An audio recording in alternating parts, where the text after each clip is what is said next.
Daisy Darker by Alice Feeney. Read by Stephanie Racine. A note from the author's agent. I received this novel just after Christmas last year. It was wrapped in brown paper tied with string and had been hand-delivered to my office in central London. I do not know who by. There was no cover letter, not even a note. Inside the parcel, I found a manuscript. Most writers send their work by email these days, and I do not accept unsolicited material, but the name on the title page took my breath away.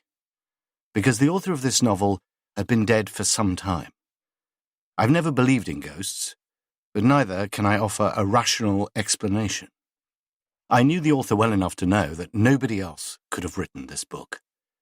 After a great deal of consideration, I decided that this was a tale that deserved to be told. The publishers of this novel have changed the names of some of the characters for legal reasons, but not one word of the story. If it is a story. I confess, I fear that at least some of what you're about to read might be true. Chapter 1. I was born with a broken heart. The day I arrived into this lonely little world was also the first time I died. Nobody spotted the heart condition back then. Things weren't as sophisticated in 1975 as they might be now, and my blue colouring was blamed on my traumatic birth. I was a breech baby, to complicate matters further. The weary doctor told my father to choose between me or my mother, explaining, apologetically, and with just a hint of impatience, that he could only save one of us. My father, after a brief hesitation he would spend the rest of his life paying for, chose his wife. But the midwife persuaded me to breathe, against all their odds and my better judgment, and a hospital room full of strangers smiled when I started to cry. Everyone except for my mother. She wouldn't even look at me. My mother had wanted a son. She already had 2 daughters when I was born, and chose to name us all after flowers. My eldest sister is called Rose, which turned out to be strangely appropriate, as she is beautiful but not without thorns. Next to arrive, but still 4 years ahead of me, was Lily. The middle child in our floral family is pale and pretty and poisonous to some. My mother refused to name me at all for a while, but when the time came, I was christened Daisy. She is a woman who only ever has a plan A, so none of us were given the contingency of a middle name. There were plenty of other, better options, but she chose to name me after a flower that often gets picked, trampled on, or made into chains. A mother's least favourite child always knows that's what they are. It's funny how people grow into the names they are given, as though a few letters arranged in a certain order can predict a person's future happiness or sorrow. Knowing a person's name isn't the same as knowing a person. But names are the first impression we all judge and are judged by. Daisy Darker was the name life gave me, and I suppose I did grow into it. The second time I died was exactly 5 years after I was born. My heart completely stopped on my 5th birthday, perhaps in protest, when I demanded too much of it by trying to swim to America. I wanted to run away, but was better at swimming, so hoped to reach New York by lunchtime with a bit of backstroke. I didn't even make it out of Black Sand Bay and, technically, died trying. That might have been the end of me, were it not for the semi-deflated orange armbands that kept me afloat, and my 10-year-old sister, Rose. She swam out to save me, dragged me back to shore, and brought me back to life with an enthusiastic performance of CPR that left me with 2 cracked ribs. She'd recently earned her first aid badge at Brownies. Sometimes I suspect she regretted it. Saving me, I mean. She loved that badge. My life was never the same after I died a second time, because that's when everyone knew for sure what I think they already suspected. That I was broken. The cast of doctors my mother took me to see when I was 5 all delivered the same lines, with the same faces, as though they had rehearsed from the same sad little script. They all agreed that I wouldn't live beyond the age of 15. There were years of tests to prove how few years I had left. My condition was unusual, and those doctors found me fascinating. Some travelled from other countries just to watch my open-heart surgeries. It made me feel like a superstar and a freak at the same time. Life didn't break my heart, despite trying. The irregular ticking time bomb inside my chest was planted before birth, a rare congenital glitch. Me living longer than life had planned required a daily cocktail of beta blockers, serotonin inhibitors, synthetic steroids and hormones to keep me and my heart ticking over. If that all sounds like hard work and high maintenance, that's because it was, especially when I was only 5 years old. But children are more resilient than adults. They're far better at making the most of what they have and spend less time worrying about what they haven't. Technically, I'd already died 8 times before I was 13, and if I'd been a cat, I would have been concerned. But I was a little girl, and I had bigger things than death to worry about. 29 years after my traumatic arrival, I'm very grateful to have had more time than anyone predicted. I think knowing you might die sooner rather than later does make a person live life differently. Death is a life-changing deadline, and I'm forever in debt to everyone who helped me outstay my welcome. I do my best to pay it forward. I try to be kind to others, as well as to myself, and rarely sweat the small stuff these days. I might not have much in terms of material possessions, but that sort of thing never really mattered to me.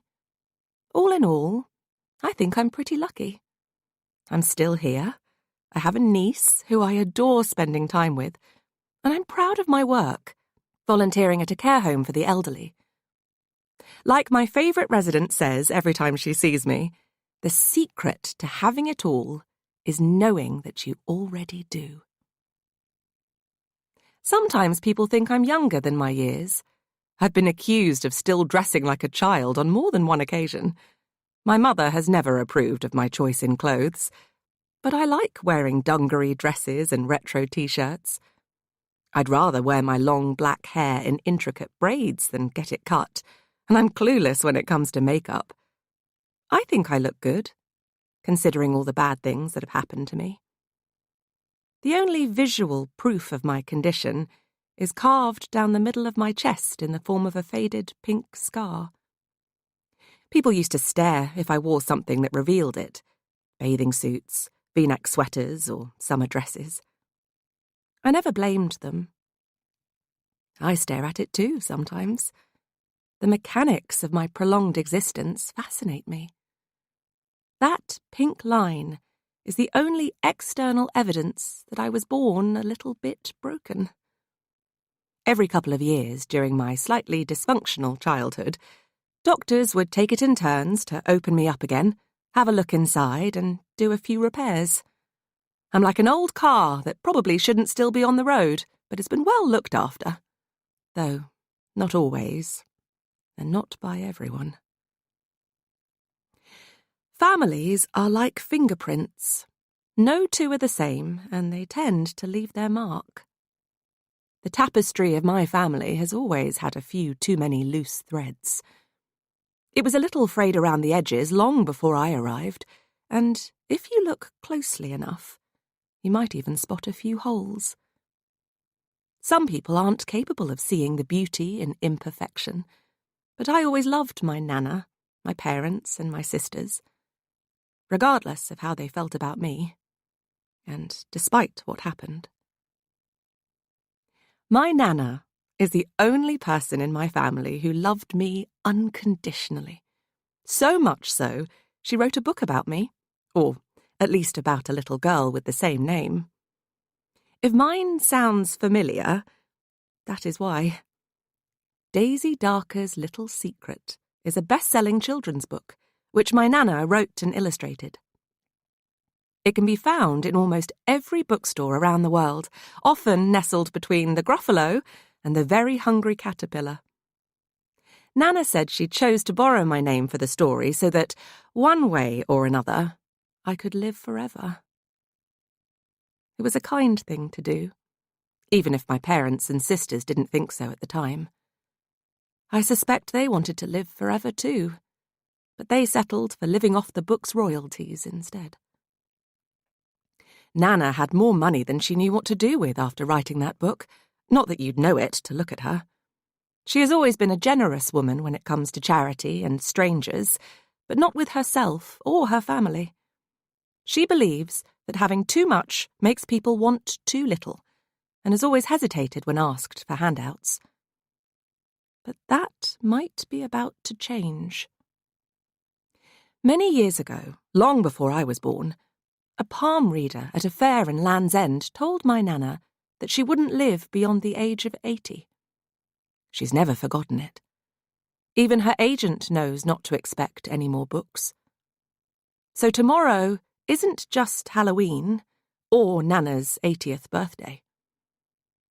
She thinks it's her last, and they think they might finally get their hands on her money.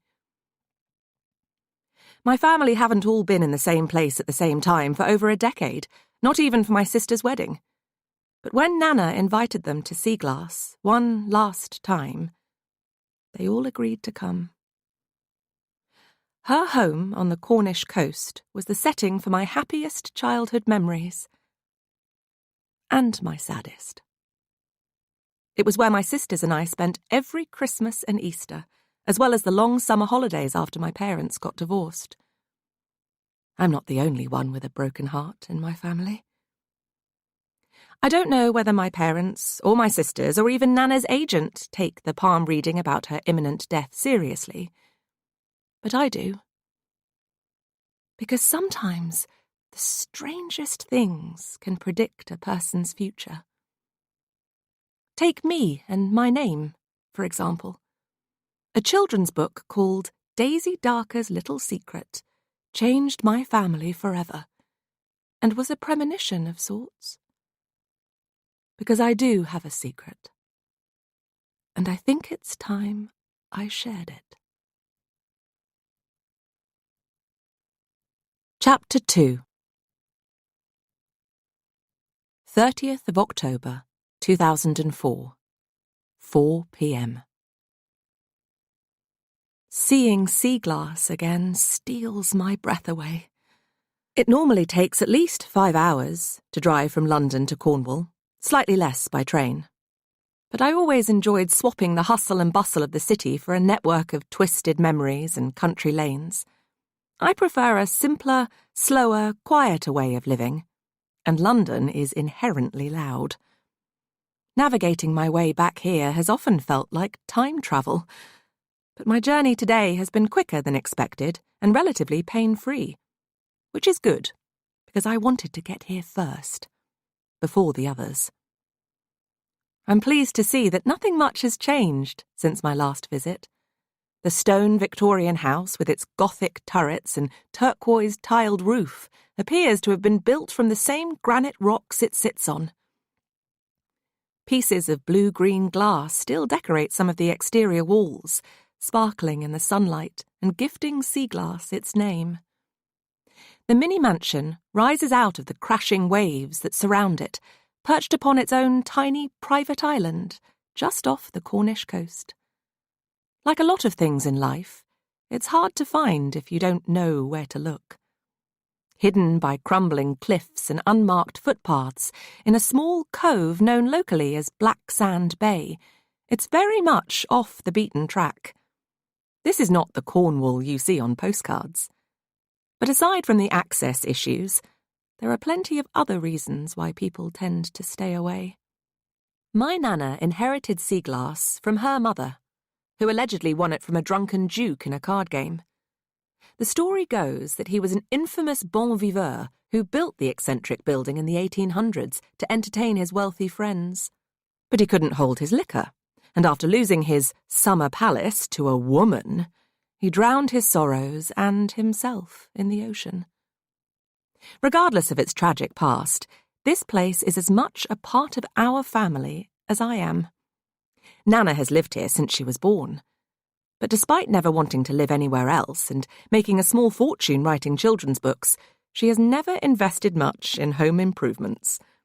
As a result, sea glass is literally falling into the sea, and, like me, it probably won't be around much longer.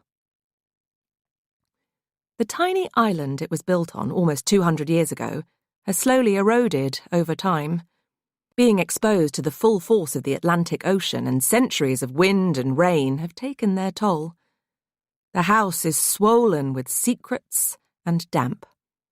But despite its flaking paint, creaking floors and ancient furnishings, sea glass has always felt more like home to me than anywhere else. I'm the only one who still visits regularly. Divorced parents, busy lives, and siblings with so little in common it's hard to believe we're related have made family gatherings a rather rare occurrence. So this weekend will be special in more ways than one. Pity fades with age, hate is lost and found, but guilt can last a lifetime. The journey here felt so solitary and final.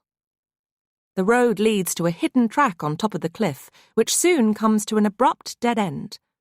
From there, the only two options to get down to Black Sand Bay are a 300-foot fall to certain death, or a steep, rocky path to the sandy dunes below. The path has almost completely crumbled away in places, so it's best to watch your step.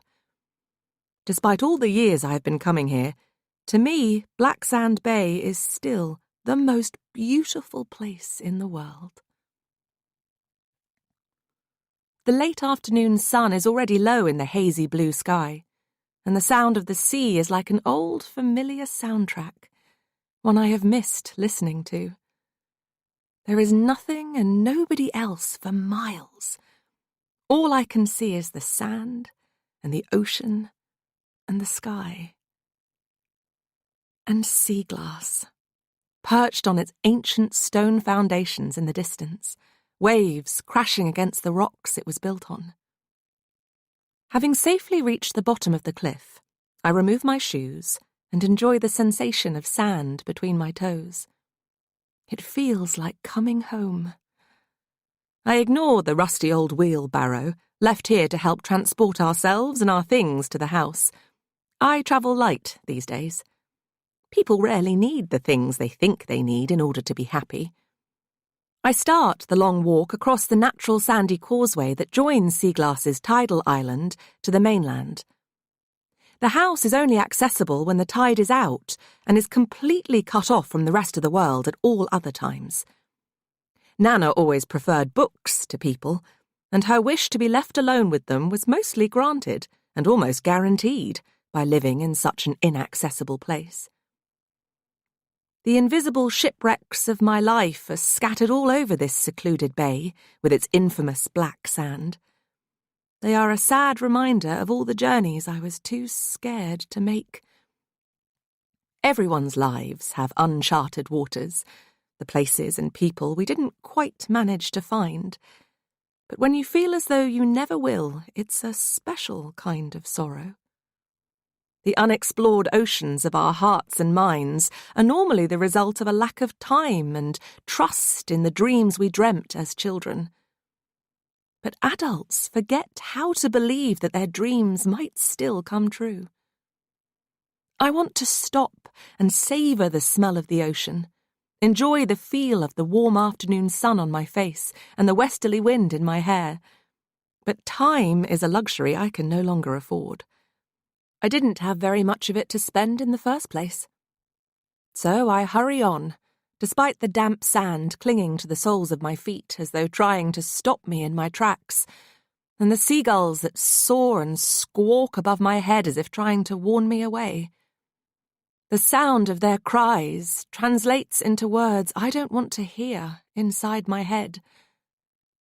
Go back. Go back. Go back. I ignore all these signs that seem to suggest that this visit is a bad idea and walk a little faster. I want to arrive earlier than the rest of them to see the place as it exists in my memories, before they spoil things. I wonder if other people look forward to seeing their families, but dread it at the same time, the way I always seem to. It will be fine once I'm there. That's what I tell myself. Though even the thought feels like a lie. The wind chimes that hang in the decrepit porch try to welcome me home, with a melancholy melody conducted by the breeze. I made them for my Nana one Christmas when I was a child, having collected all the smooth, round pieces of blue and green glass I could find on the beach. She pretended to like the gift, and the sea glass wind chimes have been here ever since. The lies we tell for love are the lightest shade of white. There is a giant pumpkin on the doorstep, with an elaborate, scary face carved into it for Halloween. Nana does always like to decorate the house at this time of year. Before I can reach the large, weathered wooden door, it bursts open with the usual welcoming party. Poppins, an elderly Old English sheepdog, is my Nana's most trusted companion and best friend. The dog bounds in my direction, a giant bouncing ball of grey and white fur, panting as if she is smiling and wagging her tail. I say hello, make a fuss of her, and admire the two little plaits and pink bows keeping her long hair out of her big brown eyes. I follow the dog's stare as she turns back to look at the house. In the doorway stands Nana, 5'0" and radiating glee. Her halo of wild white curls frames her pretty petite face, which has been weathered by age and wine. She's dressed from head to toe in pink and purple, her favourite colours, including pink shoes with purple laces. Some people might see an eccentric old lady, or the famous children's author, Beatrice Darker. But I just see my Nana. She smiles. Come on inside before it starts to rain. I'm about to correct her about the weather. I remember feeling the sun on my face only a moment ago, but when I look up, I see that the picture-perfect blue sky above sea glass has now darkened to a palette of muddy grey.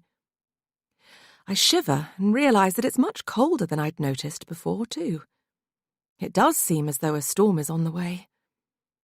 Nana has a habit of knowing what is coming before everybody else. So I do as she says, like always, and follow her and Poppins inside. Why don't you just relax for a while before the rest of the family joins us? Nana says, disappearing into the kitchen, leaving me and the dog in the hallway. Something smells delicious. Are you hungry? She calls. Do you want a snack while we wait? I can hear the clattering of ancient pots and pans, but I know Nana hates people bothering her when she's cooking. I'm fine, thanks, I reply. Poppins gives me a disapproving look. She is never one to turn down food, and trots out to the kitchen, no doubt hoping to find a snack of her own. I confess that a hug might have been nice, but Nana and I are both a little out of practice when it comes to affection. I expect she is feeling just as anxious as I am about this family reunion, and we all deal with anxiety in different ways. You can see fear on the surface of some people, while others learn to hide their worries inside themselves, out of sight, but not out of mind. The first thing I notice, as always, are the clocks. It's impossible not to. The hallway is full of 80 of them, all different colours, shapes and sizes, and all ticking.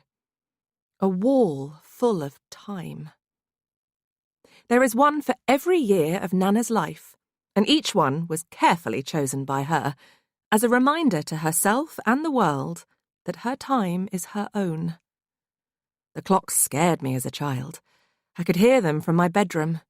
Tick-tock, tick-tock, tick-tock, as though relentlessly whispering that my own time was running out. The bad feeling I have about this weekend returns, but I don't know why. I follow my unanswered questions further into sea glass, hoping to find answers inside, and I'm instantly filled with a curious collection of memories and regrets. Transported back in time by the familiar sights and smells of the place, a delicious mix of nostalgia and salty air. The diffused scent of the ocean loiters in every corner of the old house, as though each brick and beam has been saturated by the sea. Nothing has changed in the years I have known this place. The whitewashed walls and wooden floors look just as they did when my sisters and I were children, a little worn out, maybe, by the leftover love and loss they have housed. As I breathe it all in, I can still picture us as the people we used to be, before life changed us into the people we are now, just like the sea effortlessly reshapes the sand. I can understand why Nana never wanted to live anywhere else. If this place were mine, I'd never leave it behind either. I wonder again why she has really invited the whole family here for her birthday, when I know she doesn't love or even like them all. Tying up loose ends, perhaps? Sometimes love and hate get tangled, and there is no way to unpick the knot of feelings we feel. Asking questions of others often makes me ask questions of myself. If I had the chance to iron out the creases in my life before it ended, which ones would I choose to smooth over? Which points and pleats would I most want to unfold so they could no longer dent the picture of the person I wished to be remembered as?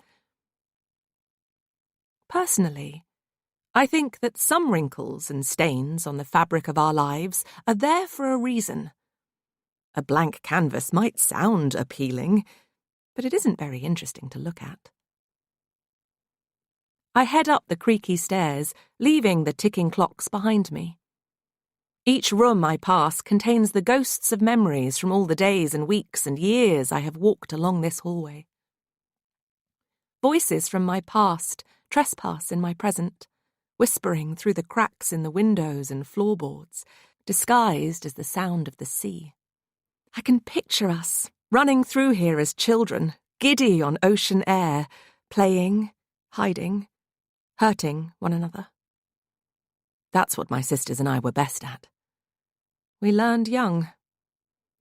Childhood is a race to find out who you really are before you become the person you are going to be. Not everybody wins. I step inside the bedroom that was always mine, the smallest in the house.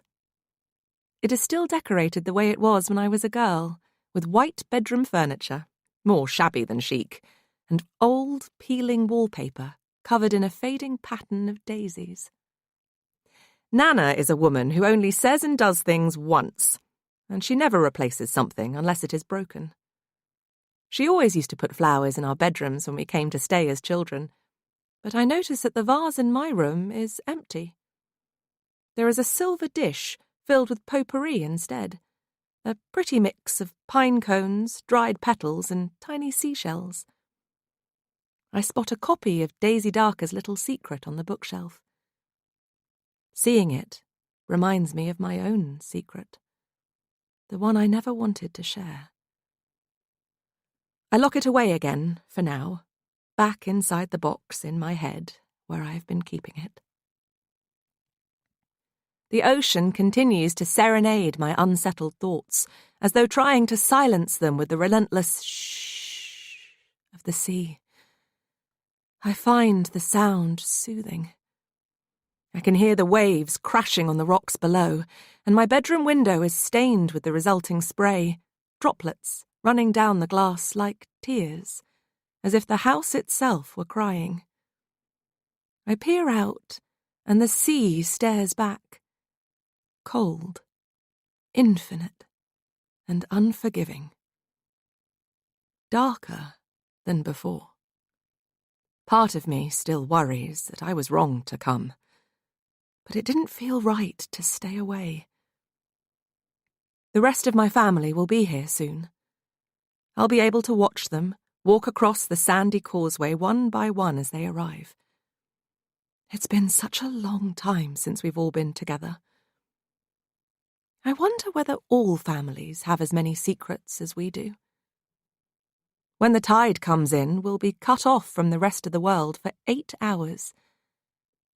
When the tide goes back out, I doubt we'll ever all be together again. Chapter 3. 30th of October, 2004, 5 p.m. My father is the first to arrive. Being punctual is his only way of saying, I love you. For as long as I can remember, he has expressed emotions through timekeeping, unable to demonstrate affection in the ways most other fathers do. But when I think about him growing up here as an only child, in a house full of clocks, on a tiny tidal island, I suppose time was always going to be on his mind. As a boy, I suspect he was often counting down the minutes until he could leave. I watch him from my bedroom window as he trudges across the damp sand. The sun is still setting, melting the sky into a palette of pinks and purples that do not look real. Dad glances up in my direction, but if he sees me, he doesn't smile or wave. Frank Darker is a frustrated composer who mostly conducts. He still travels the world with his orchestra, but while that might sound glamorous, it isn't. He works harder than anyone I know, but doesn't earn as much as you might think. Once he has paid the salaries, hotel bills, and expenses of an entire ensemble, he doesn't have a lot of spare change. But he loves his job and the people he works with. Perhaps a little too much. His orchestra is more like family to him than we ever were.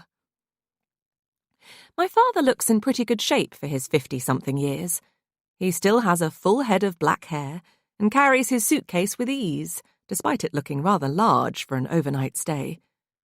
I notice he chose not to use the wheelbarrow left on the other side of the causeway to help with luggage.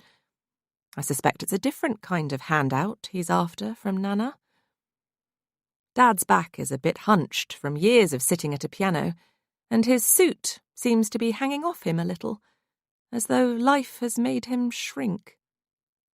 I notice that he's dressed as if he were attending a funeral, not a family birthday, and I watch as he stops before reaching the front door, trying to compose himself like a piece of music that doesn't wish to be written. He knows, just as we all do, that Nana intends to leave this house to a female relative. She inherited it from her mother, whose dying wish was that sea glass would always belong to women in the Darker family. The decision to skip a generation caused my father great upset from the moment he knew about it. Dad never wanted sea glass. He just needed money to keep his orchestra together. He would have sold this place years ago were it up to him. Nana has been bankrolling my father's ambitions since he was a child, but no matter how much she gives him, it is never enough.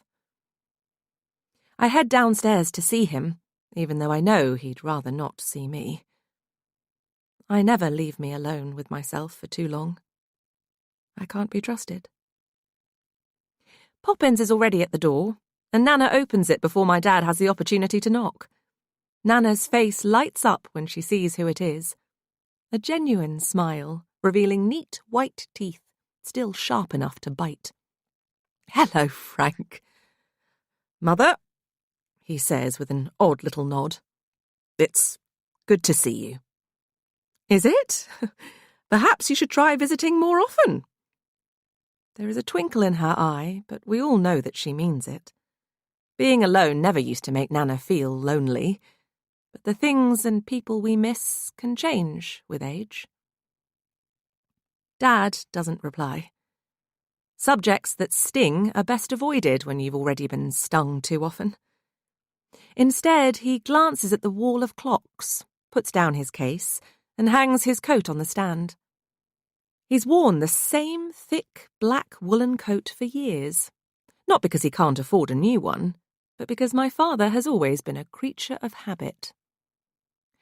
"Don't forget to punch in," Nana says, blocking his path as he attempts to head into the lounge.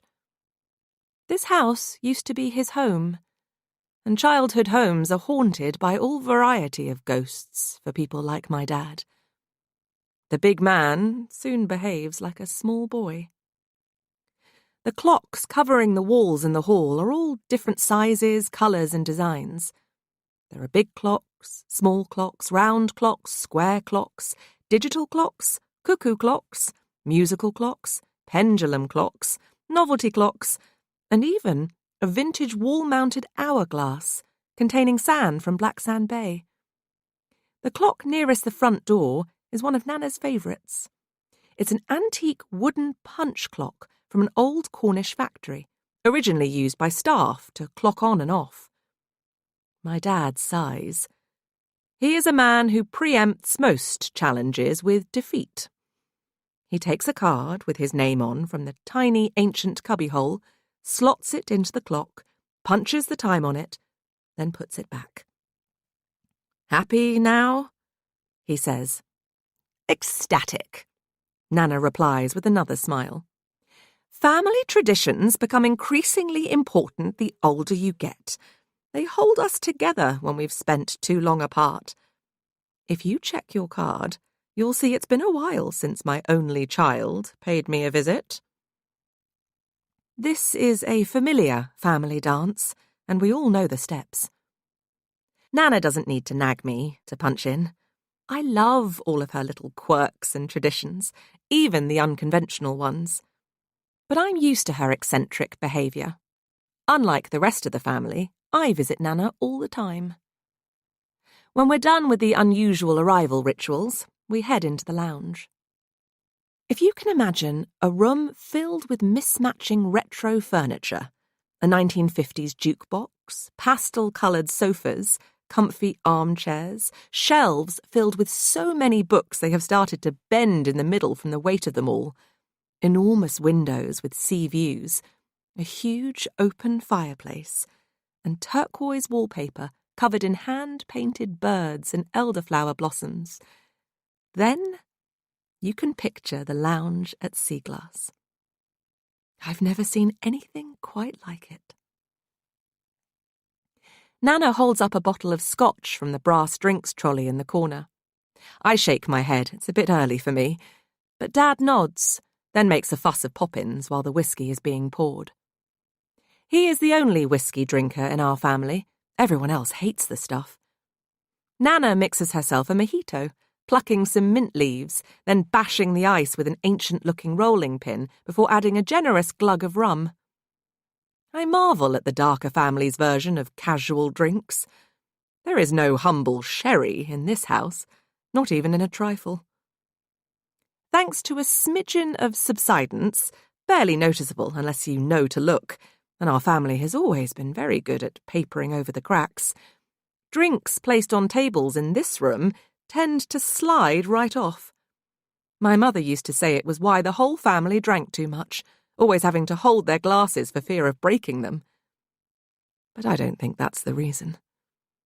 Some people drink to drown their sorrows. Others drink so they can swim in them. We sit in an awkward but well-practiced silence, and I notice they both take a few sips of their drinks before attempting any further conversation. The branches of our family tree all grew in different directions, and it's best to avoid the stormy subjects that might make them bend or break. I smile politely and try to forget all the years when my dad didn't speak to me, didn't visit me in hospital as a child, or behaved as though I was already dead. I pretend not to remember the birthdays he forgot, or the Christmases when he chose to work instead of coming home, the countless times he made my mother cry, or the night I heard him blame their divorce on me and my broken heart. Just for now, while we wait for the others to get here, I pretend that he is a good father, and that I am the daughter he wanted me to be. I don't have to pretend for long. My eldest sister is the next to arrive, the clever one, who saved me from drowning when she was 10. Rose is beautiful, intelligent, and damaged. She is 5 years older and almost a foot taller than I am. We have never been close. It isn't just her height that makes it difficult to see eye to eye with my sister, and it isn't the age gap either. Other than the same blood running through our veins, we simply don't have very much in common. Rose is a vet and has always preferred the company of animals to people. Her clothes are as sensible as the woman wearing them, a striped Breton top beneath a tailored jacket teamed with smart, extra-long jeans. She looks older than her 34 years. Her long chestnut hair is tied off her face in a neat ponytail, and her fringe is too long, as though she is trying to hide behind it. We haven't spoken since before she got married. We both know why. Families are like snowflakes. Each and every one is unique. Rose is happier to see the dog than she would ever be to see me or Dad, so once again, Poppins gets all the attention. My eldest sister came here alone this weekend. I suppose we all did. Rose's marriage lasted less than a year, and she threw herself into her work and opening her own veterinary practice after that. Even as a child, she was determinedly conscientious, the straight-A student who put the rest of us to shame. Rose has always had a thirst for knowledge that no amount of learning could quench. Dad calls her Dr. Dolittle because he thinks she only talks to animals these days. He might be right. Rose fetches herself a large glass of water from the kitchen, then perches on the edge of the pink sofa next to my father, still wearing her jacket, as though she hasn't made up her mind whether to stay. The sea is already starting to re-stitch itself across the causeway by the time the others arrive.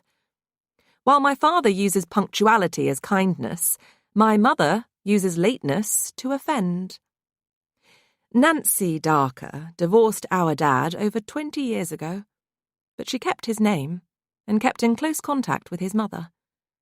She has travelled down from London with my 15-year-old niece and Lily, her favourite daughter. They have always been close and still spend a lot of time together. Lily is the only one of us to furnish our parents with an elusive grandchild. I don't imagine there will be any more. When my mother looks in my direction, I feel cold.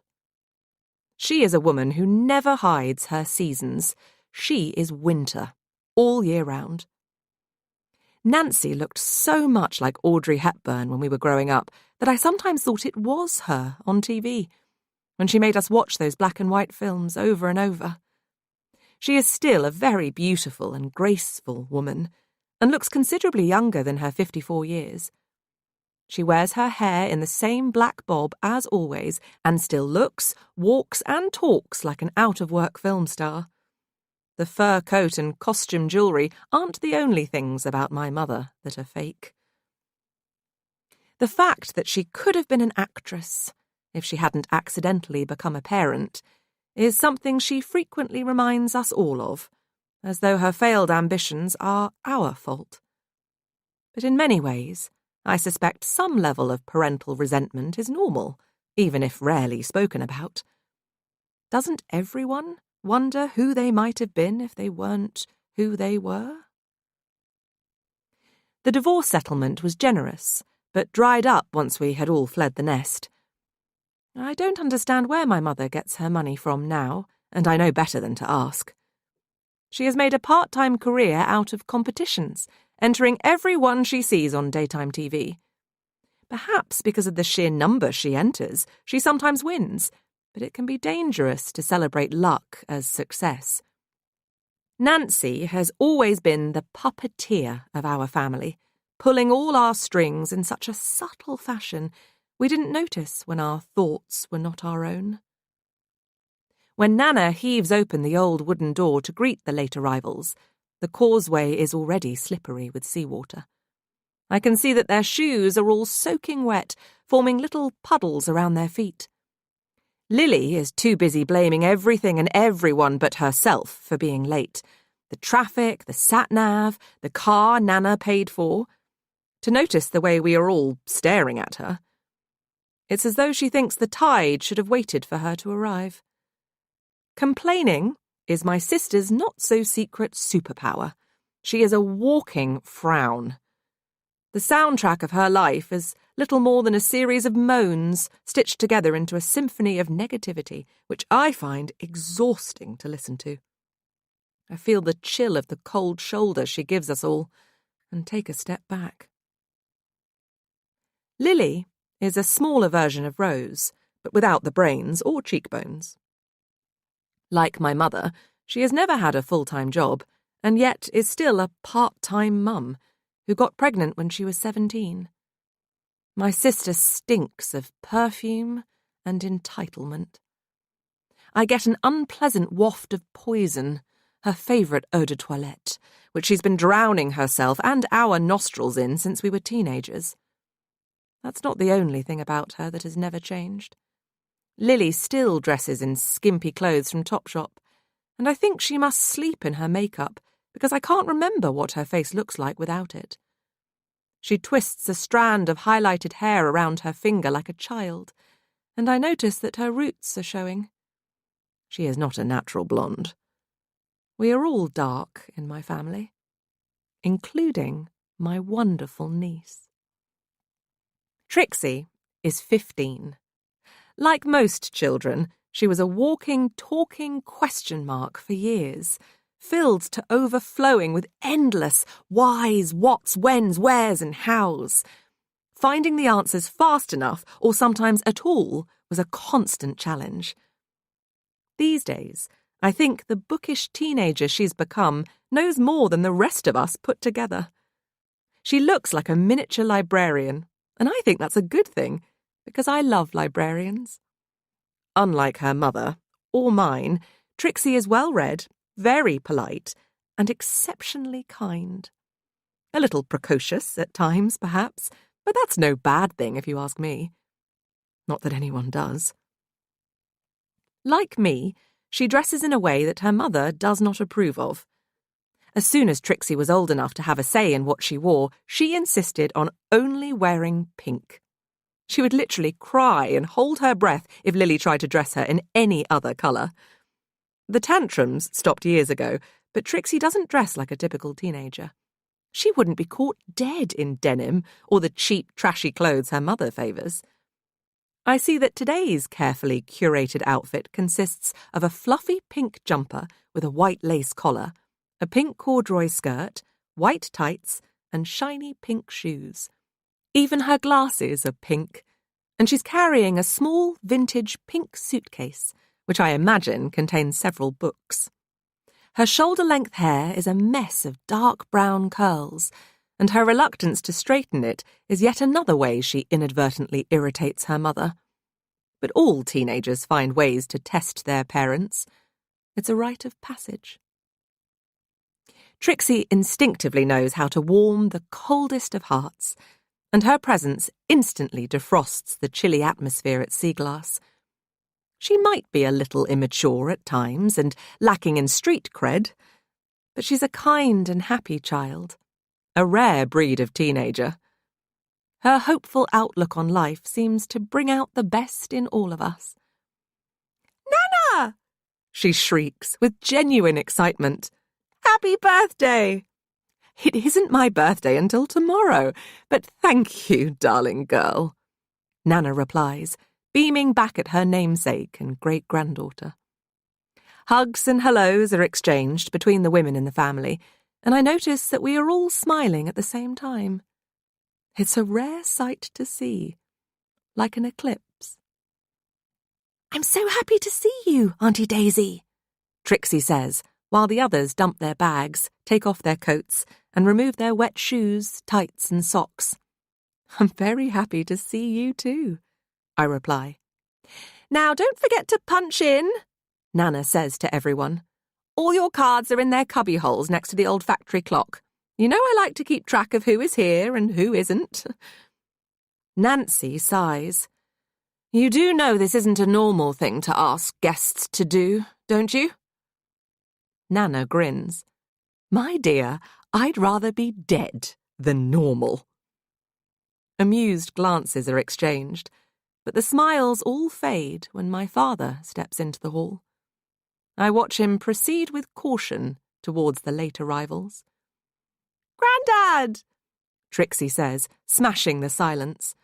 She hasn't inherited the family grudges yet, and rushes to hug him. "Hello, Pipsqueak," he says. "Gosh, you've grown." It's been a long time since he saw her. Or any of us. Pipsqueak used to be my dad's pet nickname for me when I was a little girl. My eldest sister Rose was his clever girl, and Lily was his princess. It feels like I've been replaced, somehow, as though he has transferred the affection he once felt for me to my niece, but I know it is ridiculous to be jealous of a child. Dad can't seem to look at his ex-wife, but I catch her staring at the expensive tie around his neck as if it were a noose she'd like to tighten. Things were amicable enough between them in the first few years after my parents' divorce, but then something caused their remaining bond to break. They haven't been in the same room together since Rose's wedding, and even then they sat at opposite ends of the table and didn't speak. My mother used to button up her resentment, but it has grown over the years, and no matter how much she tries to hide it, a little is always left on show. Life has sharpened her tongue, and she is no longer afraid to use it. The prodigal father and son returns. "You're looking well, Frank. How thoughtful of you to drag yourself away from the orchestra for your mother's birthday." And so it begins. We always lose when we try to play happy families. I stare out at the causeway one last time before the sea swallows it up completely and we are cut off from the outside world. The cast of my family have all arrived, and once the tide is fully in, it will be 8 hours until anyone will be able to leave. Chapter 4. 30th of October, 2004, 6 p.m. Nana gathers us all together in the lounge, despite various protests, and the large room suddenly feels rather small. Without another word, we resume the seats we sat in when I was a child. I guess knowing your place in your family is like some sort of muscle memory, and not something you forget. It's so quiet now that I can hear the clocks ticking in the hallway, all 80 of them. And it already feels as though this is going to be a very long night. I know you all want to get unpacked and freshen up, and we have so much catching up to do, Nana says with an ironic smile. But I found some old home movies that I wanted to share with you this weekend. I thought this one might help break the ice. Or perhaps just melt it a little. Rose, will you pop this in the player? You know I'm allergic to technology. Rose takes a battered-looking VHS tape from Nana's hands. I think the two women wink at each other, but maybe I imagined it. I can see that there is a whole row of old videos on the shelf behind them, which I'm quite certain I've never seen before. It used to be filled with books, like all the other shelves in this room. Each of the VHS tapes has a white sticky label and dates written in swirly handwriting, 1975 to 1988. When the TV set, which I suspect might be older than me, comes to life, the whole room stares at my mother, because it's her face on the screen, and she's wearing a wedding dress. The footage must be over 30 years old. The picture is a little grainy and there's no sound, but she is breathtakingly beautiful. I watch, transfixed like the others, as a grandfather I never met walks her down a church aisle I've never seen to stand side by side with my dad. He's wearing a flared suit and has 1970s hair. He looks so young and happy. They both do. "This was originally filmed on my old Super 8, Dad says, with a smile that is so unfamiliar he looks like a different man. I remember transferring it to VHS and thinking that would be the last advance in home entertainment. I suppose nothing lasts forever," he says, leaning forward in his chair and sounding whimsical. He glances at my mother, but she is too busy staring at herself on the screen to notice. My parents, Frank and Nancy, met at university. She was in her first year, he was in his last. Their friends nicknamed them the Sinatras, and like their famous counterparts, they were doomed almost from the start. Frank and Nancy were both in the Amateur Dramatics Society. My father arranged the music, and my mother arranged the rest of their lives by getting pregnant when she was 19. You'd never know it, but Rose is in this home movie too, disguised as a tiny bump and hidden by a cleverly designed wedding dress. Nancy never graduated. They got married as soon as they found out she was pregnant, because apparently that's what people did back then, and moved in with Nana, here at Seaglass, until Dad had saved enough money for a place of their own. I think my parents thought they were happy for a while. She stole his joy, and he stole her sorrow, and they balanced each other's emotional books that way for years. London dragged them away from the sea. Music dragged him away from her, and by the time I arrived on the scene, they were strangers who just happened to be married. I found a whole box of home movies like this up in the attic. Family Christmases at Seaglass, birthdays, summer holidays. I haven't had time to watch them all yet, and thought it might be something nice for us to do together, says Nana. The world we live in today is a little too careless with its memories. I hoped seeing ourselves as we were might remind us who we are. The wedding video doesn't last any more than 3 or 4 minutes. I guess film was expensive in those days, and people had to be a bit more picky about which moments of their lives they wanted to remember. It ends with a shot of my parents on the church steps. I recognise Nana in the background, but none of the other smiling faces. The friends throwing confetti seem to have morphed into strangers, too, over the years, fading from their lives like their love. The screen stops on a freeze frame of my parents smiling at each other over 30 years ago. I look at them now and wonder where the love went. I'm going to go and unpack, Dad announces, standing up. Where? There aren't enough bedrooms, Nancy says without looking at him. I'll sleep in the music room down here. Good. He leaves the lounge and none of us know what to say. My father has always held his feelings hostage. His inability or unwillingness to express himself seemed to make my mother voice her own feelings on any subject twice as loud and twice as often. It was as though Dad could only communicate through his music, which is why the soundtrack of our childhood was filled with endless angry and melancholy compositions being played on his piano.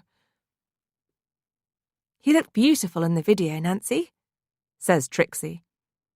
Nobody would dare call my mother Grandma. We weren't even allowed to call her Mum. Only Nancy. My niece meant it as a compliment, but the rest of us know my mother well enough to realise that the past tense will be taken as an insult. I think I might get a little fresh air. Check on my garden, Nancy says. None of us mention that it is technically Nana's garden, or that the sky has already swallowed the last of the sun. It's dark outside and has been for some time. But Nancy is like a black-and-white movie actress, making a dramatic exit from a scene she never wanted to star in as she leaves the room. The rest of us sit in an awkward silence we are well acquainted with for a little while longer. Rose looks the most uncomfortable. She can sense our parents are gearing up for a fight. She was old enough when they got divorced to remember how bad things can get between them. Pride rewrites the story of who left who in my parents' heads, and blame is something they've always refused to share. It isn't long before we all quietly retreat to our own corners of sea glass. Not because the show is over, but because we fear it is about to begin, and maybe we all need to rehearse our lines. I linger on the landing upstairs, peering out of the window that overlooks the back of the house and the vast Atlantic Ocean. I see my mother walking between patches of moonlight and shadow. Nancy doesn't have much of a garden in London, so she treats Nana's as though it were her own. Her obsession with plants and flowers started when she was first living here at Seaglass, when she was pregnant with Rose. It was her choice to live with her new mother-in-law while Dad was away finishing his university degree. Nancy never talks about her own family. We knew she had one, but not much else about them. I've never met my grandparents on my mother's side. None of us did. She wouldn't even tell us their names. By all accounts, Nana was happy for my mother to stay here, but she was too busy creating children's books to have time for company or gardening, so that became Nancy's hobby. Transforming the unloved land at the back of the house became a bit of an obsession over the years that followed. Sometimes I think it's the garden she still comes to see, not Nana. Dad gave Nancy a copy of the Observer's Book of Wild Flowers when she was pregnant with Rose, and I suspect that might have inspired the names my mother gave us. It's a tiny old green book, which she still carries around wherever she goes, like a little Bible. We were never allowed to help Nancy when she disappeared outside for hours. The garden was her space. Rose said it was because our mother was secretly growing poisonous plants. Lily thought it might be because she was making marijuana. I always thought she just wanted to be left alone. Nancy was very good at growing most things, except for children. We never grew fast enough, or tall enough, or pretty enough, in her opinion. So she planted seeds of fear as well as doubt all around this house and throughout our childhoods, little saplings rising up through the floorboards, creeping in through the cracks, to remind us what a disappointing crop we were. The world outside the window is cold and dark now. The sea looks black at night, like a liquid sky reflecting the moon and stars. I can still make out the shape of my mother, alone in her garden, even though it must be freezing out there. She appears to be picking something. Small flowers, perhaps. I can't tell from here. She looks up at the window then, as though sensing she is being watched, and I hurry back to my bedroom, unsure why I am so afraid of being seen. Chapter 5 30th of October, 2004, 8 p.m. Once the bags and grudges are unpacked, the whole family settles into a familiar rhythm. Whenever I see my sisters, no matter how long it has been or how old they get, we always seem to regress to the versions of ourselves we were as children. I suspect everybody time travels when reunited with their family. We think we are old when we are still young, and we think we are still young when we have grown old. None of us are acting the way we normally do. Even my parents are doing their best version of best behaviour. Nobody wants to upset Nana on her birthday. Trixie and I are playing Scrabble alone in the lounge when Lily comes to fetch us for dinner. "Stop that and let's eat," my sister barks from the doorway. "But we haven't finished playing." Trixie argues. Lily crosses the room in 3 strides, then tips all the letters off the board and onto the floor. "You have now," she says, before briefly checking her reflection in the mirror above the fireplace, then leaving the room. I spend a lot of time with Trixie. Being a parent did not come naturally to my sister, but becoming an aunt was one of the best things that ever happened to me. Lily was 18 when her daughter was born. She likes gadgets and gizmos more than babies, and soon discovered that motherhood did not come with a manual, and children don't come with an off switch. As a result, I spend a couple of nights at their house every week, looking after Trixie to give Lily a break. Though I'm not sure what from, and she never thanks me for my time. Lily and I don't really talk at all anymore. My sister still thinks of me as a child. She thinks I never grew up. I find that ironic given the way she behaves. Some people can't see things how they are. They only see how they used to be. I don't mind. I love spending time with my niece, and I find it rewarding. Watching her grow up to become such a wonderful human being has brought me more joy than anything else I have known. Trixie and I find the rest of the family already in the large, eclectic kitchen at the back of the house. The cupboards are all pale blue, and some of the white wall tiles have been hand-painted with animals or flowers. Nana always liked to illustrate her life, as well as her children's books. The entire back wall is a giant chalkboard, which she scribbles ideas and sketches on. Sometimes, if the thoughts inside her own head are not forthcoming, she'll scribble an inspirational quote from a dead author on there. The dead often seem to know more about living than those still alive. Today, all I can spot is a recipe for chocolate brownies, a poem about falling, and an intricately drawn chalk bird. It looks like a robin.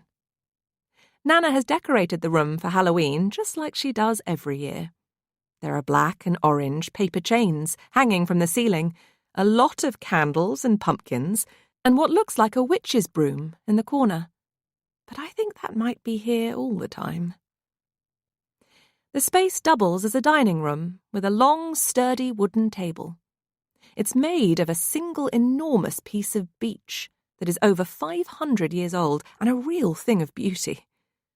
The table is surrounded by 8 different chairs, which Nana chose for each of us. My mother's is white, tall and thin. It looks good, but makes people feel uncomfortable, not unlike the woman it was chosen for. Dad's chair is older, wider, rounder, and black. Rose's is elegant and red, while Lily's is green and, I think, looks rather unpleasant. Mine is quite plain at first glance, but has daisies painted on the seat. Nana's is pink and purple, her favourite colours, while Trixie's seat is the newest and smallest and covered in silver stars. There is one spare chair, painted sky blue with little white clouds. Nana said she painted the chairs so that we would all know that we always had a home here. My mother said she did it so that we would all remember our place. Dinner is a feast. Roast chicken, potatoes, Yorkshire puddings, and lashings of gravy. But the gravy is hot chocolate sauce, because Nana thinks everything should be a sweet treat at Halloween.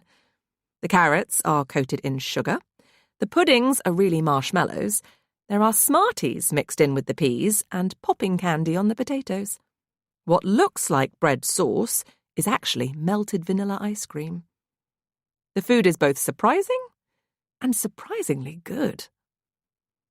The pumpkins on the table are all different sizes, and each one has a scary hand-carved face. There are also pine cones, seashells, and sweets scattered on the tablecloth. With the whole room bathed in candlelight, it looks beautiful but fun, just like our host. I feel guilty about my lack of appetite, but everyone else tucks in until the last of the crispy roast popping potatoes have been eaten. Even Lily, who complains about everything and has never cooked anyone in this family a meal, seems satisfied.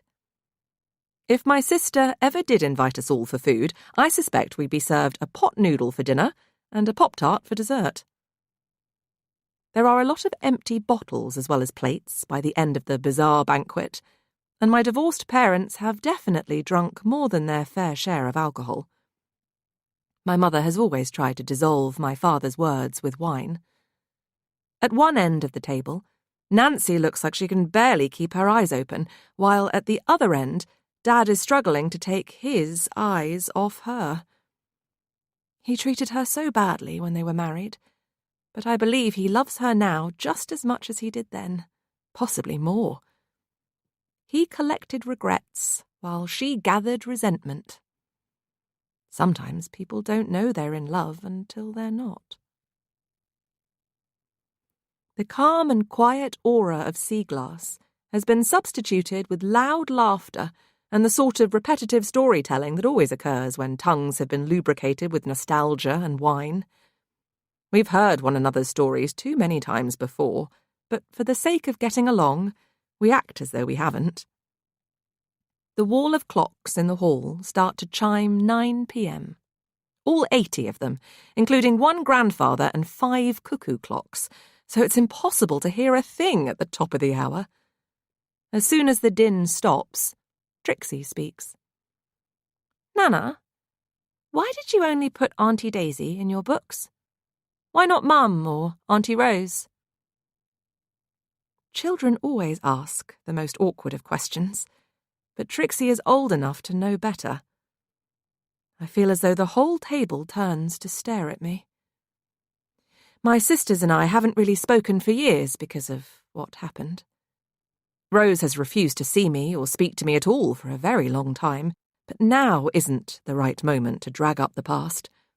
This is supposed to be a celebration.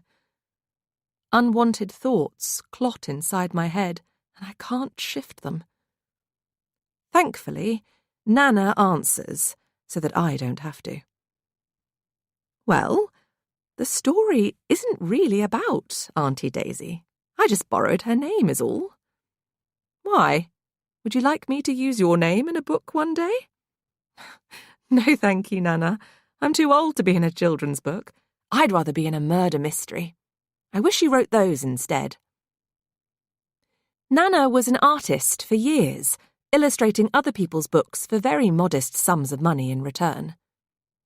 The year my heart defect was diagnosed, a well-known author was rude about her drawings. Nana was deeply hurt by the resulting upset and unkindness, and refused to work with the author ever again. Taking the moral high ground can be an expensive route, and private hospitals and second opinions do not come cheap. So, Nana wrote her own children's novel for the first time, filled with poems written while she was sitting in waiting rooms worrying about me.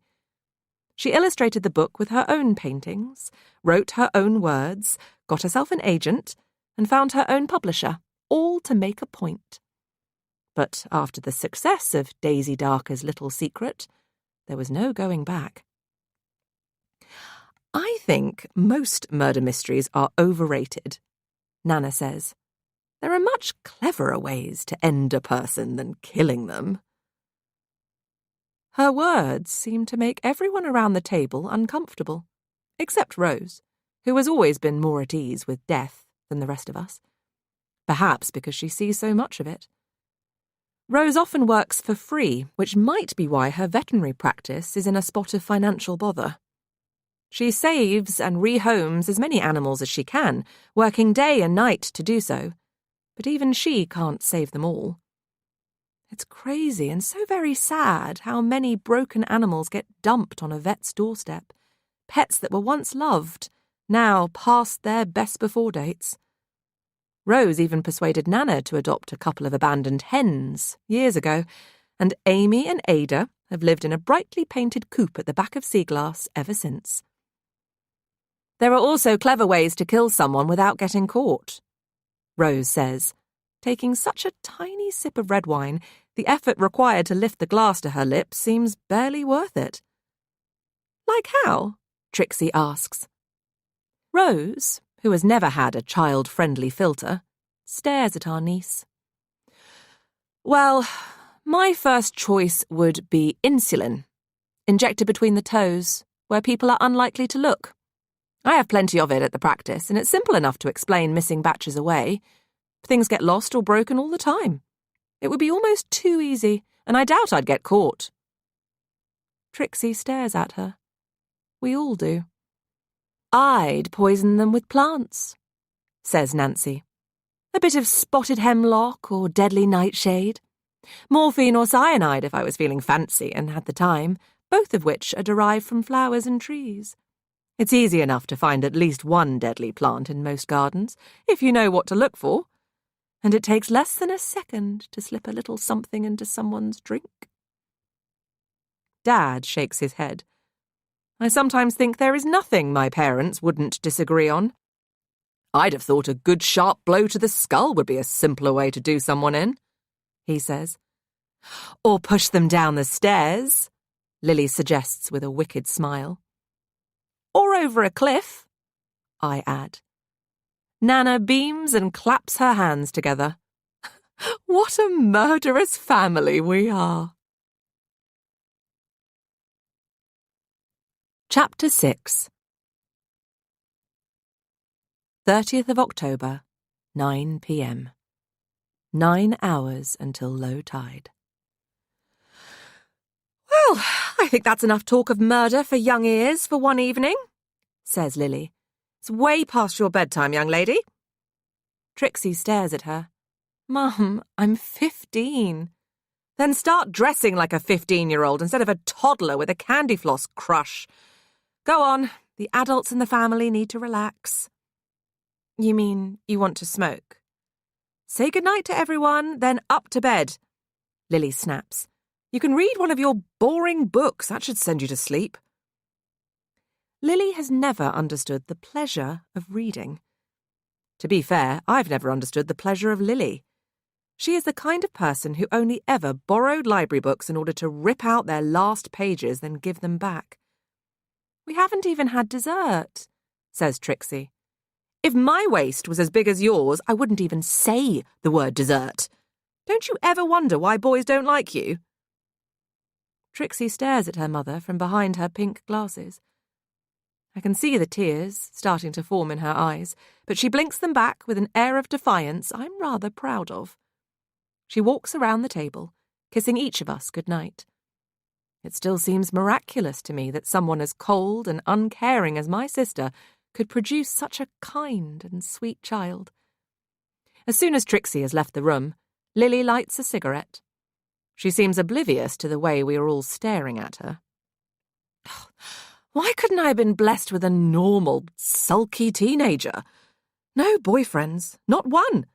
And her female friends dress like nuns and speak like nerds. I wanted a cheerleader, but all she talks about is charity. It's like living with Safi from Ab Fab, but worse, boring me to tears with her books and opinions about global bloody warming all day long. You should be grateful she isn't a handful like you were at that age, says Nana. Can I quickly use your landline? Lily asks, ignoring the comment. There's no signal on my phone here. Lily, who loved gadgets as a child and spent a great deal of the 1980s having a close personal relationship with Pac-Man and her Atari, is the only person in our family to have a mobile in 2004. Dad had one the size of a brick when we were little, but it cost a small fortune to use, so was mainly just for show. Lily picks up her dark blue little Nokia from the table, and we all stare at it as though it were a piece of rock from the moon. Sorry, Lily, my phone doesn't work anymore, says Nana, clearing some of the plates. Why not? I stopped paying the bill. Why would you do that? People kept calling me. I didn't like the constant interruptions. Lily looks furious, but I'm sure her tongue must be covered in bite marks because she doesn't say another word about it. Instead, she starts playing a game called Snake on her otherwise redundant mobile. I find myself staring at it over her shoulder, mesmerised. Nana is as keen as always to show an interest in our lives and hear all our news. Stories change a little each time they are told, even when they are as rehearsed as ours. Like children, they grow and evolve into something new, something with ideas of their own. Stories are also lies, and we're all storytellers in this family. Nana starts the routine questions with her son. I don't wish to sound unkind, but my father's favourite subject is always himself. Dad is also rather fond of regurgitating things he's heard on BBC Radio 4. He is an intellectually promiscuous man who gorges on the thoughts of others, then shares them dressed up as his own. Second-hand ideas sold as new.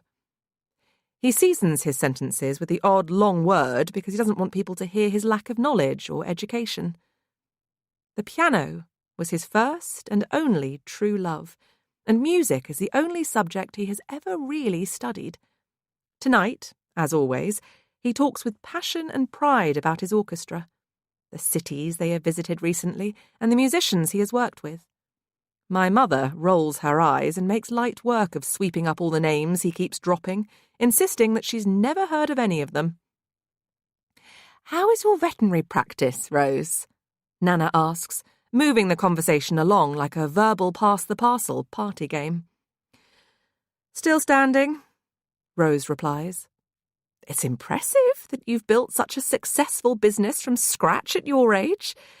But how are you holding up? I'm holding up fine on the rare occasions I'm not falling down. Rose has always been able to keep her cool when it comes to quick-fire questions. And what about you, Lily? Nana asks. Any luck finding work? My other sister has been unemployed since forever. She survives on job seekers' allowance, despite never seeking a job, child benefit and handouts from Nana. Lily takes another cigarette from her pocket, pops it between her pink lips and lights it using one of the candles on the table.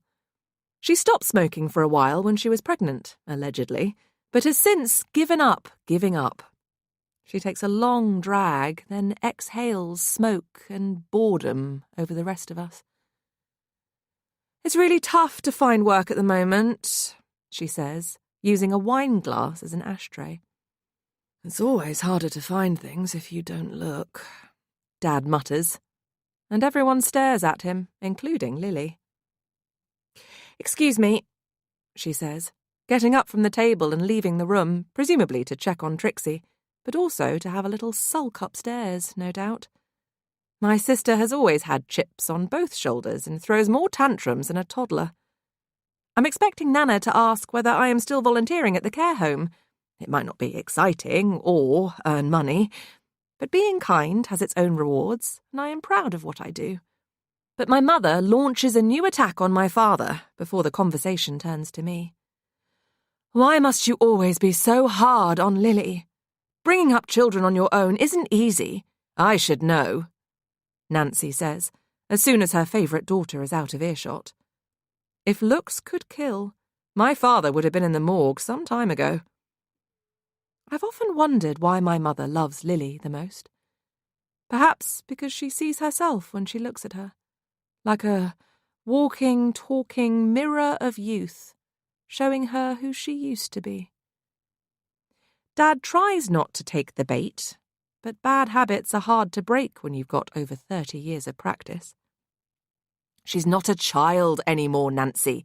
She has a daughter of her own, though it's no wonder she forgets so often when you have taken on the role of being mother to them both. Well, someone has to help our children.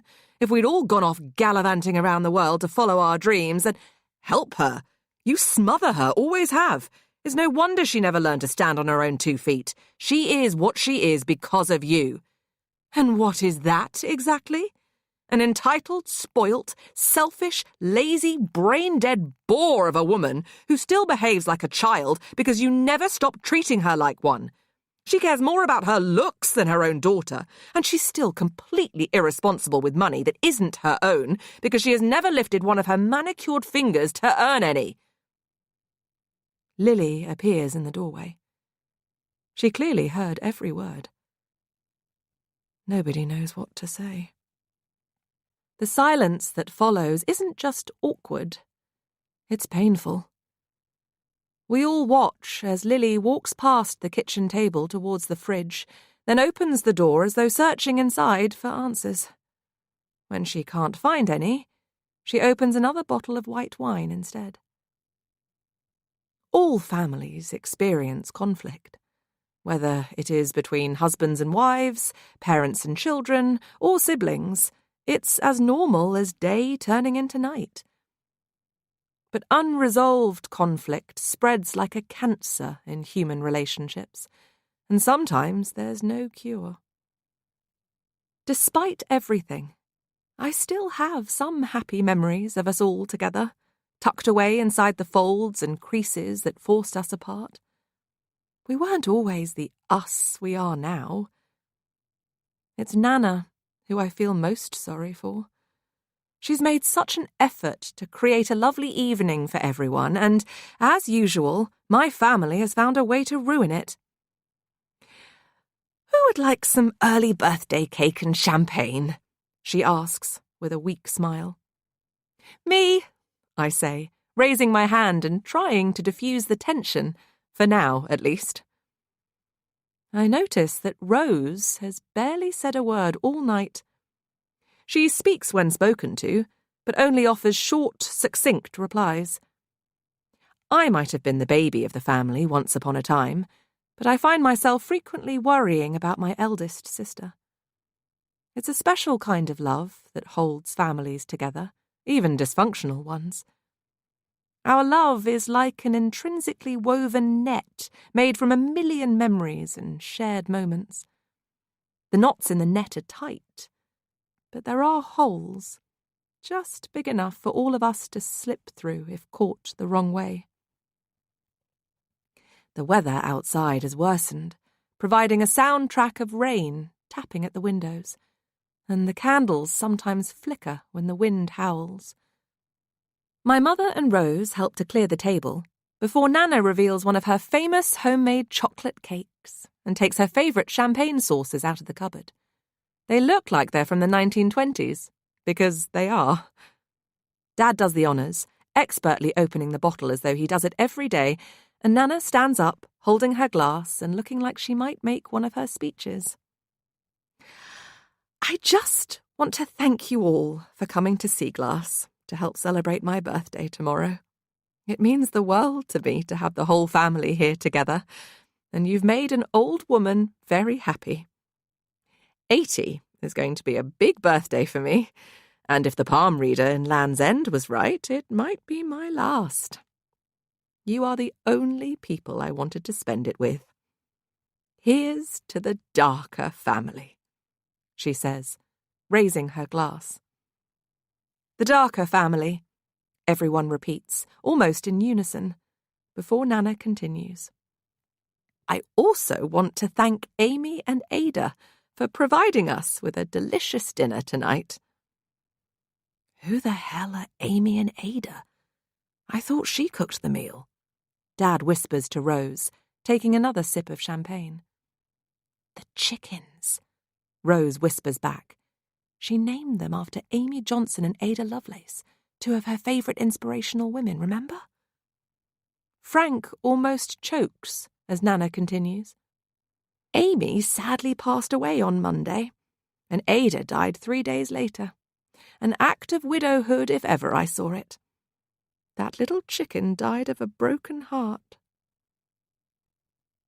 I feel as though the whole room stares in my direction again when she says that, and glance down at my hands. "Is it safe to eat a 10-year-old chicken?" my mother asks, looking nauseous. "I suspect so," Nana replies. "Safer than jumping off a cliff, at any rate.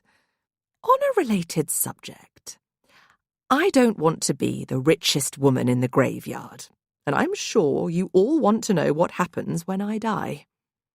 I'd like us to enjoy the time we have left together this weekend. So, rather than keep you in suspense any longer, I have decided to share my will with you tonight." Chapter 7. 30th of October, 9:45 p.m. Less than 9 hours until low tide. If Nana didn't have everyone's attention before, she does now.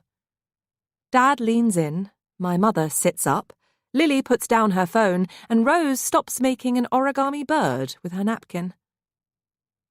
"This is my final will and testament," Nana says, putting an envelope on the table and staring at each of our faces as though committing them to memory.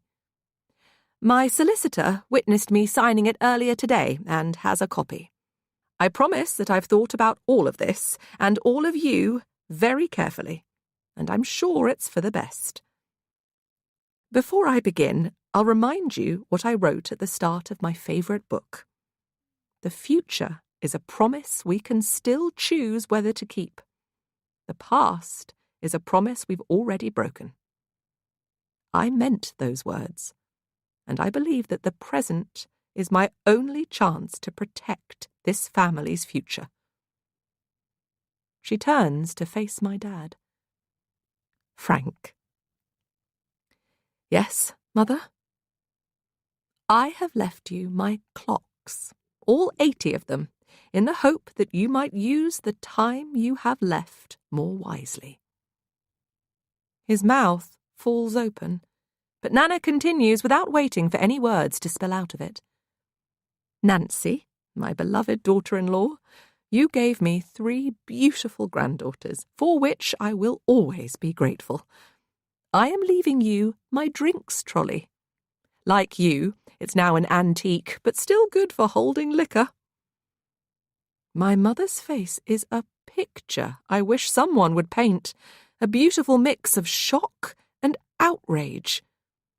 My sisters are both grinning like the naughty schoolgirls they used to be, until Nana turns to them. "Rose, I am leaving you my unpublished artwork and brushes, in the hope that you might paint a happier future for yourself. Lily, when I die, all the mirrors in this house will belong to you, in the hope that you might see what you've become." Nobody is smiling now, including me. I'm terrified of what Nana might say next. "Daisy is the only person in this family who never asked me for a penny," she says, smiling in my direction.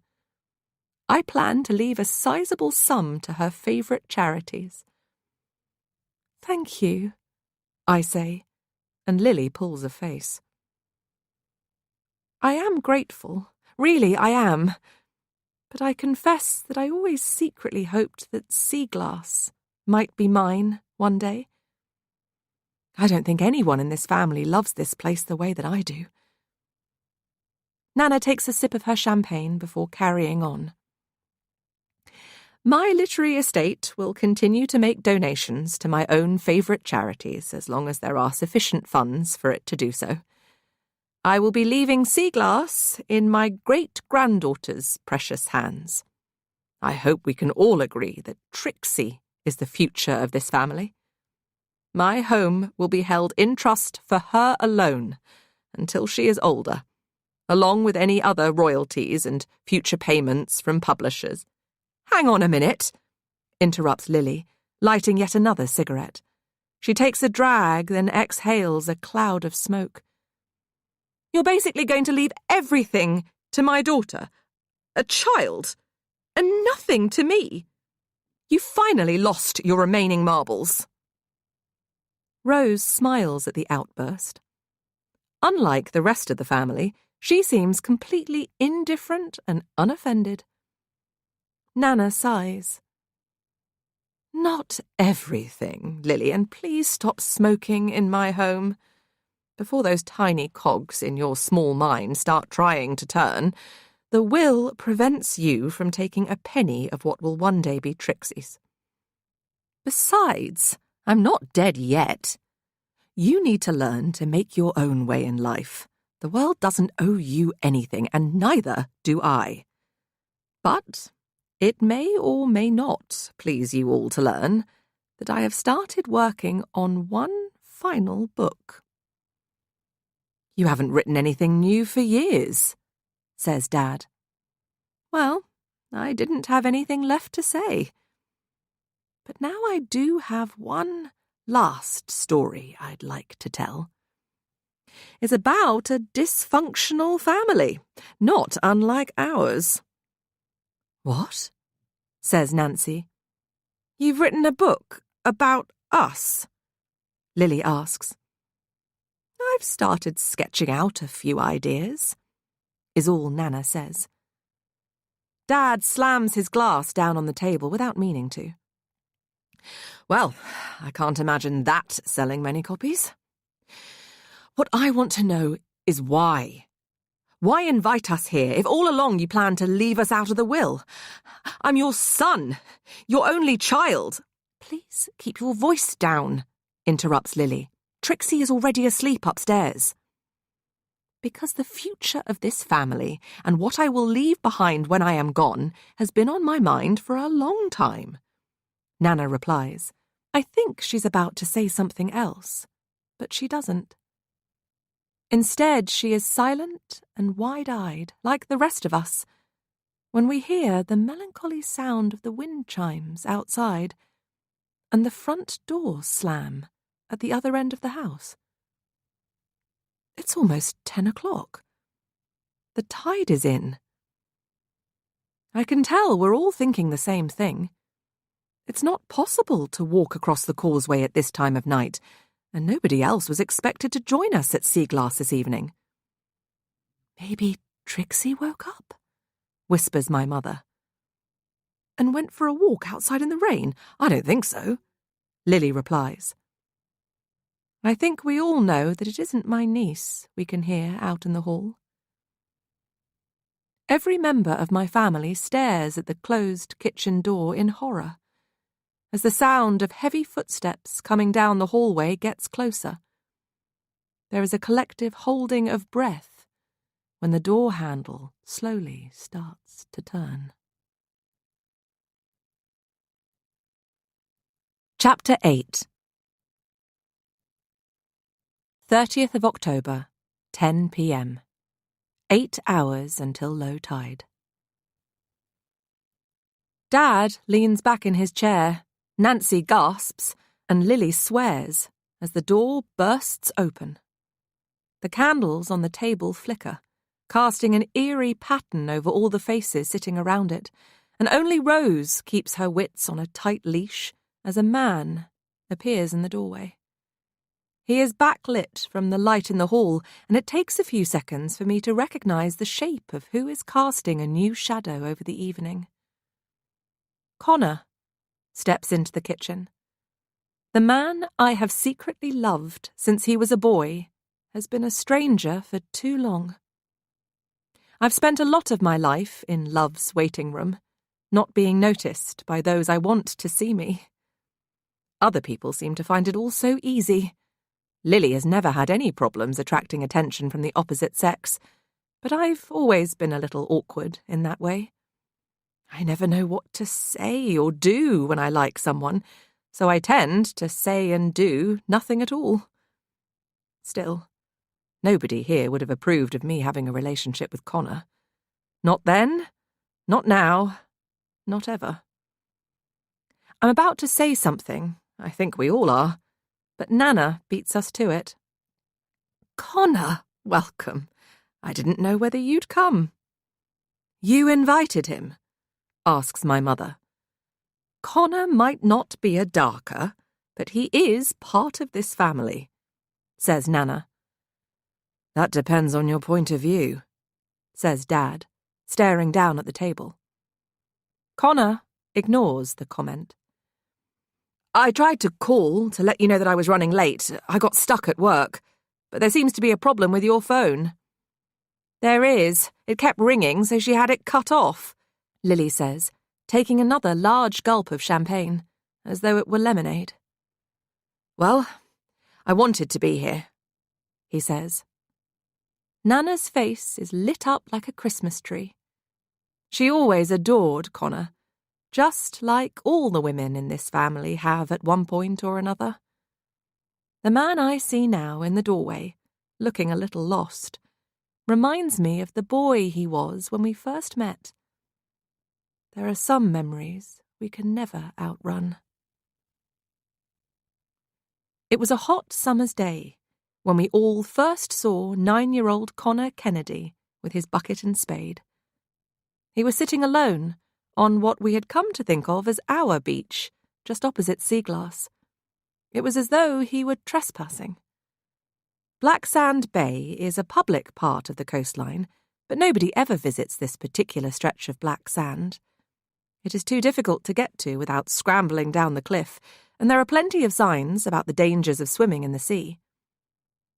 I don't believe in love at first sight, but something at first sight happened to the women in my family that day. All of us. I was 4, Lily was 8, and Rose was 9. We lived in a world of our own during those childhood summers at Seaglass, while my father was busy touring the real one. Nancy would drop us off in July and reappear in August, leaving us alone with Nana for the weeks in between. On the rare occasions we dared to ask where our mother went when she left us, the answer was always the same: somewhere else. My sisters missed her more than I did. But then I've always loved Seaglass. It's the only place that has ever really felt like home.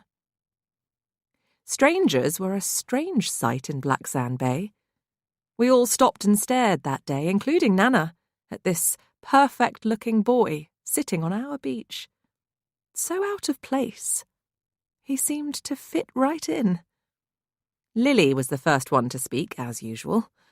It wasn't exactly Shakespeare, but it was the question we all wanted to ask. "Who are you?" The boy glanced in our direction, looking unimpressed. "What's it to you?" Lily's hands formed fists and found their way to her hips. "We live here." Connor looked the same age as Rose, but acted a lot older.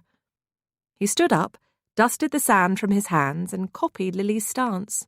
"Yeah? Well, I live here too." He took a yo-yo from his pocket and started playing with it, without taking his eyes off us. Things get a little hazy after that. Sometimes our memories reframe themselves. Nana bridged the gap between herself and the boy, leaving us behind. She had seen the bruises on his neck, the shadows beneath his eyes, the details only age teaches you to translate. She asked him where he lived, and he explained that he and his father had just moved into a cottage along the coast. "What about your mother?" she asked. 9-year-old Connor stared at her, and the yo-yo went down and up several more times while he decided how to answer. "I don't have a mother anymore." "Our parents are away all the time too," said Lily, misunderstanding. Nana invited Connor to come across the causeway and have lemonade with us. She wanted to call his father to tell him that the boy was safe. Things didn't used to be how they are now. Children didn't know they might need to worry about an adult offering them a cold drink on a hot day. Connor said yes. Sometimes I wish he'd said no. I remember him walking across the causeway with us for the first time, still yo-yoing as though his little life depended on it.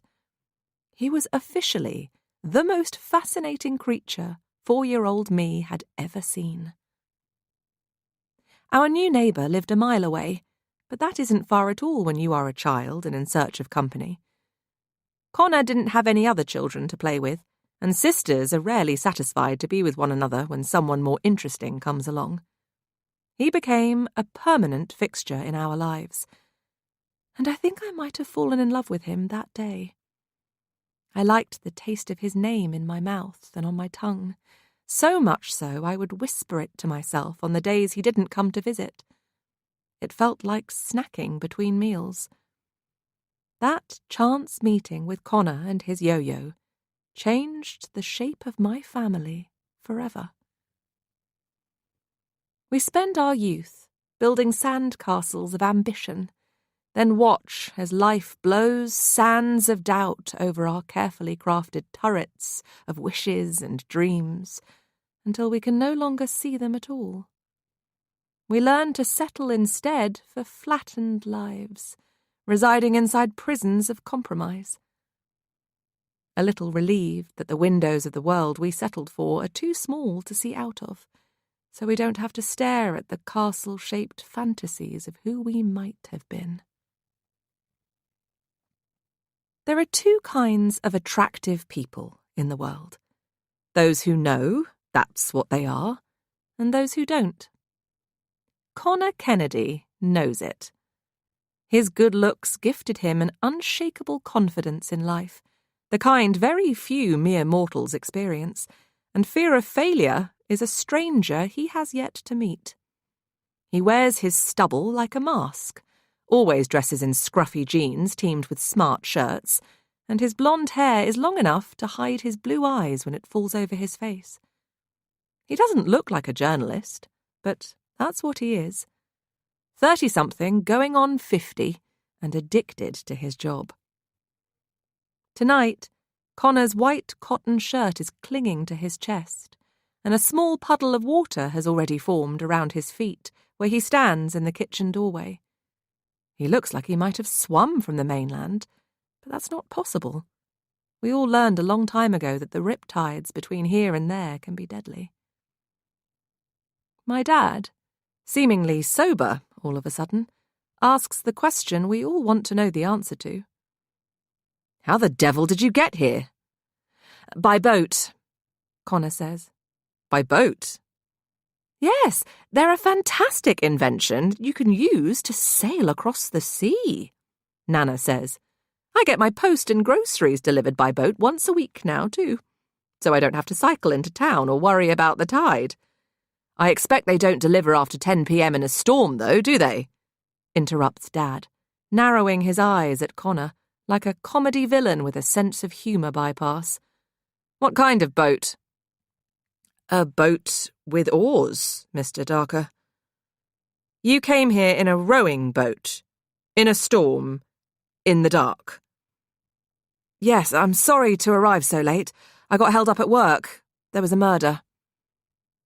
This would sound strange, coming from most people, but Connor is a crime correspondent for the BBC. His press pass is still dangling from the lanyard around his neck. "I managed to borrow a small boat from an old friend, Harry from the fish shop. The storm isn't as bad as it sounds, and it isn't as though I haven't rowed a boat across Blacksand Bay before. I feel as though I might be interrupting, and I don't want to be a party pooper, but I wonder if I might head upstairs and change into some dry clothes?" "Of course," says Nana. "It isn't my birthday until tomorrow. I'm just glad you're here in time for that. Before you disappear, I found something belonging to you." She shuffles over to the sideboard, opens a cupboard door, and takes out an old Polaroid camera. It looks like a vintage item from a museum, but I remember when it was brand new. "Would you mind just taking a quick snap of the family? Who knows when we'll all be together again?" Connor takes the camera from her. We all, reluctantly, lean in, and he takes a photo, before passing the white square to Nana. She attaches it to her retro fridge with a strawberry-shaped magnet before the picture has even developed. "Thank you, Connor. I suppose Daisy's room would be best for you to sleep in. It's the only one with a spare bed. Unless that would be too—" "I don't mind," I say, a little too quickly. The thought of sleeping in the same room with Connor starts a little fantasy inside my head, one which I've had several times before. Lily pulls a face, but I ignore her. "That's fine with me. We're all grown-ups. It's just somewhere to sleep," Connor says, and my fantasy deflates. You can't make someone fall in love with you. I don't know much, but I do know that. The rest of my family exchange glances, which I choose to ignore. "Do you remember where it is?" Nana asks. "I'm sure Connor remembers everything about Daisy," says Rose. It's one of the few times she has spoken tonight, and her words feel like a slap. I excuse myself and leave the kitchen. Connor does the same and follows. I don't mind sharing a room if he doesn't. He used to be like a brother to me. I don't say a word as we walk through the hallway and past the cupboard under the stairs. I was locked in there once as a child, and I give it a wide berth. The staircase itself is a rather grand affair, and unique in that the entire wall next to it is covered with a hand-painted family tree. Time-warped branches stretch across cracked plaster from the floor to the ceiling. Nana did it, of course, illustrating our lives as though they were the same as her books. Another story to be told. We're all on there, dangling on fragile-looking twigs. She has painted us in the same style that she illustrates her children's books, using a pot of black ink and various-sized dip pens and brushes. Sometimes, if she is in the mood, she will draw the outline of her characters with a reed from the garden. Then, when the ink is dry, she colours them in with palettes of watercolour paints.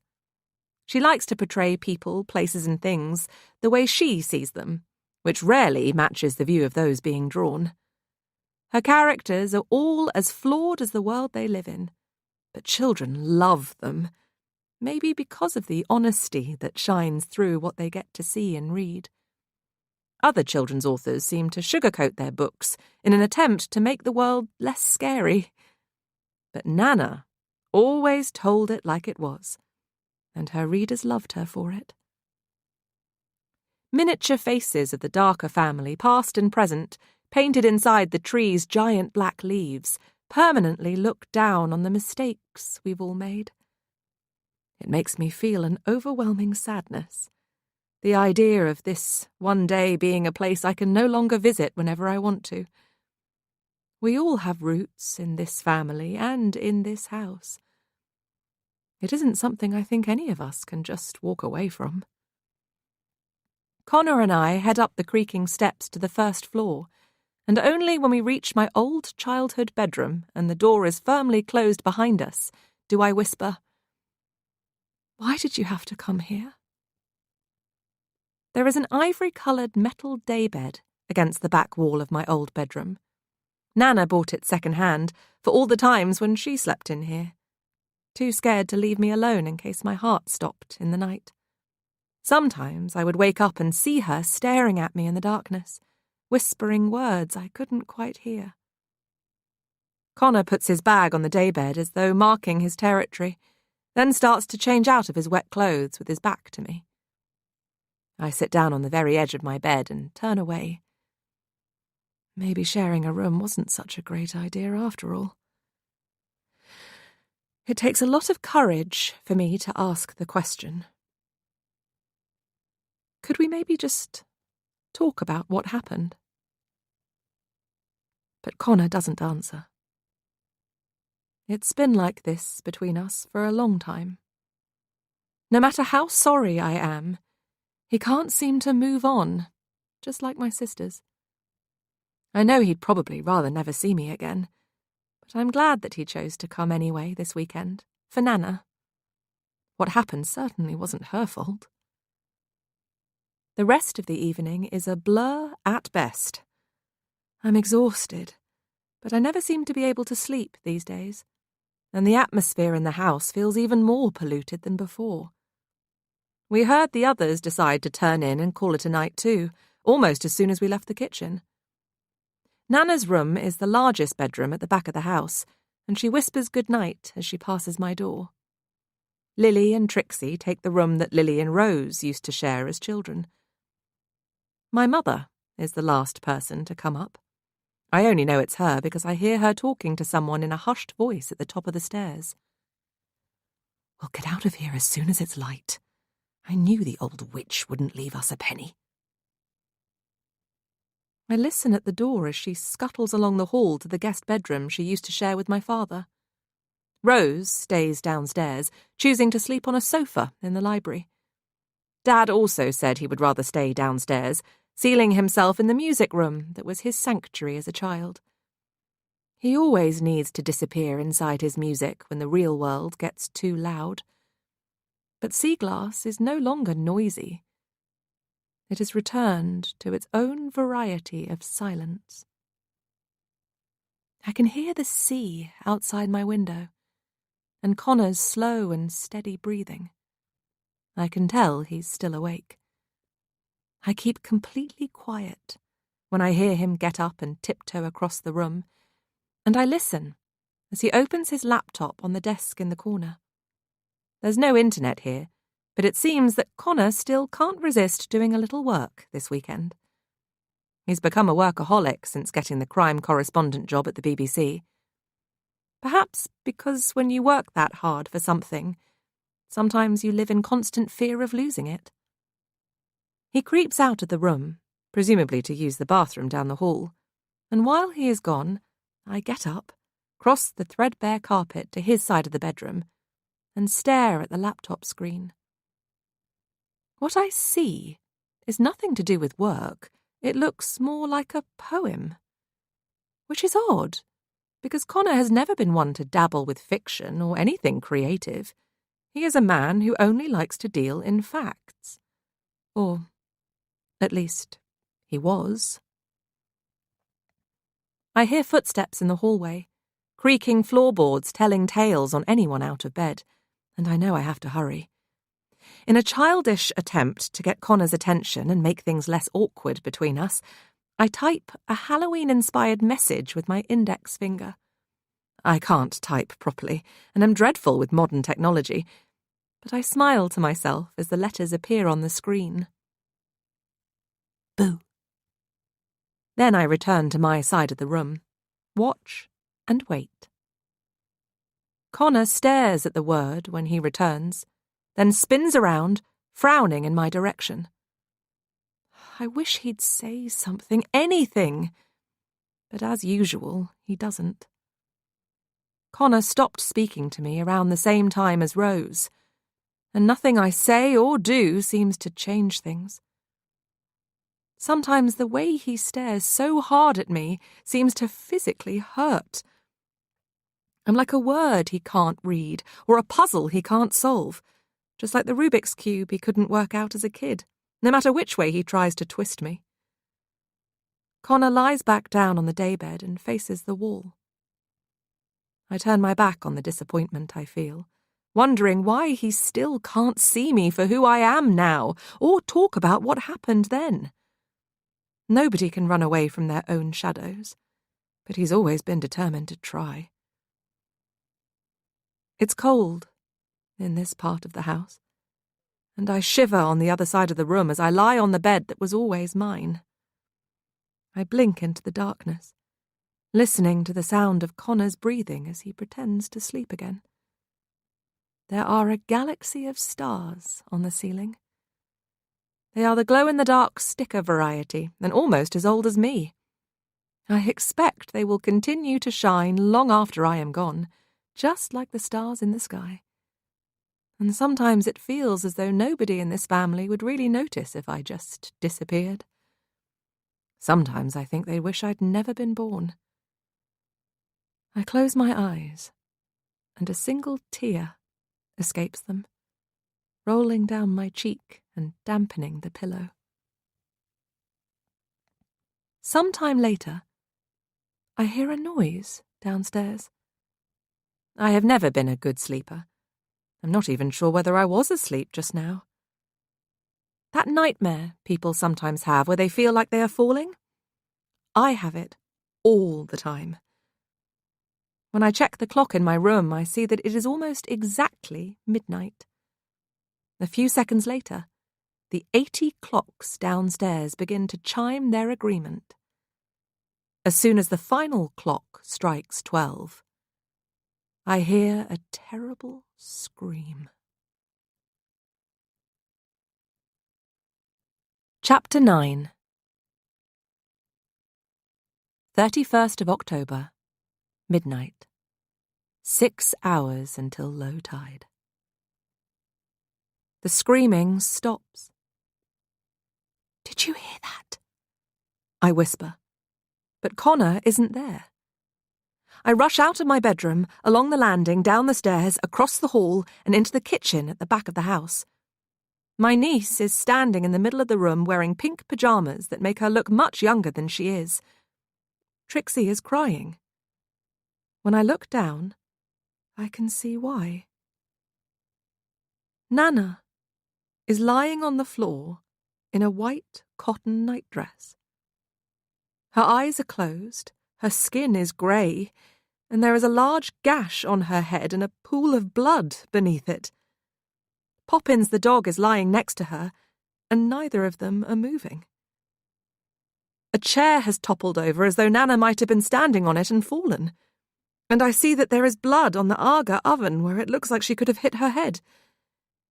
Everything becomes silent and still inside the room, and seconds seem to stretch into minutes. Even the sea and the rain outside are suddenly quiet as I take in the scene, as though my world has experienced a freeze frame. Then the sound of Trixie crying plays in my ears again. Tears are streaming down her face. "Shh, it's okay. Just tell me what happened," I say to Trixie, rushing over and getting down on the floor next to Nana, careful not to touch her or make things worse. "Nana, can you hear me?"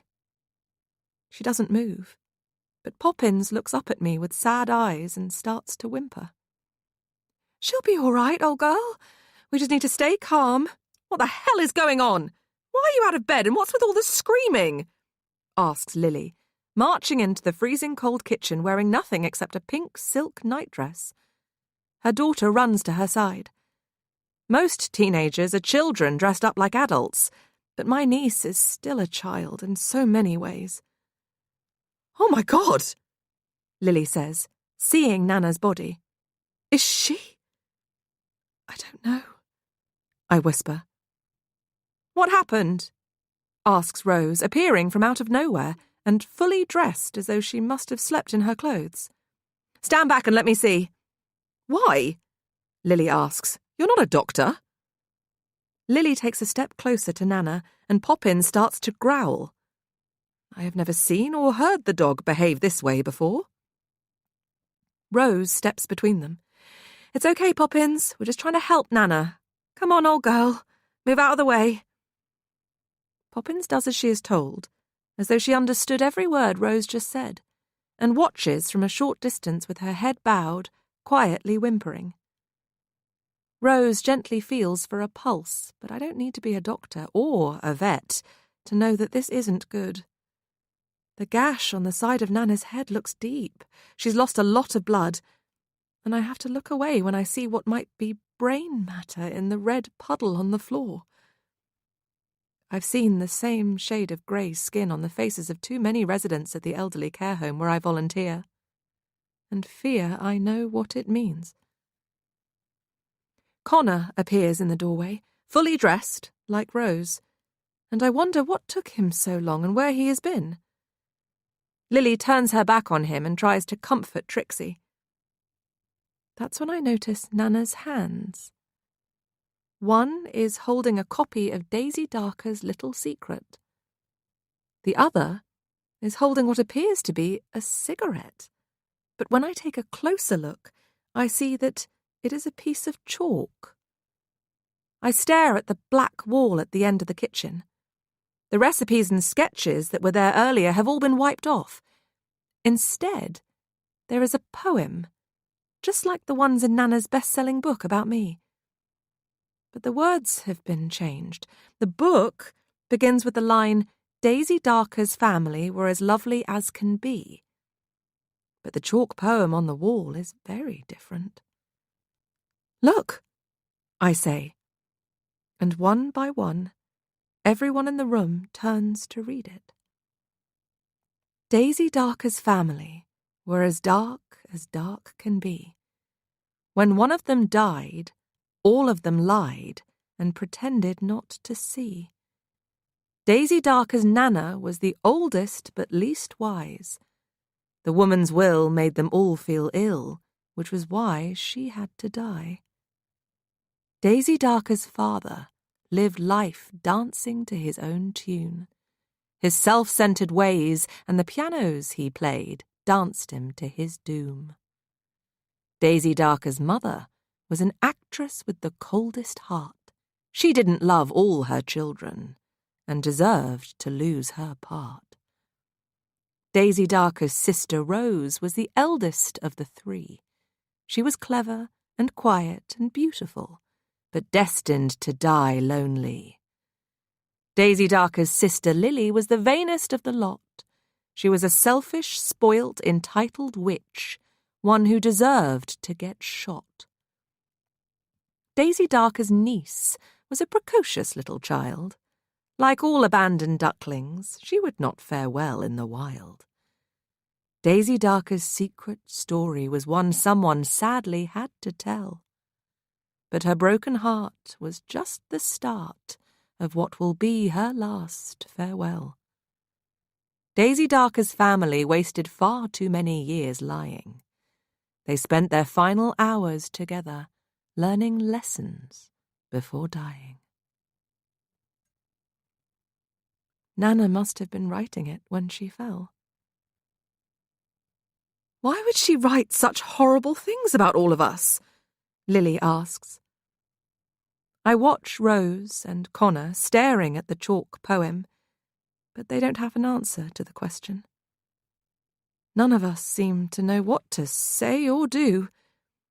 Lily, who always finds silence too uncomfortable to wear, dresses it with the sound of her own voice again. I've just realised that it's Halloween, she says with a weak smile. Maybe this is some kind of trick-or-treat prank. It's true. Nana did always like playing tricks on us at Halloween. It was her favourite night of the year for lots of reasons. She believed in the ancient Celtic origins of the festival and would remind us of them each and every year when we celebrated her birthday. The Celts, living in England, Ireland, Scotland and Wales over 2,000 years ago, believed that on the 31st of October, a portal between the living and the dead opened, allowing lost souls to return to Earth. Nana was always willing to believe that ghosts were real, but it was the only time of year she believed they walked among us. Do you remember when Nana taught us to play trick-or-treat when we were children? Lighting lots of candles and scaring us with her ghost stories? Lily says, as though expecting Nana to sit up and laugh at us all for being so gullible. This is no trick-or-treat, says Rose, wiping a rare tear from her cheek. She's dead. Nana. Daisy Darker's Nana was the oldest but least wise. The woman's will made them all feel ill, which was why she had to die. Nana said she loved her family, but it wasn't always true. The old bat was more bitter and angry with them than any of them knew. She wished her son had been born a girl, or not been born at all. The granddaughters were a blessing at first, but her hope soon hit a wall. The first was too clever, the second too daft, so the third was her only hope. But the child was born with a broken heart, and Nana knew she'd never cope. Nana led a rather lonely life, with a dog for a best friend. She started to fear that death was near, thanks to a palm reader in Land's End. When the time came, no one knew who to blame when she was found with a blow to the head. It was hard to grieve for a woman so peeved. At least one of them was glad she was dead. Chapter 10. 31st of October, 12:15 a.m. Less than 6 hours until low tide. Who found her? Rose asks, looking at everyone until her eyes come to rest on Trixie. Was it you? Rose is better with animals than she is with children, and Trixie starts to cry again. She looks so small and vulnerable in her pink pyjamas. I have an overwhelming urge to hug her when she takes off her glasses with one hand and uses the other to wipe away her tears. Rose adjusts her tone. Can you tell us what happened? Trixie does her best to answer between sobs. I just came down to get a glass of water. Nana was on the floor. When I touched her, she was cold. When I said her name, she didn't answer. She starts to cry again. "We need to call the police," says Connor. "What on earth for?" asks Lily. "It's obvious what happened here." "Is it?" he asks. "Yes. A chair is turned on its side. Nana was obviously using it to stand on while writing one of her bonkers poems on the chalk wall, and she must have slipped." "I don't think we can know that for sure," Connor replies. "Well, what I know is that you're a crime reporter, not a detective, and nobody asked your opinion anyway," says Lily. "This is a family matter. You are not family, and I don't even understand what you're doing here." Even for Lily, this is rude. "What I'm doing right now is wondering why an elderly woman I cared very much about is lying on the floor looking as though someone has bashed her head in with a blunt instrument." He turns to Rose. "What do you think happened?" She stares down at the kitchen tiles as if she can't look him in the eye. "I think Nana just died, and I'm very upset. I'm sure we all are. Like Lily said, I'm a vet, not a doctor." She glares at him, and I'm glad I'm not Connor. "This is not the time for any of your conspiracy theories or wild accusations. Nana was never anything but kind to you, welcoming you into her home and our family. Try to show a little respect and compassion if you haven't completely forgotten how." Rose turns away from him and hugs Lily and Trixie, both of whom are now crying. I go to stand next to them, as though silently choosing sides. "I'm going to miss her so much," I say, unable to imagine life without Nana in it. "I just can't believe she's gone," says Lily. Rose holds her closer. "I know. Neither can I. But she lived a long and happy life, and we will get through this. Someone needs to tell Dad what has happened." Rose has always looked at the rest of the family as a problem with no obvious solution, a problem she doesn't quite know how to solve. When nobody else replies or makes a move, she sighs. "I guess that'll be me, then." We all watch as she leaves the kitchen and pauses in the hallway, outside the door to the music room, where our father chose to sleep. Rose's head is as tightly tucked in as her shirt. She stares down at the floor, and I can almost hear her mind whirring. The music room was one of the few places we were never allowed to play when we were young. Rose hesitates before knocking, like the little girl she used to be, the one who was afraid of getting shouted at for interrupting her father's work. She knocks, and we all wait, but there is no answer. Rose knocks again, before gently turning the handle and pushing the door open. "The room is empty," she says, looking back at us all. "The camp bed hasn't been slept in. Dad isn't here, and neither are his things." Lily rushes forward and grabs Rose's hand just like she did when we were children. "I know he was upset about Nana and the will, but you don't think that—" "Let's try not to jump to conclusions," says Rose, even though I'm sure we've all hurdled over several. "I'm going to find a sheet to cover Nana's body. I'd rather remember her the way she was. Can someone else go upstairs and wake Nancy?"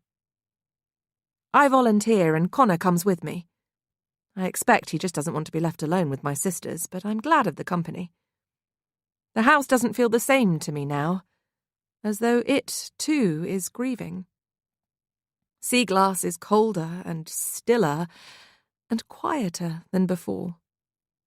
All I can hear is the sound of ticking clocks in the hallway and the gentle lapping of waves against the rocks outside. When I was a little girl, I used to imagine the sea coming in through the cracks in the walls and the doors and the windows and rushing down the chimney while we slept in our beds, until sea glass was full to the ceiling with seawater and we were all floating and trapped inside. I used to imagine a lot of bad things happening to my family in this house, but only at night. I might not be a child any more, but I am still afraid of the dark. Connor stops on the landing and I notice that there is some chalk on his jeans. He sees it too and tries to brush it away. I don't say anything. The door to my mother's bedroom at the other end of the hall is slightly ajar. I freeze and realise that I simply don't have the right words for this situation. Connor, as though sensing my apprehension, steps forward and clears his throat. He knocks ever so gently, but the door swings open a little further, and despite the gloom, we can both see the shape of someone in bed. I don't understand how anyone could have slept through Trixie's screaming, but my mother has always been a deep sleeper. Never less than 8 hours a night, or she thinks it will be bad for her skin. A good night's sleep is something pills and alcohol have often helped her to achieve.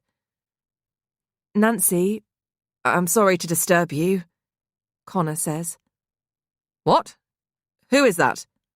says a voice in the darkness. But it isn't my mother sitting up in the bed. It's my father, and he looks just as surprised as we are to find him there. Nancy sits up seconds later, lifting her eye mask and removing her earplugs before squinting in our direction. When she sees Dad in the bed next to her, she practically leaps out of it. "This isn't what it looks like," she whispers in our direction. "Yes, it is," Dad says with a sigh, before holding his head in his hands. The idea of my divorced parents sharing a bed leaves me speechless. Connor clears his throat again. "There's been an incident, and I think it might be best if you both come downstairs to the kitchen when you are..." I fear he is about to say decent. "Ready" is the word he settles on, and we leave them to it. Back downstairs in the kitchen, the mood has changed from disbelief to fear.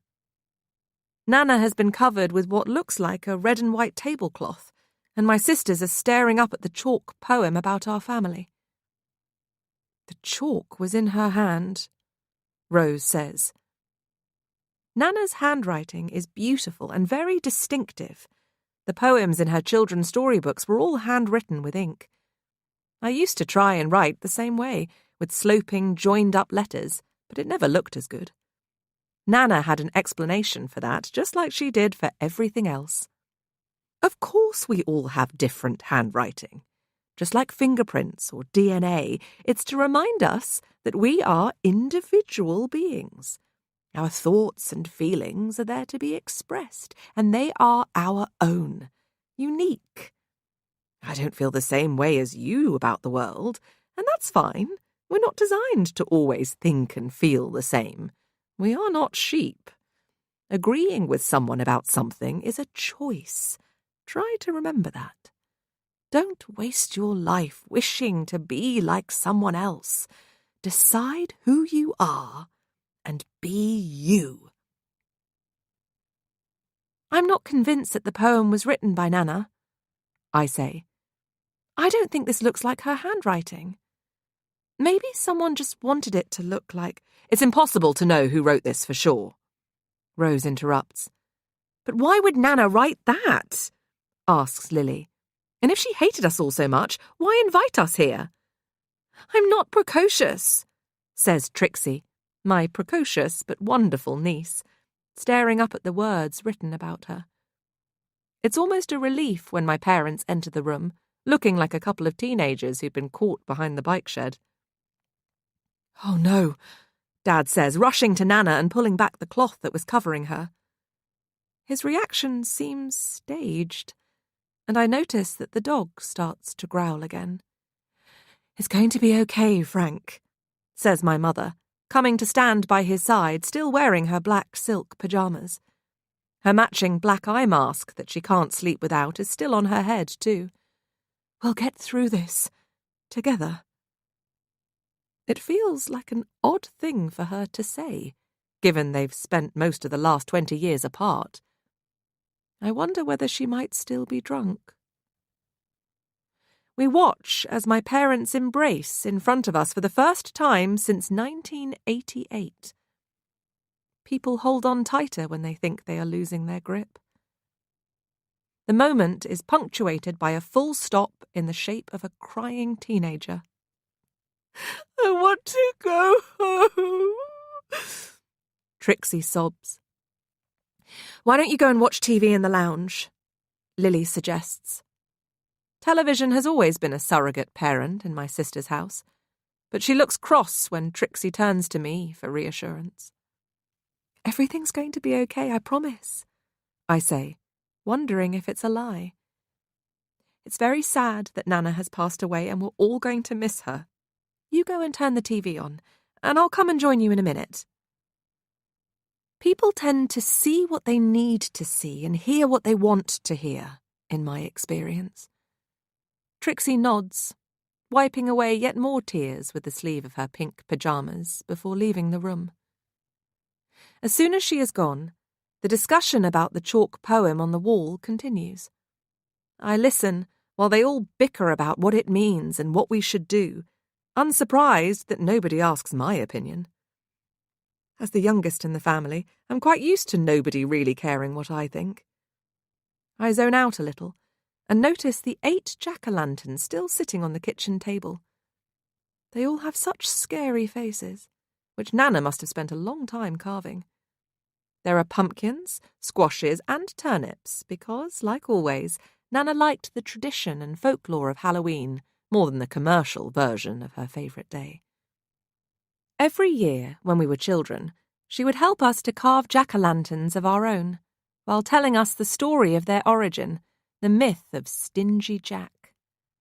The Irish legend claims that a man called Stingy invited the devil for a drink, but then refused to pay for it. It was a trick, one of many that Jack played on the devil until the day he died. But then God wouldn't let Jack into heaven, and the devil, rather tired of a lifetime of tricks, refused to let him into hell either. So Jack was doomed to purgatory, with nothing but a burning coal inside an old turnip to light his way in the darkness. I guess turnips morphed into pumpkins at some point in history, but then all stories told often enough bend and twist out of shape over time. Stingy Jack is the reason why we carve pumpkins and put candles inside them to make lanterns at Halloween. One of my greatest gifts is knowing a little about a lot of things, and Nana taught me about most of them. She said the lesson of the legend was to pay your way in life, or be doomed to be forever lost and lonely in the dark. She was obviously very upset with us all, says my mother, snapping me out of my trance. I think that was clear last night, too. I've been wondering for a while whether Nana might have been suffering from some form of dementia. She points at the chalk poem without looking at it. Unpleasantness is completely out of character. Perhaps she just worked herself up and then... What? Worked herself up, wrote a poem and died? Asks Lily. This might turn out to be a blessing in disguise, says Nancy. How can you say that? I ask, trembling with anger. My mother ignores me. And this display of dementia, along with her odd behaviour last night, might mean that her will simply can't be taken seriously. If she was out of her mind when she wrote it, she wasn't out of her mind, she was just speaking it, says Rose. Nancy glares in her direction. Before they can start to argue, we all freeze when we hear the sound of Nana's voice in the distance. It's time for you to meet the rest of the Darker family, my darling girl. Chapter 11. 31st of October, 12:30 a.m. 5.5 hours until low tide. Don't be cross, Trixie says to Lily, as we all crowd into the lounge. I tried to watch television, but this started playing instead. She points at the ancient wooden TV cabinet, and I spot Nana's old VCR player. She never upgraded to DVDs, in the same way she refused to listen to music on anything other than vinyl records on her 1950s jukebox. The retro TV set rarely worked anyway, especially in a storm, so our only screen-shaped entertainment as kids when we were here was Nana's VHS collection. It's probably why we all spent so much time outside.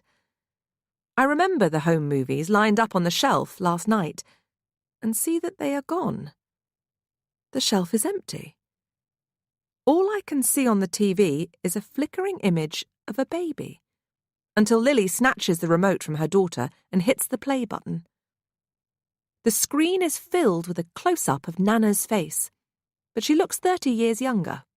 She's carrying a baby into this room, which looks exactly the same, and it takes a while for me to realise that the child is me. My dad was a bit obsessed with making home movies when we were little kids, but I don't think I've ever seen this one before. And I'm not sure any of us really want to watch it now. And the rest of the Darker family can't wait to meet you, says Nana. She carefully passes baby me to my mother, who looks so much younger. Nancy looks tired but very beautiful, and still has a hospital ID tag around her wrist. This must be the day they brought me home to Seaglass. I always knew I was born when we were here. Shall I go and fetch Rose and Lily now? Says Nana's voice, out of shot. They've both been very patient waiting to meet their new baby sister. The camera seems to nod, and I realise that my dad must have been holding it. I want to switch off the home movie, but Nancy takes the remote from Lily and sits on the very edge of the sofa closest to the television. I'm touched, at first, that she wants to remember this moment. But then I see that she is staring at herself on the screen, not me. The image of my past wobbles as my father puts the camera down on the table so that he can be in shot. He comes to stand next to my mother as she lays me in an old-fashioned baby crib before rocking me back and forth. Dad has long, slightly shocking 1970s hair and is wearing what looks like a comedy moustache and flared jeans. The other thing that is noticeably different from the man we know today is that he looks happy. They both do. I watch, transfixed, just like everyone else, as 5-year-old Rose and 4-year-old Lily are led into the room, each holding one of Nana's hands. They are wearing matching yellow dresses covered in a pretty lemon print. I remember wearing the same dress myself a few years later, when it had faded from being washed so many times. My clothes were rarely new when I was a little girl. I only ever got to wear what Rose and Lily had grown out of. Rose's hair is tied back in a high ponytail on the TV screen, almost exactly like the one she has now, with the same chunky fringe, while Lily has pigtails tied with yellow ribbons. My mother often dressed them like twins. There was only a 10-month age gap, so it wasn't surprising. My sisters take it in turns to peer inside the crib, and, unlike now, we really do look like a happy family. This is all very sweet, but what are we going to do about the situation in the kitchen? Asks Connor, interrupting the moment. My father stares at him, as though he had forgotten Connor was here, then helps himself to a glass of whiskey from the drinks trolley in the corner of the room. What do you suggest we do about the situation? He asks Connor, before taking a large gulp. Call the police. Here we go again, says Lily. Why would we call the police? She was 80, says Nancy. Connor folds his arms. Because I'm not convinced she died of natural causes. Dad laughs. You think one of us did her in? Would you mind not suggesting such hateful things in front of Trixie? Says Lily, opening a packet of cigarettes and lighting one.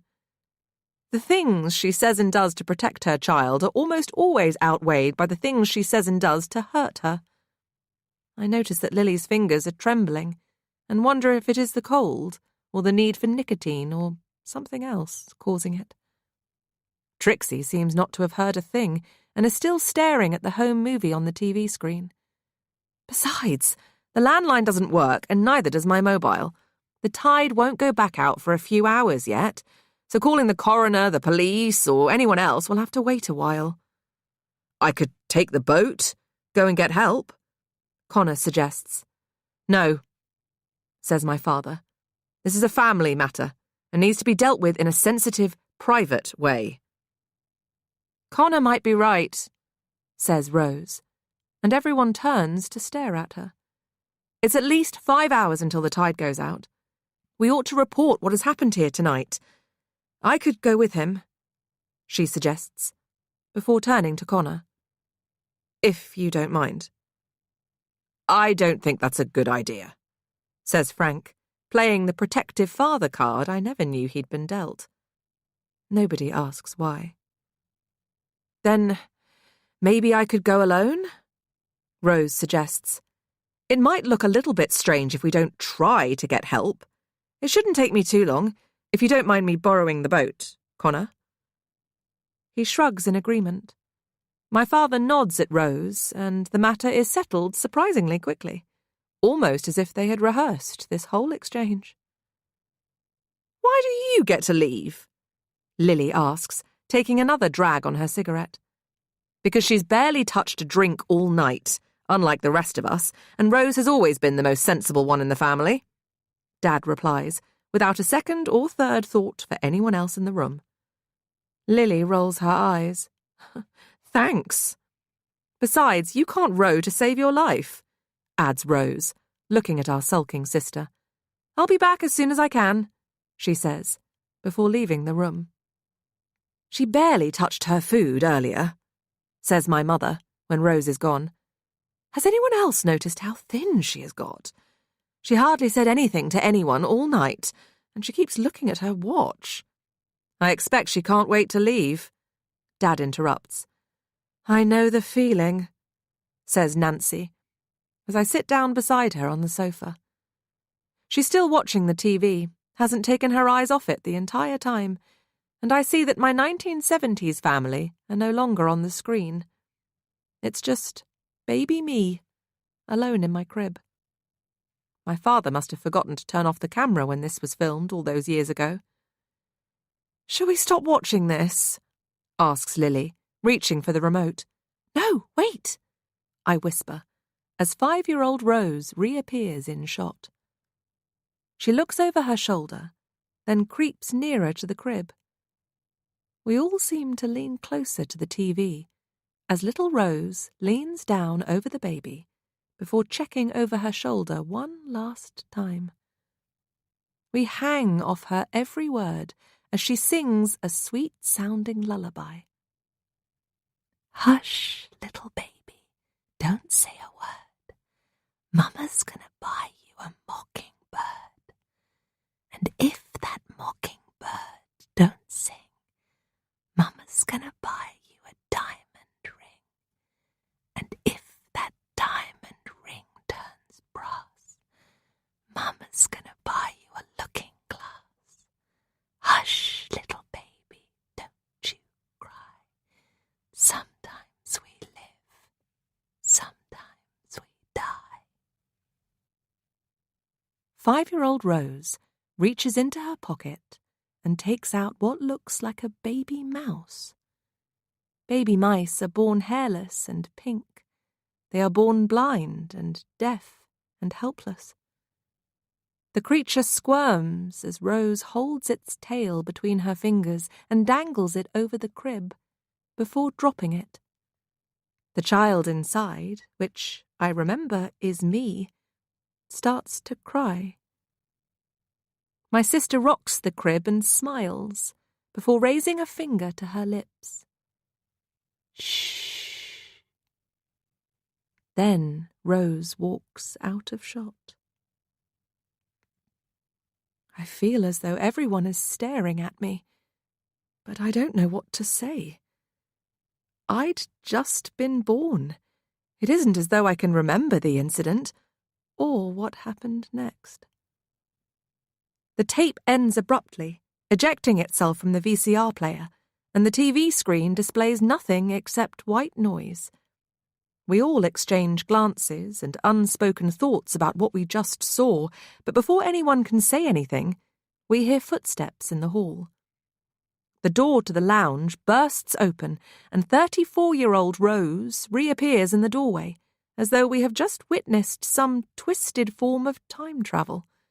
She looks wet and wild and angry, and we all stare at her.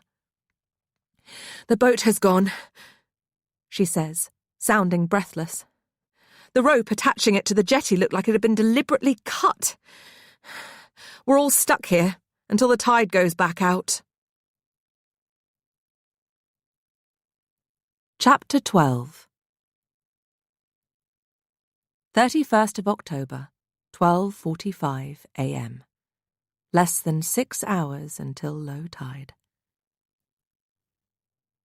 Everyone stares at Rose. "Why are you all looking at me like that?" Lily smiles. "You just got caught." Rose takes a step back towards the door. "What? Putting a baby mouse in Daisy's crib the first day they brought her home?" Rose exhales, shakes her head as though relieved. "Rose was just a child. Children do strange things sometimes. There's no need to drag up the past or upset anyone now. We have enough to deal with," says Nancy. "Yes, like a missing bloody boat," says Connor, storming out. I glance around the lounge and can see that everyone looks just as upset and exhausted as I feel. The fear and sadness in the room is like something solid and real, binding us together even though we might rather be apart. Our grief gives us something in common. They all had reasons to be upset with Nana, and not just because of the will. She could be a difficult woman to love sometimes. But I'm sure nobody in this family would have wished her dead. "Rose is right. The boat is gone. It wasn't even mine," Connor says, reappearing in the doorway. "Maybe you didn't tie it to the jetty properly," my dad says. Connor glares at him. "I tied it just fine. You heard Rose. The rope looks as though it has been cut." Dad nods. "Well, looks can be deceiving. It's been a terrible night for us all. Everyone is tired. I don't think we should let our imaginations scare us into thinking what happened here tonight is anything more than it is. A tragic accident and a missing boat." He stands, a little wobbly on his feet, I notice. Then he walks back over to the drinks trolley and pours himself another glass of whiskey. Liquid anaesthetic to numb the pain. "And you wonder why we got divorced," mutters my mother beneath her breath, before tutting, which is one of her most favourite things to do. "Because I like whiskey?" he asks. "No, because you're selfish. It doesn't even occur to you that someone else might like a drink." Dad holds up the decanter. "There's plenty for everyone." "They don't want whiskey. Why don't I make us all some tea, including you? Clear heads are what is required." She leaves the room without asking who wants what. My mother has always been of the belief that a cup of tea can solve almost anything. Bad day at the office? Have a cup of tea. Struggling to pay the bills? Have a cup of tea. Find out that your husband is cheating on you with a 20-year-old harpist? Cup of tea. She forgot my birthday once, but my mother never forgets how a person takes their tea. It's oddly important to her. Although in our family it is pretty easy to remember. She is the only one of us who takes sugar. As soon as she leaves the room, my dad takes another large gulp of his scotch. "What?" he says to nobody in particular. "My mother just died. I'm supposed to be upset, and I'm allowed to have a bloody drink if I want to." No one argues with my father. It's never been a good use of time. Arrogance always translates his opinions into facts inside his head. Nancy returns with a tray after being gone longer than expected. I see that she's swapped her black silk pyjamas for a black roll neck, cropped trousers and ballet pumps, one of her classic Hepburn ensembles. She's put on some makeup too, thick black eyeliner and a little blusher. I suppose everyone deals with grief differently. Her blue-veined hands are visibly trembling, and the tray rattles as she sets it down on the coffee table. Everyone takes their own cup. They have our names on them, hand-painted by Nana. Even Connor has his own. "Mum," Trixie whispers, ignoring the cup of tea placed in front of her. My niece has been quieter than normal, and I wish I could have protected her from all of this. Lily says, without looking up. "I need the bathroom." So why are you telling me about it? Trixie frowns. "Because I'm scared." I jump to my niece's defence before her mother can reply. I can't stand it when Lily bullies her own daughter. I'll go with her, I don't mind. Nobody is going to go with you or hold your hand. Lily snaps, ignoring me. No one says anything, but their eyes speak the words that their mouths don't. There is no reason for you to be scared of going to the bathroom. You're 15, not 5. All those bloody books you read are putting silly ideas in your head. And there's no need to be scared of Nana anymore, darling. The old bat is dead. Dad takes another sip of whiskey, and Nancy tuts again, louder this time. Neither of them was ever any good at telling my sister off when she was out of line, which is why she's never been in step with the rest of the world. It's almost as if they're scared of her. You shouldn't speak ill of the dead, Nancy says. Why? Lily asks. You always speak ill of the living. Go to the bathroom, Trixie. There's no need to be scared. It's just across the hall. Go on and grow up while you're at it, she says to her 15-year-old daughter who has just seen a dead body for the first time. Trixie glares at her mother, pushes her pink glasses a little further up her nose, and leaves the room. I think we ought to come up with a plan, says Connor. I don't remember anyone asking what you thought, slurs my dad. Surely we all just stay together until the tide goes out, says Rose. The rain outside lashes against the elderly glass in the windows, making it rattle inside its frame. Lily's teeth start to chatter as though it's contagious.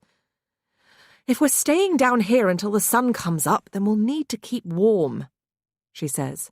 Oh, this house is freezing. My sister can always find something to complain about, but to be fair, she is only wearing a nightdress. I'll get some jumpers from upstairs. Does anyone else want anything? Looks are exchanged like unwanted gifts. Heads are shaken, and shoulders are shrugged. Trixie returns, Lily leaves, my dad pours another drink, and my mother tuts again. Is that really a good idea, Frank? She asks. No, it's an excellent idea. Do you really think it was an accident? Connor asks him. Enough! Dad snaps.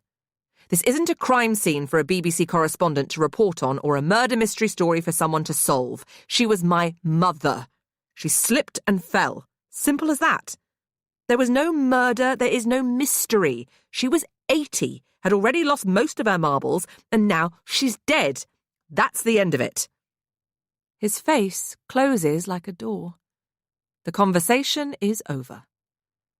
Then Dad frowns and stares out of the window at the sea lit by moonlight, almost as though he has forgotten the rest of us are here. Forgive me, I think I need to be alone for a while, he says quietly. Lily returns with some jumpers and blankets and has dressed herself in jogging bottoms teamed with a tight top. Dad leaves the room as she enters it, taking his whiskey with him and closing the door. We hear him go into the music room, and a few minutes later, we all hear the familiar sound of him playing the piano. Even though he is drunk, he plays perfectly. I'm still cold, whispers Trixie, despite the jumper Lily has given her. It's the pink jumper from last night and matches her pyjamas. I brought one of your books down for you, Lily says. I'm too upset to read. Suit yourself. Here, play with this, see if you can beat my highest score, Lily says. Trixie takes her mother's mobile phone and plays Snake, the glow of the screen reflected in her glasses and illuminating her sad little tear-stained face. I'll go and fetch some firewood, offers Connor. I think we're in for a long night. Thank you, Connor, says Nancy with uncharacteristic sincerity. He's gone a very long time. I think maybe I'm the only one to notice until my mother speaks again. You don't think Connor is doing a runner, do you? I think she was trying to make a joke, but it doesn't quite land, and her face suggests she regrets it. Nana and Connor had a very special relationship. I don't believe he could be capable of hurting her. At least, not like that. She was the grandmother he never had, and we all knew how much she adored him. There was a time when Nana didn't just treat Connor like family. She treated him better. A year after appearing in Black Sand Bay, Connor would regularly turn up at Seaglass, with or without an invitation. So did I.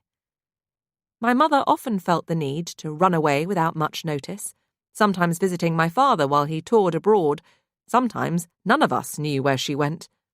But I was always sent to Seaglass when my existence wasn't convenient for my parents' lifestyle. Not that I minded. I loved spending time here with Nana. So did Connor. I was a bit too young to hold his attention back then, so if my sisters were away at boarding school, he would amuse himself looking for crabs in the rock pool at the rear of the house. It was carved out, courtesy of the sea, from the natural stone Seaglass was built on, a private treasure trove of watery magic, starfish and crabs.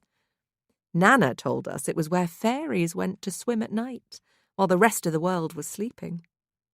If the weather was bad, Connor could often be found indoors, helping Nana mix her paints. He and I were the only ones allowed in her studio, or playing with his yo-yo and staring out to sea. But one morning, Nana and I found him outside the back door, curled up asleep in the log store. Connor, it's 7 a.m. and it's freezing. What are you doing out here? Nana asked, squinting at the boy in the shadows. His only blanket was the night sky sequined with stars. There are no views of the bay or the mainland from the back of the house. All that can be seen or heard is the Atlantic Ocean. As soon as the sun goes down, the world outside of Seaglass's walls is cold and dark. The sea looked black, and the tide was in that morning, which meant that Connor must have been out there for hours. He knew better than to risk the rips and tides hiding beneath the surface of an unforgiving ocean. I didn't want to wake anyone, Connor said, staring at Nana. They had a silent exchange, which 5-year-old me was too young to understand. Come on, let's get you inside. I'll run you a hot bath so you can warm up. Why are you limping? I asked Connor as he followed Nana up the stairs. He smelled pretty bad too, and his blonde hair looked shiny and wet with grease. Go to your room, Daisy, Nana said. She could see that I was about to protest. Being sent to my room was one of my mother's favourite forms of punishment, not Nana's, and I hadn't done anything wrong. Nana's face softened. We can have jelly and ice cream with chocolate sauce for breakfast, but only if you go to your room, she said with a wink. So I did as I was told. But I couldn't resist creeping out onto the landing a little while later and peeking through the crack where the bathroom door was open just enough to see. Nana used my bubble bath for Connor, not that I minded. The bottle looked like a smiley sailor called Matey, and it turned the water blue. I loved bubble baths, but Connor didn't smile or look happy at all. I watched as Nana helped him out of his jumper and shirt. He dressed like a middle-aged man when he was 10. And I saw the cuts and bruises all over his back. Connor looked ashamed, as though it was his fault. "Who did this to you?" Nana asked, already knowing the answer that Connor wouldn't give. She held his face in her hands. "You're going to be okay, I promise. You take the rest of your clothes off and pop them in this bin liner. I'm going to find you some clean, dry clothes and start making us all some breakfast. Call me if you need anything." "Mrs. Darker," he said. "Yes?" "Please don't tell anyone. He didn't mean to do it." Nana had her back to him, and I could see she had tears in her eyes.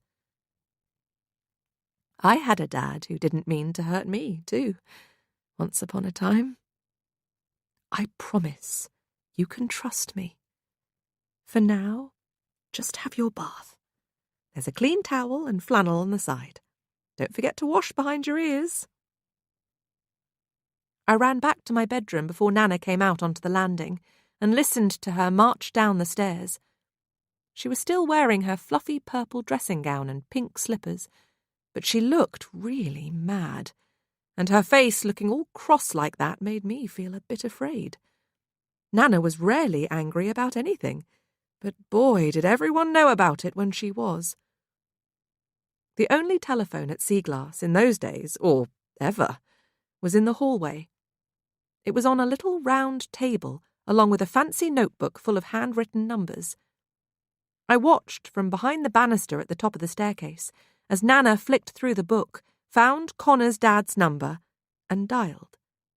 It was a rotary phone, so took forever. Her foot was tapping the way it did when she was proper cross, while she waited for someone to answer the call. Patience was never one of Nana's virtues. "Hello, Mr. Kennedy. How are you today?" "Oh, a little under the weather. I'm sorry to hear that. Is that why you beat your 10-year-old son with your belt last night?" There was silence, in which I'm sure Connor's dad and I were both busy putting together pieces of a puzzle we weren't sure how to solve, wondering if those pieces were in the right order, not really liking the picture that they made. Nana went on. "I suspect you didn't even know where he was overnight. Let me put your mind at rest and tell you that he's here at Seaglass with me, which is where he is going to stay until I can reach social services and have him taken away from you forever." She was quiet again. I wished I could hear what was being said on the other end of the line. "He's a child. It's not his fault your wife died. You are supposed to be his father. You're supposed to protect him from all that is bad and wrong about the world, not constantly hurt him and let him down. Doing your best? Well, your best isn't good enough. You're depressed? Aren't we all? It doesn't give you the right to do what you did. You are a disgrace to depression, and you don't deserve to call yourself that child's father. Either you get yourself some help, or you will lose your son. I never met your wife, but I can only imagine that if she could see what you have become, she would be deeply ashamed and wish she'd never met you. He's her son, all that is left of her. Think of that next time you take your shitty existence out on your child." Then she hung up, and I was both scared and in awe of her all at once. Nana never stopped looking out for Connor from that day on. His father went to AA, was in rehab for a while, and although there were months, sometimes years, when things would be okay, she always kept a close eye on Connor back then, trying to protect him. Back in the present, I get up and leave the lounge to find out where he has disappeared to. I immediately feel the slap of cold air, and the sound of the sea is louder than before, almost as though it is inside the house. When I step out into the hallway, I can hear the back door banging in the wind. Connor must have left it open when he went in search of wood. The quickest way to get to the log store is via the kitchen, but I don't really want to go in there. I don't want to see Nana's body on the floor again, or the unkind chalk poem on the wall, so I avert my eyes as I hurry to the back door. Connor walks through it before I get there, carrying a basket full of logs. He looks completely drenched, and I don't understand what took him so long. I'm about to ask when I notice him staring at something behind me. I think I know what it is, Nana, but when I turn to look for myself, I see that her body has gone. Connor puts the logs down and stares at the kitchen table. There is a VHS tape on it. One of the ones I'm sure I saw on the shelf in the lounge last night. Someone has stuck Scrabble letters to the front of its white cardboard case, spelling out the words, "Watch me." Next to the tape, there is a torn piece of paper. When I read the words that have been written on it, in handwriting I do not recognize, my whole body turns icy cold. Trick or treat, the children hear, before they scream and disappear. Chapter 13. 31st of October, 1 a.m. 5 hours until low tide. The clocks in the hallway all start to chime. Thankfully, just once, as it's 1 a.m., but they are a little out of sync, as usual. Connor stares at the space on the floor where Nana used to be, but there's no body and no blood, as though what we saw before might just have been a bad dream. Then he looks at the VHS tape and note on the kitchen table. He turns to look in my direction, but doesn't say anything, almost as if he suspects me of putting them there. I can still hear my dad's piano in the music room. He hasn't stopped playing since he locked himself away from the rest of us. The men in my life have never been good at using their words, so I find a few of my own. I understand why you've refused to see me for years, and why you still don't want to talk to me now, and that's fine. But can we please put what happened with us to one side, just for tonight? I'd really like to know what you think is going on here, because I'm scared. I say, quietly enough so that the others won't hear. I used to think of Connor like a big brother, and I miss him playing that role in my life. The look on his face is opaque. There is no reflection or even an acknowledgement of what I just said.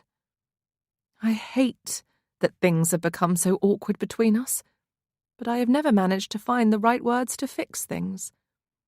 I don't understand why we can't move on, especially now. Everything we've just seen confirms that Nana's death was not an accident. I'm not naive. I know that everyone was upset about Nana's will last night, and I do have a hunch about what might be going on here.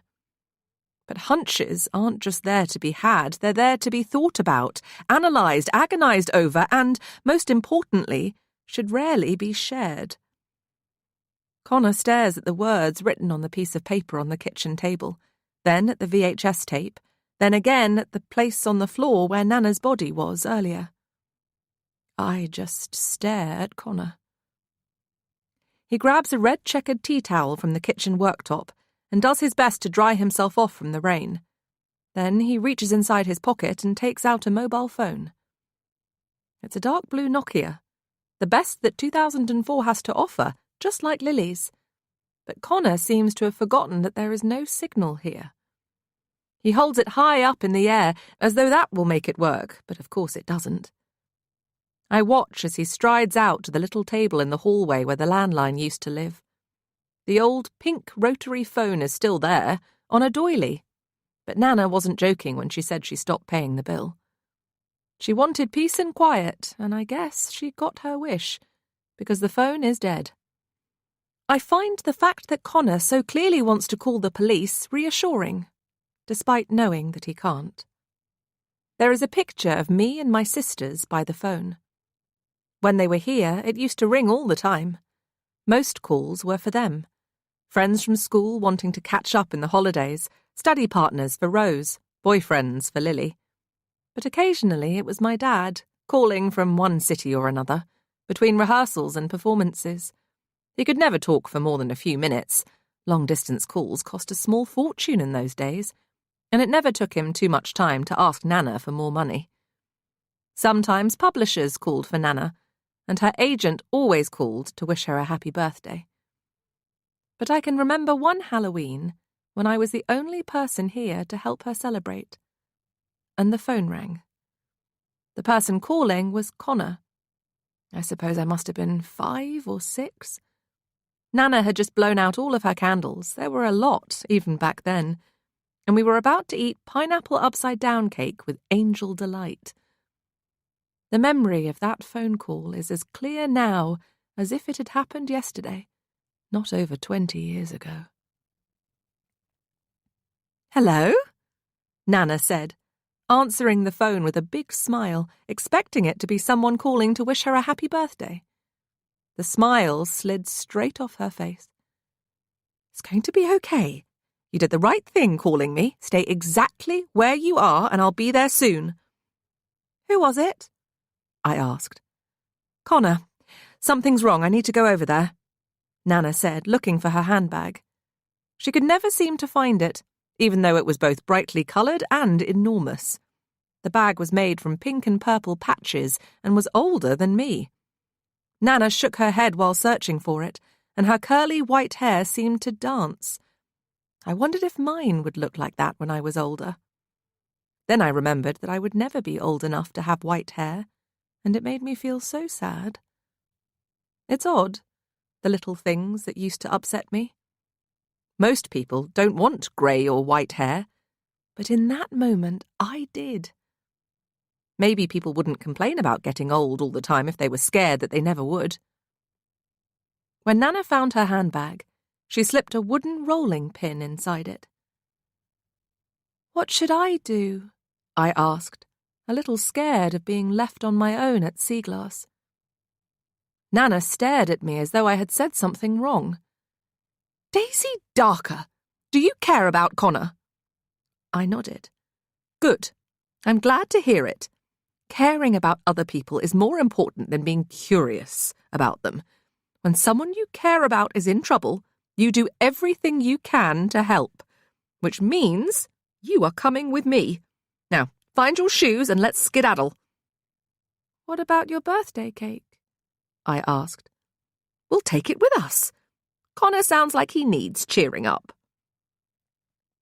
10 minutes later, having crossed the causeway when the tide was already fast coming in, the two of us climbed the rocky path with wet shoes and socks. At the top of the cliff, behind the sand dunes, there was an old shed where Nana kept her only form of transport. It was an ancient bicycle with a large wicker trailer attached to the back, which, now that I think about it, can't have been legal. I climbed into the wicker trailer, and Nana climbed onto the saddle, dangling her handbag on the handlebars. Nana pedalled faster than I knew she could along the coastal road until we reached Connor's cottage, a mile or so away on the other side of Black Sand Bay. The place was really nothing more than a dilapidated 2-bedroom bungalow on a rocky stretch of the coast. One of the windows was cracked, and the blue paint on the front door was peeling right off. They'd moved there when Connor's mum died, and the building was as abandoned and unloved as the 2 people who lived in it. We didn't knock. There was no need. The door was open. I'd never been inside before. Connor always came to visit us, never the other way round. And I was shocked by what I saw. I think we both were. The front door opened straight into a little lounge, and there was mess everywhere. The previously white net curtains were a grubby grey, and when Nana switched on the light, the place looked even worse than it had in the gloom. The old green sofa in the middle of the room had sunken seats and holes in some of the cushions. There were dirty cups and plates stacked on the coffee table, and chip shop wrappers and crushed beer cans all over the stained carpet.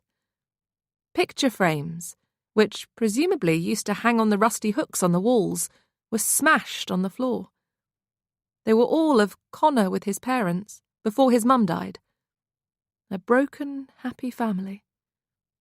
There were bits of glass and rubbish almost everywhere I looked. Connor was sitting in the corner of the room, hugging his knees to his chest. "Where is he?" Nana asked. "In the bedroom," Connor whispered without looking up. "You stay with Connor," Nana said to me. "Be as kind to him as you would want someone to be to you if you felt broken." Then she took her rolling pin out of her pink and purple patchwork bag, and the way she held it made me think it wasn't so she could do some baking. I wanted to be kind to Connor, and I knew what it was like to feel broken. But I followed Nana, even though I knew I wasn't meant to. Curiosity doesn't only kill cats. The bedroom was dark and smelled bad.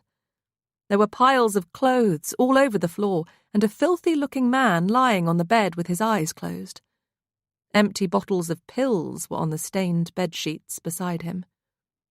Nana dropped the rolling pin and used the phone on the nightstand to call for an ambulance. He wasn't dead. He just wished that he was. Even though I was very young, the thought of anyone feeling that unhappy made me feel overwhelmingly sad.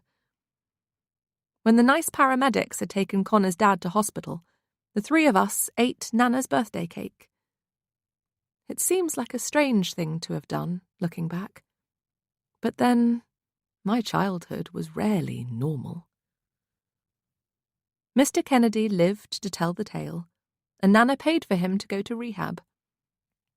"We all get broken sometimes, and if you can help fix someone, you should always try," she said. I think Connor's dad was a bit like me in that way. But he wasn't born with a broken heart. His heart broke when his wife died. Connor said he rarely drank at all before then, and that he used to be happy. They all were. Connor stayed at Sea Glass for a little while, and the three of us, him, Nana, and me, spent a week straightening out the cottage where he and his father lived. We cleared out all the rubbish and washed everything that could be cleaned.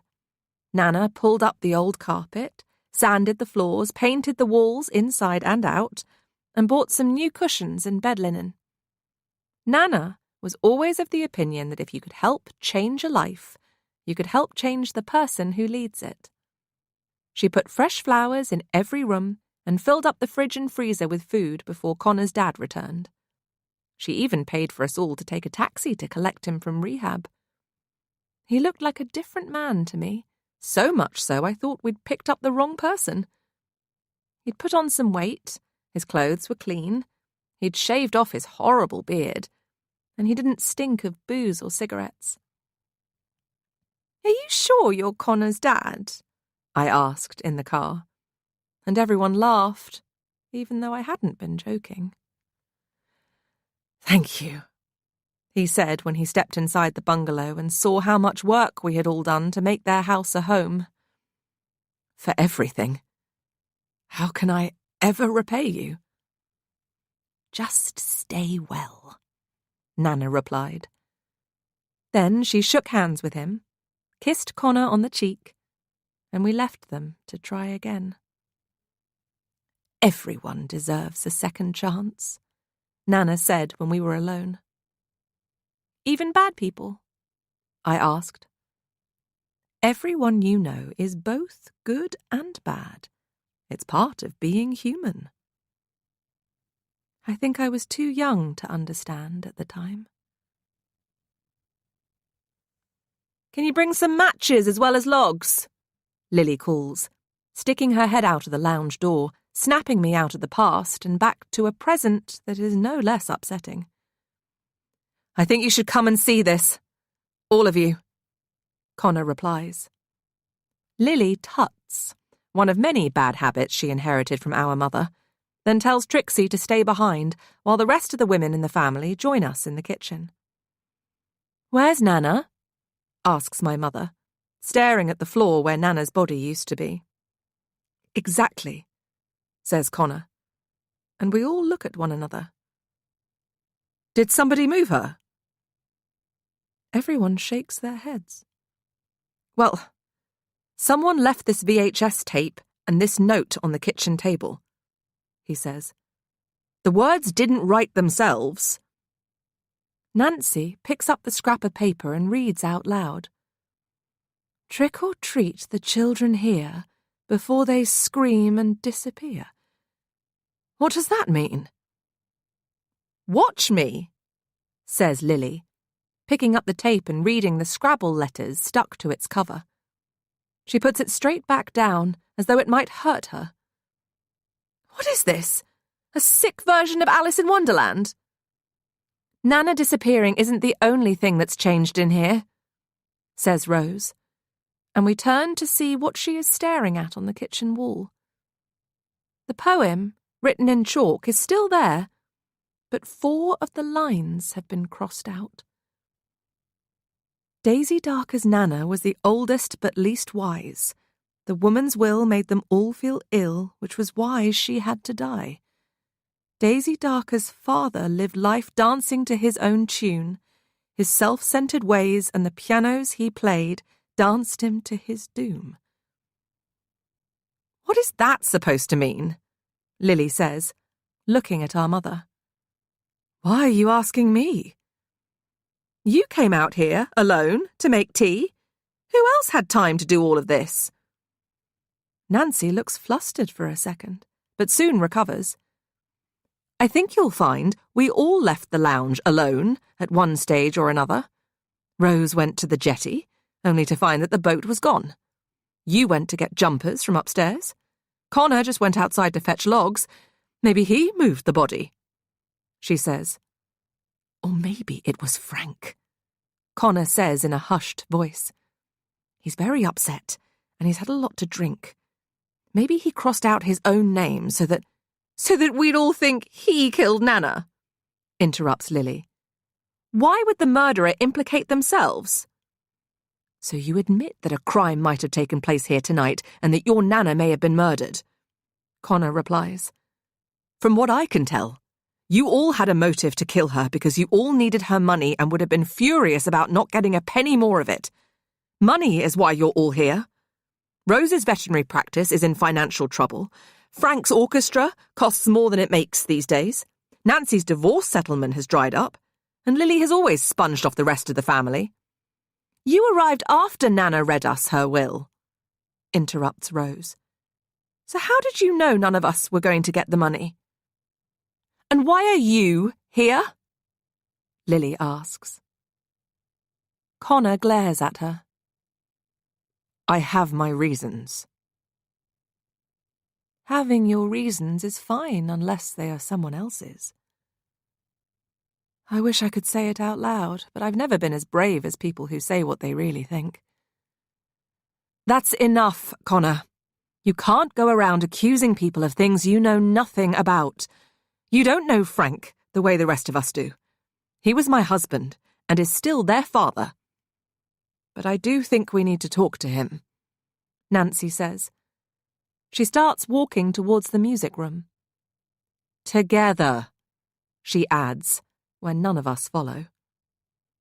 The piano music gets louder with every step we take towards the door. My mother gently knocks on it. "Frank?" There is no answer, so she knocks again, but the piano music continues to play. Nancy tries the door handle, but it's locked. "Stand back," says Connor, so we do. Only Lily laughs when he tries and fails to force the door open by running at it. Rose surprises us all then with a well-aimed kick that causes the door to fly open. But nothing is as shocking as what we see next.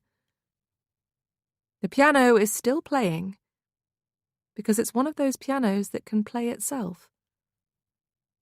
My father is lying on the floor beneath it, with an empty whiskey glass in his left hand. His conductor's baton has been snapped in two and tied to his right hand with a red ribbon. His eyes are wide open, and he appears to have vomited blood. I feel numb and sick and confused. But I am certain of one thing. My dad is dead. Frank. Daisy Darker's father lived life dancing to his own tune. His self-centered ways and the pianos he played danced him to his doom. An unexpected pregnancy resulted in marriage and 3 girls. But instead of seeing his family, Frank chose to see the world. His orchestra was his one true love, and he thought they loved him too. But those out-of-work musicians just needed cash and something to do. Frustrated as Frank became about his own music not being performed, he carried on touring, though failure was boring, still hoping to be adored. While the family who truly loved him was abandoned and alone, it was all too late when he accepted his fate. He might have been happiest at home. When the time came, no one knew who to blame when he was found poisoned by his drink. It was hard to feel sad for an absent dad. His grieving girls didn't know what to think. Chapter 14. 31st of October, 1:05 a.m. Less than 5 hours until low tide. Rose switches off the piano, and I'm glad. The sight of it playing all by itself with my father lying dead beneath it is an image I wish I could wipe from my memory forever. I notice that one of the piano keys has gone, like a missing tooth in a musical smile, almost as though the piano itself is laughing at us. The rain outside lashing against the glass window serves as white noise while we stand and stare in silence. He must have done it, Lily says quietly, as if scared he might hear her accusing him. He must have killed Nana because he was so upset about her will. Then he drank himself to death because of the guilt. Didn't he even joke last night that his preferred form of murder would be a sharp blow to the head? That's exactly how she died. My dad is many things, but I'm certain that a murderer isn't one of them. Why would he move Nana's body? I say. And where is she now? And what do the note and the VHS tape in the kitchen mean? Connor steps forward. This doesn't look like suicide, if you ask me. Nobody did, Lily replies. Are you sure he's dead? Yes, says Rose, closing my father's eyes. She takes the empty whiskey glass from his hand and sniffs it, before doing the same with the empty decanter on top of the piano. It seems like an odd thing to do. Why would he tie his conducting baton to his own hand? Connor asks, looking at the rest of us as though we might be dangerously stupid. Why did he do any of the daft things he did? Nancy snaps, wiping a trickle of tears from her face with a pretty embroidered handkerchief from her sleeve. It has a letter B on it, and I presume it must be Nana's, or Trixie's, though nobody ever calls my niece Beatrice. This all feels like a bad dream. It can't be real, my mother says, in a voice that sounds too small for her. What are we going to do? Why are you so upset? Lily asks. Just because you chose to share your bed with him last night, which is disgusting, by the way, have you forgotten everything else that Dad did? He abandoned you years ago. He abandoned us all.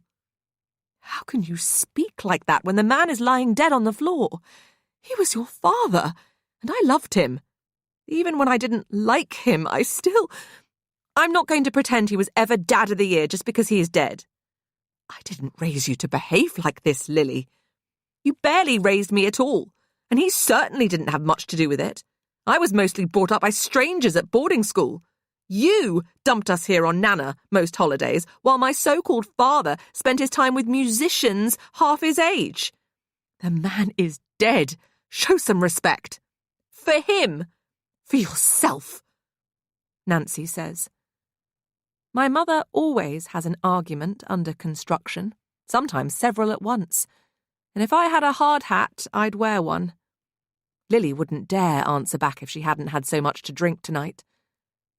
Just when I think it might be over, Nancy throws another verbal brick. He stayed as long as he was able.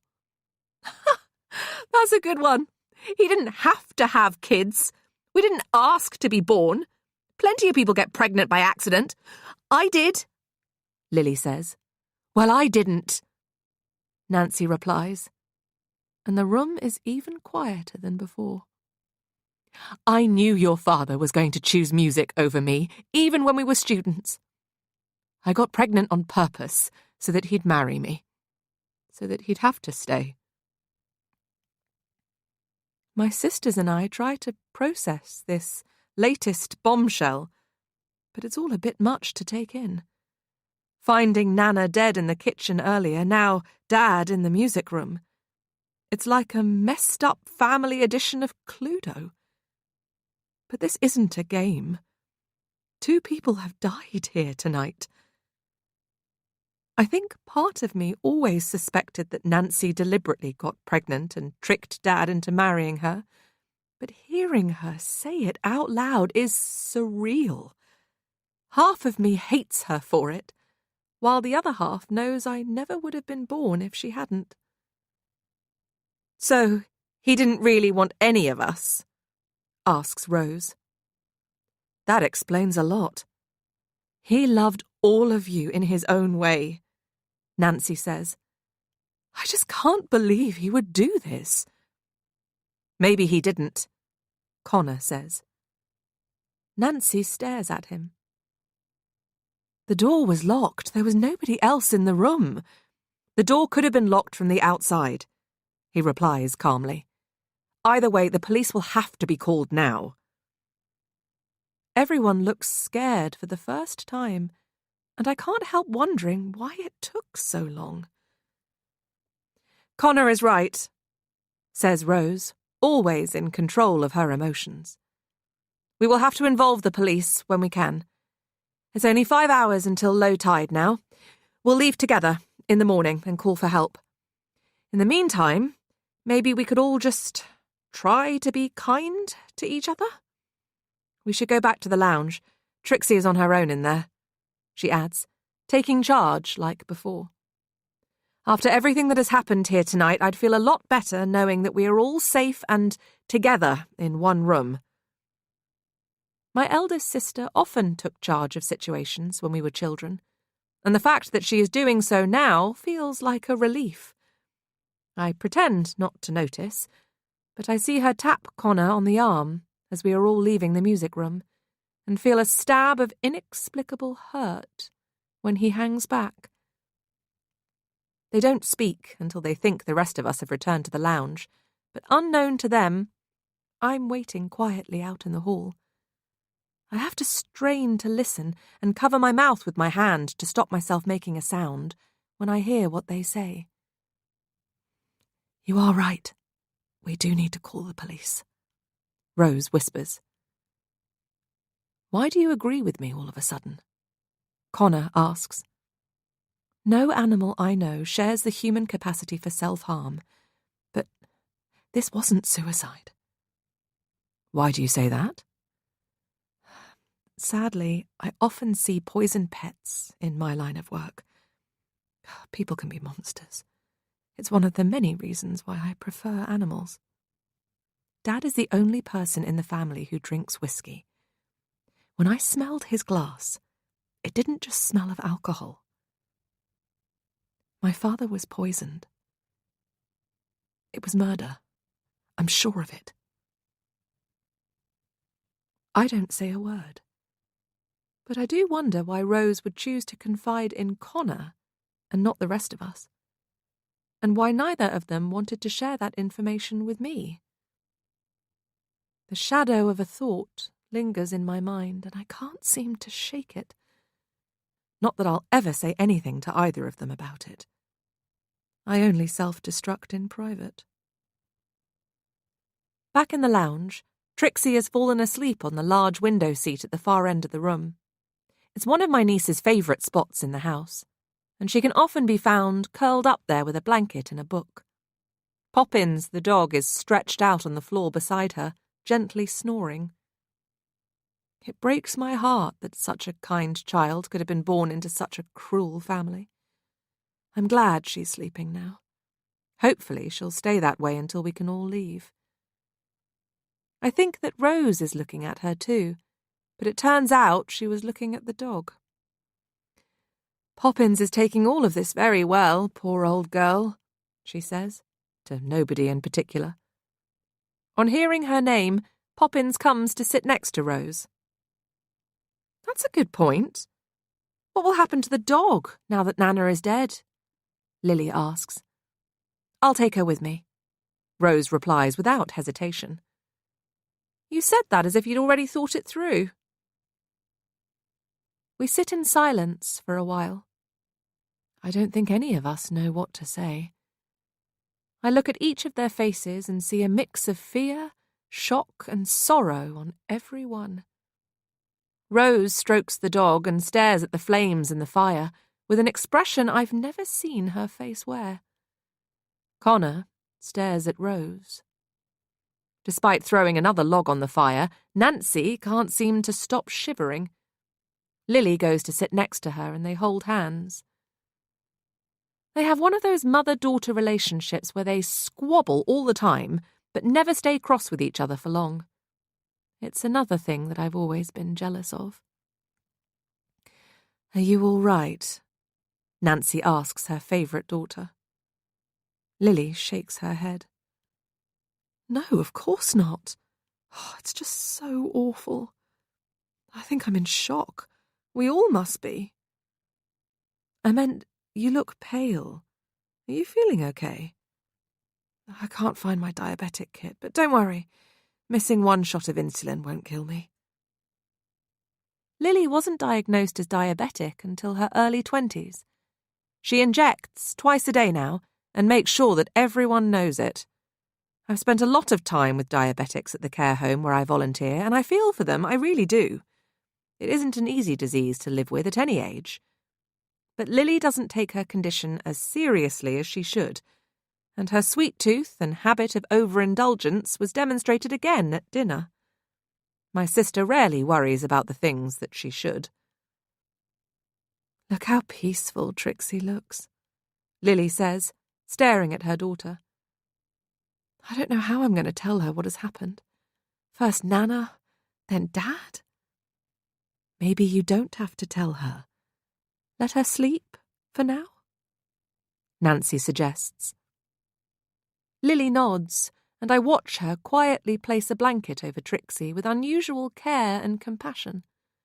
For a moment, I feel guilty about the bad thoughts I so often have about my sister. Maybe she is capable of loving someone more than she loves herself. Lily gently kisses her daughter on the forehead and strokes her hair in a rare display of maternal affection. What do we do with this? Asks Connor. He's holding the VHS tape from the kitchen with the words, "Watch me," on the front. We all stare at it and him as though he's holding a grenade and has suggested pulling out the pin. Throw it on the fire? Suggests Lily. Why would someone leave that there for us to find? I ask. Who put it there is the question we should all be asking, says Connor. And what if it explains what is happening here tonight? It just looks like another darker family home movie, Rose replies, as Connor removes the tape from its cover. We can all see the white sticky label on the side of it. Sea Glass, 1980, written in Nana's swirly handwriting. Rose takes the tape from Connor's hands. "Should we watch it?" asks my mother. The rest of us exchange glances. What else are we going to do for 5 hours? Sitting here in silence while we wait for the tide to go out will only make the hours pass more slowly. And things surely can't get any worse. Personally, I'd welcome any distraction to take my mind off what has happened here tonight. And it might be nice for all of us to remember happier times. "What about Trixie?" Connor asks, looking at the sleeping teenager in the corner of the room. "Shall I turn the volume down?" "Oh, don't worry, nothing wakes her when she's like this. She'll be out for the count until morning," Lily replies. "Is that normal for a teenager?" "It is when I've given her a strong sedative." "You did what?" Connor looks genuinely shocked, but the rest of us barely react. All families have their own version of normal, and I confess that ours is a little different from most. Lily shrugs. "I asked Nancy to crush one of her pills and put it in Trixie's tea earlier." "I used to secretly give my daughters sleeping pills all the time when they were kids," Nancy interrupts, as though proud of the fact. "And we turned out just fine," says Lily, with a large dose of irony. She smiles before turning to our mother. "I remember catching you putting the pills inside gummy bears, so we thought it was a bedtime treat before brushing our teeth. Mine were hidden inside green bears. Rose got the red ones. Daisy's were always gold. We never questioned it, just did as we were told. Trixie wouldn't stop crying after finding Nana. Hopefully she'll just sleep now until the tide goes out and we can leave. I wish I could do the same." Lily opens a new packet of cigarettes, her fingers shaking with impatience while she lights one. Any guilt I felt regarding my feelings about her evaporates. Nobody says anything about Lily smoking, or the fact that she drugged her own daughter to stop her from crying. We all have bad habits. Some we let the world see, some we only reveal with family, and some we're too ashamed to share with anyone except ourselves. She lights up and instantly looks calmer, appearing to breathe out her unease with a puff of smoke. Connor shakes his head, but Lily ignores him. Rose, I think, sensing that a distraction might be good for the whole family, switches on Nana's old TV set. It slowly comes to life, displaying fuzzy grey and white pixels. The tape says watch me, so let's see what happens when we do, she says, sliding the video into the VHS machine, which swallows the tape whole. An image fills the screen, and it feels like the past is coming back to haunt us all. Chapter 15. Sea Glass, 1980. The face of my 9-year-old sister fills the screen. It appears to be Lily's turn to be the star of the family home movie. Some people are born to be the stars of their own show, and she was never interested in learning life's lines unless they were from her own script. Other people are viewed as little more than extras in Lily's rather narrow field of vision. If you don't have a scene in her story, you don't exist in her world. Our summers at Sea Glass were always my favourite time of year as a young child. As soon as school was over for my sisters, my mother would load up the car with suitcases, food, wine, and us, and then we'd make the journey from London to Cornwall and escape the city for 6 weeks. Inevitably, we would always time it wrong, arriving when the tide was in so we couldn't cross the causeway, but that didn't matter. As soon as I could see the old house with its turquoise turrets, it always felt like I was home. We would play on the thin strip of remaining black sand while we waited for the sea to retreat. Sometimes having to wait for something just makes you want it more. Nana was always so happy to see us. She would cross the sandy causeway as soon as it was safe to do so, always with the rusty old wheelbarrow in front of her and a dog close behind. I remember a black Labrador called Bob before Poppins came along. Nana would hug and kiss us all, then load our bags onto the wheelbarrow to make it easier to transport everything to the house. It took a few trips back and forth, and we'd take it in turns to ride on top. Our bedrooms were always as we'd left them, but with clean sheets, fresh flowers, and a chocolate coin beneath the pillow of each bed. Nana always knew how to make us feel welcome and loved when we were children. Dad was rarely there, even before the divorce. My father would normally join us for at least a couple of weeks, but I don't remember him being there at all during the summer of 1980, until after it happened. Which makes me wonder if my parents' marriage was already in trouble, way back then. It was also around that time that our mother insisted we call her Nancy. She said that to keep calling her anything else made her feel old. The room is completely quiet as the video begins. 9-year-old Lily is standing in the hallway full of clocks at sea glass. There are still spaces on the wall for the extra 20 or so clocks Nana has collected since. I remember this as Lily's fame phase. I think we all do. And Nancy smiles in the present when her favourite daughter smiles in the past. Lily takes a few steps back from the camera to reveal a 1980s outfit that these days would be mistaken for fancy dress. The neon pink t-shirt, purple leggings, tutu, headband and pink leg warmers bring it all back. I notice the others smiling as the child on the screen dances to the music and sings along, knowing every word of the Fame theme tune. Her endless singing about living forever seems to bother me the most, along with the other lyric she repeats a few seconds later, staring straight at the camera. Remember, remember, remember, remember. I do remember that summer at Seaglass. I wish that I didn't. If you were to walk into Nana's house, there are 3 doors on the left of the hallway, 2 at the end and 1 on the right. On the left, you'd find a lounge, then a small library, then the music room. At the far end of the clock-filled hall is a door to the enormous kitchen and a door to a tiny bathroom. An elaborate staircase is on the right of the hallway, but just before that, there is one other door, which was almost always locked. Nana's studio, or the West Wing, as she sometimes liked to call it, was very much out of bounds when my sisters came to stay. It runs the full length of the house, with a door at each end, and is where she liked to write and illustrate her children's books.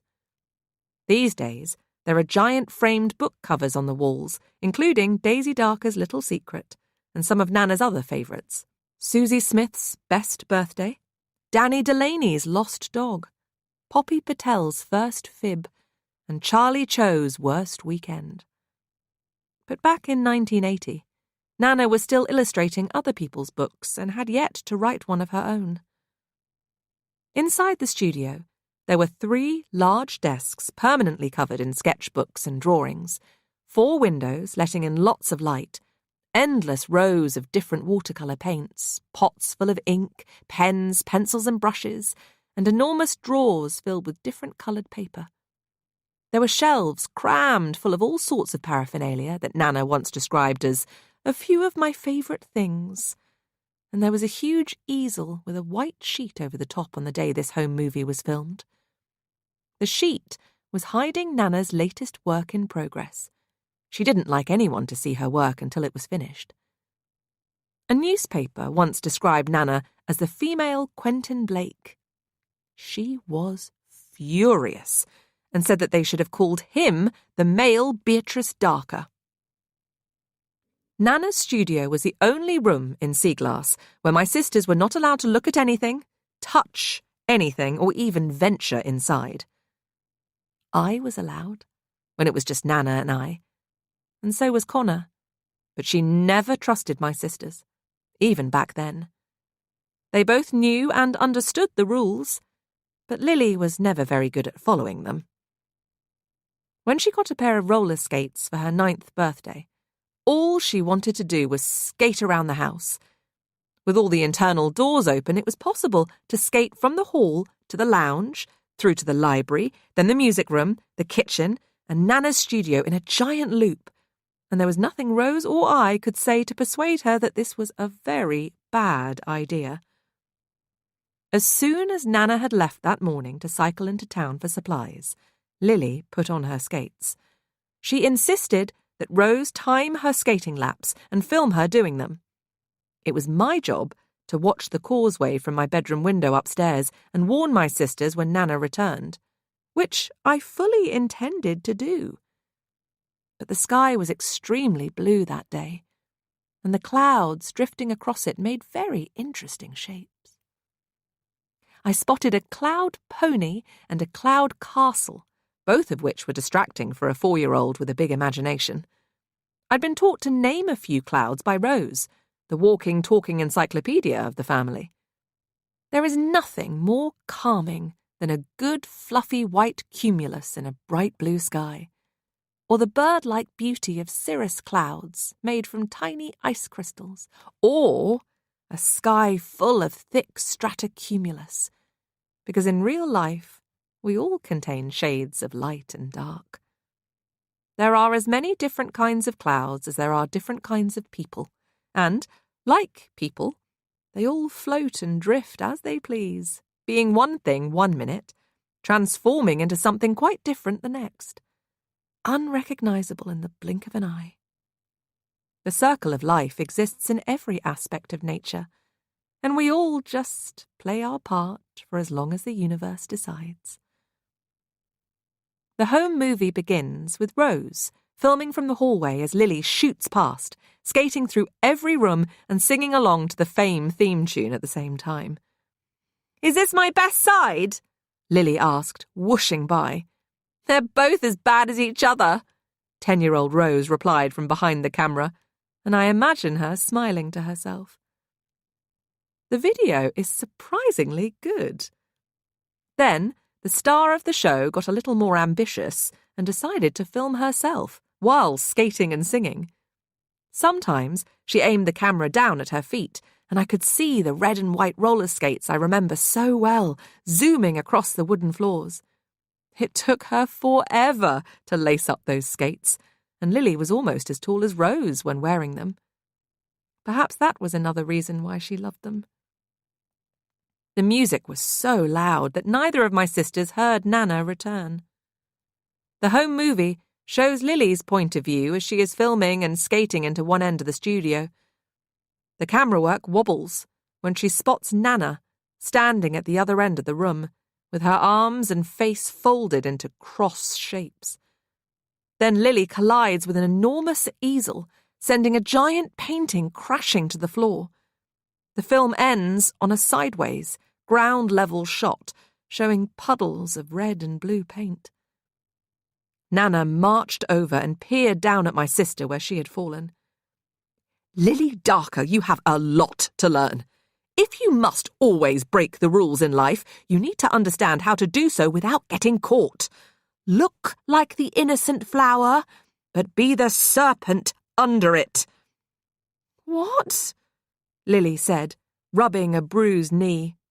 "Pardon, not what. It's Shakespeare." Nana may as well have said it was Swahili.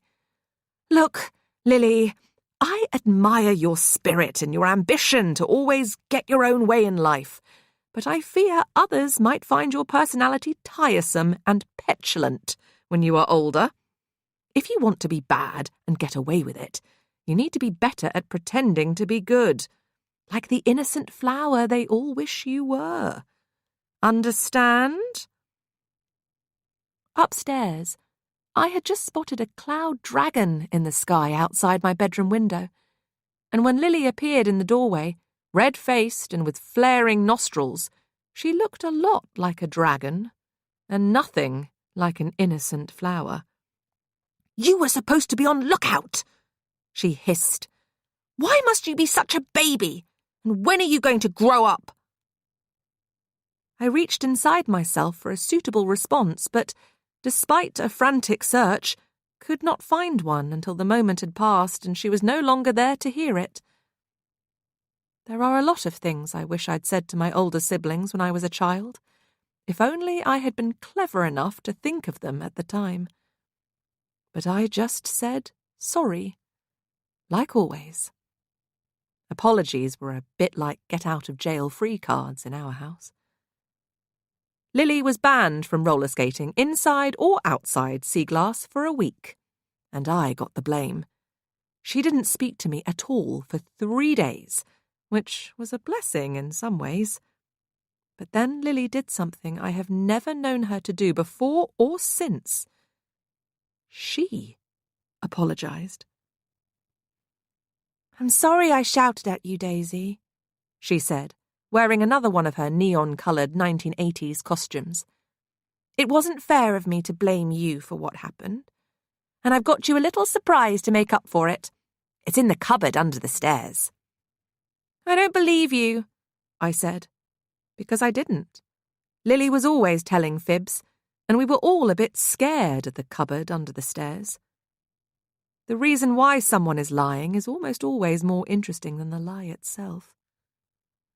"Don't then," she replied with a custom shrug of her shoulders. "Rose, isn't there a surprise for Daisy downstairs?" Nana was out walking the dog and had left Rose in charge because our mother was taking a nap. Rose was passing my bedroom with her nose in an Encyclopaedia Britannica that looked heavier than me, and she was clearly only half listening. Rose knew that she wanted to be a vet from a very young age, just like Lily knew that she didn't want to be or do anything. Neither of them changed their minds over the years. It was different for me. My dreams changed shape as often as the clouds I liked staring at. One year, I wanted to be a musician, like my father. Another, I dreamt of writing books, like Nana. But I never thought I'd live long enough to do either. Which might be why I stopped aiming for a life that felt too out of reach. Rose was often left in charge because she was the oldest. It was a responsibility that she, like a lot of eldest siblings, came to resent. "Oh yes, the surprise," she said. "We all know about it. The one downstairs." Looking back now, I don't think she knew what was going on. But I trusted Rose.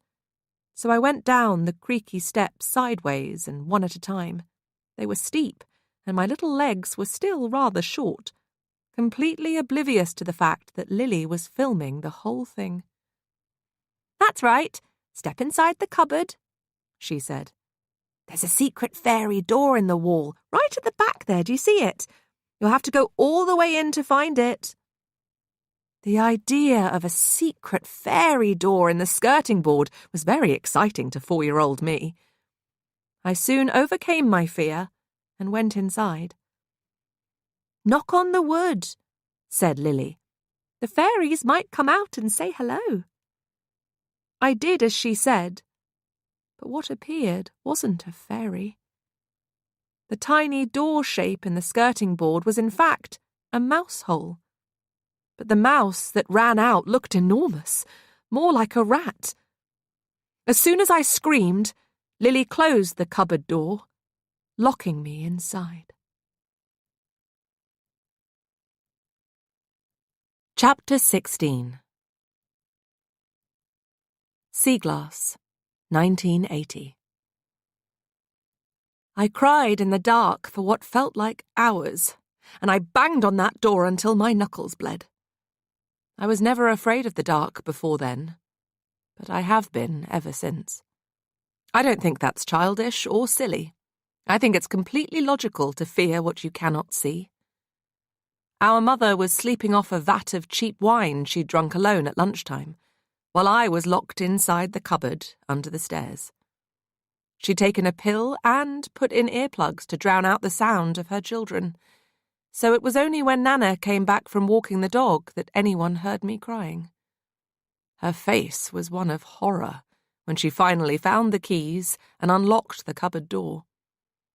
Lily was banned from roller skating for 2 more weeks, and it was Nana's idea that Rose and Lily should be further punished by having to take me to the beach on my 5th birthday.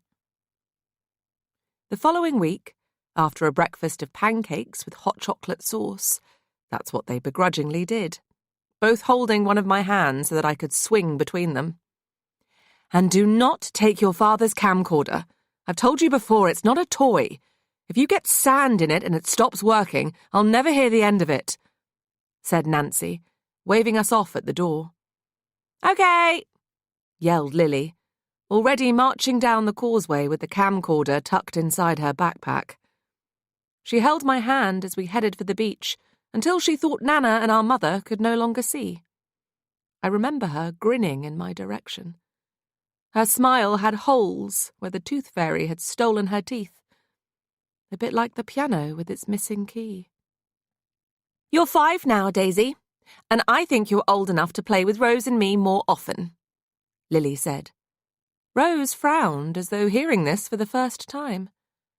Would you like that? I nodded. I would have done almost anything to get them to like me more.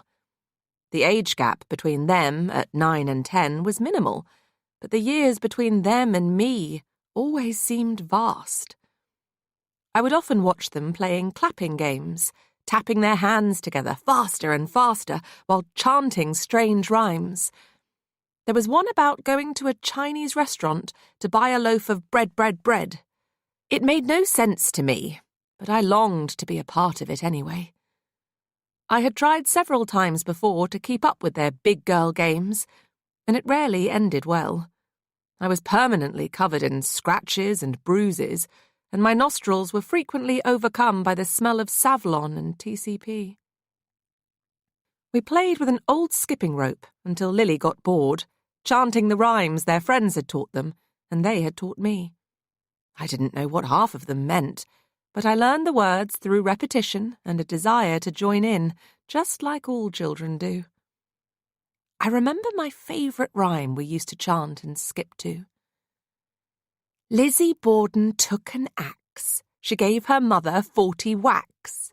After she saw what she had done, she gave her father 41. Lizzie Borden got away. For her crime she did not pay. Rose loved that rhyme. Those skipping games on the beach were one of the few childhood activities at Seaglass that required all 3 of us. 2 to swing the rope, 1 to jump. Let's play the mermaid game instead. Do you want to go first? Lily said, with her hole-filled smile. They buried me in the black sand until my face was all they could see. Then they made a sand-shaped mermaid's tail and decorated it with seashells. They left me there for over an hour while they built sandcastles nearby. Our family seems like a sandcastle to me now, quick and relatively effortless to build, and even faster to wash away, as though it never existed. I can remember nothing solid about the relationships we had with one another. Nothing substantial that couldn't be obliterated in a mere moment by a cross word or the crash of a wave none of us saw coming. I remember hating both of my sisters for the first time that day. Really hating them. I couldn't move. The sand was too heavy where they had buried me beneath it. My face was burning in the hot sun and I was crying. Until Connor came along. He had 2 yo-yos that year and could do all kinds of clever tricks with them, both at once. I heard him talking to Rose before I saw him. Did you know that Seaglass was one of the properties used in the Second World War to look after evacuated children? He said. No. How do you know that? 10-year-old Rose asked, sounding genuinely interested. I read about it at the library, and now I'm writing about it for my school newspaper. I'm going to be a journalist one day. Children would walk here to this stretch of coast all the way from Plymouth, a long line of them carrying their little suitcases over the hills and sand dunes to escape the bombings in the city, leaving their parents behind. Connor, help me! I yelled. He looked amused at first when he spotted me stuck in the sand with my mermaid's tail of shells. But when he saw that I'd been crying, he dug me out at once and pulled me up. "It was just a joke," said Rose, looking at Connor, not wanting him to think badly of her. "Yeah, don't be such a crybaby all the time," said Lily. "I hate you both," I said, then stormed off to get my armbands. "I'm going to swim to America, and I never want to see either of you ever again." When Lily laughed, it only made me more determined. The tide was coming in, and I think, deep down, I knew I'd probably only make it to the little rock island 1/2 a mile out, but I thought I was a good swimmer, and with my orange armbands, I felt invincible. I looked at Rose, who was the eldest after all, but she just stared down at the sand. That was when Lily picked up the camcorder again. I watch now in horror, along with the rest of the family in the present, as 5-year-old me starts to swim out to sea. It reminds me of when we watched Titanic together, knowing that the film couldn't possibly end well. I see myself getting smaller and smaller, doing my own variation of doggy paddle, where sometimes I threw in a lopsided breaststroke because I didn't know any better. Only Lily and Rose had been sent for swimming lessons. When I was halfway to the rock island, I got scared and turned around. Rose was at the water's edge, yelling something I could not hear. Connor was waving his arms, and even Lily appeared to be a little worried, beckoning me to come back. They all looked very small and far away, and I decided maybe it wasn't a good idea to swim to America that day after all. I tried to head back towards Black Sand Bay, but the sea had other plans. I was dragged sideways first, then backwards. Then one of my armbands came off when a wave crashed over me. We'd been warned about the dangerous undercurrents in the bay when the tide was this distance from the shoreline, but I was too little to understand the consequences of ignoring them. Fear is something we have to feel to learn, and learn to feel.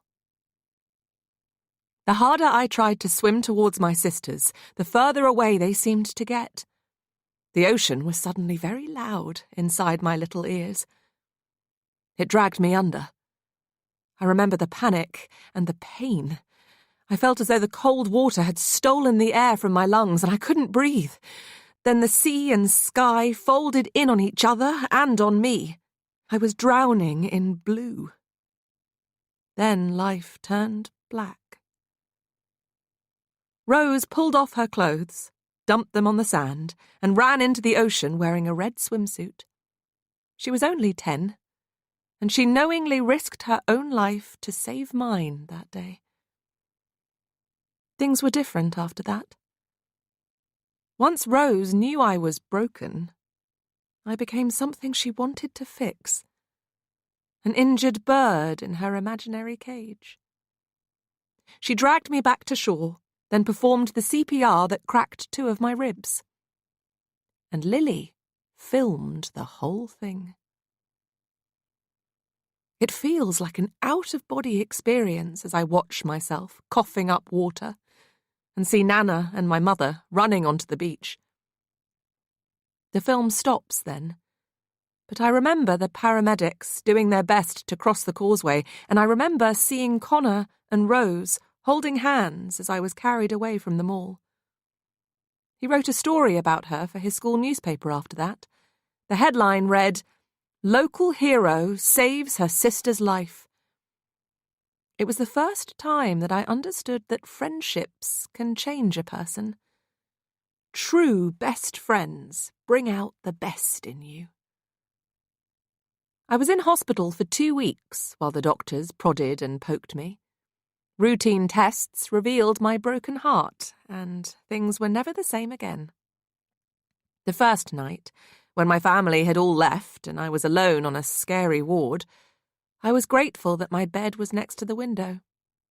The moon was bright that evening, and it meant that I could see cloud creatures, even though the sky was black. They danced across the shy moon, but the shapes they made no longer resembled ponies or dragons. Only monsters. Monsters don't always hide in the dark. Some walk around in broad daylight, happy to be seen by anyone foolish enough to look in their direction. My mother blamed herself for my broken heart. I have always known that, deep down, but never quite understood why. Something she did while pregnant with me, perhaps? The doctors said my condition was so rare they still didn't know what caused it. Nancy spent days sitting by my bedside or in waiting rooms. She tutted and sighed and flicked through the free magazines, looking for competitions to enter. Nancy rarely read anything except a TV guide. I remember when the doctors said that I was well enough for the whole family to visit. My sisters gave me homemade get-well cards. Nana brought me a bottle of Lucozade and a box of Quality Street filled with only toffee pennies because they were my favourites. Dad sent all his love from a concert hall in Vienna. Apparently there were no flights back to the UK that week. Lily wore a new dress and her very best smile for the occasion. She was the last one to leave my hospital bed and rushed back over when they were all about to go. Everyone waited in the entrance to the ward while she whispered something in my ear before kissing me on the cheek. "Good girl," said Nancy, happy that her favourite daughter was trying to make up for what had happened. She has always been a firm believer in fraudulent feelings. She presumed Lily had apologised and didn't hear what my sister had really said. None of them did. But I've never forgotten it. "I wish you had drowned." Chapter 17. 31st of October, 1:45 a.m. Less than 5 hours until low tide. I was never allowed to go to school once my hidden heart problem was exposed, and life was never allowed to return to normal. For any of us.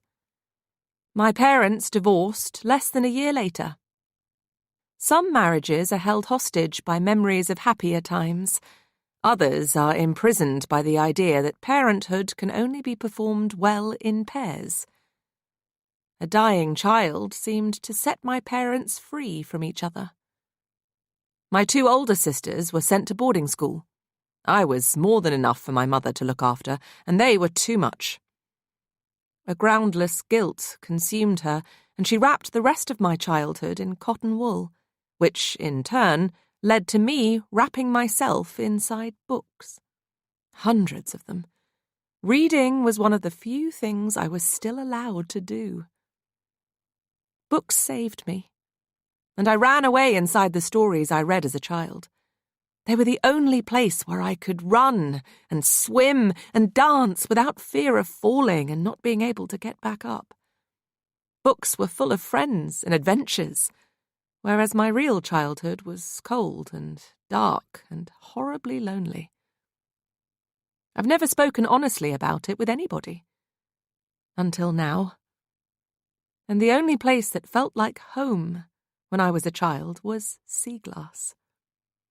I think that's why the idea of never coming back here hurts too much. Nana's little library was my Disneyland, and the books inside it were the paper-shaped rides that let me live, while everyone else was waiting for me to die. Sometimes people get impatient when they have to wait too long for something. I've always felt terrible about what happened that day on the beach, and all the other days when I wasn't as kind as I could have been, says Lily, back in the present, where she can no longer bully me the way she used to.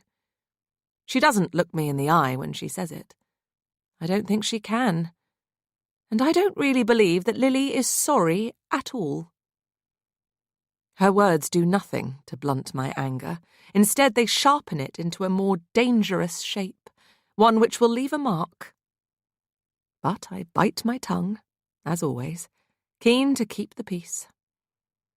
My sisters won't talk to me because of what happened with Connor a few years ago.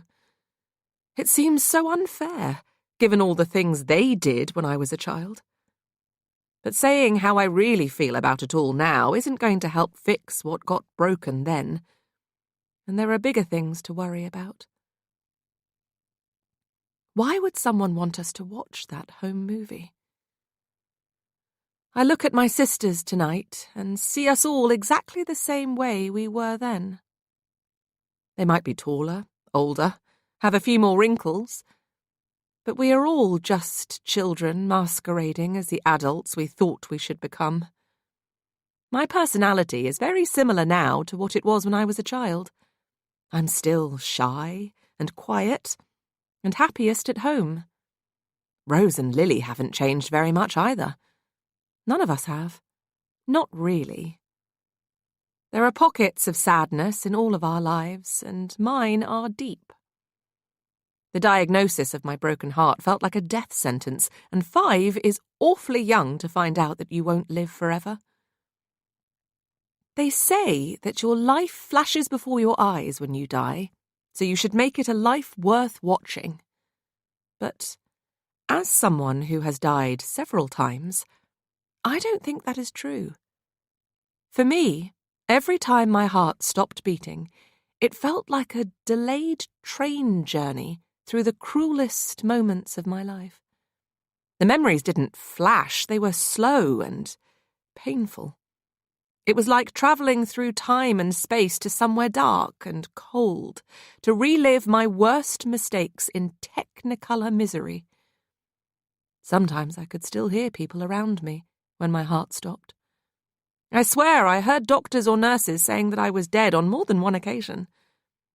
My parents didn't believe me back then, but neurologists have since confirmed that the human brain is still active for a period of time after death, and I promise you that it is true. Dead people can hear you, so be careful what you say. I hope it wasn't too awful for Nana, or my dad. I hope neither of them heard something they shouldn't have.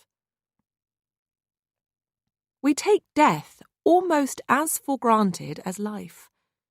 We think we know what to expect because we've read a chapter of a book or watched a scene in a film. We no longer seem capable of separating fiction from facts. There is so much that we don't know. It scares me. When you've died as often as I have, it's hard not to become a little preoccupied with it all. And seeing other people take their good health for granted makes me so angry. None of them understand what it's like for me. How could they? I'm grateful to still be here, but death has been part of my life for so long.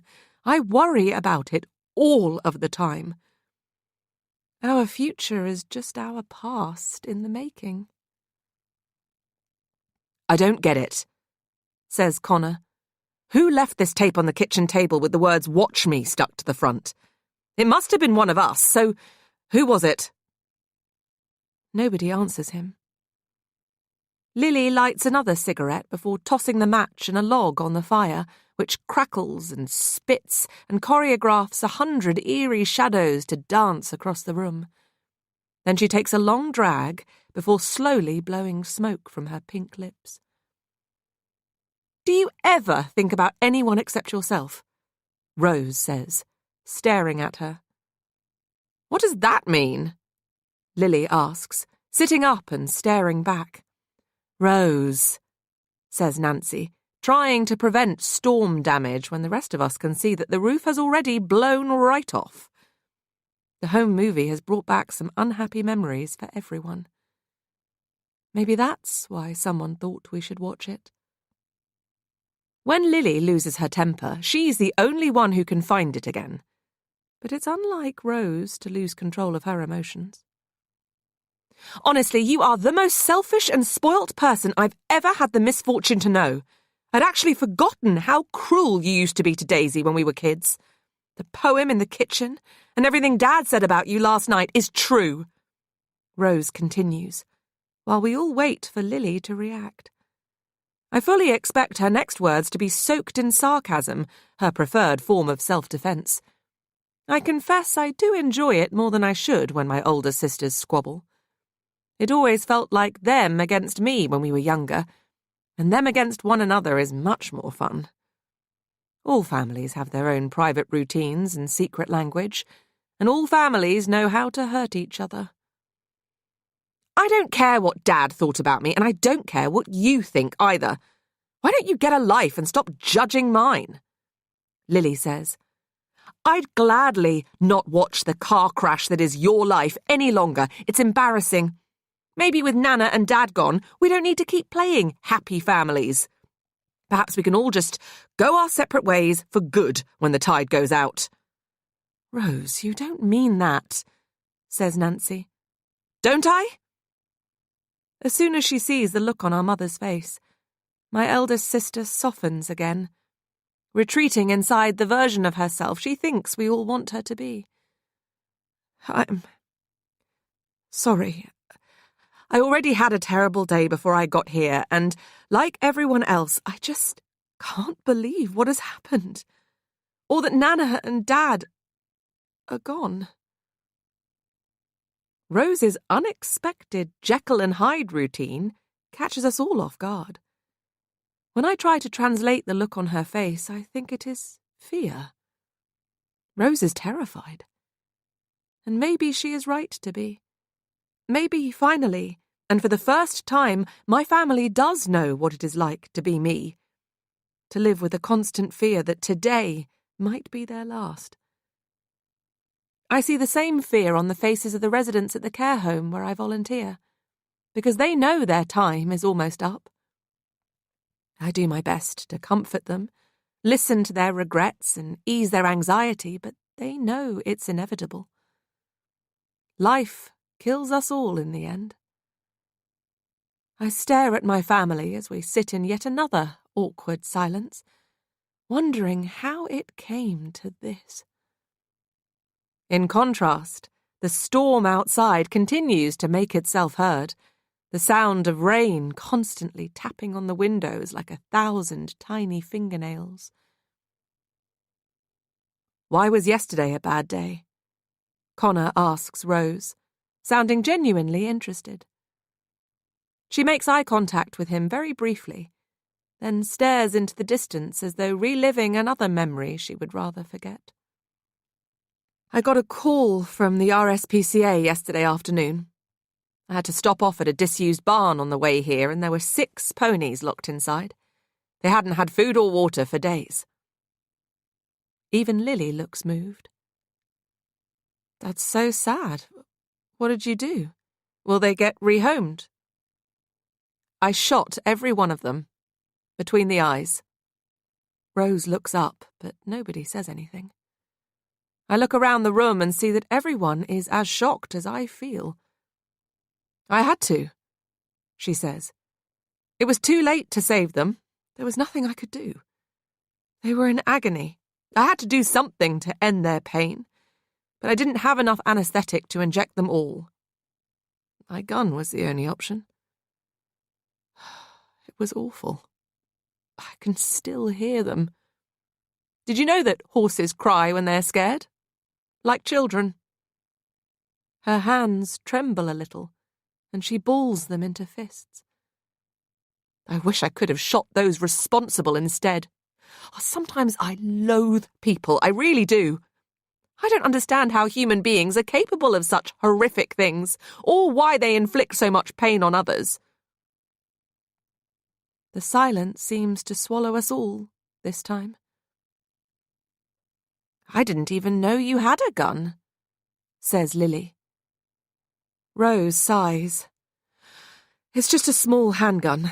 A lot of vets have guns and are licensed to use them. It's normally locked in the safe at the practice. Nancy frowns. But if you did that on the way here, does that mean there is a loaded gun in the house? With real bullets? Oh, don't worry, I hid it somewhere safe when I arrived. The silence resumes, and I study my eldest sister for a while. I know that her vet practice is having a little money trouble, but I also know she has always been too proud to ask for any financial help from anyone, unlike Lily. Rose would have really benefited from Nana's money had she been left any, and would have put it to good use. I notice how she keeps checking her watch, and wonder whether she is just counting down the hours before we can leave. Just over 4 now, I think. Rose looks so sad.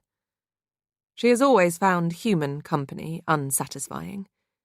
She says she finds it exhausting to listen to the manufactured feelings of people too stupid to know when their thoughts are not their own. I wonder what her thoughts are now, as she checks her watch again, for the second time in less than a minute. I'm not the only one studying Rose, and it's as though the weight of our stares are too heavy for her to bear. "Why are you all looking at me like that?" she asks.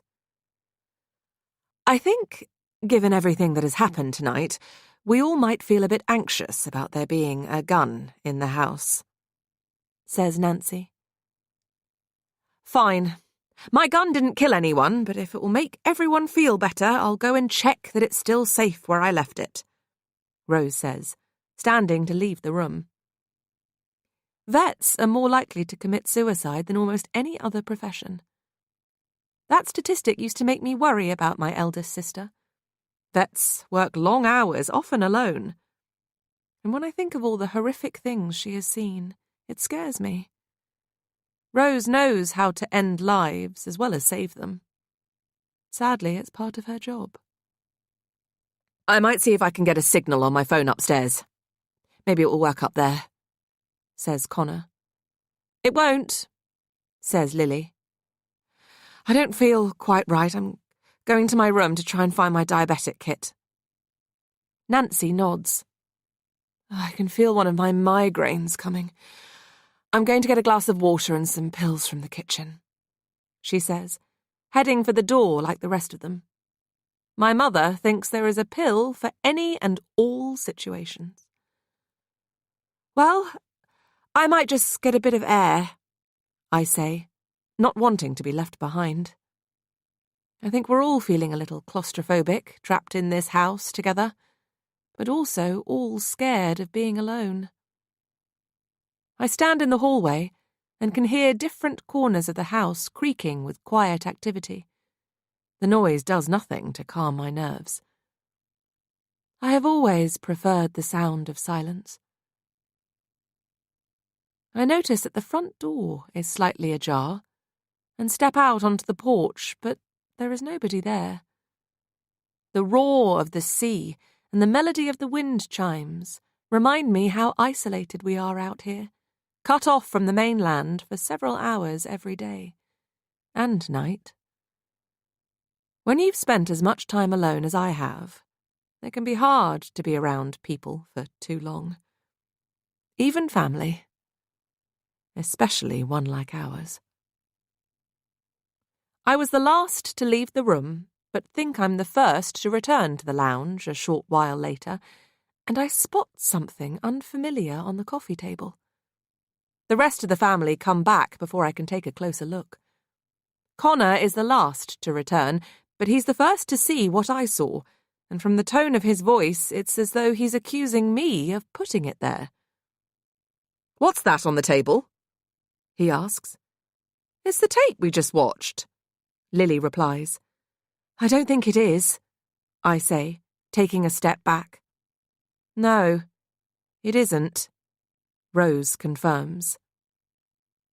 We're all looking at the tape now. It wasn't there before, and the Scrabble letters stuck to the case of this home movie spell a different message. Hear me. What the hell? Says Connor. Who did this? He looks around the room at each of us. You're the one who noticed it. Maybe it was you, says Lily. Rose picks it up carefully. The last tape said, watch me. This one says, hear me. This is super messed up. Who would do this? And why?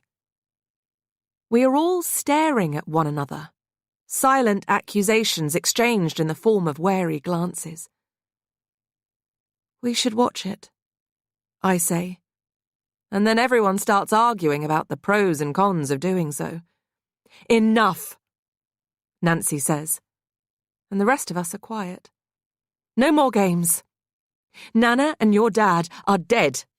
There's nobody else here at Seaglass, and I don't believe in ghosts. Who left that tape on the table?" Nobody answers.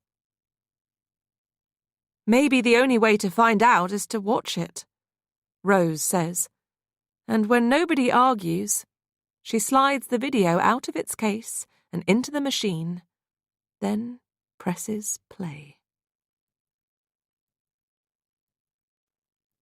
Chapter 18. Seaglass, 1982. Christmases at Seaglass were always magical, until my parents got divorced. Nana made a bigger effort than ever to welcome my mother, my sisters and me, but it didn't feel quite the same without Dad there. I'll never forget the Christmas of 1982. I was 7, Lily was 11, and Rose was 12. We had a huge tree that year, delivered by boat, which we all helped to decorate. We made paper chains and a wonky chocolate Yule log. Then on Christmas Eve, the Darker family women watched E.T. It was my first ever trip to the cinema, and I loved every minute of it. But the home movie I can see on Nana's old TV now didn't capture any of that. It starts on Christmas Day, 1982, and, as usual, begins with Lily. If Father Christmas really did make a naughty list every year, then my sister would have been at the top. But she still got all the gifts and toys she wanted as a child, even when money was tight. I think Nancy thought that the tantrums would cost her more in the long run. High on Lily's wish list that year was a Walkman. As soon as she had unwrapped it, Lily listened to it everywhere, even when she was eating or roller skating or watching TV, which made little sense to me. And she was always singing along to something, normally very badly. The song I most remember her murdering that year was Physical by Olivia Newton-John. "I'm bored of filming this now," says 12-year-old Rose from behind the camera. "One more lap! I'm getting faster every time," says Lily, whooshing past the outside walls of Seaglass on a newer, bigger pair of roller skates. "The slush puppies are nearly ready," I hear 7-year-old me say, and it's a shock when the camera turns in my direction. We're in the garden that my mother loved so much, and it looks freezing cold. I'm wearing a fluffy bobble hat and one of Lily's hand-me-down coats. I remember the wooden toggles that I found inexplicably difficult to fasten. I'd had 2 operations on my heart that year, and I do not look well. I'm far too skinny, and there are dark circles beneath my eyes.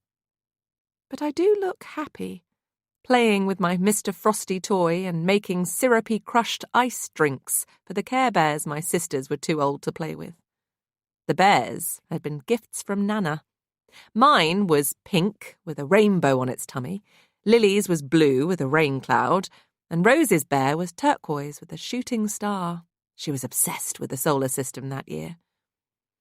"Stick out your tongue," says Rose from behind the camera, and when I do, it is stained red from slush puppy syrup. The camera turns a little further, and I see Connor. He's sitting at Nana's ramshackle old garden table, wearing 2 jumpers, a paper cracker hat, and a frown. He appears to be deep in concentration while writing something. "Hey, Connor, what are you doing? Working on another article for the school newspaper?" asks Rose. "No," says the lanky but handsome boy. "What is it then?" "It's the Darker family tree. I'm making it for your Nana, to say thank you for having me." I don't remember him being with us that Christmas, but I suppose he often was at Seaglass whenever his dad wasn't well enough to look after him. I do remember the family tree, though. It inspired Nana to paint her own version of it on the wall next to the staircase, with all our hand-painted faces and dates of birth. The shot seems to linger on Connor's face for a long time. "Who is that?" Lily says, skating past the camera again, which turns 180 degrees to reveal the sandy causeway. The tide was out, and Nancy came to stand beside us. We all stopped and stared at the silhouette of a dad-shaped figure in the distance. I looked up at Nancy's face, and the strained smile stretched across it confirmed that it was him. I dropped my slush puppy, Lily pulled off her roller skates, and I think Nancy must have taken the camera from Rose, because the next thing I see is the three of us running towards our father, who we hadn't seen for 6 months. He was dressed as Father Christmas, but barefoot, with his red trousers rolled up to his knees to avoid getting the costume covered in seawater and sand. We ran across the causeway to greet him, as though he were a brave knight returning from battle, which I know must have hurt my mother at the time. She was the one who stuck around to take care of us when he took off. Sort of, when my sisters weren't at school or we weren't all dumped on Nana. But we were just children, and didn't understand the politics of parenthood when people got divorced. Nancy waited where she was on the stone steps that lead up to the house, filming the moment. When my dad went to kiss her on the lips, she turned her head so that he kissed her cheek instead. One of the best things about Dad coming back from touring around the world with his orchestra were the guilt-induced gifts he brought with him. Don't get me wrong, we were very happy to see the man, but we were also eager to see what he had brought us. My sisters and I followed him inside and stood in the doorway of the music room, watching Dad as he opened his giant suitcase, instead of unpacking in the bedroom he used to share with our mother. Lily was never backward in coming forward and blurted out the question we were all wondering about the most. "Did you bring us presents?" "Maybe," Dad said, and we cheered. When my mother said maybe, it meant no. But when my father said maybe, it meant yes. One word, 2 meanings. We might have only been children, but we were more aware than anyone that our parents spoke different languages. Lily's smile slid right off her face when she opened her gift, tearing the wrapping paper without even bothering to read the neatly written tag. "I've already got a Walkman. I unwrapped one this morning," she whined. Our father looked genuinely sad. "Oh, I'm sorry, Princess. Mummy said that was what you wanted this year." "The real Father Christmas bought it for her," said 7-year-old me. "There is no real Father Christmas. Why are you such a baby?" snapped my sister, glaring at me as though it were my fault that she received the same gift twice. I knew she was telling the truth about Santa. And suddenly my whole world, not just Christmas, felt like a lie. I started to cry. "Lily, that's enough. I mentioned the Walkman to your father a few weeks ago, but he forgot to tell me and Father Christmas that he was going to get you one. Don't worry, darling, I'm sure we can change it for something else. Why don't we do this properly? Connor, can you take the camera for me? We don't all need to be huddled in the doorway. Girls, give your dad some space and we'll open the rest in the lounge." Lily folded her arms and went into full sulk mode as my dad gathered up all of the presents. "I got you another gift, Lily, just a small one," he said, trying to redeem himself. We shuffled into the other room, all with one eye on the gifts my father was carrying, while my mother wrestled us out of our hats and coats. "For God's sake, Frank, we said one present each." Nancy's words sounded like they got stuck behind her teeth. Her gifts were like her love for us, and always came with a sense of economy. We sat impatiently in our family seats in the lounge. I sat closest to the Christmas tree in the fireplace, and instantly went from being too cold to too hot, so I took off my jumper. I was wearing a red woolen V-neck dress underneath, covered in white lace snowflakes. It was a gift from Nana, and I wanted to wear it every day. I know we said one present each, but I couldn't resist. I found this in a little shop in Vienna and thought of you, Dad said, giving Lily a small pink parcel. Good to know they weren't all last-minute duty-free purchases from the airport, mumbled my mother beneath her breath. She tutted, for good measure. Lily ripped off the paper and beamed when she found a tiara inside. It was covered in fake jewels.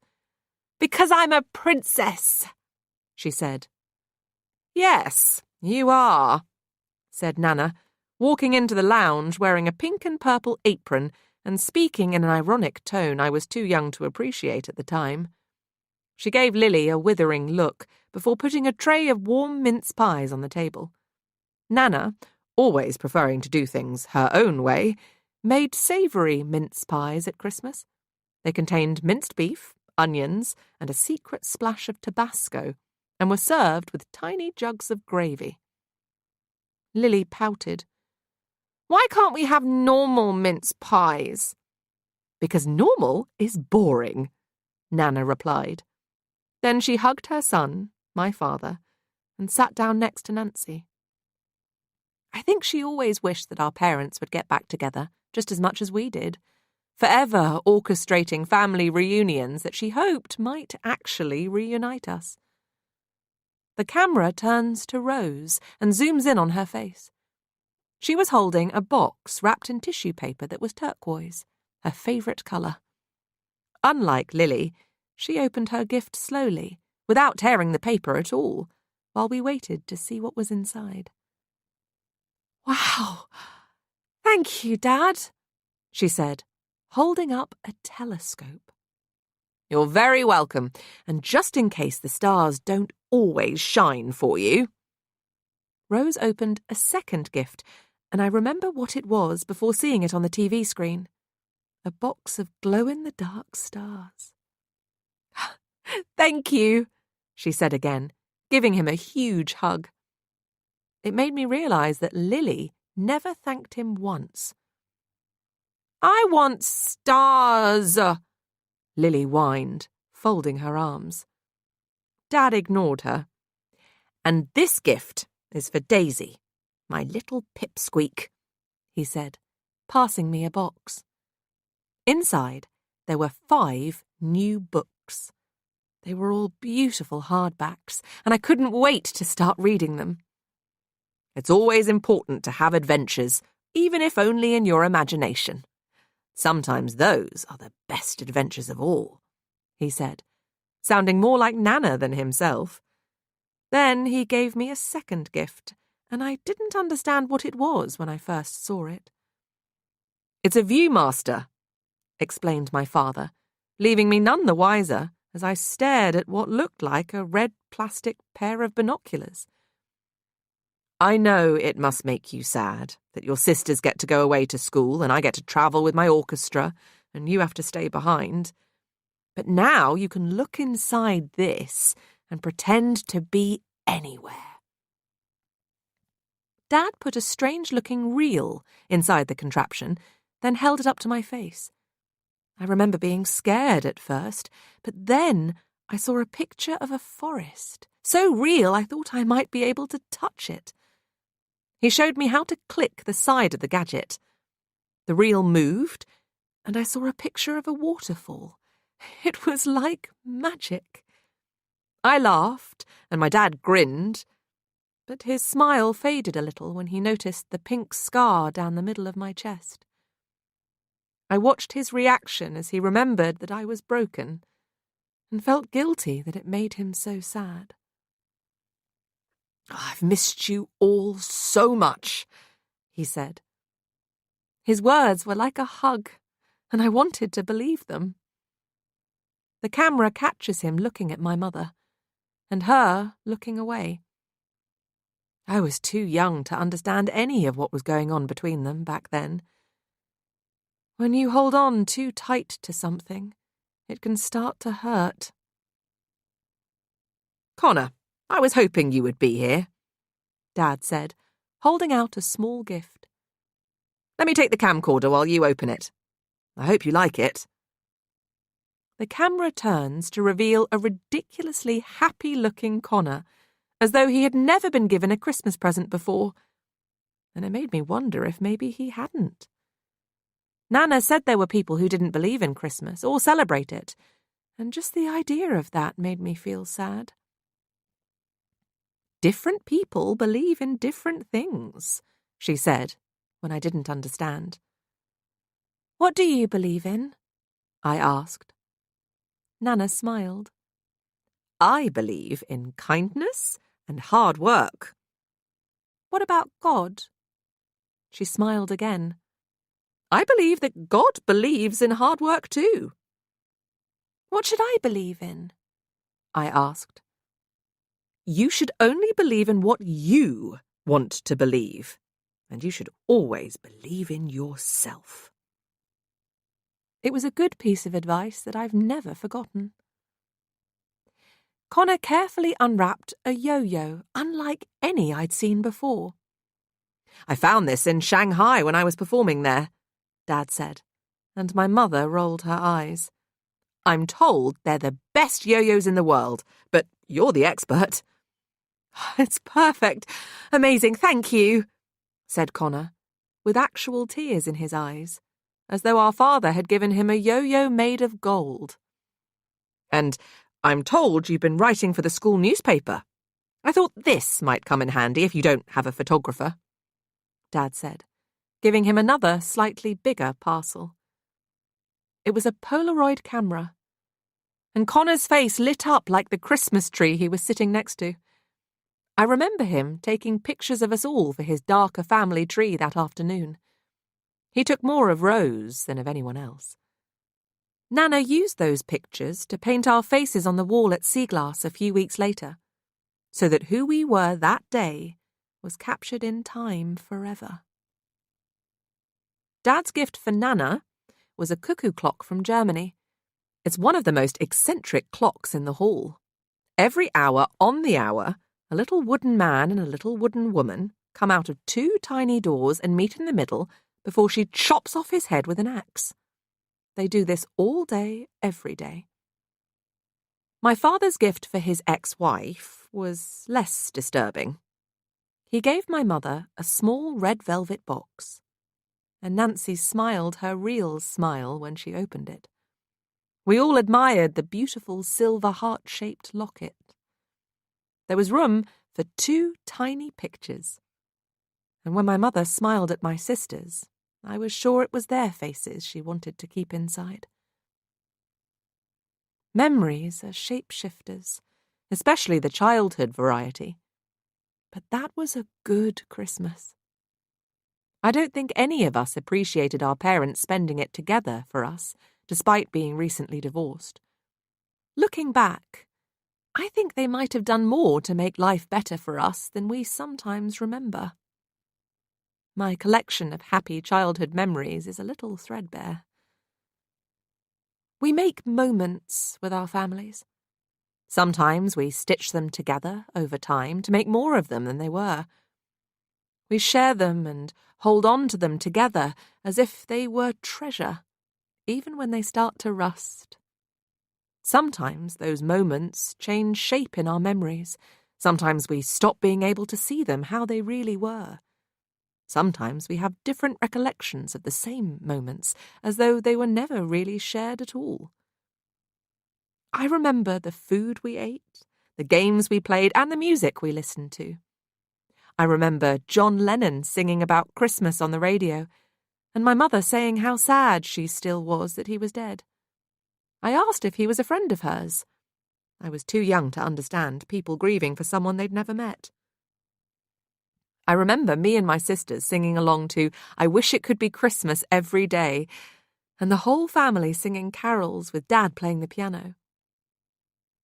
I overheard my parents briefly squabble in the kitchen, but not for long. "You can't buy their love," Nancy hissed, and Dad mumbled some inaudible reply. Now that I'm older, I realise that the problem was that he could. He'd show up once or twice a year with gifts wrapped in shiny paper tied with pretty bows, and we treated him like a king. Meanwhile, we took her and Nana a bit for granted. There are things we should all know better, but being human means you can never know it all. Alcohol always seemed to help my parents to tolerate being in each other's company, so they drank more and more of it over the years, and the squabbles were replaced with quiet stares and the variety of silent conversations all parents have when their children are in earshot. That night, when my parents put me to bed, together but apart, and turned out the light, I saw a galaxy of luminous stars on my bedroom ceiling. Rose had used her precious glow-in-the-dark stickers to decorate my room instead of her own. "Night-night, Pipsqueak," she whispered, standing in my doorway. "Why?" I whispered. "Because you deserve to see the stars just as much as the rest of us." Chapter 19.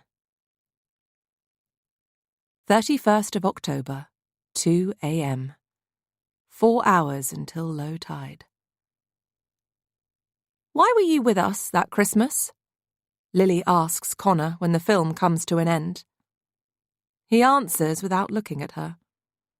"My father was in rehab again, and Nana offered to look after me." The silence that follows is smashed by the sound of the clocks in the hallway. It's 2 o'clock in the morning, and we all look exhausted, especially my mother. She takes a sip of cold tea. "Is there a way to turn off the clocks? I don't want them to wake Trixie," Lily says.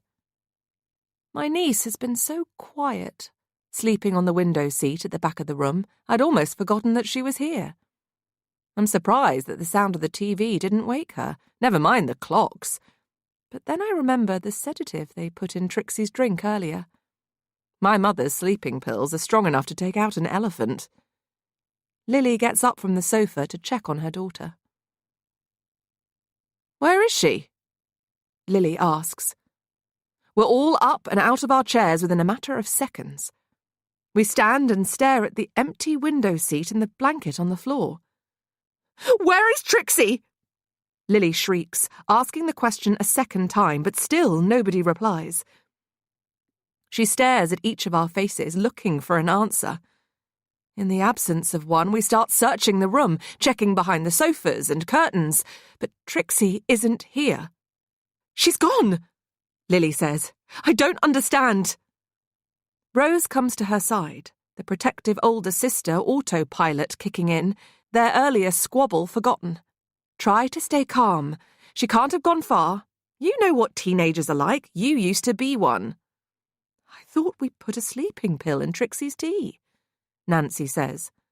Lily turns on her. "We did. But that would have knocked her out for hours. Unless what?" Lily snaps. "Someone moved her," Nancy whispers. I don't understand how anyone could have moved Trixie without one of us seeing. But the window seat is in the far corner of the room, and we were all staring in the opposite direction at the TV. Plus, it's the middle of the night now, and we are exhausted with grief and tiredness. We all left the room earlier. Was Trixie here when we came back? Did anyone check? Despite her mother's constant digs about her dress size, Trixie is a normal weight for a girl her age. If anything, I'd describe her as petite. Easy enough for an adult to lift. I think it is possible that someone could have taken her, and knowing that makes me feel even worse, because at least one of us should have been keeping an eye on her. The clocks stop ringing in the hallway. Nobody speaks, but we all follow Lily as she rushes out of the lounge, through the hall and into the kitchen.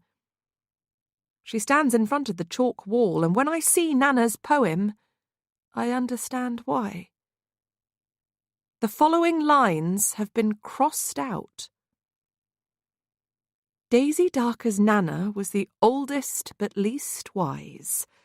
The woman's will made them all feel ill, which was why she had to die. Daisy Darker's father lived life dancing to his own tune.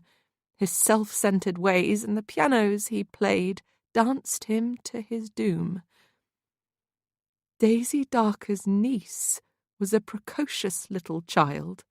Like all abandoned ducklings, she would not fare well in the wild. The part about Trixie has been crossed out. "Oh, my God," Lily whispers, staring at the chalk words and covering her nose and mouth with her hands as though praying to a God I know she does not believe in. "It's coming true," she says quietly, then turns to look at us all. "It's coming true." "What's coming true?" my mother asks. Lily is shaking now. She points up at the poem, searches the faces of our family for any sign of understanding, and finds none. But I know exactly what she means, even if I'm too scared to say it out loud. There is a low rumble of thunder in the distance outside. I hadn't noticed how hard it was raining. The storm is getting closer, and the house feels bitterly cold. Lily's words tumble too quickly out of her mouth for the rest of the family to keep up. "Nana's poem on the wall. Can you not read it? Am I not making sense? It's a poem about us, dying one by one. Nana is dead, Dad is dead, and now Trixie is missing. She's just missing. We'll find her," says Rose. "It's just one of Nana's silly poems," says my mother. "How do you know that she wrote it? I don't think it looks like her handwriting. Anyone could have sneaked down here in the night and written a poem on the wall," Connor says unhelpfully, as though thinking out loud. I remembered the chalk I saw on his jeans earlier, and the way he quickly dusted it off. He's been quiet for a long time, and everyone turns to stare at him. "You're right," says Lily. "Your name isn't up there. Maybe you wrote it." "Maybe we should stop wasting time and look for Trixie," I say. But before anyone can answer, there is another rumble of thunder, but this one is so much louder than the last. Nancy sways a little and grabs the side of the kitchen table to steady herself. "Are you okay?" Rose asks. "I'm fine, honestly," Nancy says. "It's a headache, and I'm just tired, like all of us. We need to find Trixie. Why don't you lot check upstairs, and I'll carry on looking down here?" "Good idea," says Lily. She never listens to anyone except our mother. Rose, Lily, Connor, and I run upstairs, calling Trixie's name, before each disappearing into a different bedroom to search. I start in the one Lily and Trixie shared last night. This used to be my sister's bedroom whenever they stayed at Seaglass when we were children.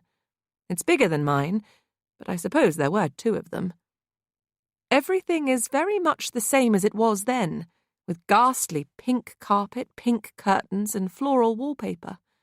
My sisters were girly girls.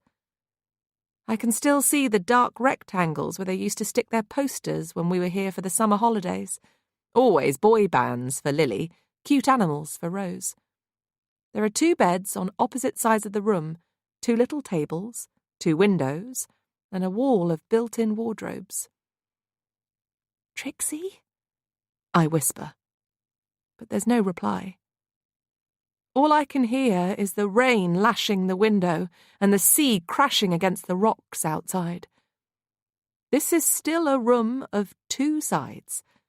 Lily's bed is unmade, with clothes on the floor around it, and her bedside table is a mess of magazines and makeup, even though she's only been here for a few hours. On the other side of the room, and in stark contrast, Trixie's bed is neatly made. All I can see on her bedside table is an old book she must have borrowed from Nana's library, and a glass of water. I get down on the floor and look beneath the beds, but there is nothing there. I hear another deep rumble of thunder in the distance and have an overwhelming urge to hide. Storms at Seaglass seemed to be a regular occurrence when we were little girls, both the emotional and literal varieties. I remember being so scared by the sound of thunder outside, or shouting downstairs, that I would often run in here at night. Fear was one of the few things that seemed to unite me and my sisters when we were children. A storm at Seaglass is not the same as a storm in London, or anywhere else that I have lived. Being in a storm here, on this tiny island, feels like being on a rickety old ship in the middle of the sea, one that will surely sink if the waves get too high. We used to hide together under the beds in this room when life got too loud. Lily under one, Rose and I huddled under the other. Then we would count the number of seconds between the lightning and the inevitable thunder that followed, to know how many miles away it would strike. I find myself counting again now. 1 Mississippi, 2 Mississippi, 3 Mississippi. There were other times, when a storm sneaked up on us in the night, when I would have to hide alone under my own bed in my room. But we could always hear one another counting through the walls in the darkness. The closer the storm got, the more frightened we became, as a flash of light lit up whichever room we were hiding in. I'm sure my sisters are probably sharing the same silent memories now. 1 Mississippi. 2 Mississippi. The doors on the built-in wardrobes that line one wall of the room all have wooden slats. As I take one last look around, I'm convinced I see one of them move out of the corner of my eye. I stop and stand perfectly still, listening. "Trixie," I whisper. I hear something. "Trixie, are you in there?" The silence that follows suggests I must have imagined it. But then I hear what sounds like someone breathing, very quietly. I want to fling the doors open, but I'm scared of what I might find. A flash of lightning lights up the sky outside the window for a second time, and I think I hear something move behind the wardrobe doors again. It's impossible to ignore now, and I force my feet to take a step closer. I pretend that there is nothing to be afraid of, even though events so far tonight suggest otherwise. The wardrobe is within touching distance, and I slowly reach for the handle. Then there is another flash of lightning. 1 Mississippi. I don't get to 2. The thunder claps as though eagerly applauding the show before it is over. The noise is almost instant and so loud that it seems to shake the house. The lights go out, and I am a child again, terrified in the darkness, too scared to move or make a sound. I tell myself it's just a power cut and try to stay calm. But then lightning strikes again. It illuminates everything, including the wardrobe doors, and I see 2 eyes between the slats staring right at me before the room goes black. Then the doors start to shake and rattle. Someone is trapped inside, and they want to get out. Chapter 20. 31st of October, 2:15 a.m. Less than 4 hours until low tide. It all happens so fast. The lightning, the eyes behind the wardrobe door, the darkness, and then the sound of Rose's voice right behind me in the room. "What are you doing in here?" she asks, and at first I think she means me. She has a torch, as though she knew the lights were going to go out, which she aims at the wardrobe before flinging the doors open.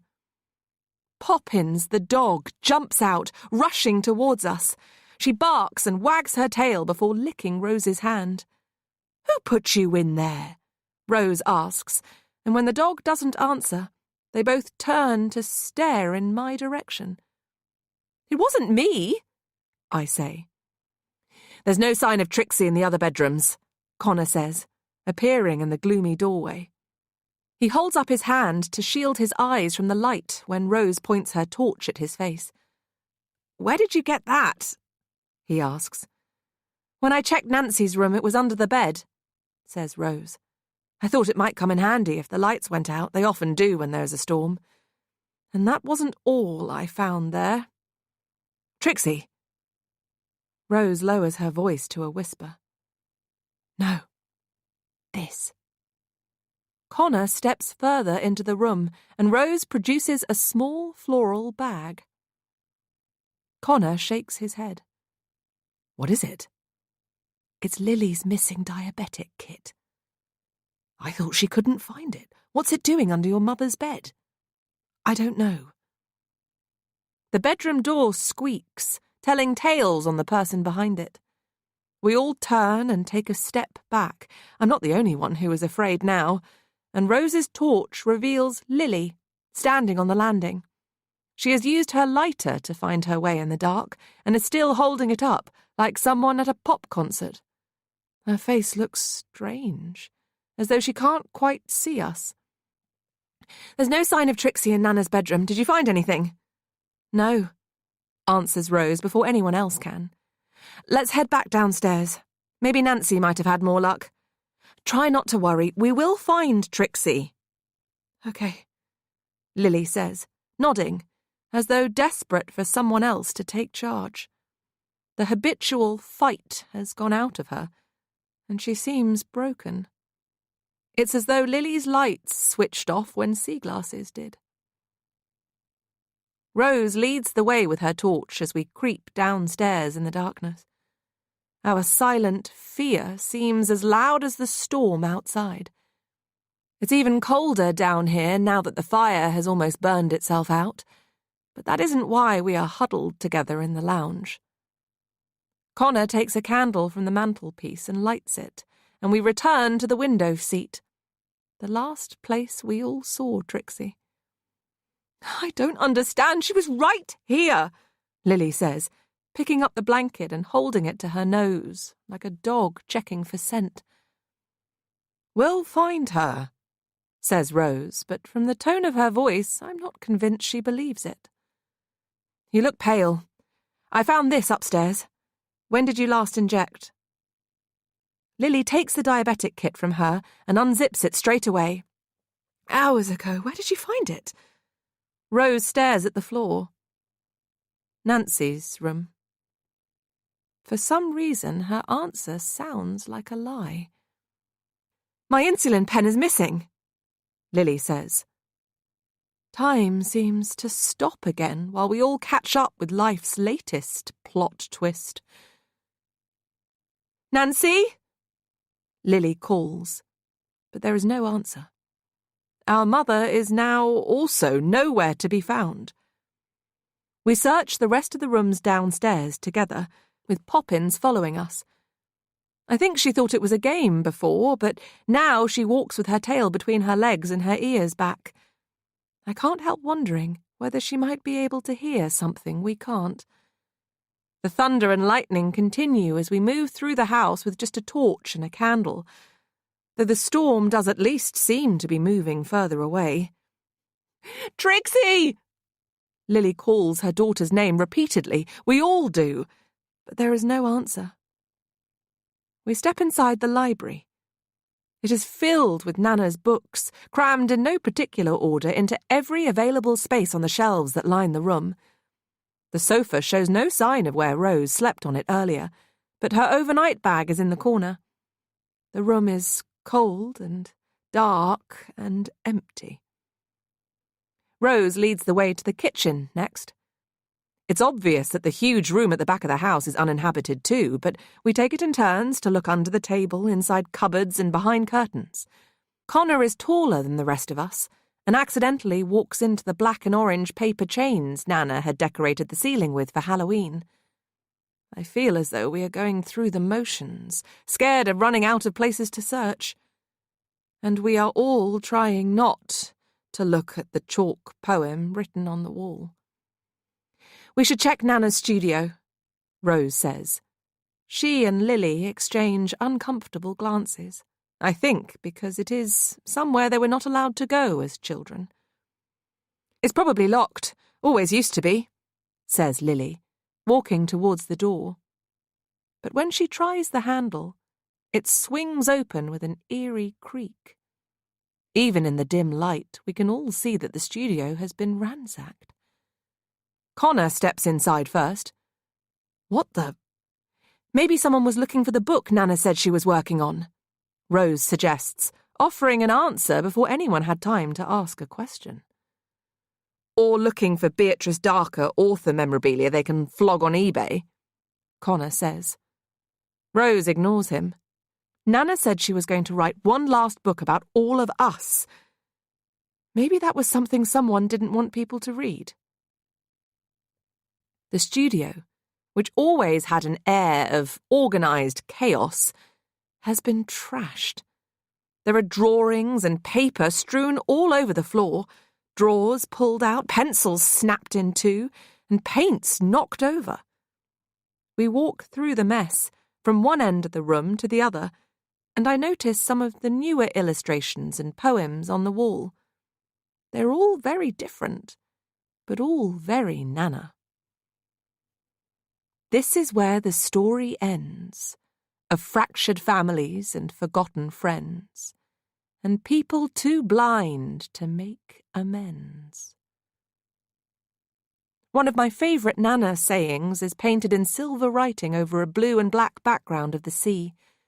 It always makes me think of sea glass, and of coming back here year after year. If you can't find your way back to happy, navigate to the place you know as less sad. I think Rose might be right. What if someone in the family wanted to find Nana's last book to stop anyone from publishing it? Says Connor. I think someone should stop playing detective, Lily says. But he carries on regardless. Nana was always hiding secret meanings in the poems she wrote. They were never really just for children. What if someone had secrets they didn't want shared? I say, agreeing with him. Secrets worth killing to keep, Connor adds. And that's why they killed her. One of the windows is open, and a gust of wind blows out the candle Connor is carrying. Can we please concentrate on trying to find my daughter? Lily says. Where is Nancy? I ask, but nobody replies. I think we're too scared of the answers silently auditioning inside our heads. My mother was always a proud and private person. We all know how much she would have hated the idea of someone writing the truth about her or her children, even disguised as fiction. The last little poem on the wall is accompanied by an illustration in Nana's familiar style. The watercolour silhouette is of 3 little girls holding hands. It was destined for her final book, the one about us, I'm sure of it. The room feels colder than before when I read the words. The same ones that were on the kitchen table earlier, but this time in Nana's swirly handwriting, which makes me think that someone else found the illustration in here, copied the words, and left them on a scrap of paper in the other room for us to find. Trick or treat, the children hear, before they scream and disappear. I was never allowed to go trick-or-treating with my sisters when we were children. My mother said it was too risky. As a family, we always dressed up for Halloween. It was Nana's birthday, and she insisted. But then Rose and Lily would be allowed to go trick-or-treating with the rest of the local kids, and I would stay behind, jealous of all the fun they had and the sweets they brought home the next day. The tides meant that they always stayed with friends, unable to get back to Sea Glass until the sea retreated again. That was something else my sisters had that I didn't when we were children. Friends. I was never allowed to make any. Nana always tried to cheer me up with some secret sweets just for me, hidden around Sea Glass. While Rose and Lily were out having fun, I'd spend the evening with her, sitting by the fire, listening to her stories. She did not approve of trick-or-treating and would remind me why every year. What we see as innocent fun on Halloween originated as part of a pagan ritual where people dressed up in scary costumes on the 31st of October to frighten away the dead. They offered food or drink to try to appease them, which is where all the free candy and sweets originated from. In the Middle Ages, the ritual was known as mumming. By the time Christianity arrived in Europe, a new practice called souling was on the Halloween scene. Poor people would visit the houses of the rich and receive pastries called soul cakes in exchange for promises to pray for the homeowner's dead relatives. Scotland took the tradition and bent it a little more out of shape, encouraging young people to visit their neighbours' houses and sing a song, recite a poem, or perform another sort of trick, before receiving a treat of nuts, fruit, or coins. The term trick-or-treating wasn't used until the 1920s in America, and Nana said it made a mockery of what started out as an important ritual. It bothered her a great deal that people were encouraged to fear the dead instead of honour them, and she'd always end her story with the same line. "There's no need to be afraid of the dead.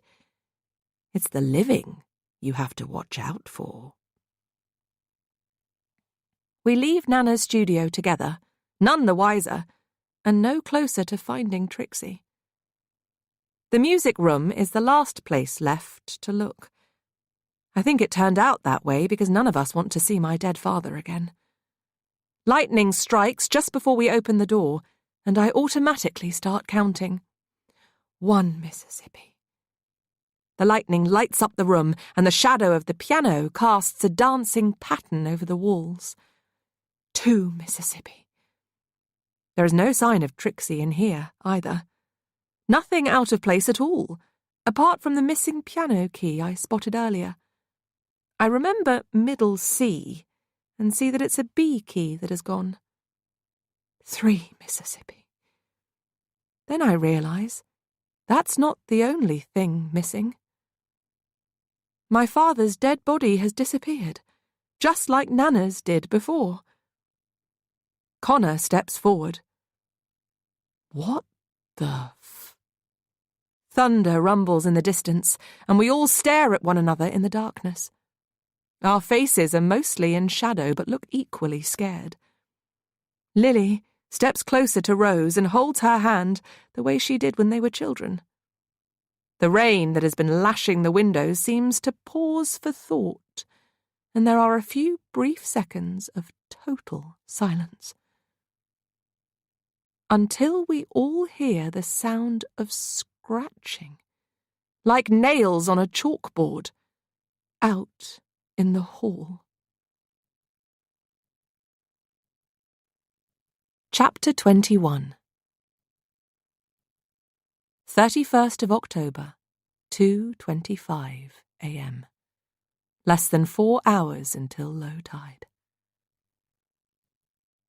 Connor snatches the torch from Rose's hand and rushes out into the hallway. None of us are far behind, and when we catch up, we see the source of the sound. Poppins is scratching at the cupboard under the stairs, and she starts to whimper. Lily steps forward and tries to open the door, but it's locked. "Trixie?" she calls, banging her fist against it. "Are you in there?" There is no answer. Lily bangs on the door again, louder this time, and the wooden door rattles on its elderly hinges. She shakes the handle in frustration. "Let me try," says Connor, giving the torch back to Rose. But he can't open the door either. "Where is the key for this bloody cupboard?" Lily asks, but I suspect none of us know. The dog barks and scratches at the door again. "Be quiet, Poppins!" Lily shouts. "She has the key," Rose whispers. "What? Poppins has the key. Have you lost your mind? It's attached to her collar. Look," Rose says, shining the torch down at the dog. We seem to stare at Poppins for a long time before anyone says anything else. She blinks back in our direction, peering out from behind the two little plaits that keep her hair away from her eyes. Looking a smidgen guilty, if I'm honest. But it doesn't seem rational, even to my irrational family, that an old English sheepdog could be behind everything that has happened here tonight. Rose bends down to remove the key from the collar. It's hard to see anything in the dim light, and it takes her a while to untie it. "Hurry up!" says Lily. "I'm trying my best," Rose replies calmly. When she finally removes the key, she slots it into the locked door and we hold our breath. We were all afraid of this cupboard as children. We knew that there were mice and cobwebs in there. I used to imagine a family of giant spiders living in the shadows, waiting to feed on anyone foolish enough to enter. Rose turns the key, and the door creaks as she slowly pulls it open. It's too dark to see inside. There was never a light. The rest of us peer over her shoulder from the imagined safety of the hallway as Rose steps forward, shining the torch. The first thing I register is the smell. Bad things happen when people die. The first thing I see is Nana. She's sitting on the floor of the cupboard, leaning against the exposed brick wall in the gloom. She would look like someone taking a nap in a cupboard if it weren't for the grey colouring of her skin, the giant bloody gash on her head, and the blood that has spilled all down her cheek and onto the shoulder of her white cotton nightdress. The piece of chalk she was holding when we first found her has been replaced with a pen and paintbrush, tied to her hand with a red ribbon. My father's body has been moved in here too, with his broken conductor's baton still tied to his right hand in the same way. It hovers in mid-air, presumably thanks to rigor mortis, as if he is conducting an invisible orchestra in the cupboard under the stairs. The surreal image creates a flashback in my mind, one I would rather not picture. I think it must have been early 1983. The third time I died was the first time I lied about it.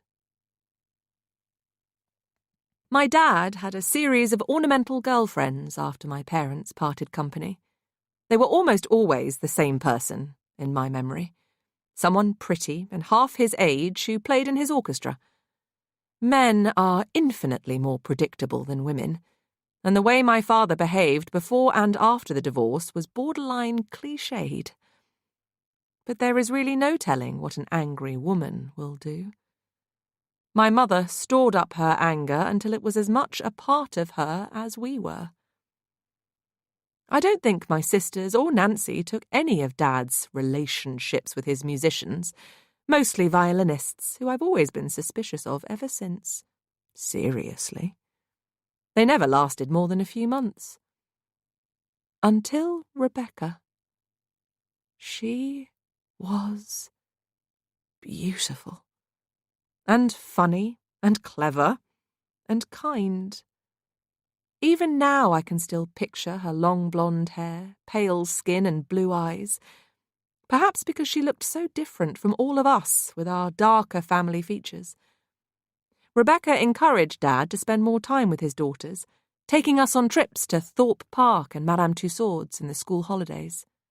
She took us to McDonald's for Happy Meals, which I confess did make us happy, and she plaited our hair in ways we'd never seen before. We adored Rebecca. My mother did not.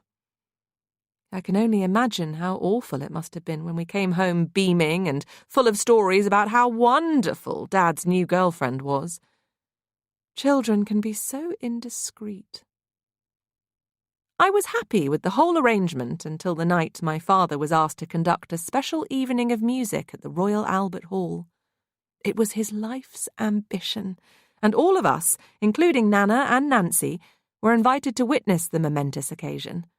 We had our own box to watch the performance of a lifetime, and we were allowed in early to have a tour of the concert hall before anyone else arrived. Lily hated the whole thing. She thought it was boring, and I always remember what she said that day.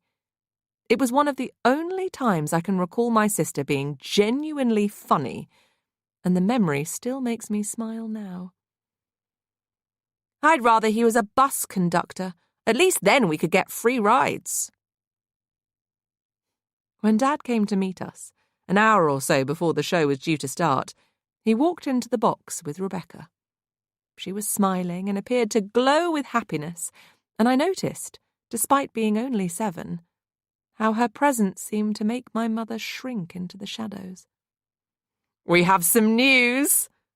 My father beamed at his first family. Rebecca held out her hand for us all to see, and I didn't understand the significance until she spoke. "Your dad has asked me to marry him, and I've said yes." I stared at the ring on her hand. Then I turned to my mother, who looked as though she had been punched. Her face was pinched tight, as if every muscle was working its hardest to hold her smile in place. Nana's mouth formed a perfect O. I had never seen what she looked like when surprised before.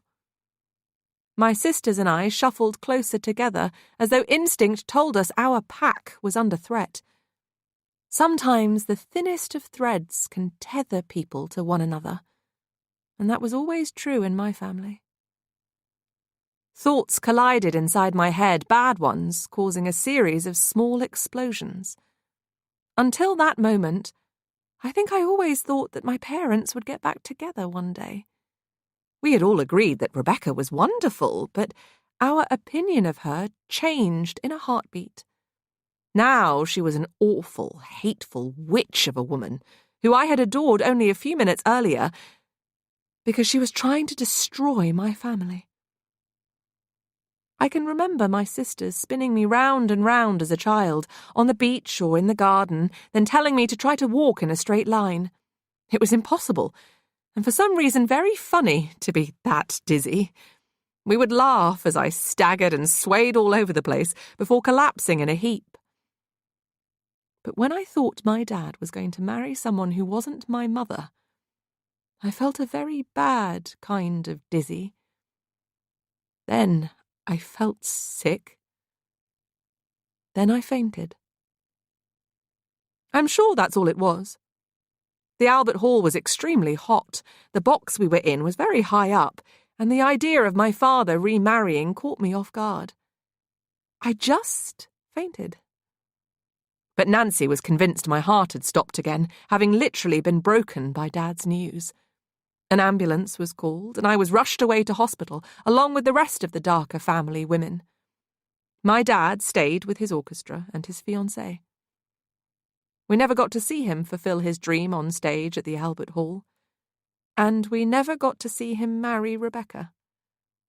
She broke it off 2 weeks later, saying that she couldn't be with someone who put his career before his child, even when they had been rushed to hospital. It was all my fault, and my heart didn't really stop that day, not that I ever told anyone. It was the first time I understood that withholding the truth was almost, but not quite, the same as lying. And although I felt guilty about everything that happened as a result, I never confessed. You can get away with murder when everyone thinks you are dying. "Trixie!" screams Lily, snapping me out of the memory. I turn to see where my sister is looking at the very back of the cupboard under the stairs and spot my niece curled up on the floor in the shadows. Her pink pyjamas are covered in dust and dirt, there are cobwebs in her hair. Her eyes are closed, and her skin is so white she looks like a ghost. She doesn't move, even when Lily screams her name a second time.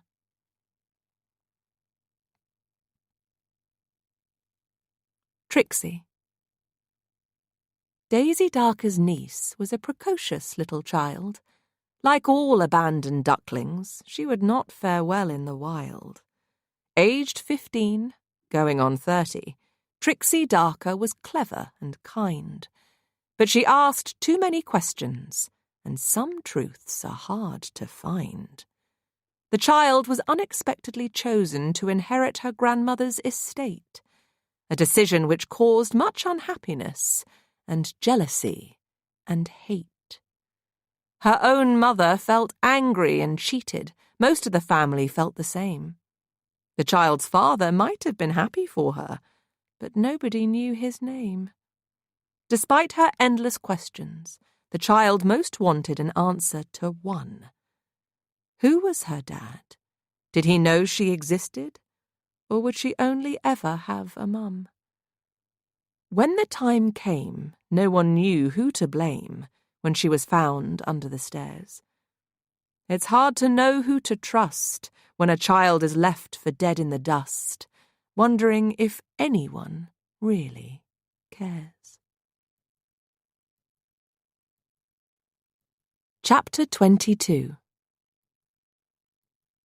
31st of October, 2:30 a.m. Less than 4 hours until low tide. Rose crawls inside the cupboard and gently pulls Trixie out. Nobody speaks, and the house is eerily silent. It seems strange to me that Lily doesn't rush to her daughter's side, but I think she must be in shock. We all are. Except for Rose, who takes charge of the situation again. She carefully lays Trixie on the parquet floor in the hall. "Hold the torch steady," she barks at Connor, leaning down over my niece and feeling for a pulse. It seems to take the longest time, but finally Rose nods. "She's alive." "Oh, thank God," Lily says. But the smile soon slides off her face. "Who did this?" Nobody answers. "Which one of you did this? She didn't lock herself in the bloody cupboard." "Wait," says Rose. "She's alive, but something isn't right." We watch as she examines Trixie from head to toe. She's unconscious, deathly pale, and I notice that one of her socks is missing. Rose sees it too, and stares down at her bare foot. "There is a small amount of dried blood between her toes," Rose says, almost to herself. "What does that mean?" asks Lily. "I can't be sure, but my best guess is that someone has injected her with something." "What? Who?" "I don't know," Rose replies. "But we can't find Nancy. Your diabetic kit was in her bedroom, and your insulin pen is now missing from it." Lily shakes her head. "You can't seriously be suggesting that our mother did this to Trixie. She loves her grandchild far more than she ever loved us." Rose sighs and seems to visibly deflate. "Then where is Nancy now? We don't have time for this. I need your diabetic kit." Lily hands it to her, and Rose takes a small device from the bag. Nobody dares to ask what she is doing, and I feel as though we are all holding our breath. Rose pricks Trixie's finger and squeezes a tiny drop of blood onto the machine. "I think she's been injected with insulin. If I'm right, we have to act quickly, or—" "Just do whatever you need to do," Lily says in a quiet voice, and it is so strange to see her crying and vulnerable. She was always the indestructible sister. Rose runs to the library where she slept and returns with a bag of her own. It looks like an old-fashioned brown leather doctor's bag. A gift from Nana when Rose got a place at Cambridge to study veterinary science. She opens it, takes out a large needle and a small vial. "What is that?" asks Connor. "Glucagon. There should be some in Lily's kit, but that's missing too. It's the same treatment for dogs, so if I'm right, then—" "What if you're wrong?" Lily whispers. Rose ignores her and injects the drug into Trixie's arm. We wait for what feels like forever. Time seems impossible to tell. Then Trixie opens her eyes They blink a few times before finding Lily. Mum? Oh, thank God!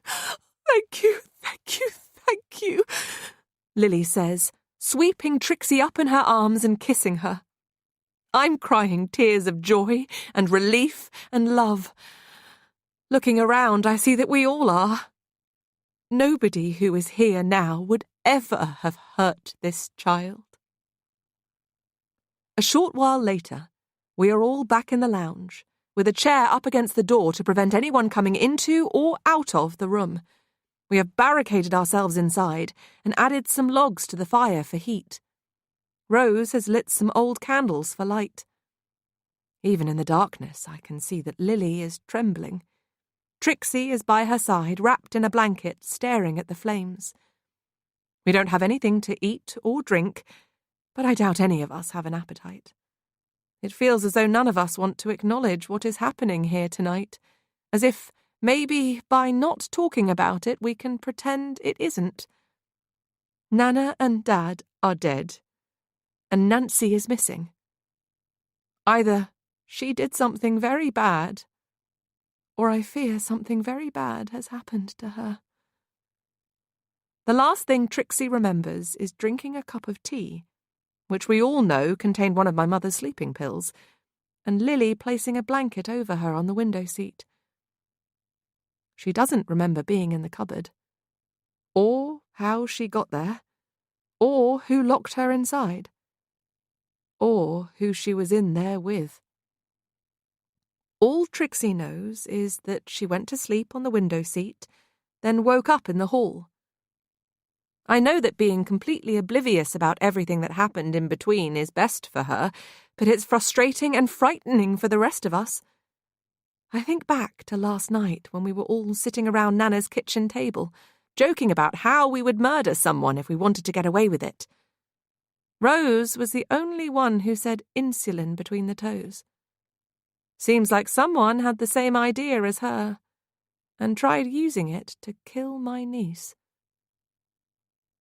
I can't believe any of this is really happening, and can't think of anyone who would hate my family enough to do this to us. I look around the room. Everyone in it had a reason to be upset with Nana because of the will. My mother and Lily both hated my father for a long time after the divorce, but nobody here would want to hurt Trixie. Surely I must be right about that.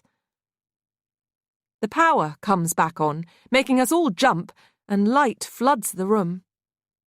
Well, that's a good sign, says Lily. Is it?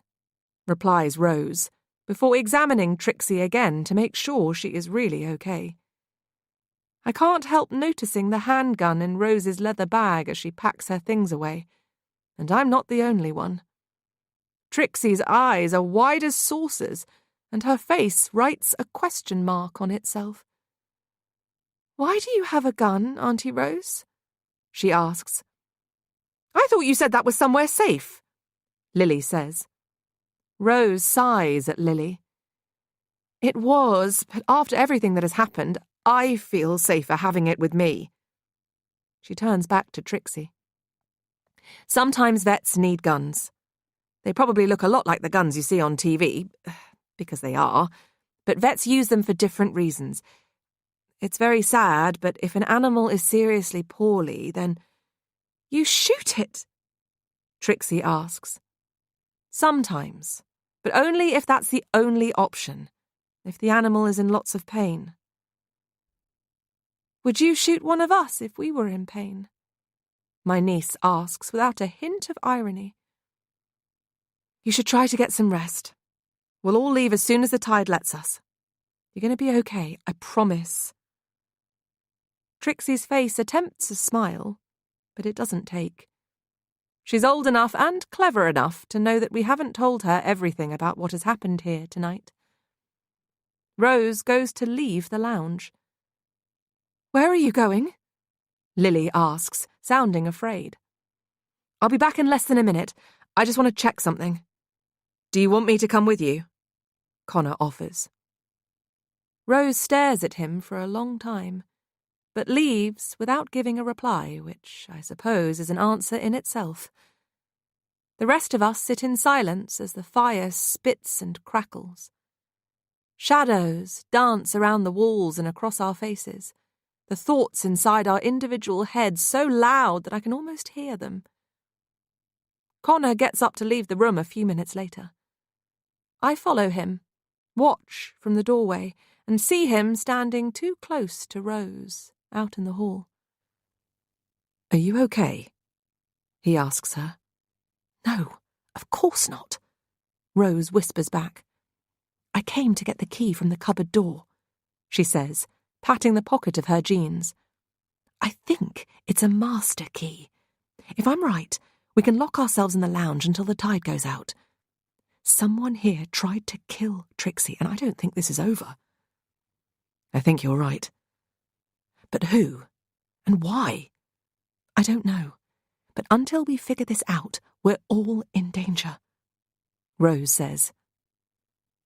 "It started with Nana, so it has to have been someone who was upset with her. I don't think it was just about the will, either. Somebody trashed her studio looking for something, so my guess is it's someone who didn't like the idea of her writing one last novel about this family. Someone with a secret."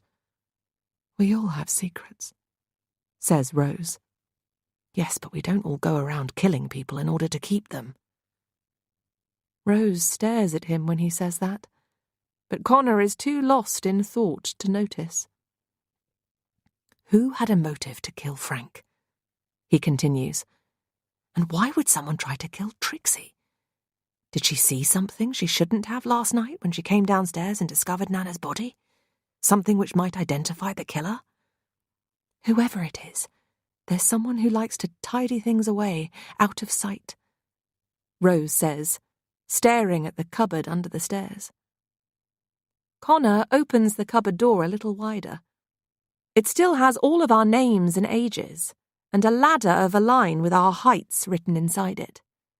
I read the top 3. Daisy, aged 13, 5 feet 1 inch.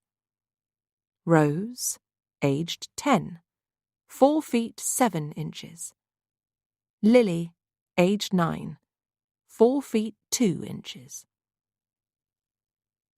It's the only place in space and time where I was ever taller than them.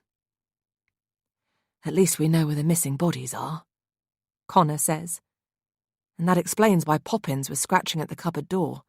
That dog could never bear to be away from Nana for more than a minute."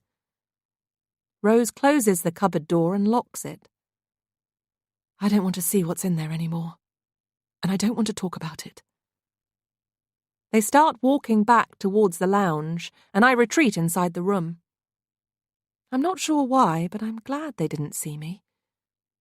I feel like I'm missing a piece of the puzzle, and it's increasingly difficult to know who to trust. Everyone is afraid now, and they are right to be. Someone is killing the Darker family, one by one. And I fear it's only a matter of time until it happens again. Chapter 23. 31st of October, 2:40 a.m. Less than 4 hours until low tide. Back in the lounge, Lily and Trixie are still sitting huddled together on the sofa, trying to keep warm. Rose slots the cupboard key into the lounge door, and she's right. It is a master key. "What are you doing?" asks Lily. "Locking us inside until the tide goes out, to keep us all safe." "But what about Nancy?" Lily asks. "She isn't safe. She's out there somewhere. She didn't just vanish. Am I the only one who cares about our mother and is worried about her?" Nobody answers. "Are we just not going to talk about it? I suppose that is what we normally do in this family, as though pretending something bad didn't happen will mean it never did. I know what you're all thinking, but Nancy wouldn't do this." "Do what?" Trixie asks. She doesn't know what really happened to her. She doesn't even know that Dad is dead. As far as she knows, Nana had an accident and we're all just waiting for the tide to go out. Maybe we shouldn't have this conversation in front of Trixie, I say. But Lily ignores me. My sister is always a stranger to any point I try to make. I've been thinking about everything that has happened tonight, and the only explanation is that someone else is here, at Seaglass, Lily says. Someone else has been here the whole time, since before we arrived, waiting for us to go to bed and then picking us off one by one. Someone close to the family. Someone who knew about Nana's 80th birthday and that we'd all be here to celebrate it. Everyone knew that Halloween was Nana's birthday. She made us celebrate it every year, says Rose. Connor nods.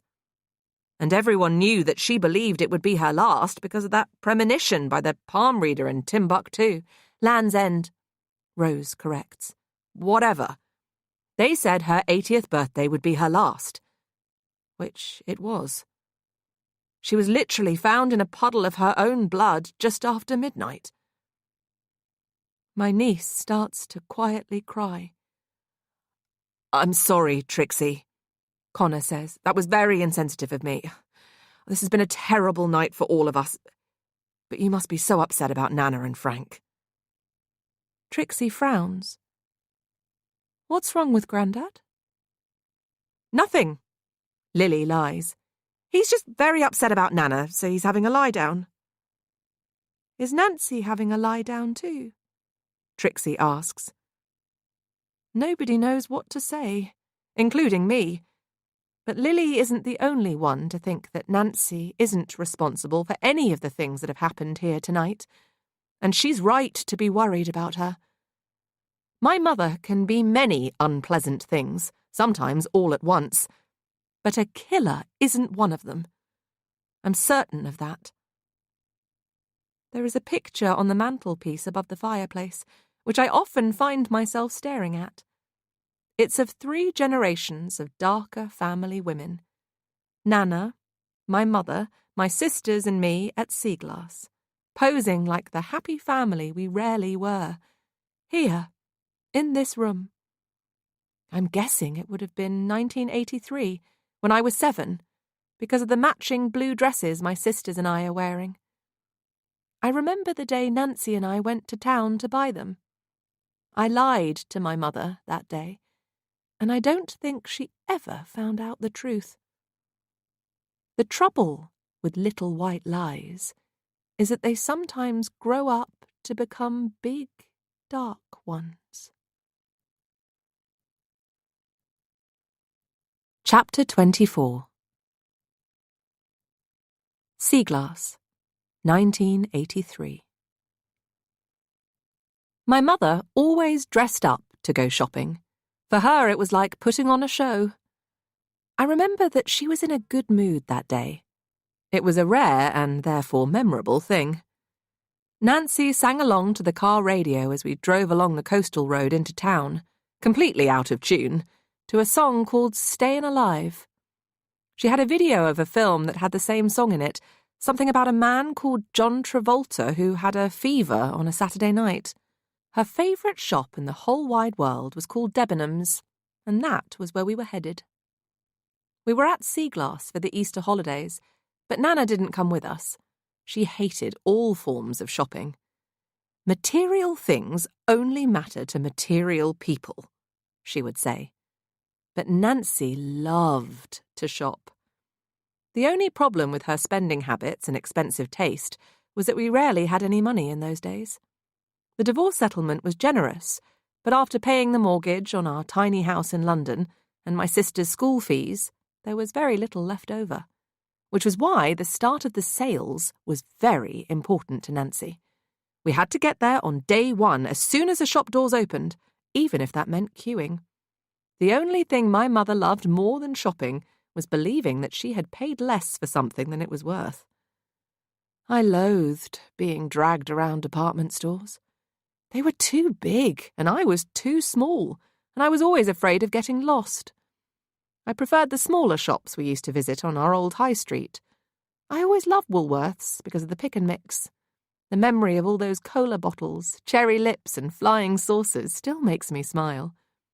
Lily's favourite shops were Our Price, where she went to buy the latest cassettes and music posters, and Tammy Girl and C&A, where she and Rose shopped for clothes.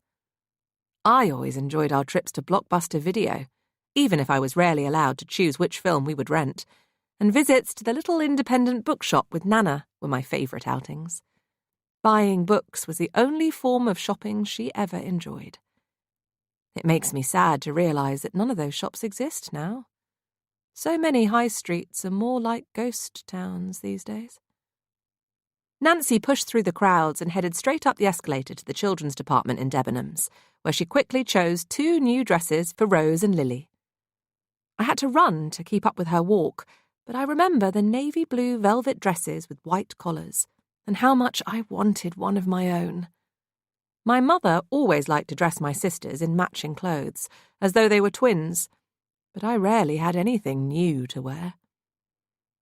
We went up another floor to women's fashion so that Nancy could buy a little something for herself. My mother always walked up the escalator in her hurry to find a bargain. The moving steps were very big, and 7-year-old me found it difficult to keep up. I've been scared of escalators ever since. I always felt as though I was going to slip or trip or fall through the cracks. I had to jump when we reached the end to avoid the gap and certain death. On arrival in women's fashion, Nancy started to browse the reduced-price clothes like it was a sport. I remember the ugly sound of hangers screeching across the metal rails. If other shoppers dared to get in her way, Nancy would tut until they moved. My feet started to ache in my second-hand shoes, which were pretty but too small. So, while I waited for Nancy to find the things she thought would make her happy, I sat down and collected the coat hanger size cubes that had fallen to the floor. There were different colours for each size in those days.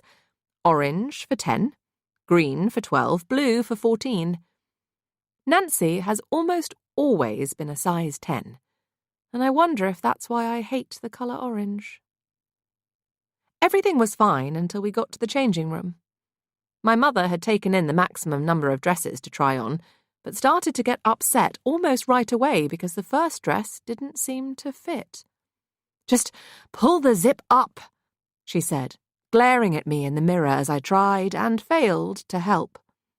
"It won't budge," I replied, tugging on the zipper, and she tutted and shook her head at me as though it was my fault. "There must be something wrong with the sizing of this dress," Nancy said, pulling it off over her head and dumping it on the floor. But the next dress, another size 10, didn't fit either. Nor did the next one. That's when Nancy started to cry.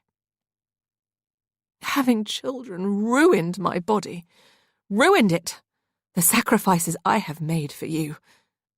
"I think you look beautiful," I said, shoving my hands into my pockets, not really knowing what to say or do. "I could just go and get you a bigger size." I was so scared by the look my mother gave me then. I ran out of the changing room without waiting for a reply. Some of the size cubes I had picked up earlier were still in my pockets. Feeling them gave me an idea. I found the dress my mother liked the most out on the shop floor, went on tiptoe to select it in a size 12, then changed the green size cube on the hanger for an orange size 10. I ran back to the changing room. "I already tried that one," Nancy snapped, staring at the dress as though it had offended her. "But maybe this one will fit," I said, holding it out in both hands like a fabric peace offering. "It did look very pretty on you." She snatched the dress and started to pull it on. When I helped zip it all the way up at the back, she smiled at herself in the mirror. Then she smiled at me. I don't know whether Nancy ever looked at the size label sewn into the inside of the dress she bought for herself that day. All my mother ever really cared about was what was on the outside, what other people saw and how they viewed her. I still think it's a very sad way to live. But we stopped off in the children's department again before we left Debenhams that afternoon, and my mother bought me the same dress she had bought for my sisters. It was the first and only time she dressed me the same way as them. Sometimes the things that make one person sad are the same things that can make another person happy. Nancy sang along to the radio again as we drove home. There were big bags full of half-price dresses in the boot of her little red Mini, all of them with the wrong size on the hangers. I never told her what I did because sometimes keeping secrets is the kindest thing to do. I still remember how happy she was, until we saw a boy walking alone along the coastal path near Seaglass. I guess Connor would have been 13 at the time. That awkward stage where he still looked like a boy but was starting to think and behave like a man. He was limping. My mother pulled up beside him and gasped when she saw his face. He had a black eye and a bloody lip. "Stay here," she ordered, yanking the handbrake as though it were to blame. She got out of the car and rushed over to Connor. "Did your dad do this to you?" Nancy asked. Our whole family knew about Connor's dad, and my parents did not approve of Nana getting involved. They viewed spending what they saw as their inheritance on Connor's father's rehab as a waste of time and money. My mother had been waiting for the moment when she would be proved right. Connor looked away and stared at Black Sand Bay down below the cliffs. Nancy tried again, softening the edges of her words. "You don't need to say it out loud if you don't want to, but I do need to know what happened, Connor. Did your father do this to you? Nod or shake your head." Connor stared at her, but he didn't move his head or even blink. "Jump in the back seat," she said, and he did as he was told, sliding in beside me. He stank of blood and sweat. My mother was more than capable of hurting her own children behind closed doors, albeit only with words. But she could not tolerate the thought of any other child coming to harm. The car's brakes squealed as we pulled up outside Connor's dad's cottage, the one Nana had lovingly renovated a couple of years earlier. Sadly, people can be harder to restore than places. "Stay there, both of you," Nancy ordered. She got out of the spotlessly clean Mini and tutted at the state of Connor's dad's blue Volvo. It was so dirty I couldn't read the number plate, even though we were parked right behind it. "He's going to kill someone driving drunk along that cliff road one day," she muttered, and I watched, with my face pressed against our car window, as Nancy marched up to Connor's house. I started whispering under my breath, waiting for my mother to strike like lightning. 1 Mississippi, 2 Mississippi, 3 Mississippi. I didn't have long to wait. "Open this door!" Nancy yelled, banging her fist on it.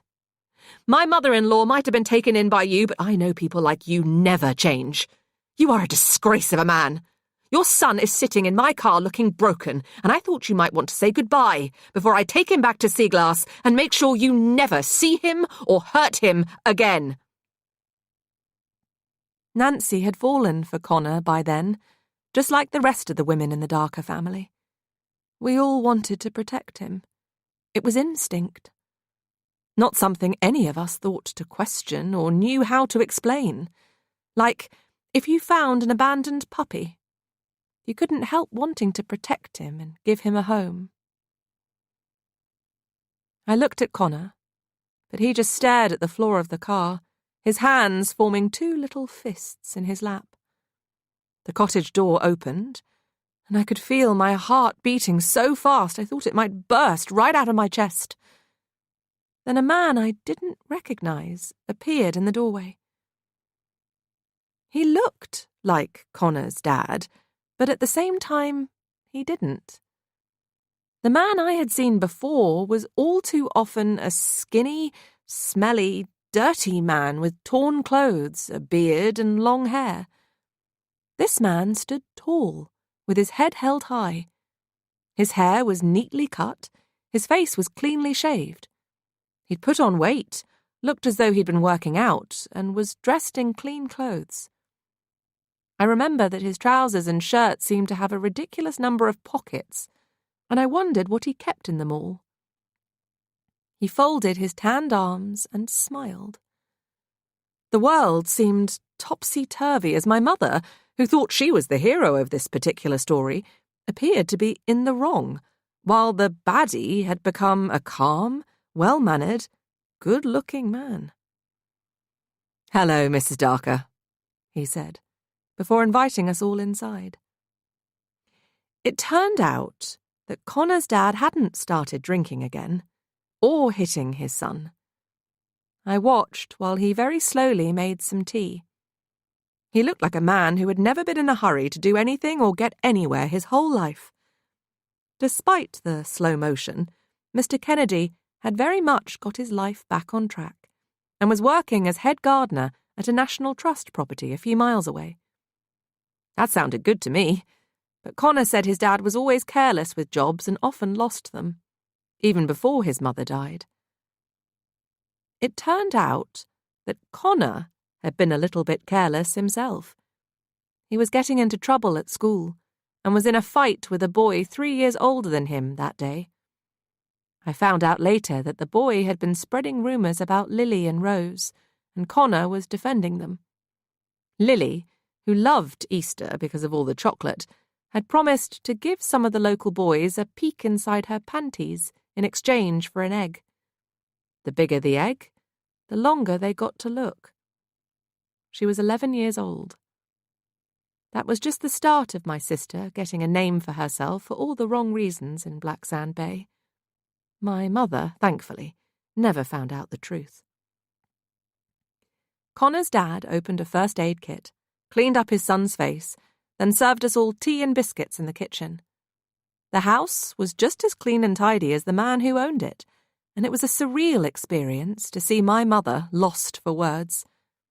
Even stranger to hear her apologize. "I'm so sorry. I just thought that—" "It's okay. I would have thought the same thing," Mr. Kennedy said with a polite smile. "I was broken after my wife passed away, and I'm sorry for all the things your family had to see. That wasn't me, at least. Not the real me. I'm still grieving, but I feel more like myself again now. I'm so grateful for everything that your mother-in-law did for me, and my son, when times were tough. I've even started writing about it." "A book?" "Maybe. I haven't decided, and I don't know if it's good enough yet, but writing about it, the overwhelming grief, the drink, all of it, helps me to process what I became. And if sharing the experience, as awful as it was, might help others to not take the same path, or find a way back if they already have, then maybe—" He turned to Connor. "I hope you thanked Mrs. Darker for bringing you home." "It's fine, and I told him to call me Nancy, so you should do the same." "I've always liked the name Nancy. Perhaps we could start over. I'm Bradley. It's good to meet you." He held out his hand, and my mother blushed when she took it. "I didn't know you were a gardener," she said, taking a sip of tea, anything to keep her hands busy and out of reach. "Maybe you could give me some advice for the little patch of land at the back of Seaglass?" "I'd be happy to." She blushed again. "My mother-in-law was going to invite Connor to visit us on Easter Sunday. My older girls are home from school, and it's nice for them to spend time with someone their own age. Maybe you could join us too, if you're free." "I'll check my diary," Mr. Kennedy said with a straight face. When he smiled, and my mother realized he was joking, she laughed. I noticed again what a rare sound it was to hear. It was strangely beautiful, just like her. I might never have gone to school, but I felt like I learned a lot of valuable lessons that day, including that people aren't always what they appear to be. A middle-aged man with a drinking problem might just be a person poisoned by an all-consuming grief, while a middle-class woman with nice manners and nice things might just be a failed actress who can't handle being a dress size bigger than she wants to be. Life is a performance, and we don't all like the scripts we're given. Sometimes it's best to write your own. Connor and his dad did visit us at Seaglass that Easter. They wore suits and ties and brought chocolate eggs for the whole family. Mr. Kennedy spent a lot of time out in the garden with Nancy, and we listened to the sound of her laughing all afternoon. Bradley Kennedy never gave up drinking for good, but at that moment in time, he seemed to know when to stop, and he never laid a finger on Connor again. When I look at that picture of the darker family women on Nana's mantelpiece now, I remember that Connor took it that Easter, using the Polaroid camera my father had given him. In the photo, Nana is wearing a pink dress and a purple Easter bonnet. Lily, Rose and I are all wearing matching dresses for the first and only time. They are the navy blue velvet ones from Debenhams. Nancy is dressed in one of her Audrey Hepburn ensembles, and she looks very pleased with herself indeed. She is gazing just off camera. I think she was looking at Connor's dad. I smile too when I look at the image of her back then, because I was so proud of her for what she did that day, ready to stick up for Connor no matter what. She was protective of those she cared about, and if she loved something or someone, she loved them with all her heart. I just wish she had loved me that way. My mother might never have fulfilled her ambition of becoming an actress, but at least some of her dreams came true.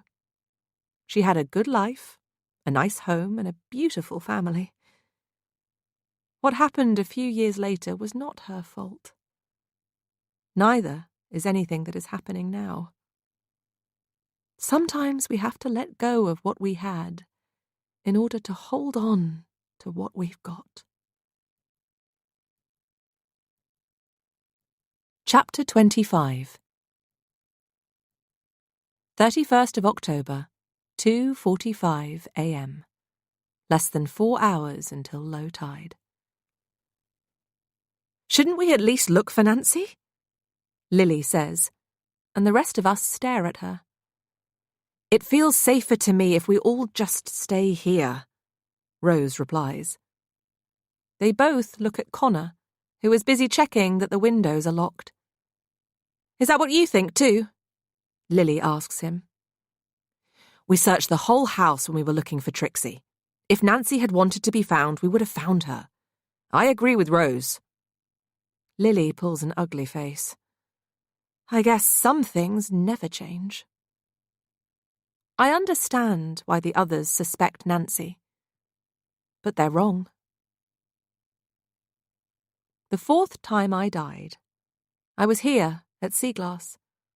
It was spring 1984, and Nancy and I were sitting on her favourite bench in the garden, pressing flowers. It was something she liked to do.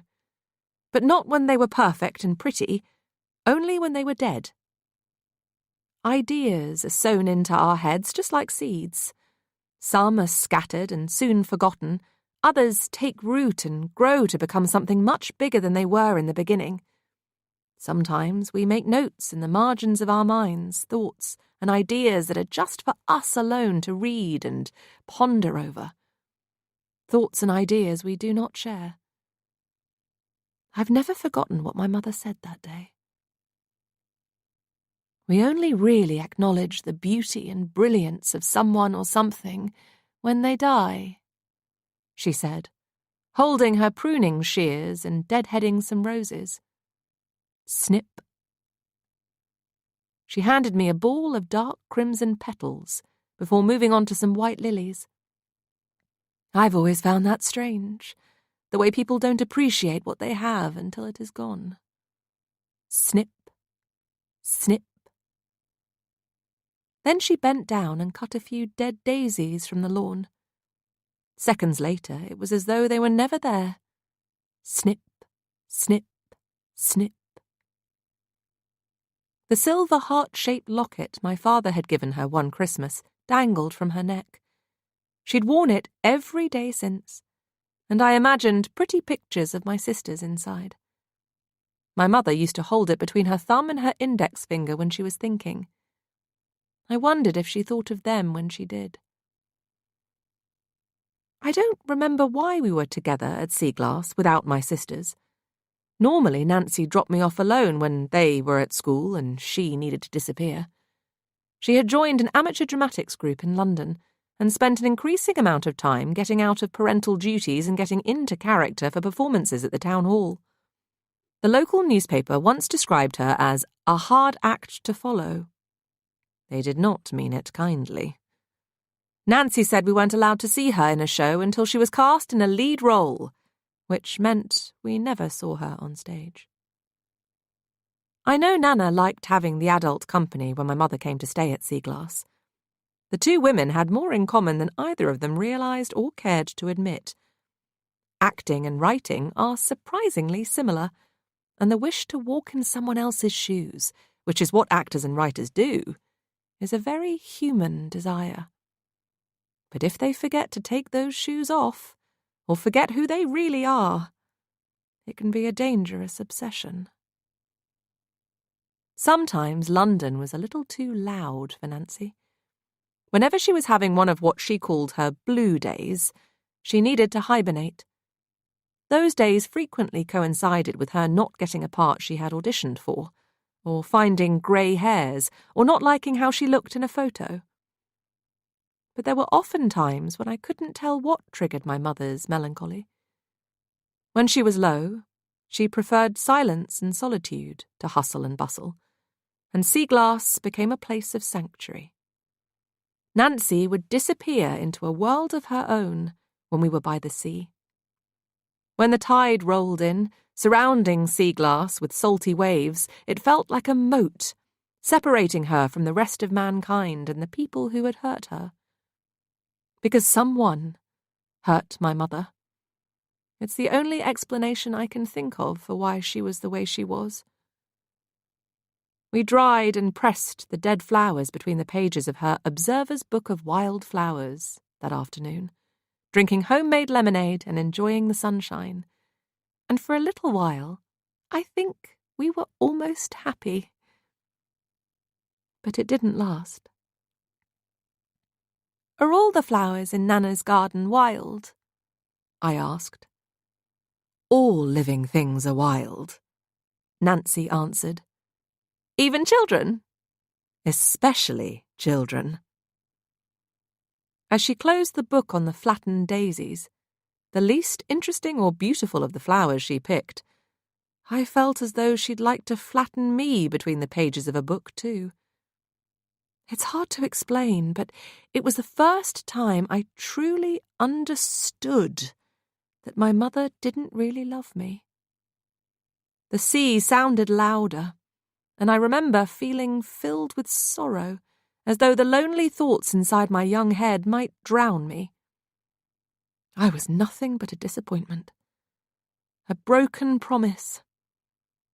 She blamed herself for my broken heart, and when she looked at me, all she saw was guilt. In that moment, I understood that my mother loved my sisters, and she loved that garden. But her love for me was not evergreen, or even perennial. It would not grow back. Sad memories hide inside us all like ghosts. It started the way it always did.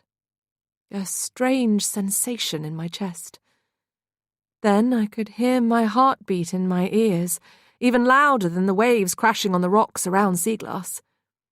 Nancy sensed something was wrong when she looked at my face. "Is it happening again?" she asked, without saying what. I nodded. "I think so." She just stared at me. "Is everything all right?" called Nana from the house. There was only a brief hesitation, but it was there, before Nancy told her to call an ambulance. By the time she did, I was lying on the grass, my arms hugging my chest, my face pressed against the spot where the dead daisies used to be. Nana and Nancy carried me across the causeway and up the cliff path wrapped in a blanket, to meet the paramedics on the road. The tide was already coming in, and I was running out of time. My heart stopped just before the ambulance arrived, with the defibrillator. I always remember the dying part.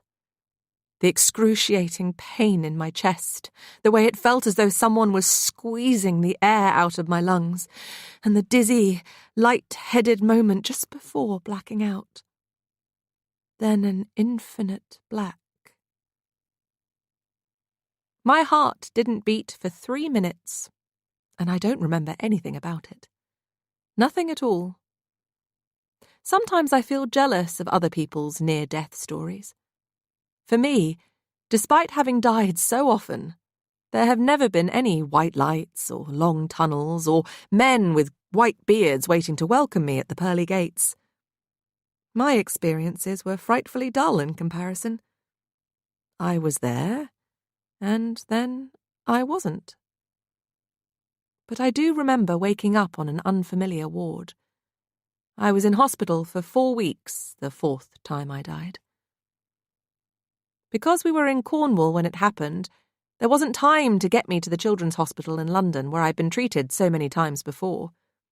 At first, I was on a ward with all kinds of people, some very old, some very young, with all kinds of problems. The one thing that they had in common was that they all seemed more interested in my health than their own.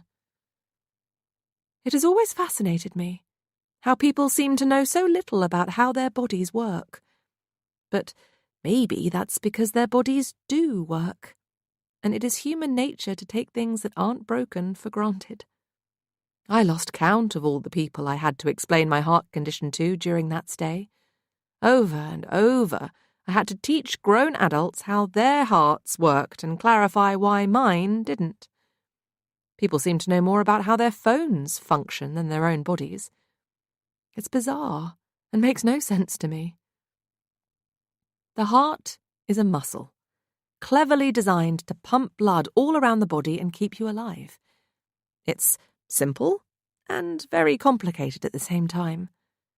The right side of your heart receives oxygen-poor blood from your veins and pumps it to your lungs, where it picks up oxygen and gets rid of carbon dioxide. The left side of your heart receives oxygen-rich blood from your lungs and pumps it through your arteries to the rest of your body. A septum separates the right and left sides, and the left side has thicker walls because it needs to put the blood under higher pressure. The heart is so strong that this whole process only takes about 1 minute. So if it stops for any reason, the person it belongs to stops pretty soon after. I find people glaze over when I start talking about atriums or ventricles or my problematic aorta, so it's easier to just say I've got a faulty valve. "My radiator had one of those," a woman on the ward said.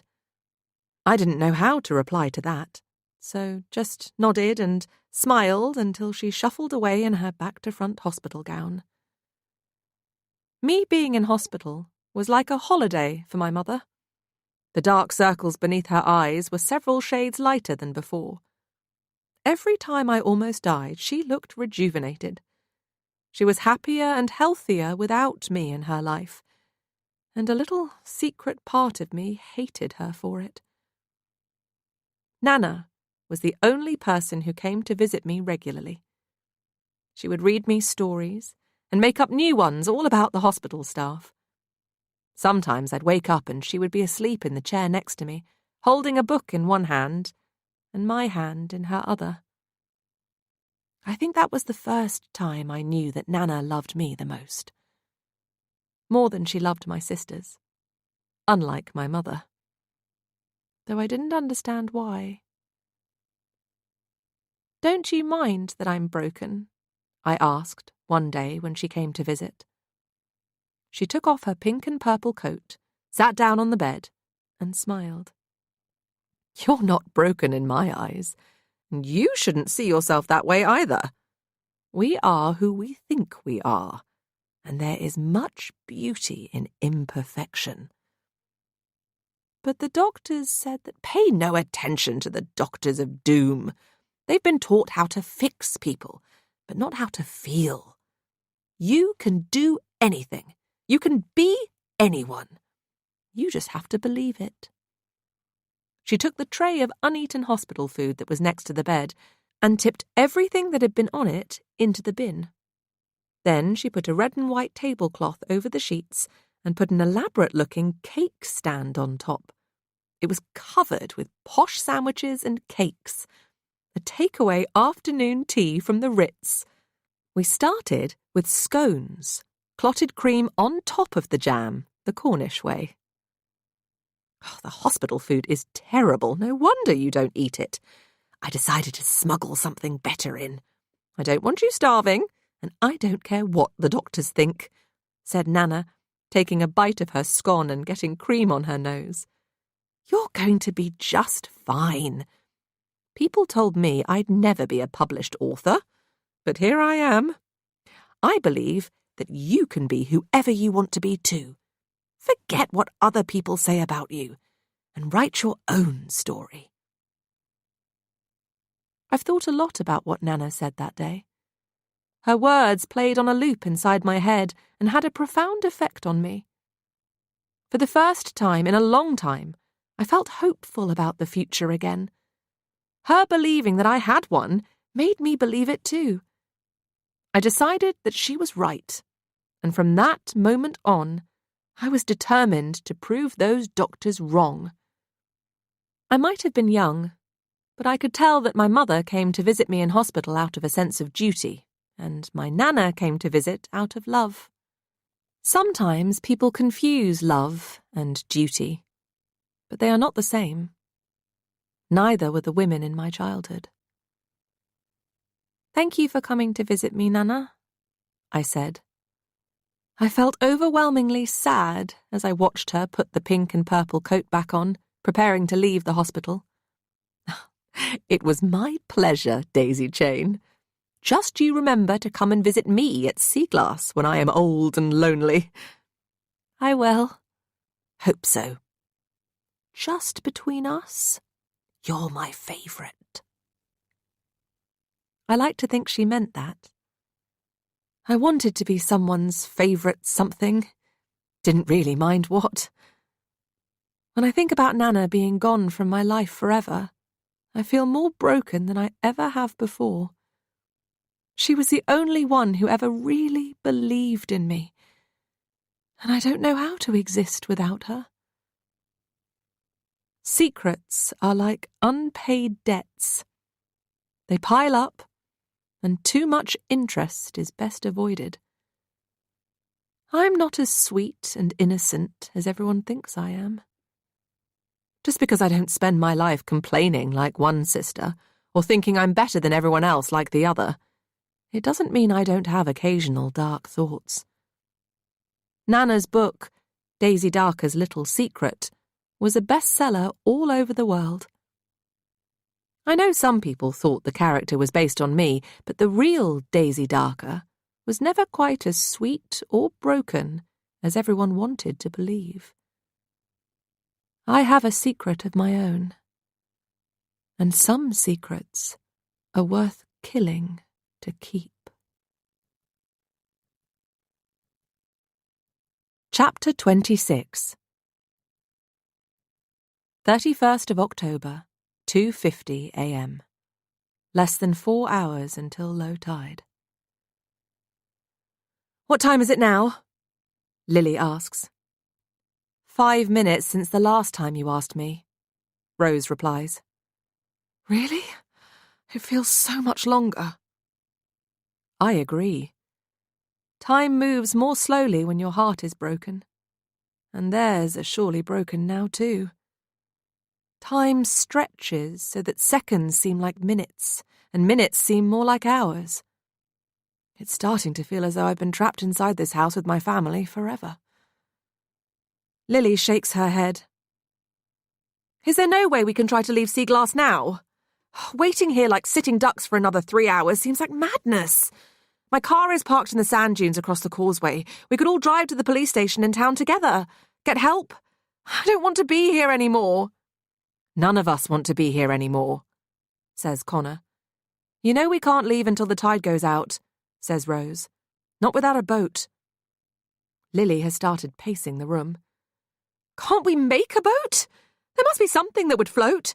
We could take one of the doors off its hinges. Rose sighs. Can you hear the storm outside? Can you hear the waves crashing on the rocks out there in the darkness? Do you remember how dangerous Black Sand Bay is to swim in at the best of times? Are you really suggesting that we should try and float to safety on an old door? Should we use wooden spoons for paddles? There is something unusually unkind about my eldest sister's tone. Lily goes back to her pacing and Rose starts biting her nails. I think we're all very upset and very tired, but maybe we could try to be a little bit kinder to each other. Nobody in this room is to blame for what has happened here tonight, I say, and it seems to do the trick. I'm sorry, says Rose. I know you're scared, Lily. We all are. But this situation must be even more terrifying after what happened to Trixie. I thought you said I just fainted in the hall, Trixie says. That's right, Rose replies, realising her mistake. But it gave us all a fright, especially your mum. We just have to wait a little while longer, then we can leave.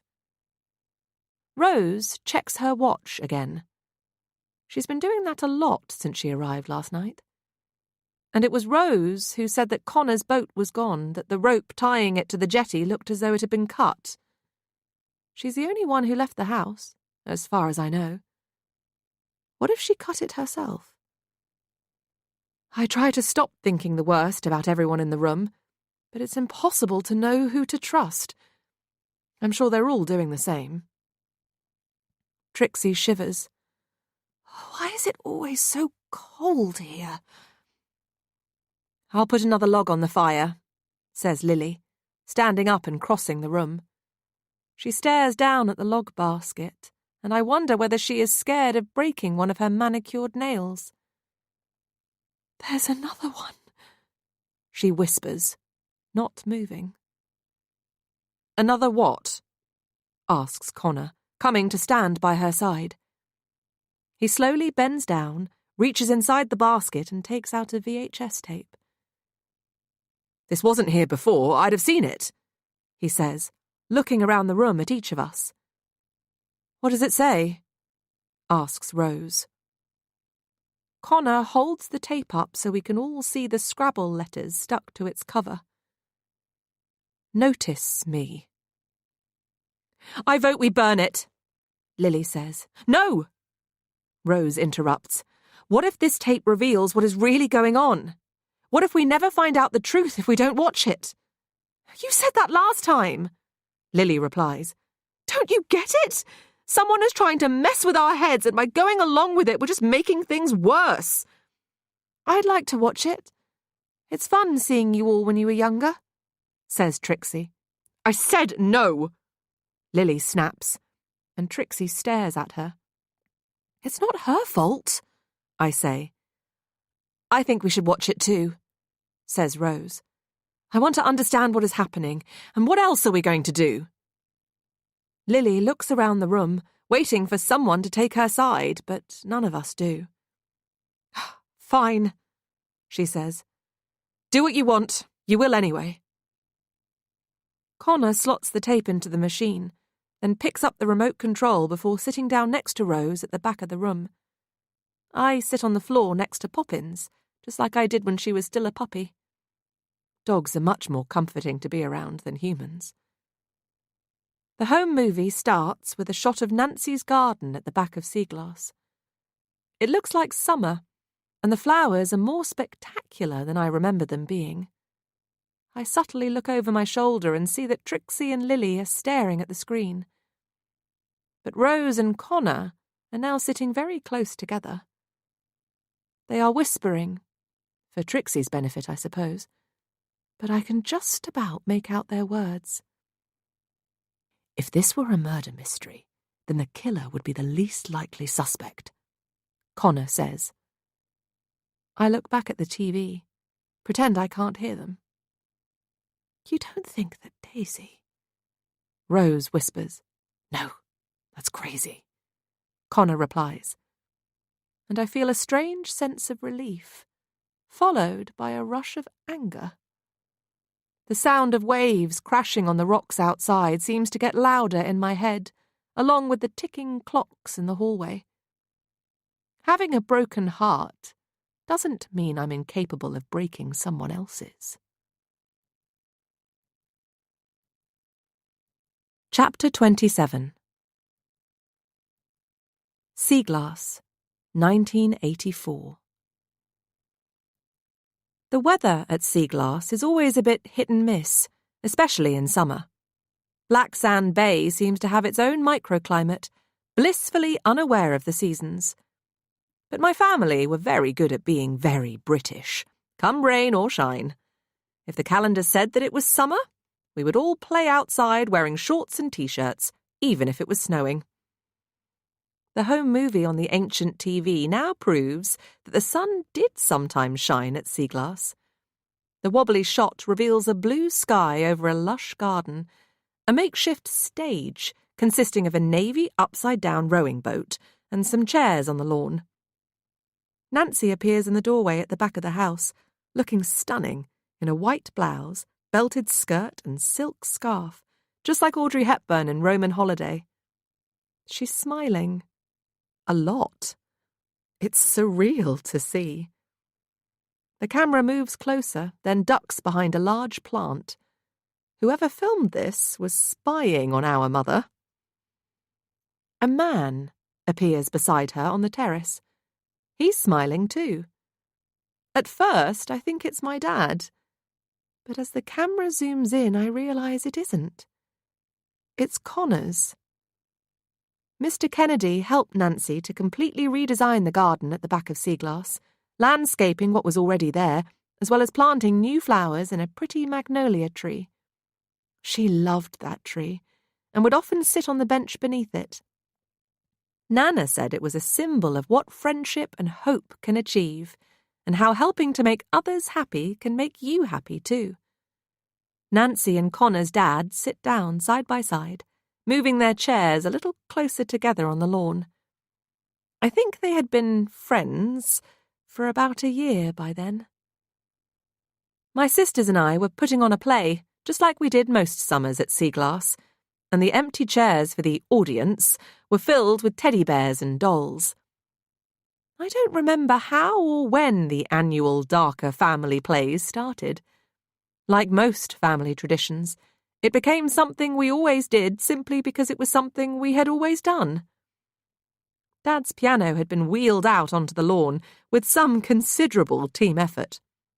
That would have made him cross, which is perhaps why my mother let us do it.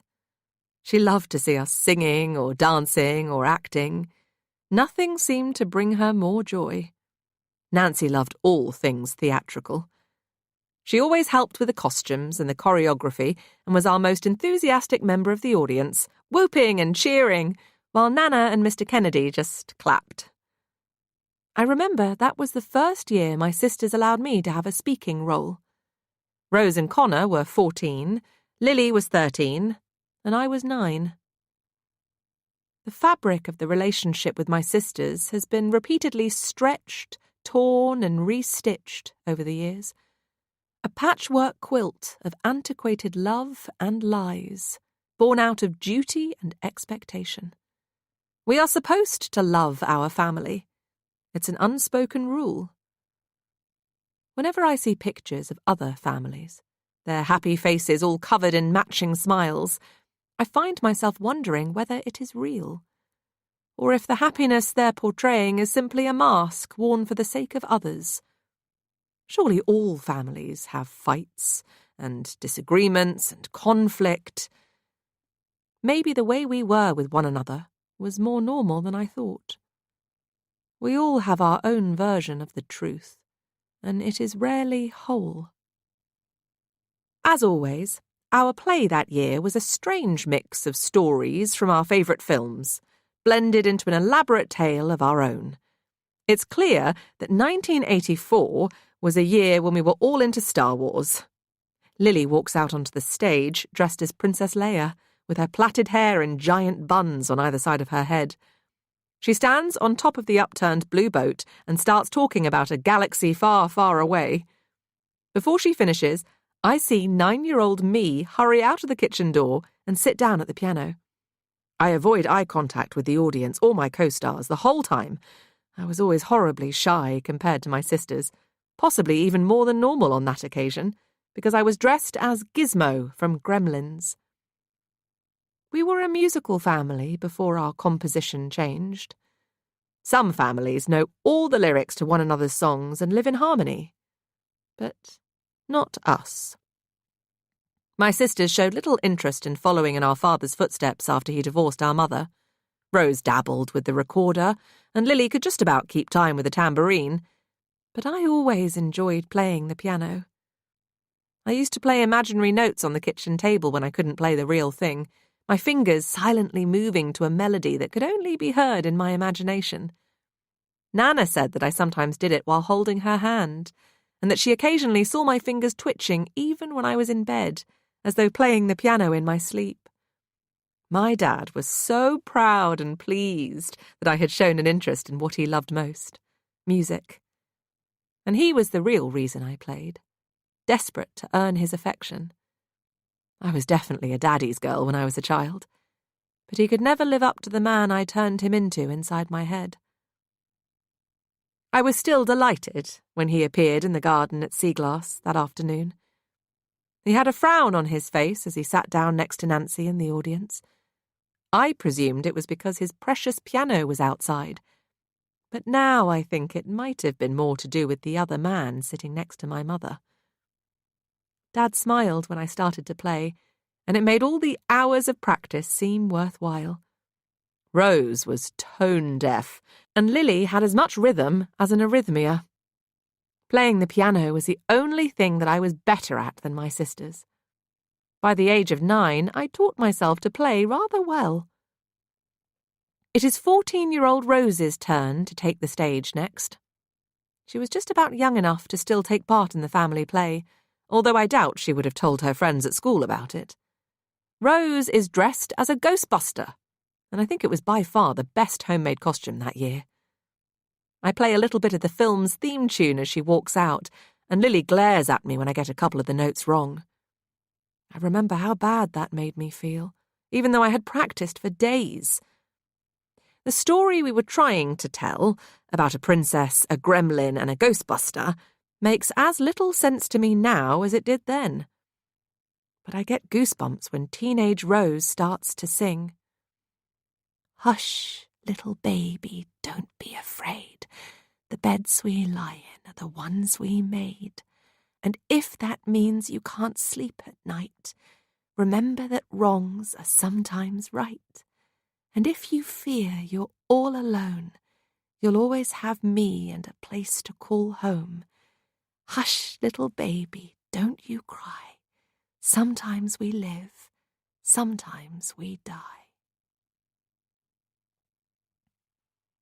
I find myself looking at Rose in the present. If she feels me staring at her, she doesn't show it. Instead, she continues to watch her younger self on the screen. Connor and Lily are staring at her now, too. Rose was always changing the words of nursery rhymes when we were growing up, swapping the real lyrics for something a shade darker. Not unlike the poems in Nana's children's books, or the chalk poem written on the kitchen wall tonight.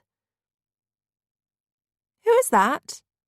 asks Trixie, and we all look back at the television just in time to see 14-year-old Connor perform his part in the play. She's right to wonder. He is almost unrecognisable from the man he grew into. Teenage Connor stands on the upturned boat and raps about the freedom of the press, dressed as the Karate Kid, one of our favourite films that year. He tries to balance on one leg whilst doing a rather comical impression of the crane kick. Then it is my turn. My first and, because of what happened, last speaking role in the darker family play. 9-year-old me looks terrified as she steps onto the old blue boat and stares out at the audience of 4 adults and several toys. I clench my fists and squeeze my eyes closed as I try to overcome my stage fright and remember the lines that my sisters had written for me. I remember that the gizmo costume was very itchy and made me want to sneeze. I caught Nana's eye, and she smiled at me. "You can do it," she mouthed. Her belief in me outweighed my inability to believe in myself. "Daughters are like gremlins, and there are 3 rules you mustn't break," I say. 1, keep them out of bright light. Connor and Lily shine torches at me, and Rose throws a white sheet over my head, which was always part of the plan. The sheet had holes cut into it so that I could see. 2, never feed them after midnight, I say. Lily throws an egg at me, which was not what we had rehearsed, but everyone laughed, so I carried on. 3, do not get them wet. Lily throws a bucket of cold water over me, which was also not part of the plan, and I struggle to remember my final line. I watch myself spin around, revealing a scary hand-drawn face on the back of the white sheet I was beneath. "Or they'll turn into ghosts!" There is a slight pause before all of Nana's clocks start to ring and ding and chime in the past. It must have been midday when we gave our little performance, because they seemed to go on forever. She had a new one that year that looked like an owl. Its eyes turned as it ticked, as though it was watching us. When the clocks stop, Rose, the Ghostbuster, aims her cardboard proton pack in my direction, shooting a hidden can of squirty cream. When the show is over, we all hold hands and take a bow. I watch as our mother congratulates us and hands me a towel, so even she knew I was going to get wet. Then I disappear inside the house. The static camera picks up some of what the adults are saying, but I have to lean a little closer to the TV in order to hear. Connor's dad and our dad seem to be fighting for Nancy's attention. Bradley Kennedy was completely in love with my mother by then, and anyone who saw them together knew she felt the same way. My dad, who'd had more girlfriends than any of us could keep track of, didn't seem to like my mother having a friend of her own, even though they'd been divorced for years.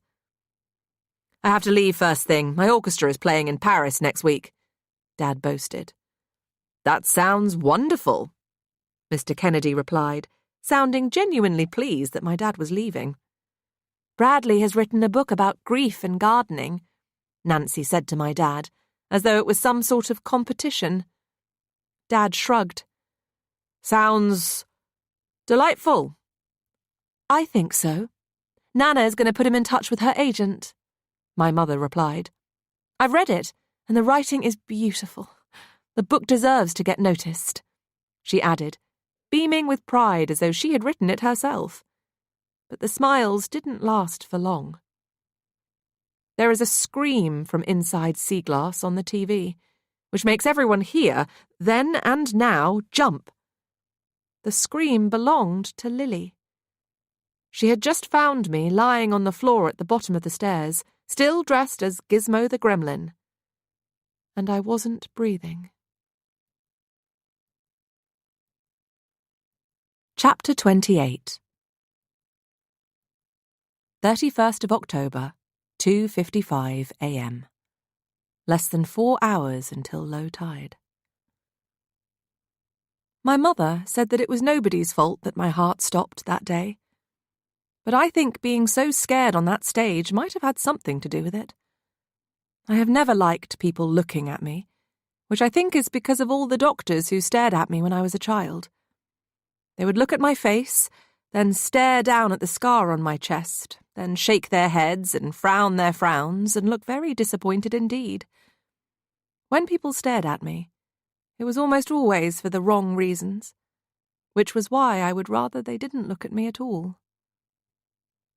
There were months of hospital visits the 5th time I died, including a trip to see yet another specialist in London the following February. The private hospital fees were paid for by Nana, who always refused to believe that there wasn't a way to fix me. Most memories of my times in hospital have faded around the edges over the years, but I remember that week for 2 reasons. Firstly, it was Valentine's Day, and the boy in the bed opposite me on the ward gave me a card. I had never received a Valentine's card before, and didn't know quite what to make of it. "Why does it have a heart on the front?" I asked. "Because I love you," he said, pushing his jam jar glasses a little higher up his nose. He was 11, I was 9, and I'm not convinced either of us knew too much about love. "Well, don't get any funny ideas. I have a boyfriend," I lied. "No boys have ever come to visit you," he replied. "What's his name?" I didn't hesitate. "His name is Connor Kennedy. But even if I didn't have a boyfriend, which I definitely do, given the ward we're on, we might both be dead by morning. So please don't spend what might be your final hours having fanciful thoughts about me."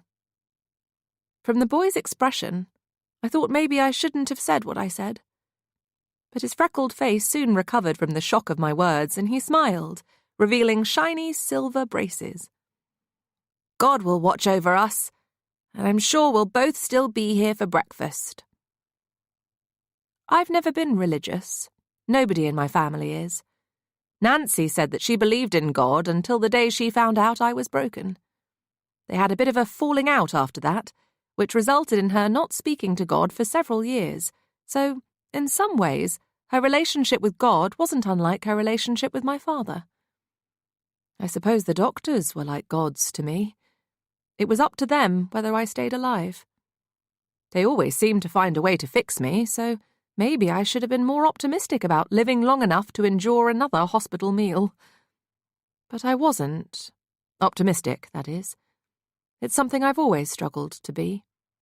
I have a highly active imagination, and it's been self-taught to imagine the worst.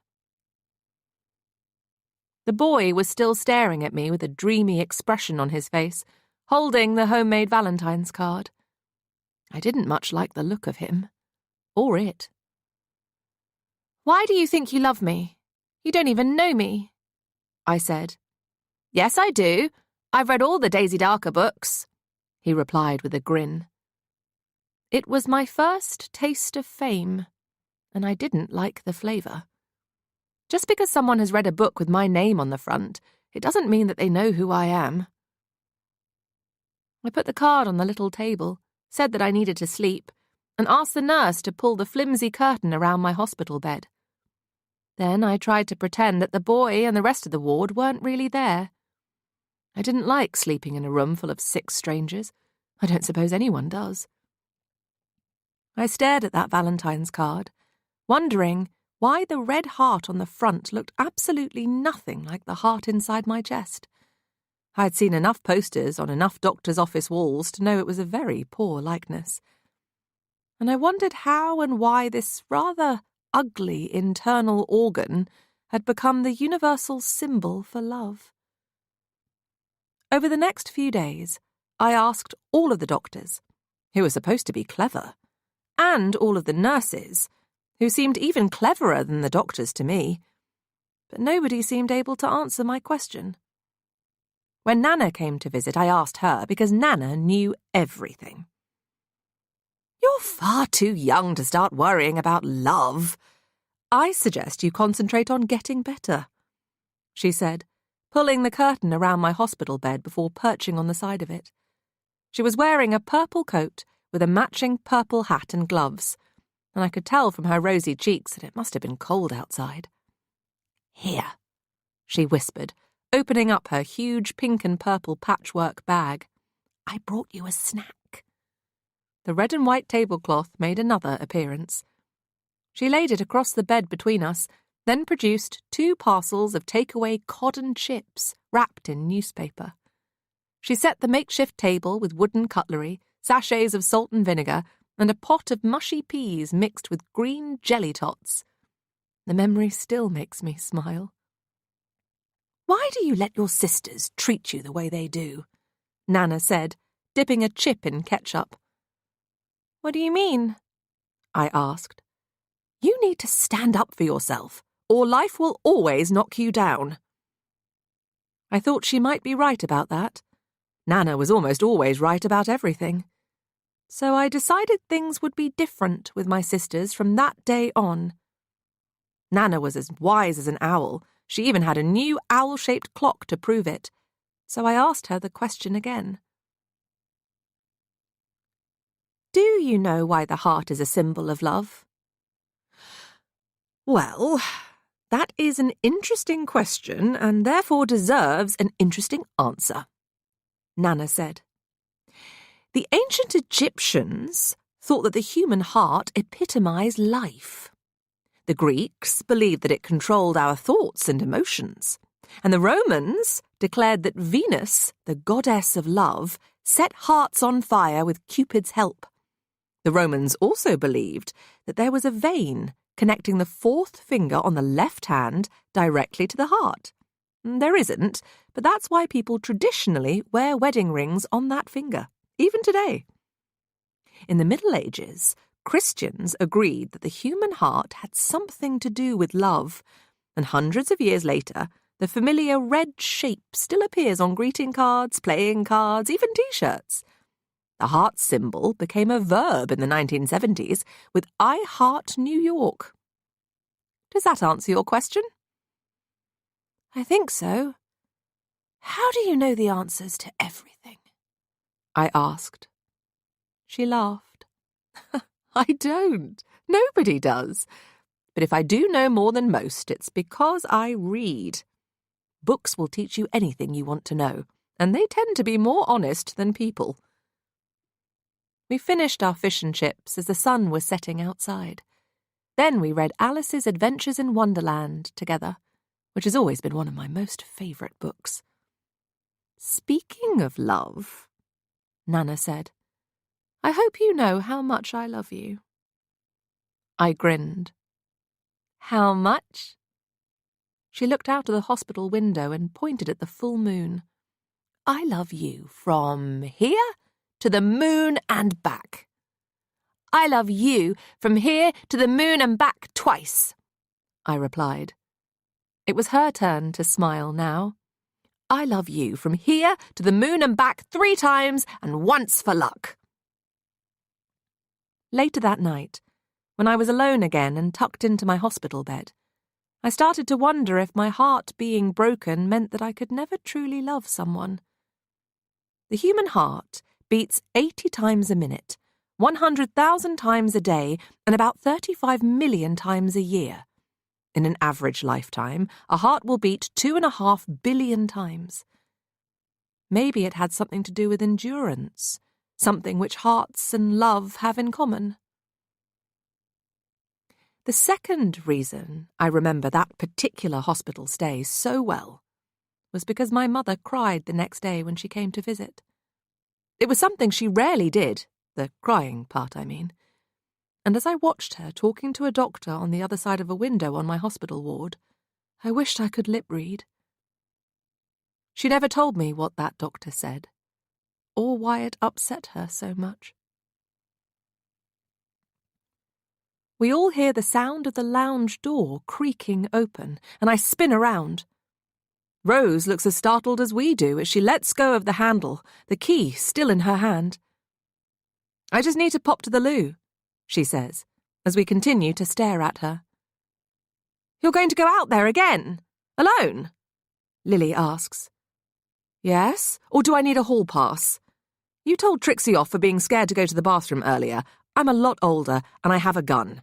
There's no need to worry about me. I'll be 2 minutes, Rose says, and leaves the room before any of us have time to reply. Connor, Lily whispers. He looks up like a startled meerkat, then whispers himself. What? Do you think it was a bit strange how quickly Rose knew what was wrong with Trixie, finding the blood between her toes like that?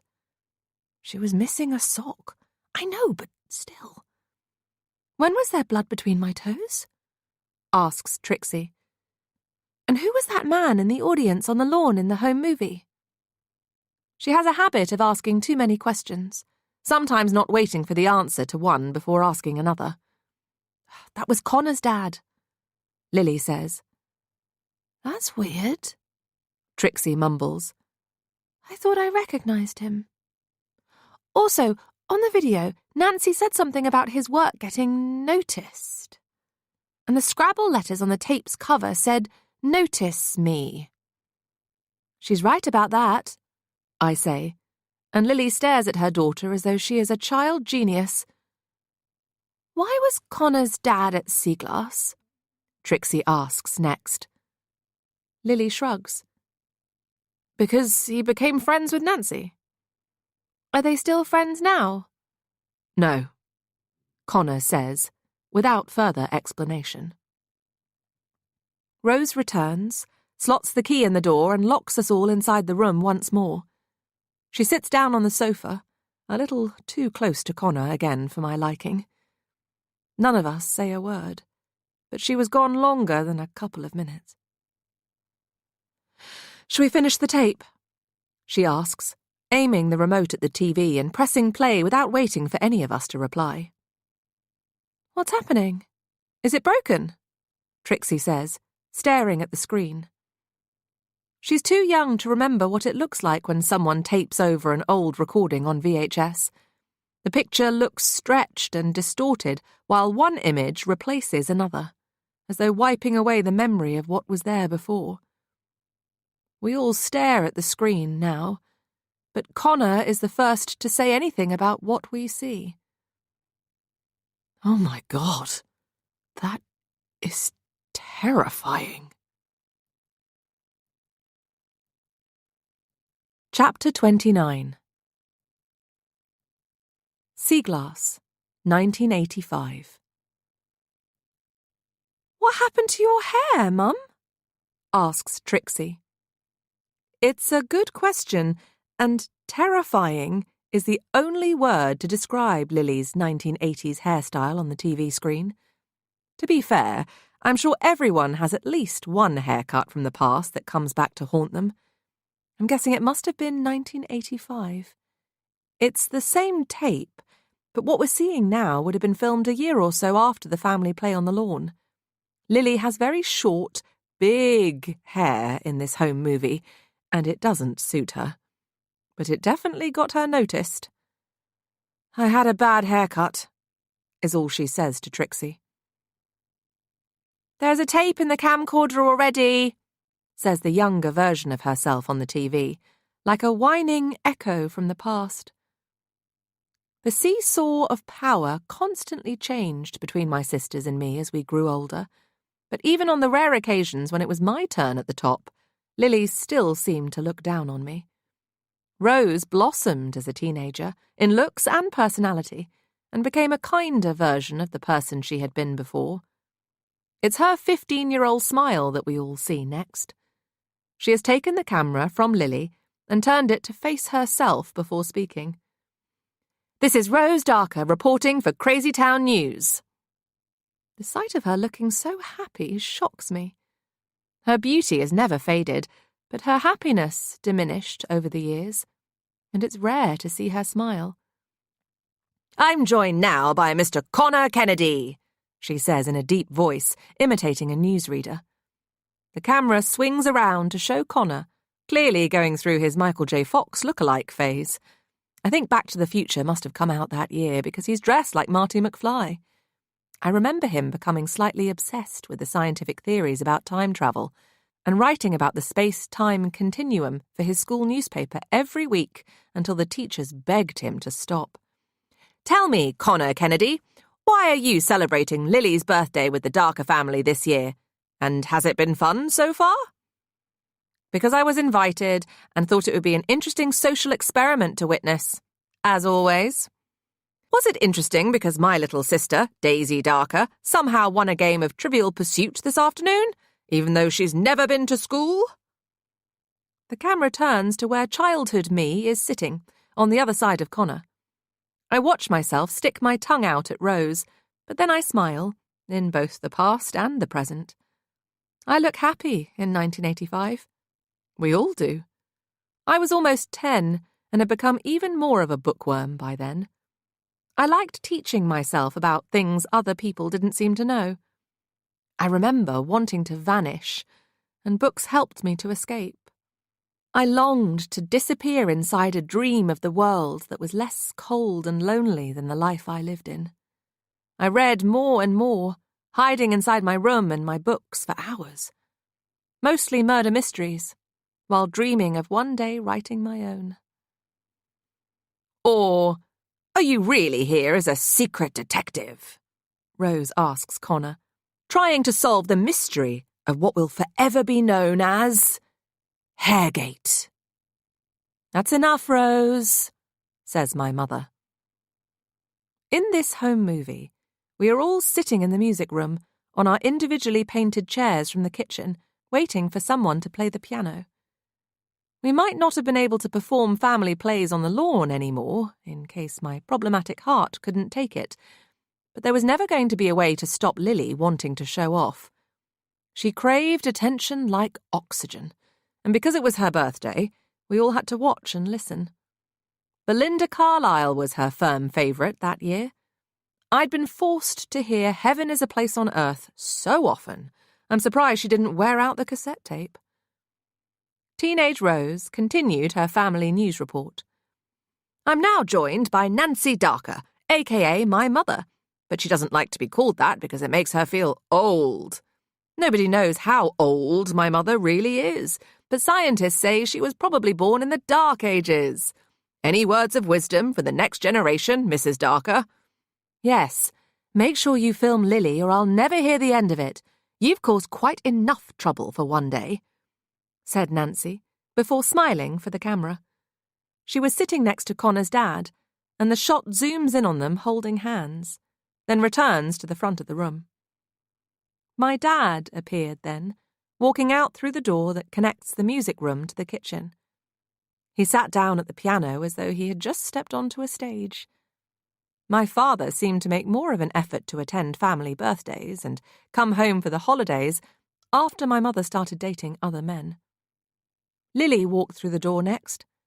Then Nana followed her, which was a complete surprise for most of us, because Nana was actually painfully shy when it came to performing, even around her own family. Just like me. Dad started to play the piano, and I recognised the song immediately. It was another of Lily's favourites. I Know Him So Well was always blaring from her bedroom, behind the permanently closed door. She was in love with the performance by Elaine Paige and Barbara Dixon, so much so she had twisted Dad's arm to play it and Nana to sing it with her as a surprise for the rest of us on her birthday. And it was a surprise, because it was really very good. I didn't even know Nana could sing. They hit every note and every harmony, and when the song was over, we all clapped in genuine admiration. I remember how Lily sang the lyrics staring at Connor the whole time, and now that I've seen the video evidence, I know I didn't imagine it. Lily got goggle-eyed whenever Connor walked into a room back then, and she had started blushing whenever he spoke to her, which was one of the many reasons why I was pleased to see her looking so ugly with her short hair. The night before this scene from our family past was filmed, Lily's hair had been down to her waist. She had gone to bed in the room she shared with Rose, with 2 long plaits, just like always, so that she wouldn't wake up with a head full of tangles. But when she sat up the following morning on her 14th birthday, she screamed. Her 2 plaits were on her pillow. Someone had cut them clean off her head in the night. Nana's kitchen scissors were on Rose's bedside table. But Rose didn't cut off Lily's hair. I did. The people who love us the most hurt us the hardest because they can. When I found Nana and Lily secretly rehearsing together the day before, something inside me snapped. Lily was always my mother's favourite daughter. Rose was my dad's favourite because she was beautiful and clever. But Nana was supposed to love me the most. She said I was her favourite. Seeing Nana and Lily together felt like some kind of betrayal. Lily and I had had a squabble a week earlier, and Nana said something I've never forgotten. You should always fight, especially if you think you're going to lose. That's when you should fight the hardest. So I did. Fight. But I did it quietly and carefully, and planned the whole thing so that I wouldn't get caught. I stole some of my mother's sleeping pills. I put them in my sister's hot chocolate before they went to bed that night. Then I crept into their room and cut off Lily's hair. Everyone thought that Rose had done it in her sleep. She was studying for exams, had been exhausted for weeks, and had already sleepwalked once before. I could tell that Rose, the clever daughter, didn't believe she had done it. But she didn't have an alternative explanation either. I'm not sure Lily ever really forgave her or trusted her again. Nobody suspected me. Nobody. As though a good person is incapable of doing something bad. No one ever noticed me in my family except for Nana. Lily couldn't have her too. Nana was mine. I hated her for trying to steal the affection of the only person who really loved me. And people can make a hobby out of hate. The more they practice, the better they get. The rage I felt when Lily and Nana sang together was all-consuming. And it wasn't just jealousy. I wanted revenge for all the horrible and unkind things that Lily had said and done to me over the years. I decided that cutting off my sister's hair was just the start. Chapter 30. 31st of October, 3 a.m. 3 hours until low tide.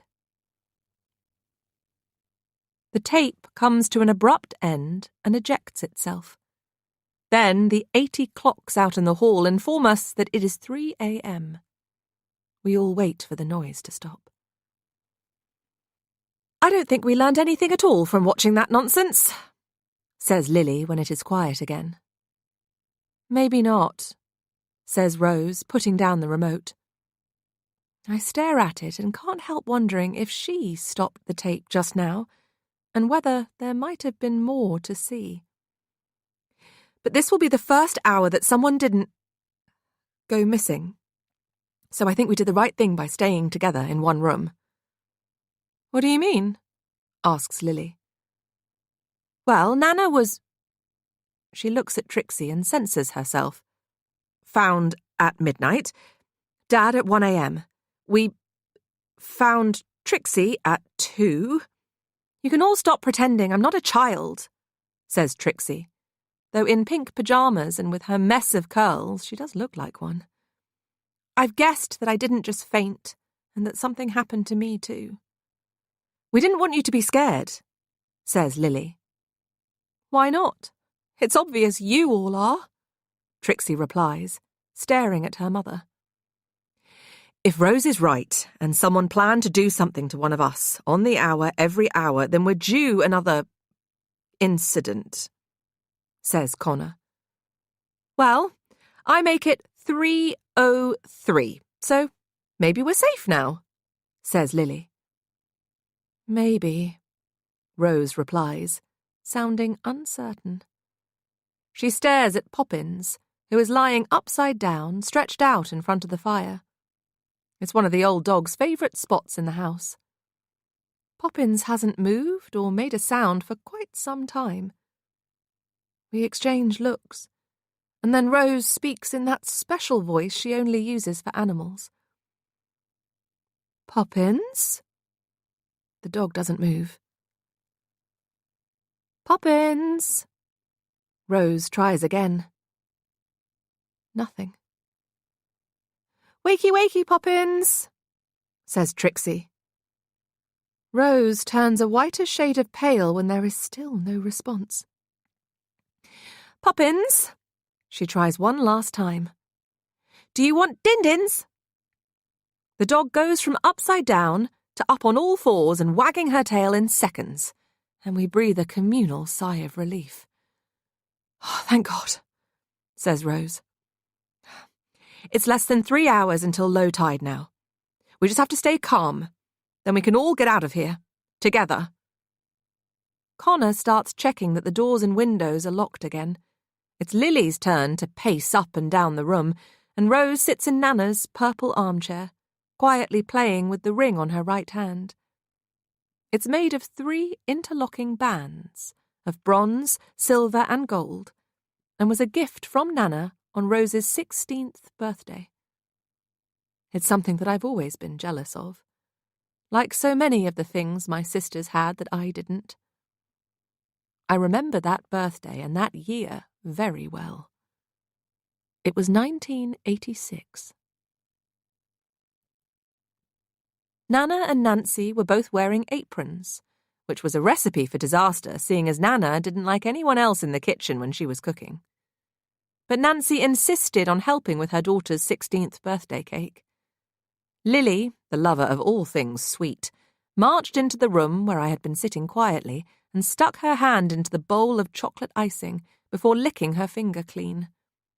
Lily still had short hair, but it had grown into a bob by then, so she looked like a miniature version of our mother. Rose was allowed to have a sleepover at Seaglass with some of her closest friends for her 16th birthday. She would soon be attending a different school, and I think in many ways it was a chance to say goodbye. Things were never quite the same between my sisters after the hair-cutting incident. But Lily was not looking forward to life at boarding school without Rose, and clung to her side that summer like a barnacle. She was our sister's shadow, but was never in it. She followed Rose everywhere, always wanting to be one step ahead. But she couldn't follow Rose to a school for gifted students because she wasn't one. I remember the conversation Nana and Nancy had about my dad, and for the first time, I didn't really care whether he made an appearance or not. He wasn't there for all of my birthdays. "If he said he'll be here," said Nana, defending her son. Nancy sighed. "Well, it isn't long before the kids arrive. Then the tide will be in, and then he'll be too late. You can't be there for one daughter's birthday and not there for the other. Rose will feel so let down if he's a no-show again." "Just be patient," Nana said. "And as for the other one, he'll be back. Men don't like being told off. It makes them sulk, like the little boys they're pretending not to be. All I asked was for Bradley to wipe his feet before trudging in mud from the garden. It's as though he can't see the dirt." I remember my mother and Connor's father squabbling about the strangest of things when they were friends. Being neat and tidy frequently seemed to be high on their list of differences. She was. He wasn't. Nancy was always tidying things away and putting them in cupboards. Connor's dad's inability to remove his muddy gardening boots before stepping inside made her crazier than normal. "Daisy," Nancy said, "leave the cake mix alone." "Lily stuck her finger in the bowl, why can't I? And why can't I stay up for the party? I'm almost 11, said 10-year-old me. "Because I said so. Rose wants to have a sleepover with some friends. They're all a bit older than you, sweetheart. You can stay for the food, then straight up to your room. Nana and I are forbidden from staying downstairs too," my mother said. "You'll understand one day." I didn't believe her. Like all children whose parents get divorced, my sisters and I learned to adapt to our new lives. Rose and Lily learned to love going to boarding school, and soon seemed to resent their long summers back at Seaglass with me. Despite the unpleasantness they unpacked with their bags, I always longed for their return. I missed them. They shared a life that I had little knowledge of, filled with teachers and friends and lessons. I would listen to their stories with little understanding of what they meant. For years, I thought that a spelling test was something only trainee witches had to do to check they had learned their magic spells. I wondered if that's what my sisters really were, witches. There had been plenty of evidence to suggest I was right. I resented their relationship and was jealous of their education, and the older I got, the more being left behind bothered me. My mother's idea of homeschooling was to allow me to read the books Nana gave me. She wouldn't even let me watch the news on TV, only cartoons like Bugs Bunny. Daisy doesn't need to learn about the horrors of the real world, Nancy would say, depriving me of the joy of learning. So I tried to teach myself. This Daisy was a self-raising flower. But my life was too quiet without my sisters in it.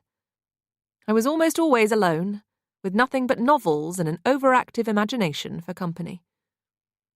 Books can take you anywhere if you let them, and reading proved to be a big part of my education. But my sisters learned a lot of things that I didn't. Things about real life and social skills and boys. I have always been a little awkward around real people. I don't know how to talk to them, and even now I still prefer the company of characters in books. I suppose it is a hangover from my childhood, when I was so often drunk with solitude. Doesn't play well with others is to be expected when playing with others was rarely an option. And I have always been a little over the limit with my own opinions, without the views of others to dilute them.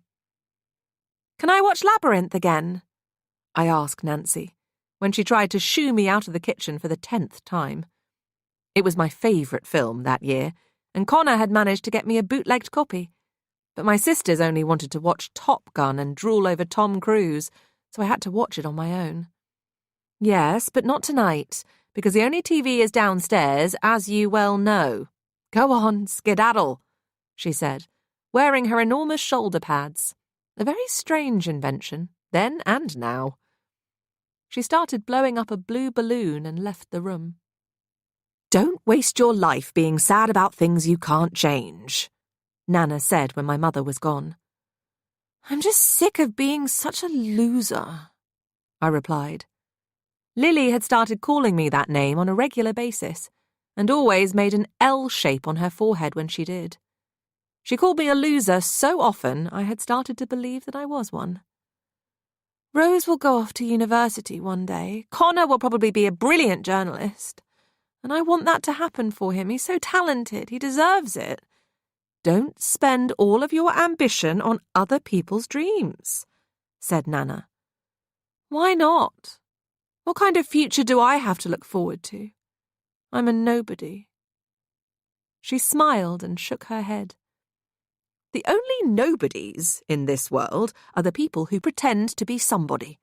The people who think they are better than other people because of the way they choose to look, or speak, or vote, or pray, or love.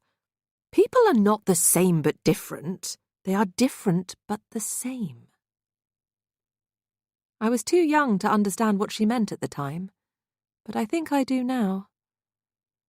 "And Daisy," Nana said, as we heard the sound of people arriving at the front door. "Yes, Nana?"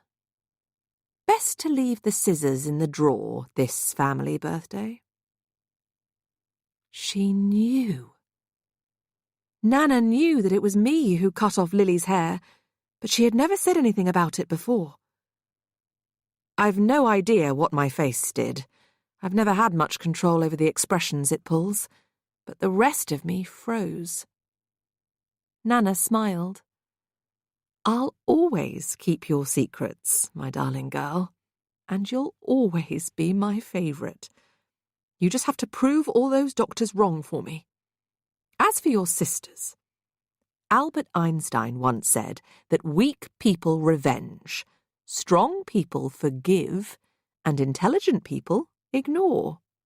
It was one of the few things he was wrong about.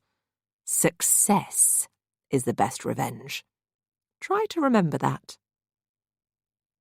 Before she could say any more on the subject, a small but perfectly formed group of 15 and 16-year-olds arrived at Seaglass. They had been shepherded across the causeway like lost sheep by Rose before the tide came in. Every one of them was dressed to impress. The only teenager I recognised amongst them was Connor, doing a not bad impression of Tom Cruise in Top Gun.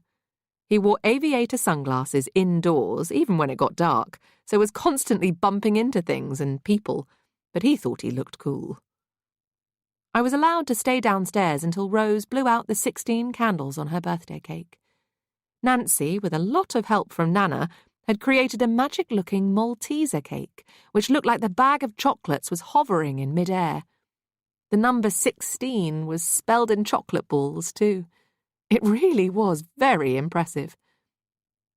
When the bowls were all cleared away, Rose started opening her presents, surrounded by friends and people who loved her. My mother gave her a beautiful pale blue designer dress, and I felt the jealousy growing inside me until it hurt. But I wasn't the only one.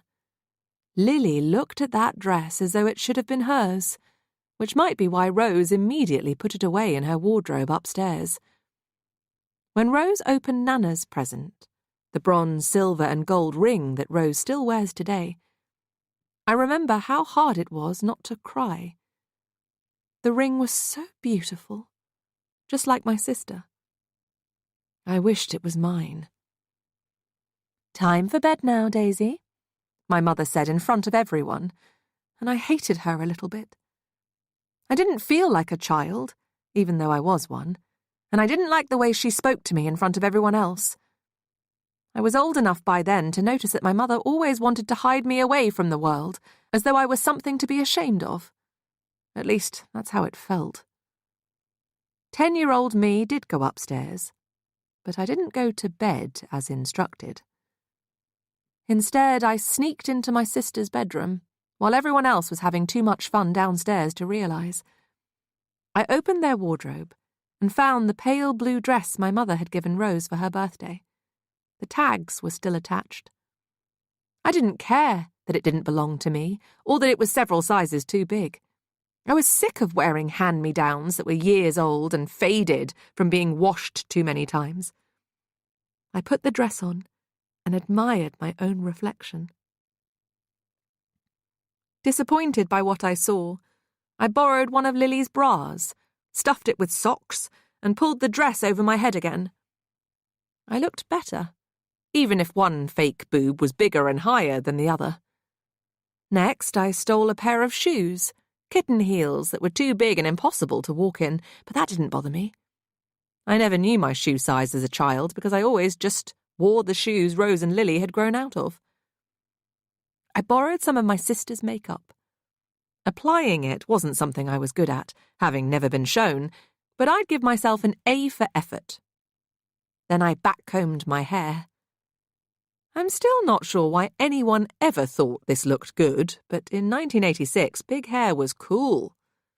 I sprayed a can of hairspray all over the creature on top of my head until I made myself cough and admired the finished result in the mirror. My face was a shock of pink lipstick and blue eyeshadow. My hair looked as though I had stuck my fingers in a socket. But the blue dress was beautiful, and I liked what I saw. Not sure what to do next, but still in the mood to do things I knew I shouldn't, I opened Rose's diary, which she kept by her bed. I understood that what she wrote inside was private, but I wanted to know everything about the lives that my sisters got to lead. I found one of Rose's Hush poems, scribbled on a scrap of paper, hidden between the pages, and I sang it out loud. "Hush, little baby, don't say a word. Mama's gonna buy you a mockingbird. And if that mockingbird does scream, Mama's gonna trap you inside a dream. And if that dream is a scary place, Mama's gonna put a pillow over your face. Hush, little baby, don't you cry. Sometimes we live, sometimes we die." There were magazines spread across Lily's side of the room. She loved Just 17.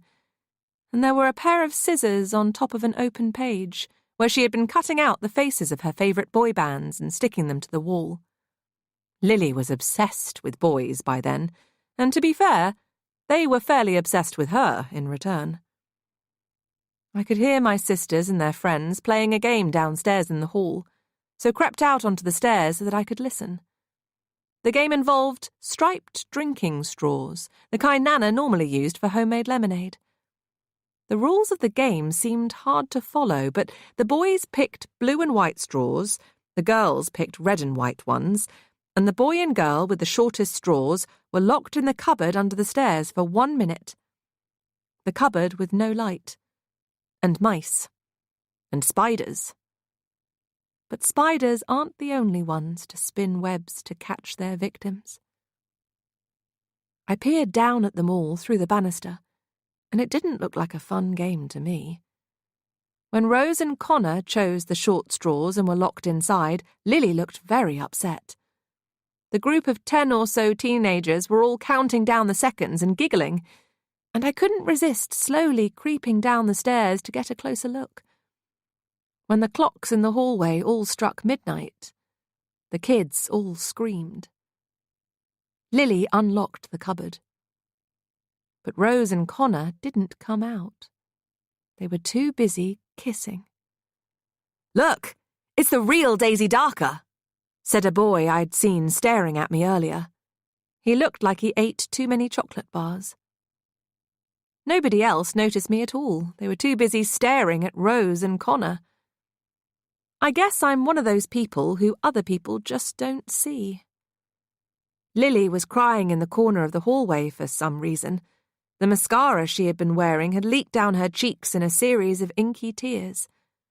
Rose and Connor were still kissing, as though the rest of us weren't there, and I decided that it was time for bed after all.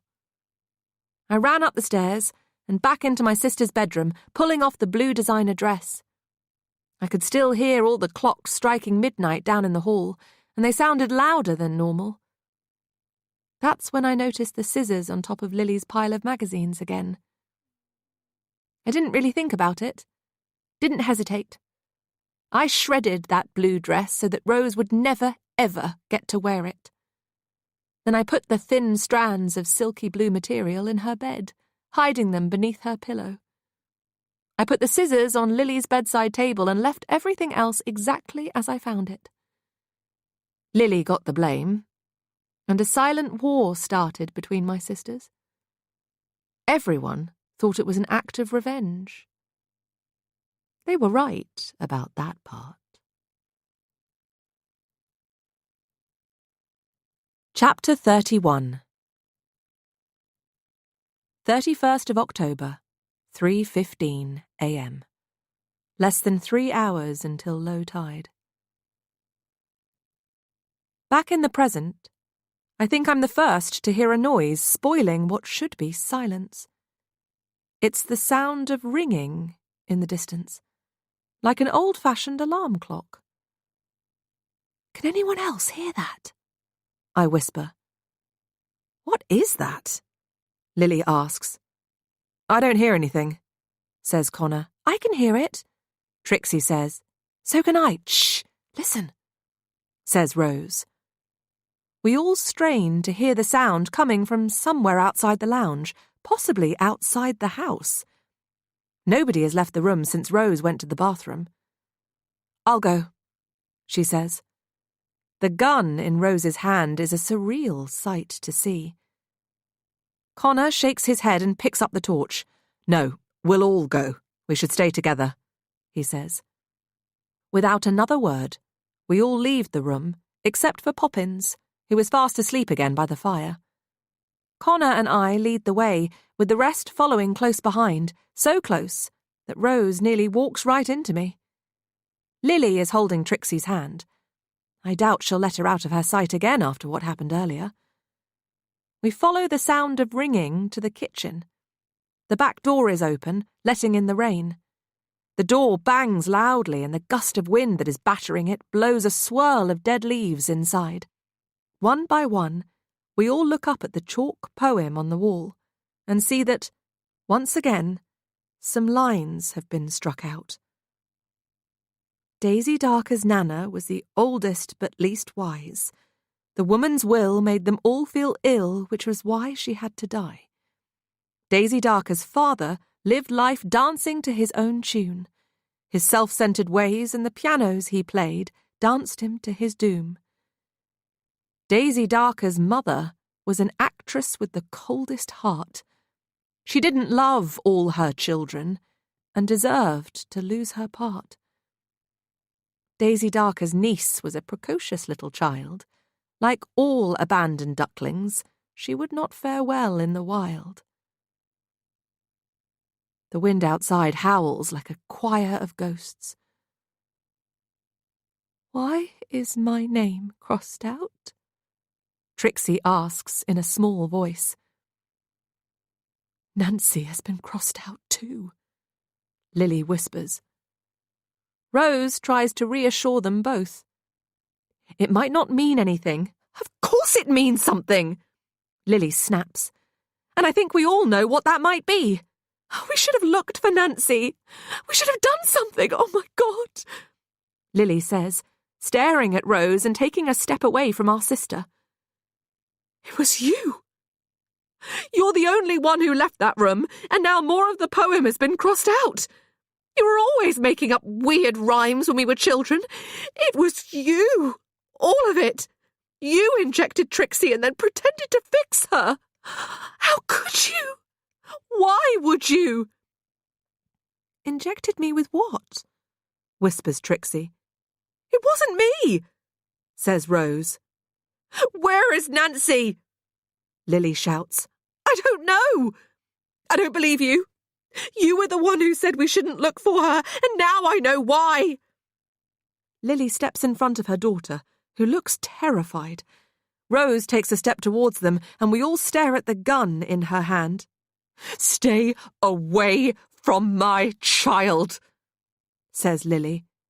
I didn't do anything, Rose replies, hiding the gun behind her back. Wait, says Connor. You stay out of this. You're probably helping her. I don't trust any of you, Lily says.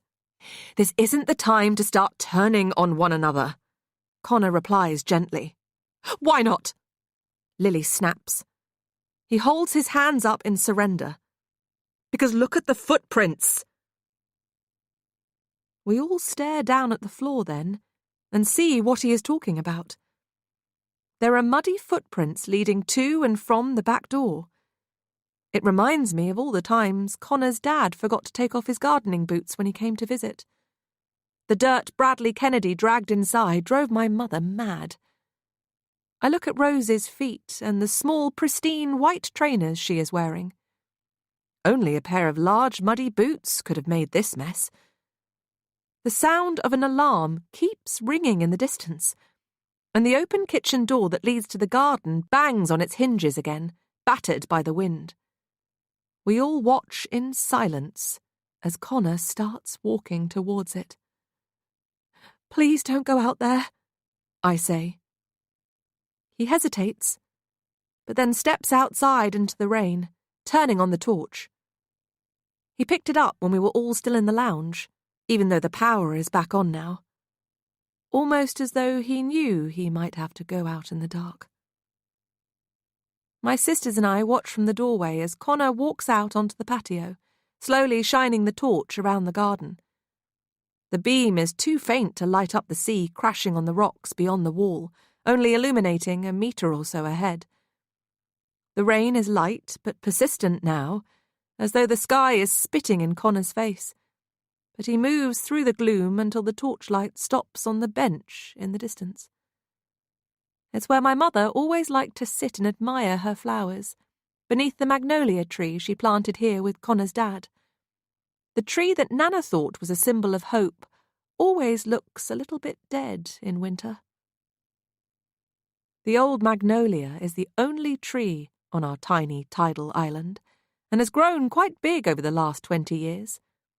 Fat raindrops cling to its bare branches, giving an illusion of miniature lights, and it's so cold I wonder if they might freeze before they fall. I can't quite process what I am seeing when I spot my mother sitting on her garden bench, wearing her black silk eye mask on her face, the one she always wears to help her sleep. Outside, in the dark, in the rain. "Nancy?" Connor calls, his voice a little strangled by the sound of the sea. He walks towards her, and the rest of us start to follow. "What's wrong with her? Why is she sitting in the rain wearing an eye mask?" Trixie asks. "Go back inside," Lily says. "Stand in the doorway where I can see you and don't move." Trixie does as she is told, and the rest of us walk towards my mother. The rain is relentless now, much heavier than it was only a few moments ago, and so hard that the water seems to be falling up as well as down. Nancy's normally perfect hair is dripping wet and clinging to her face. Her clothes are soaking too. She's clearly been out here for a long time.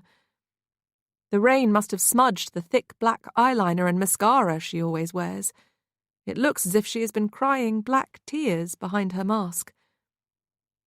Even stranger is the sight of her red alarm clock. It is balancing between the branches of the magnolia tree just above her head, and still ringing. Connor reaches up to turn it off. The clock says 3 a.m., but it's already 20 minutes past. I can't help wondering if that was why Nancy was never on time for anything. Maybe the clocks she used were wrong. Or maybe someone just wanted to make a point. It seems my mother was late for her own murder, because I think we all know that's what this was, and that she is dead. Nancy's hands are by her sides and her sleeves have been rolled up. Her left hand is holding on to her beloved copy of The Observer's Book of Wild Flowers, the little green book that she always carried around like a Bible and used to choose our names. Her right hand is holding what looks like a small bunch of lilies, roses, and daisies tied to her fingers with a red ribbon. A string of ivy is wrapped tightly around her neck, not quite covering the silver heart-shaped locket she always wears. It is unclasped to reveal the pictures inside. All this time, I had presumed that it contained 2 tiny photos of my sisters.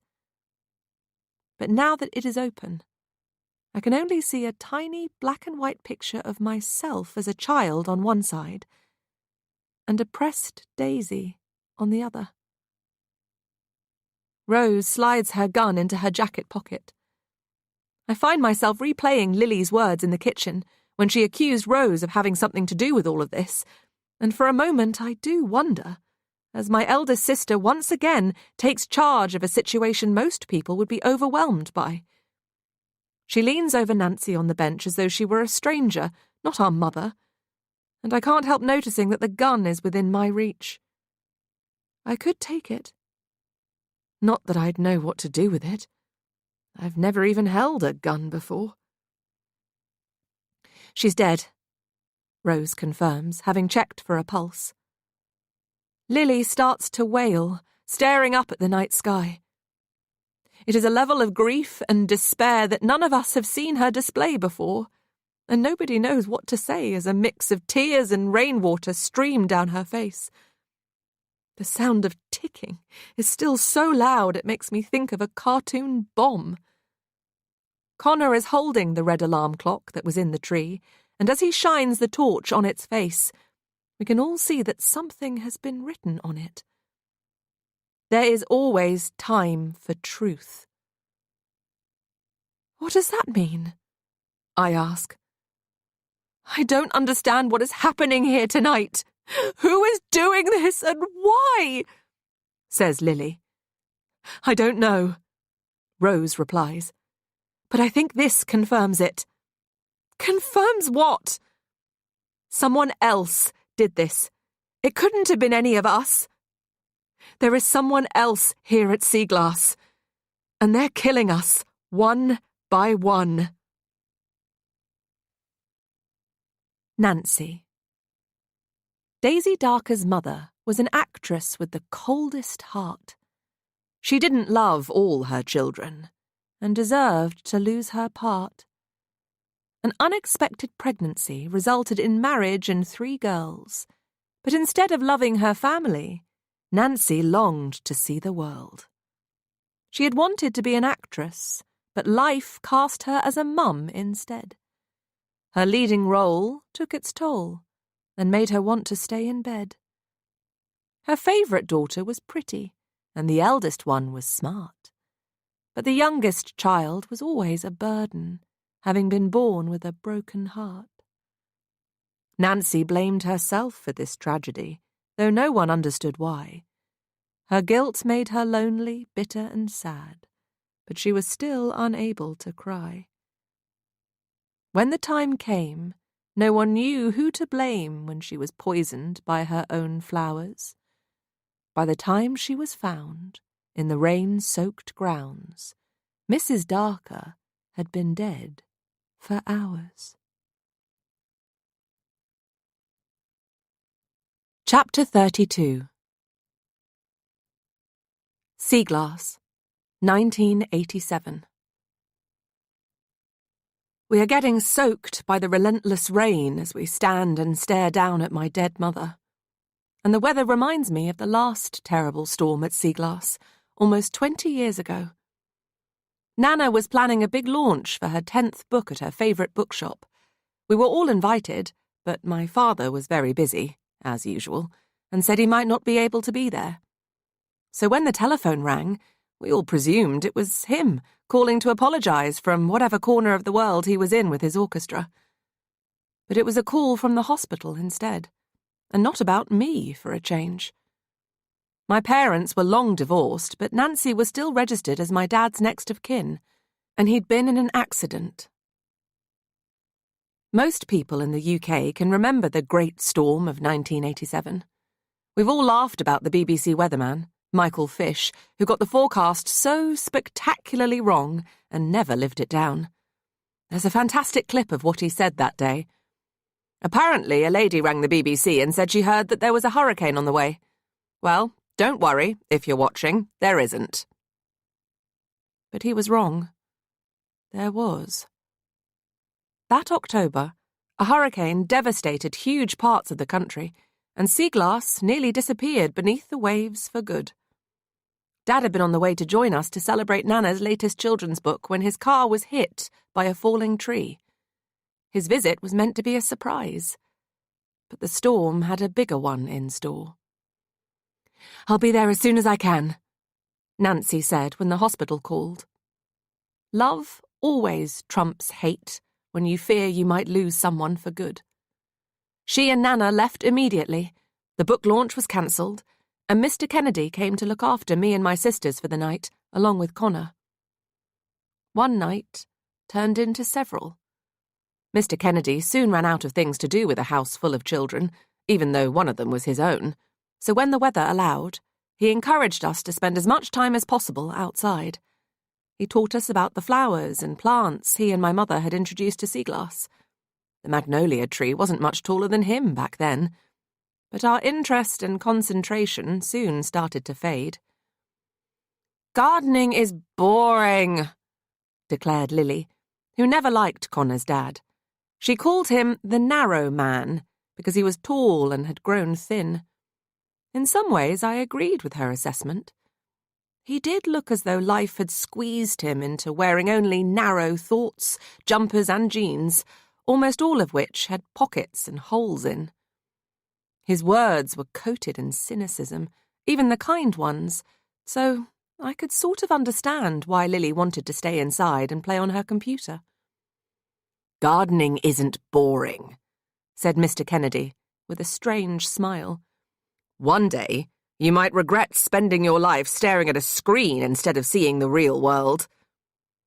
Then he told us a story that was unlike anything I'd heard before. "Did you know that spies use plants?" "Like James Bond?" Connor asked. His father nodded. "Yes, but in real life. You were all probably too young to remember, but in 1978, a BBC journalist was killed by a poisoned umbrella." There was a brief silence while we processed his unfamiliar words. "An umbrella isn't a plant," said Lily. "Did he open the umbrella indoors?" I asked. "Nana says it's very bad luck to do that." "No, Daisy," Mr. Kennedy replied. "Someone walked up to him on Waterloo Bridge, pointed the umbrella at his leg, and then the journalist felt a sharp pain.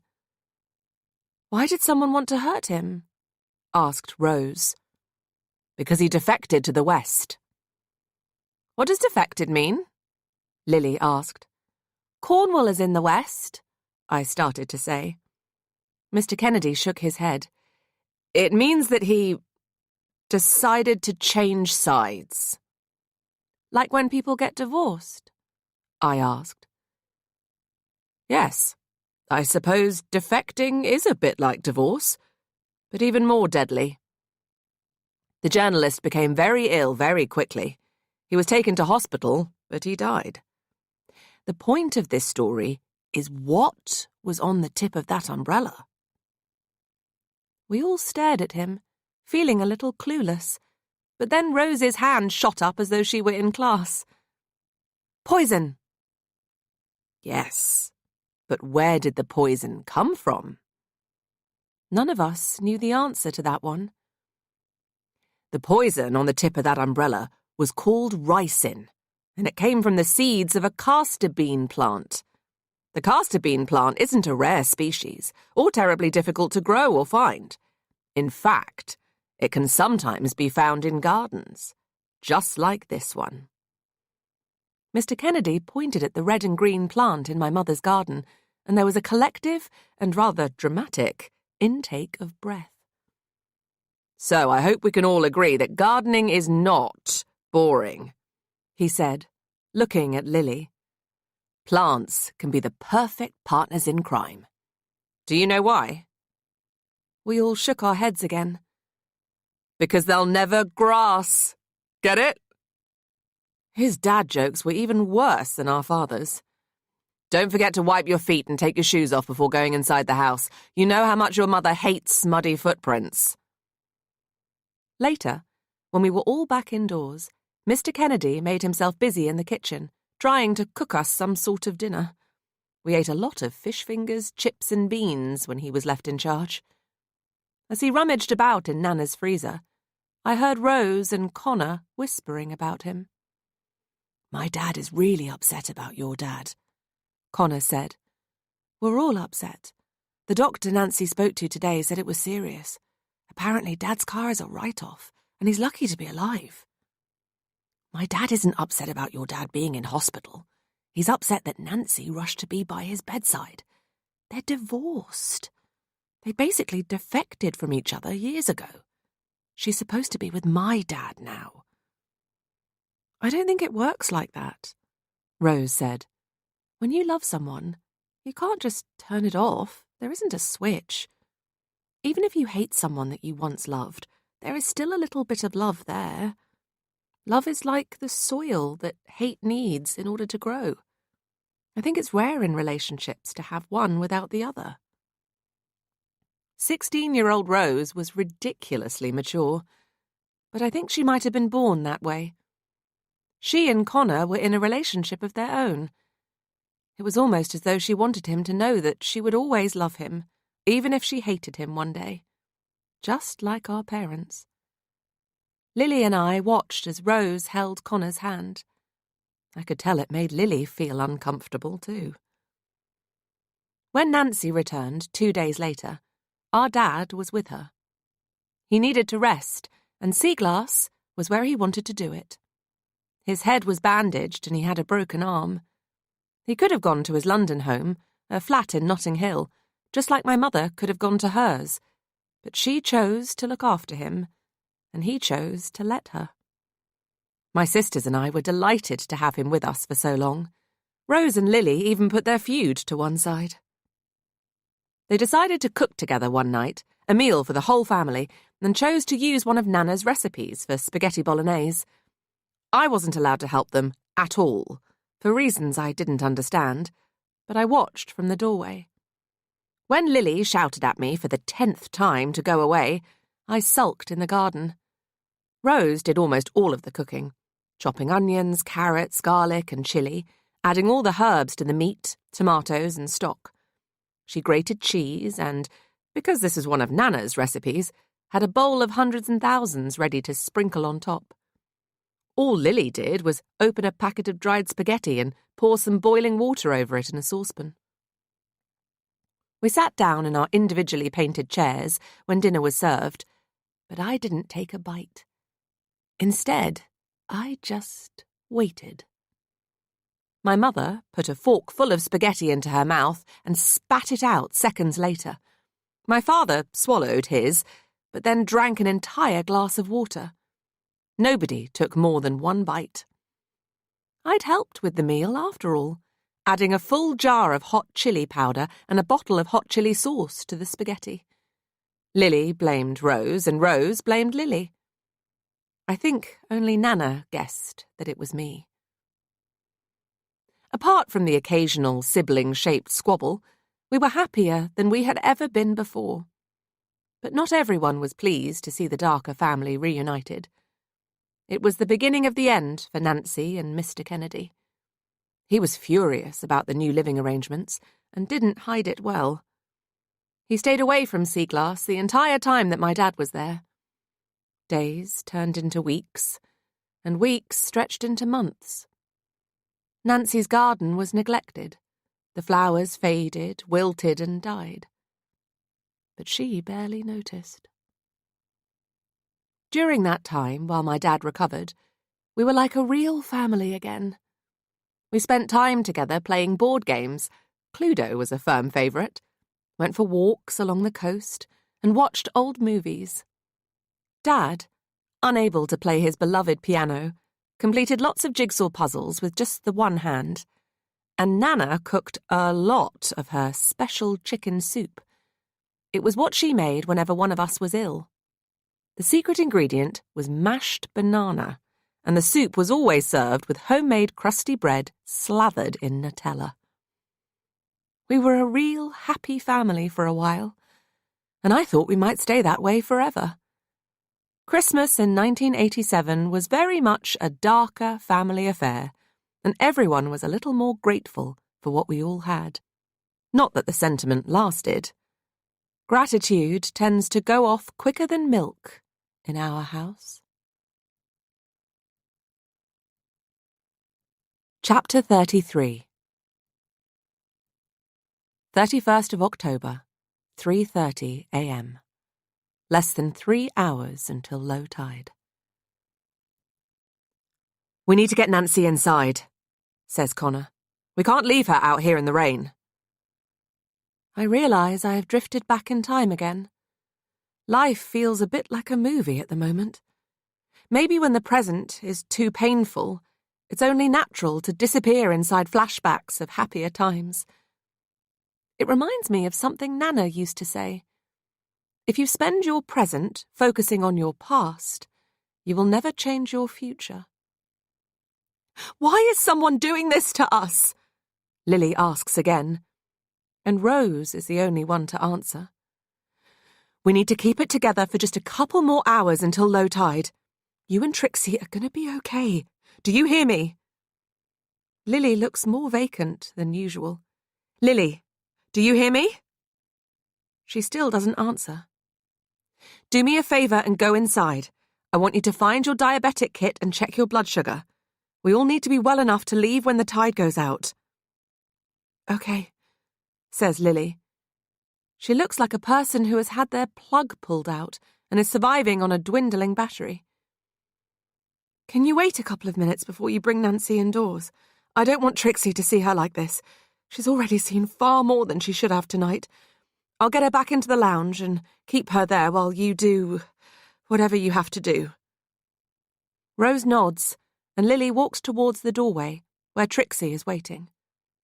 Then Rose stares down at the small bouquet tied to Nancy's hand. "I sometimes think our mother named us all after flowers because that's what she wished we were. Flowers are much easier to pick and arrange and cut down to size than daughters." I can tell I'm not the only one who thinks that was a strange thing to say, given the circumstances. Connor looks equally puzzled. "We need to move her inside," he says again. "Are you sure we should?" Rose asks, and Connor looks a little shocked. Shouldn't we be trying to preserve evidence for the police? Isn't that what a crime correspondent would say next? You're probably getting some kind of sick thrill out of all this. I bet you can't wait to call the news desk. Maybe this will help your career. I know you're upset, but none of this is my fault, he says. Isn't it? Rose asks. She looks at him for a long time, then shrugs. Fine, let's move her. She's dead. We can't really make matters any worse. Where do you suggest we move her to? They stare at each other, and I feel as though I'm intruding on something I don't fully understand. We could put her with the others, Connor suggests. Rose doesn't reply straight away. Apprehension is the mother of our mistakes and tries to warn us before we make them, but we don't always listen to our mothers.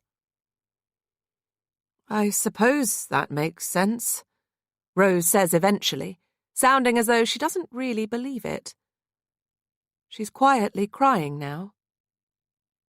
We can keep them all together, but out of sight until the police come. I'll take this end, you take the other, she says to Connor, and we all bow our heads against the rain as we make our way towards the house. Carrying my mother seems to slow Connor and Rose down more than it should, and they fall behind. I can hear the two of them whispering again, but the sound of the wind and waves in the distance steals their words from my ears. Something is different when I step into the kitchen, and it takes me a moment to realise what. The muddy footprints have been mopped up. It's a strange thing for Lily to have done. She's the untidiest person I've ever met, and I'm not convinced she'd know what end of a mop to use if I gave her one. Maybe she is just trying to protect Trixie from everything that has happened tonight, in whatever way that she can. I can hear them quietly talking in the lounge. Rose appears in the kitchen doorway behind me. She is holding my mother's feet, and Connor is carrying Nancy beneath her arms. They are soaked to the skin, and I feel as though I am not doing enough to help. I step aside as they struggle past me, heading for the cupboard beneath the stairs. We all try not to look at Dad and Nana's bodies as they carefully lower Nancy beside them.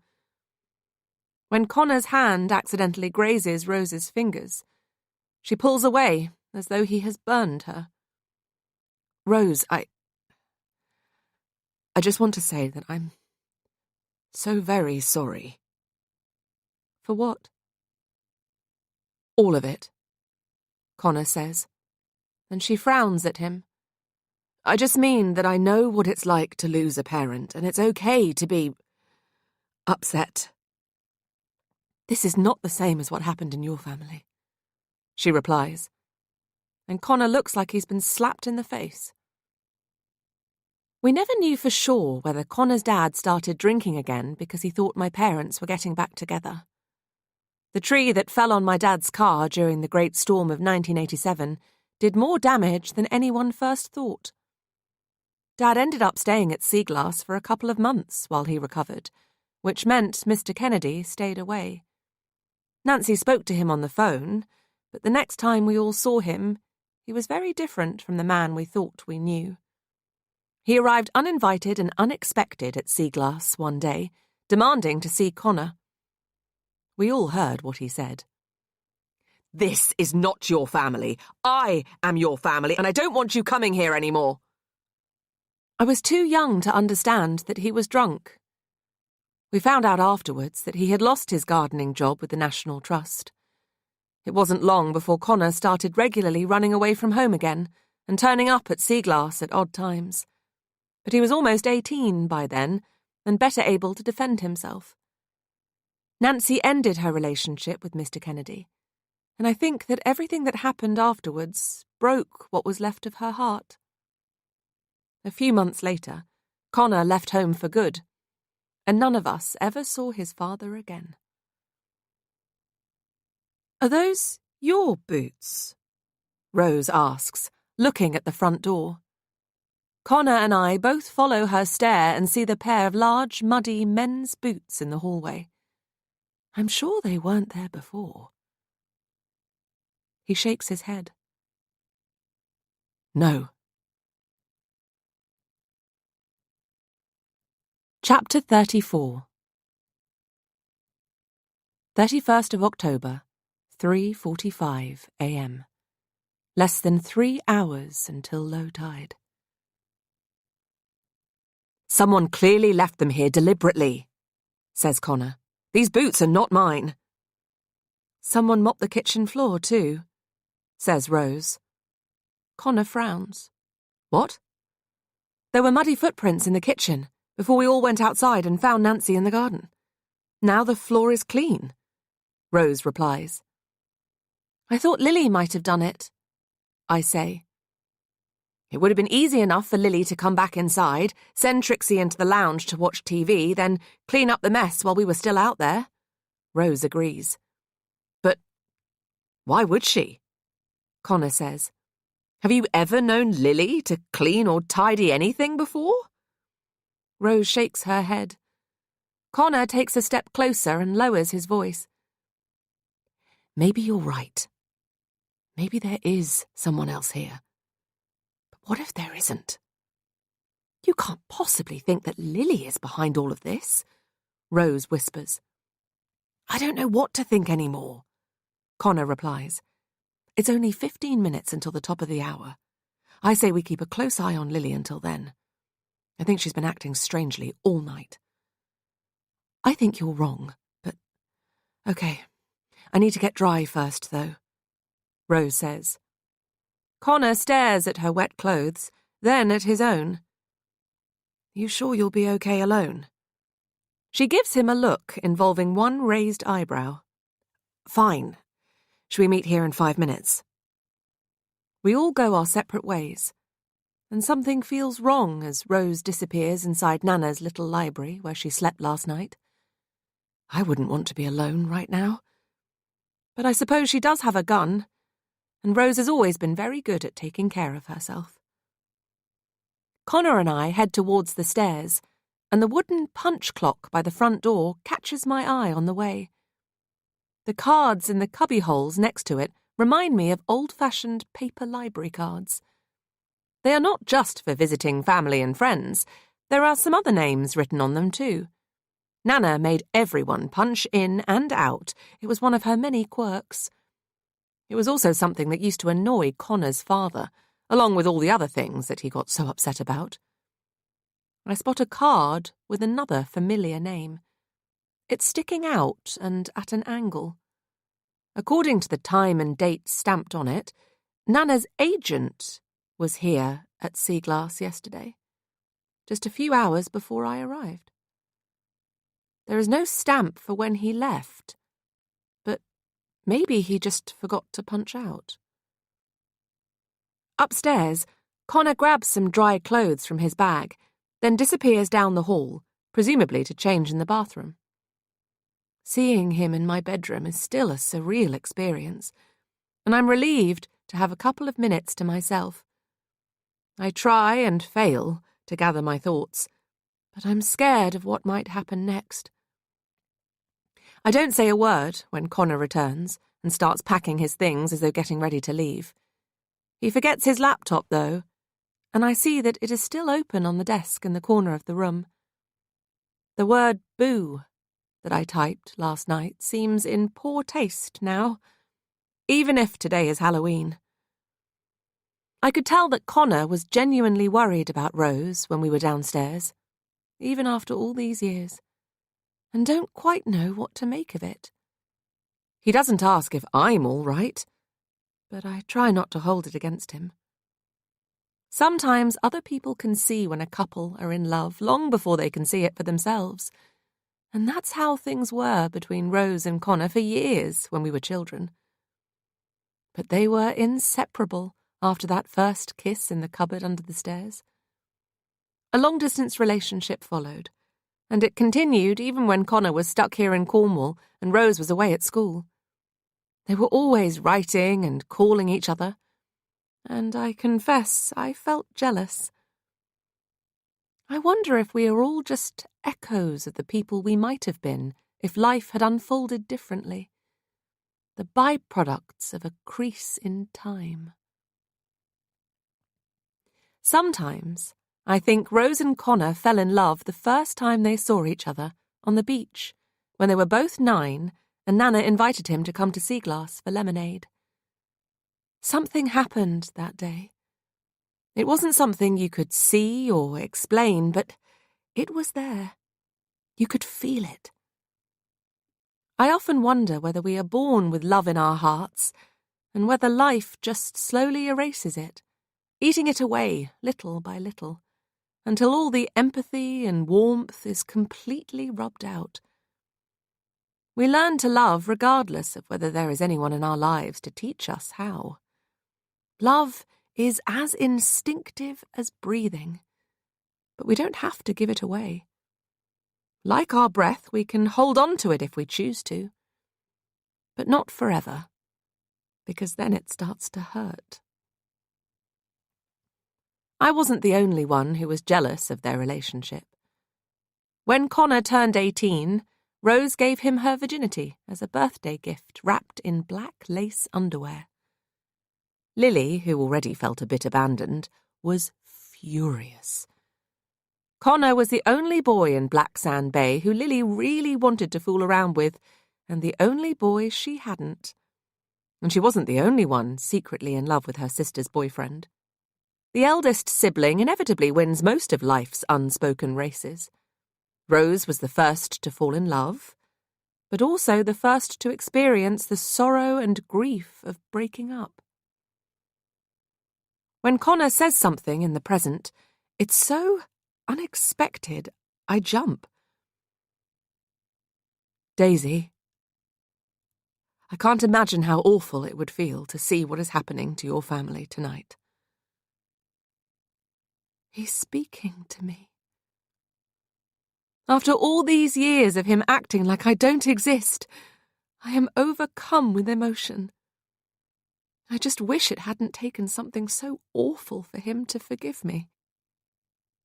Thank you, I say. Connor sits down on my bed right next to me, and I'm a little girl again, in love with a boy who never really noticed her. I blamed you for what happened all those years ago for such a long time, he says. But it wasn't your fault. I know that now. Deep down, I always knew. And I'm sorry for everything that has happened since. Tears are streaming down my face. I've waited so long for him to say these words. It's okay, I say, and consider reaching for his hand.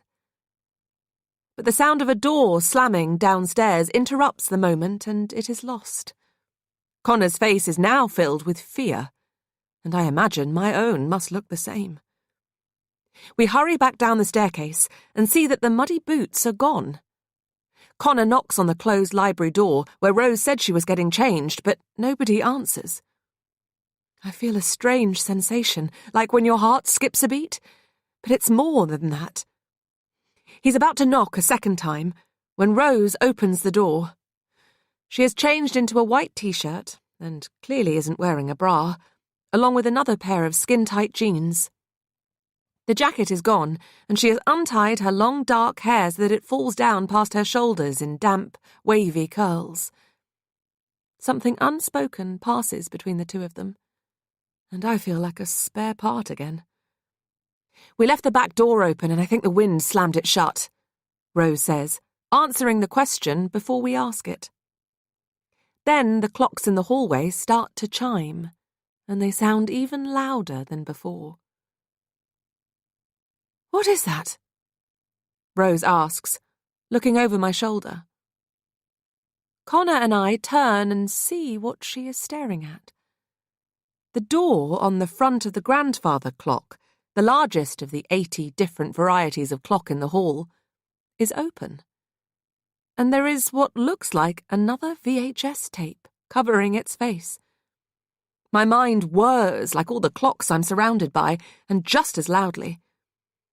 Lily and Trixie could have put the tape there while the three of us went to get changed. Or Rose could have put it there while Connor and I were upstairs.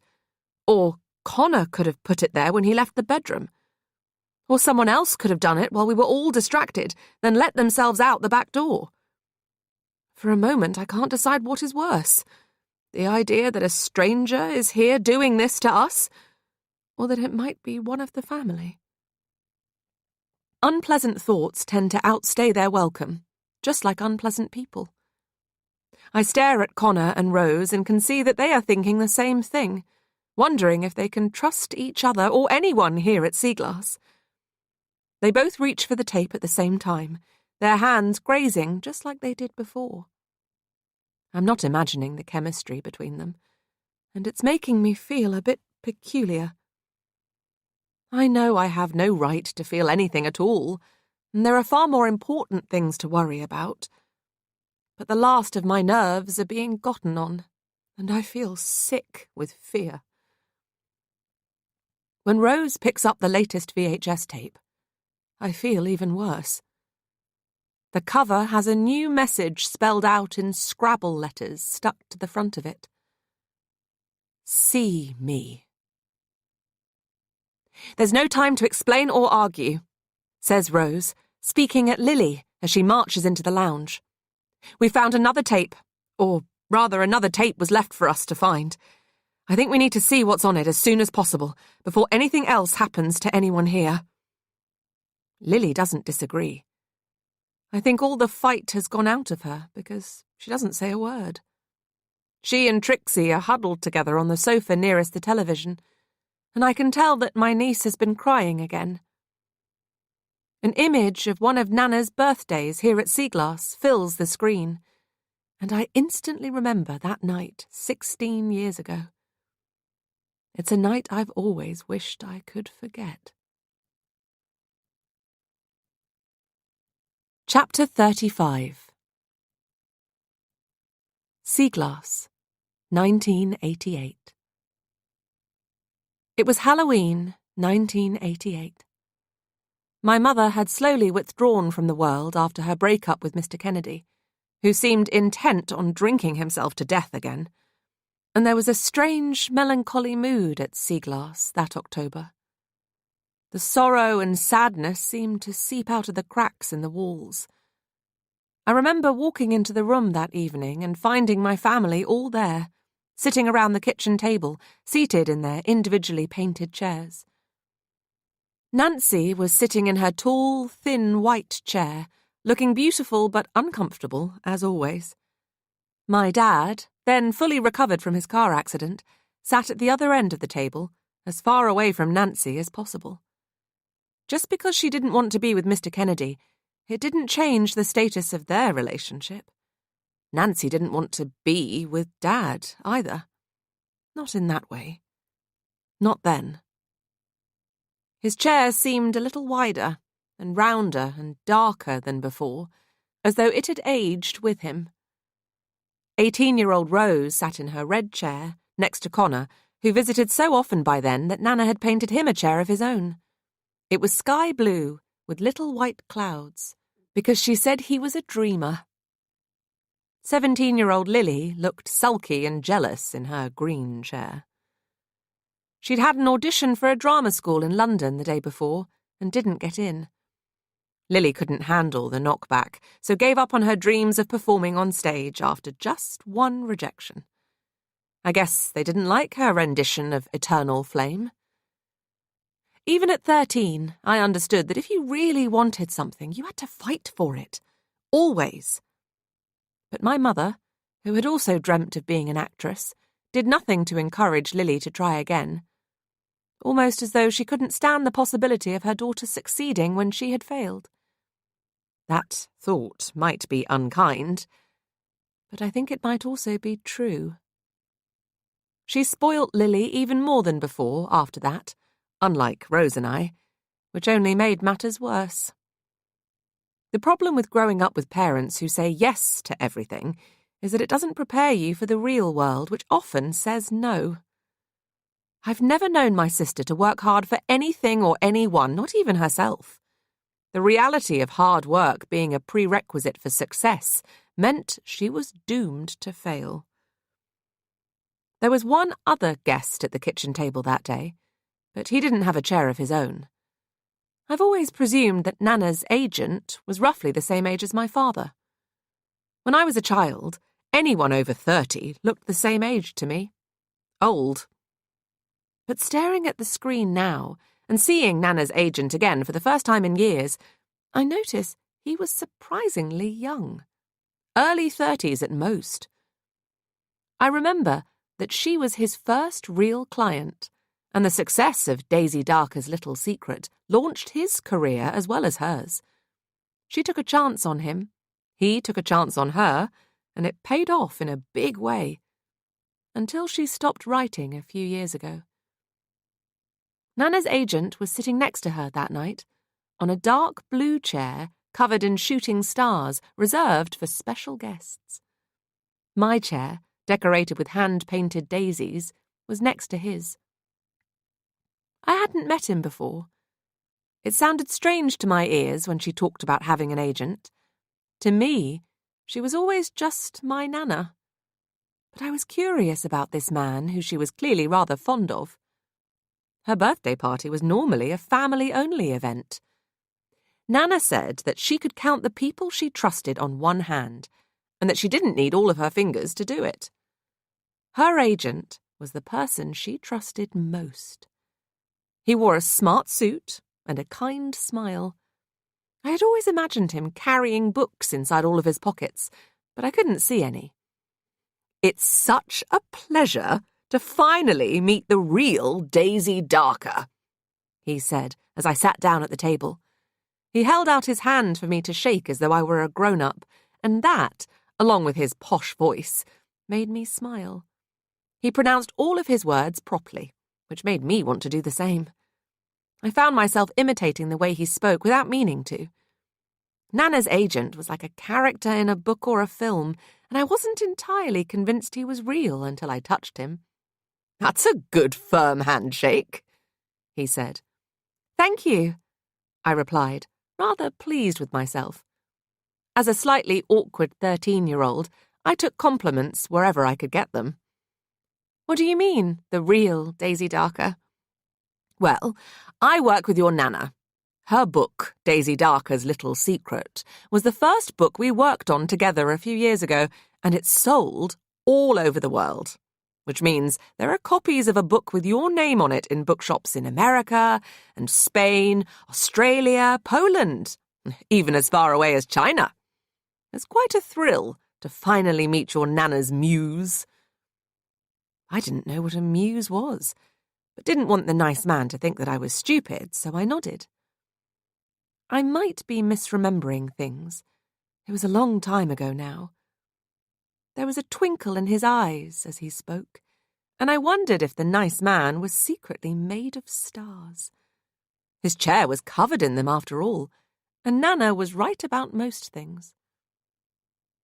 Every family is a fortress that few outsiders get to see inside, especially ours. Sometimes people are invited in for a period of time, but they only ever get the public tour. They never really see behind the scene. Access all areas is a myth when it comes to human relationships. We can never really know another person because we rarely know ourselves. Knowing that Nana's agent was one of the very few people on the planet who she trusted, I always wondered and wanted to know why. But whenever I asked her, she could never explain. Maybe she didn't really understand it herself. "You do know that my Nana's stories aren't real, don't you?" I asked him. "What she writes is called fiction." The agent smiled. "Yes, I am aware of the term." "Then you should really understand that I am not the Daisy Darker in the books. Nana just borrowed my name, that's all. A book about the real me would be far more interesting." He laughed at that, and it made me cross because I thought it meant he didn't think that I was interesting. But then Nana's agent gave me something wonderful, which made me like him again. He reached into the top pocket of his jacket and took out a silver pen. Then he took out a business card and wrote on the back of it, "Looking forward to reading about the real Daisy Darker." What was most remarkable was that, with a simple click, the pen could write in different colours: red, green, blue, and black. I'd never seen anything like it. He gave me the business card, and when he saw me staring at the pen, he gave me that too. "Here you go. Write your own story with this, if you like, and I'll read it if you do." Then Nana tapped her champagne glass to get everyone's attention, and our conversation was over almost as soon as it had begun. I put the pen and the card in the top pocket of my dress. I see on the video that it was a dress of my own, rather than a hand-me-down, a denim dungaree dress, not unlike the ones I still like to wear today. I also had my first shoes that had only been worn by my feet, a pair of white trainers that Nana had painted with daisies. "Now then, I know it's Halloween and some people have a party to go to," Nana said, looking at Rose and Lily, "but I'm glad we could be together for a little while. It means a lot to have my family in one place all at the same time for my birthday. Cheers to all of you, and special congratulations to Rose for getting into Cambridge University. We're so proud of you." I was only 13, but even I was allowed a glass of champagne. I liked it, and tried to sip it as slowly as possible to make it last. "Shall we do presents before dinner?" Nana asked, and everyone looked uncomfortable. It had always been her rule that nobody was allowed to buy proper presents on her birthday, only sweets, with it being Halloween. I'd already given her a Cadbury's Dairy Milk miniatures dispenser, which she had seemed thrilled with, and Rose gave her chocolate frogs. Dad bought an expensive box of chocolates all the way from Switzerland, where he'd spent the summer with his orchestra. Lily forgot, as usual, so Nancy pretended her gift of milk tray was from both of them. "Don't panic, I'm only teasing. You all being present is present enough," Nana said. Her agent cleared his throat. "I didn't know about the no big gifts rule, so I'm afraid I did get you something. I hope you'll forgive me." He reached beneath the table and put a large, beautifully wrapped gift box on it. "Oh my goodness," said Nana, beaming like a child. "What is it?" "Open it and see." Nana lifted the lid, revealing the hand-carved wooden Scrabble set that Trixie and I were playing with earlier this evening. Her agent even had some of the small square letters made with real sea glass on the bottom and driftwood on top, with a letter and value carved into each one. I thought they were beautiful. It's hard to know what to get someone who loves words but already has all the books they want in their own little library. You always say it's important to use your words, and I know you like the game," he said, sounding more like Nana than himself. His eyes seemed to twinkle again, and I noticed how very blue they were, just like hers. They wore similar smiles on their faces, too. They looked like a mother and her son celebrating a special moment together. "It's the most wonderful gift I have ever received," she replied, and I think we all felt a bit sheepish about what we had given Nana. Her agent had made more of an effort than her own family. I had forgotten until now that he gave her the beautiful wooden Scrabble board. Before I can think too long about the significance of that, the home movie continues. "Thank you. I'll treasure this always," Nana said. "I actually bought myself a gift this year, too, and I wanted to share it with all of you before we start eating," she added with a mischievous grin, then shuffled out of the room. I noticed that her slippers matched her new dress, which was pink and purple and covered in tiny hearts. We all watched from the kitchen table as she wandered out into the hall before disappearing inside her library. She continued to talk to us the entire time, shouting a little in order to be heard. Now, as all of you know, because I've complained about it often enough, things can get a little lonely here at times, when none of you come to visit and I am left alone with just my characters for company. I've checked the dates on all of your cards by the punch clock, and I'm not imagining being on my own more than before. So, my gift to myself this year is a rather special one. I'd like you all to meet Poppins. The puppy on the TV screen is ridiculously cute and so small. It's hard to believe that she grew into the giant Old English sheepdog currently sleeping in front of the fire, with hair so long now that it is plaited with ribbons to keep it out of her eyes. It's also hard to believe that she first arrived at Seaglass all those years ago.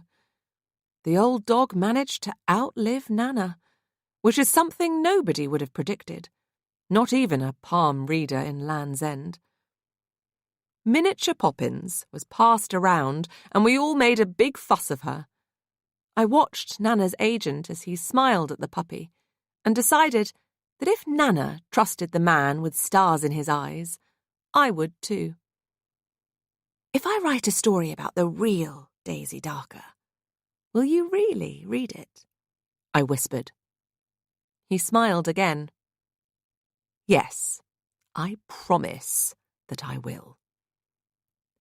Daisy, stop bothering the man with your silly stories, said my mother, passing Poppins to Rose. Nancy never had any real interest in dogs or books. Oh, I don't mind at all, Nana's agent said with that kind smile of his. Finding the stories hidden inside people's heads is my most favourite thing to do. We look like a happy family on the screen, and it's a nice memory to be reminded of.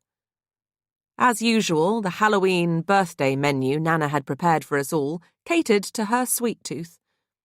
That year, we had chocolate chili con carne for the first time, along with chicken and hot chocolate gravy, jelly babies and sweet corn, chocolate-filled ravioli, fish fingers with sherbet lemon, white chocolate lasagna, and cola bottle trifle. It all tasted a lot better than it sounds. I watch, transfixed, as 17-year-old Lily picks up the camera from its tripod and films some close-ups of Poppins the puppy. Then there is a shot of Nana hugging me and whispering in my ear. I can still remember what she said. I love you from here to the moon and back 3 times and once for luck. It was something she only ever said to me, and the memory of that moment haunts me. The picture on the screen turns black.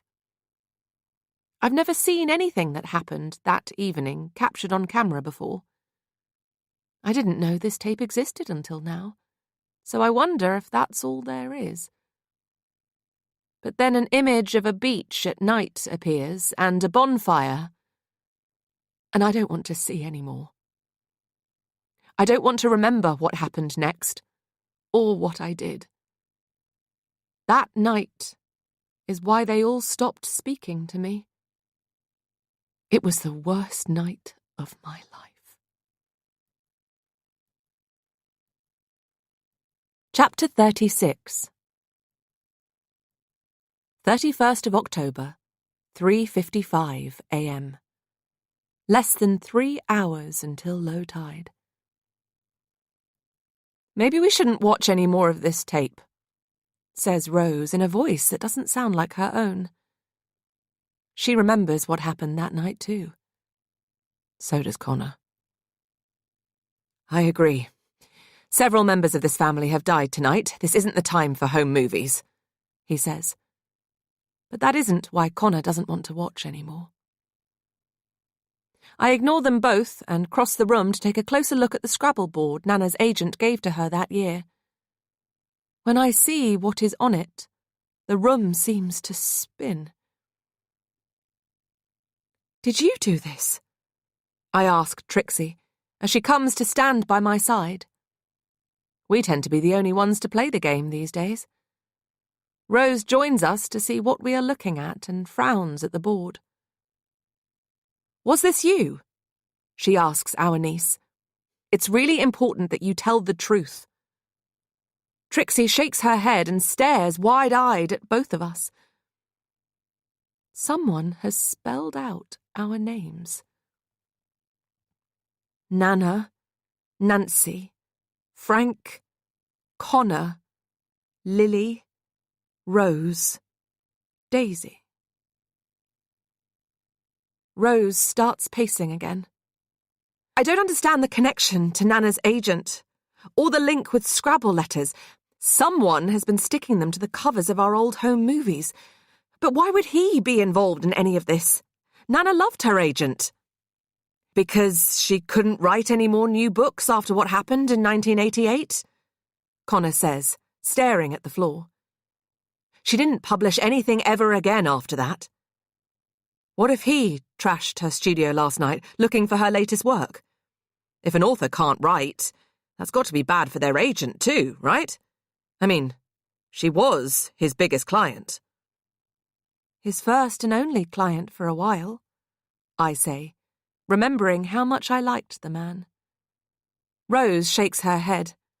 We must be missing something. She turns to Lily, as though hoping she might have the answer.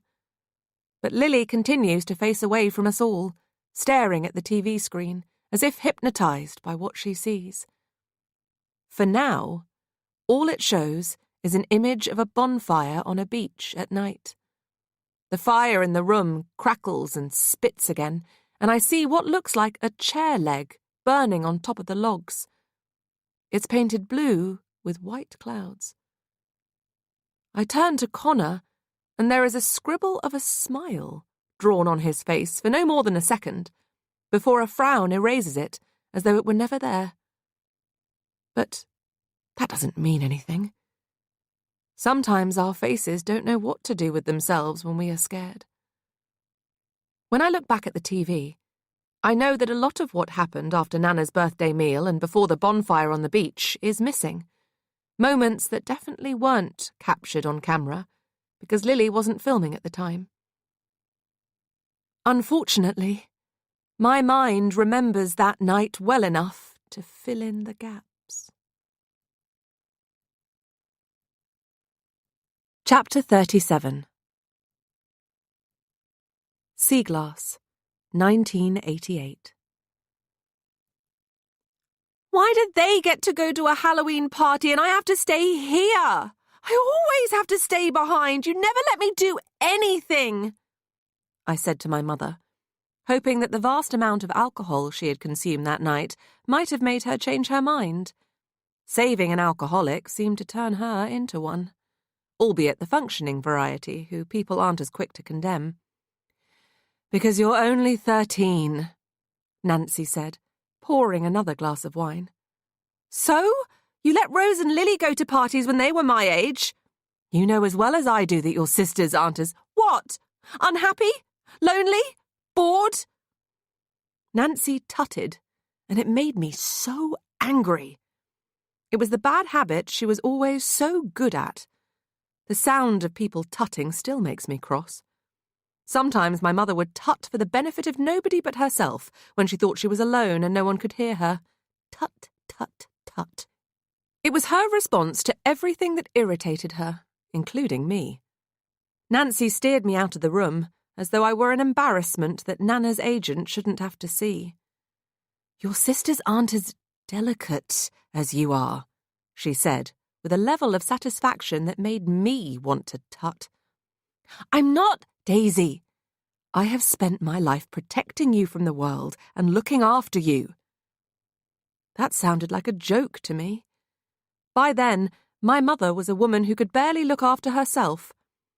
After the breakup with Connor's father, she seemed smaller and had become a bit introverted.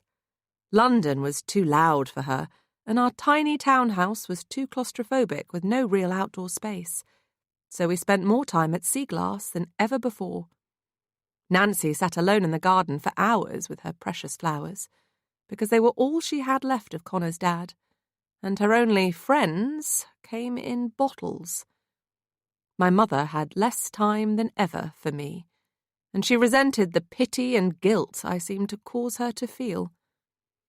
"I am never going to let anything happen to you," she said, holding my shoulders a little too tight. Sometimes it felt like she wanted me to stay sick and vulnerable forever. A lifetime of my mother protecting me meant that I didn't have much of a life or any friends of my own, not real ones. I didn't go to school, or brownies or swimming lessons like my sisters. I didn't get to hang out with any other children my own age. Even now I find it hard to make friends, and sometimes I think it's because I never got taught how to do it. That was something neither Nancy nor Nana knew how to teach, because they didn't have any either. My childhood friends were Agatha Christie and Stephen King. When I look back, I think being homeschooled deprived me of so much more than anyone realised. I can understand why my mother didn't see the point in me learning algebra. That was something we did agree on. But there were plenty of things I couldn't teach myself by reading books. I didn't just miss out on the lessons most children learn in a classroom. There were life lessons I never knew about. I gave up demanding to be allowed out that night. There was no point arguing with my mother. You can't win an argument with someone who refuses to have one. I left them all to it and went up to my room, furious about being treated like a child when I no longer felt like one. Nancy wouldn't even let me read the letters from the hospital, even though they were about me. I thought about the last doctor I had seen, and how happy and cheerful he was compared to all the others. "Now go and live your life," he had said with a big smile on his face, as though there were nothing wrong with me at all. Living was all I wanted to do, so I couldn't understand why Nancy still insisted on locking me away and treating me like a porcelain doll. An hour or so after Nana's birthday dinner, the tide was almost low enough for Rose, Lily, and Connor to leave. They had changed into fancy dress for the annual Halloween beach party, and, like always, I was going to miss out on all the fun. Whenever the three of them attended local parties, there was normally some coordination when it came to their costumes. That year, they were going as the lion, the witch, and the pumpkin. Rose was the lion, Lily was a witch, a role she was well rehearsed in, and Connor was dressed in what looked like an orange sack. I sat at the top of the stairs, watching them put on their coats and say their goodbyes. Then I heard the front door slam and listened to the adults return to the kitchen and their drinks. In my fury at the injustice of it all, I stumbled into the old wicker hamper on the landing, the one that we used for dressing up games when we were younger. I kicked it in frustration, then had an idea. I opened up the hamper, pulling out homemade Ghostbuster and Gizmo costumes, along with witches' hats and wigs, but realised none of it would be enough to change my appearance and hide my face. Then I found the old sheet from my performance as a ghost a few years earlier. I pulled it over my head, lined up the 2 holes with my eyes, and looked in the mirror. Then I put the sheet in my backpack and hatched a plan. After using cuddly toys to make a me-shaped lump in my bed, I crept downstairs and let myself out of the front door.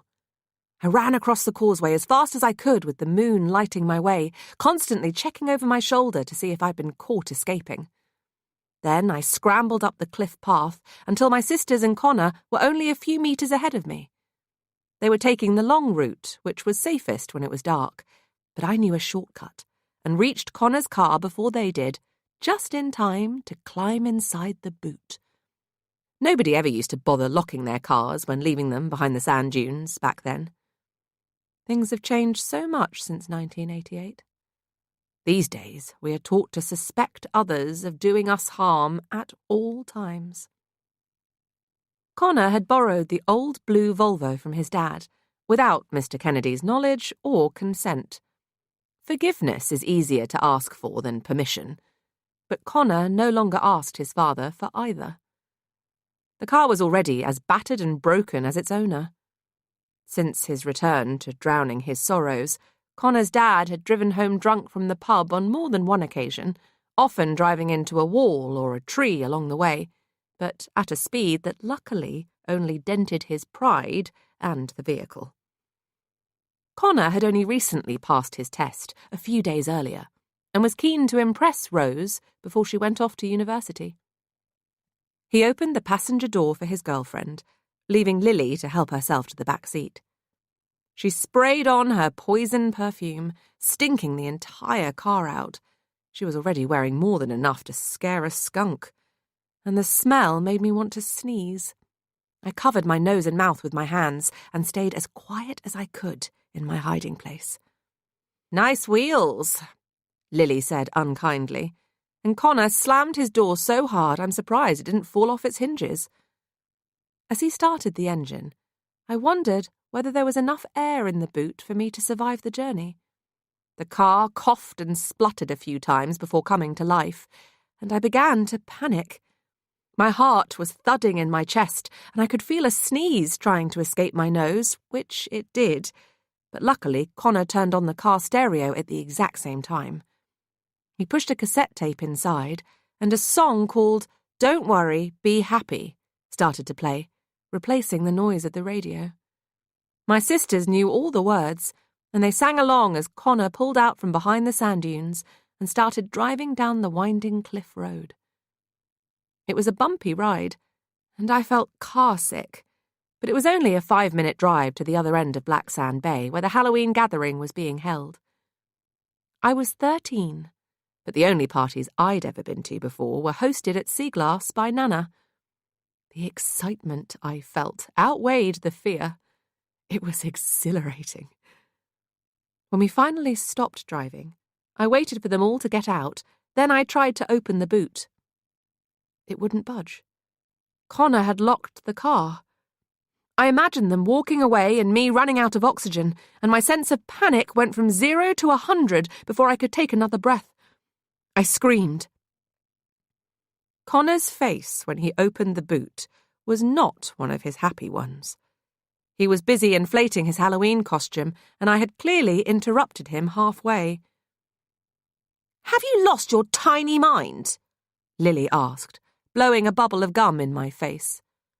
"What were you thinking, Daisy?" Rose said, sounding just like our mother.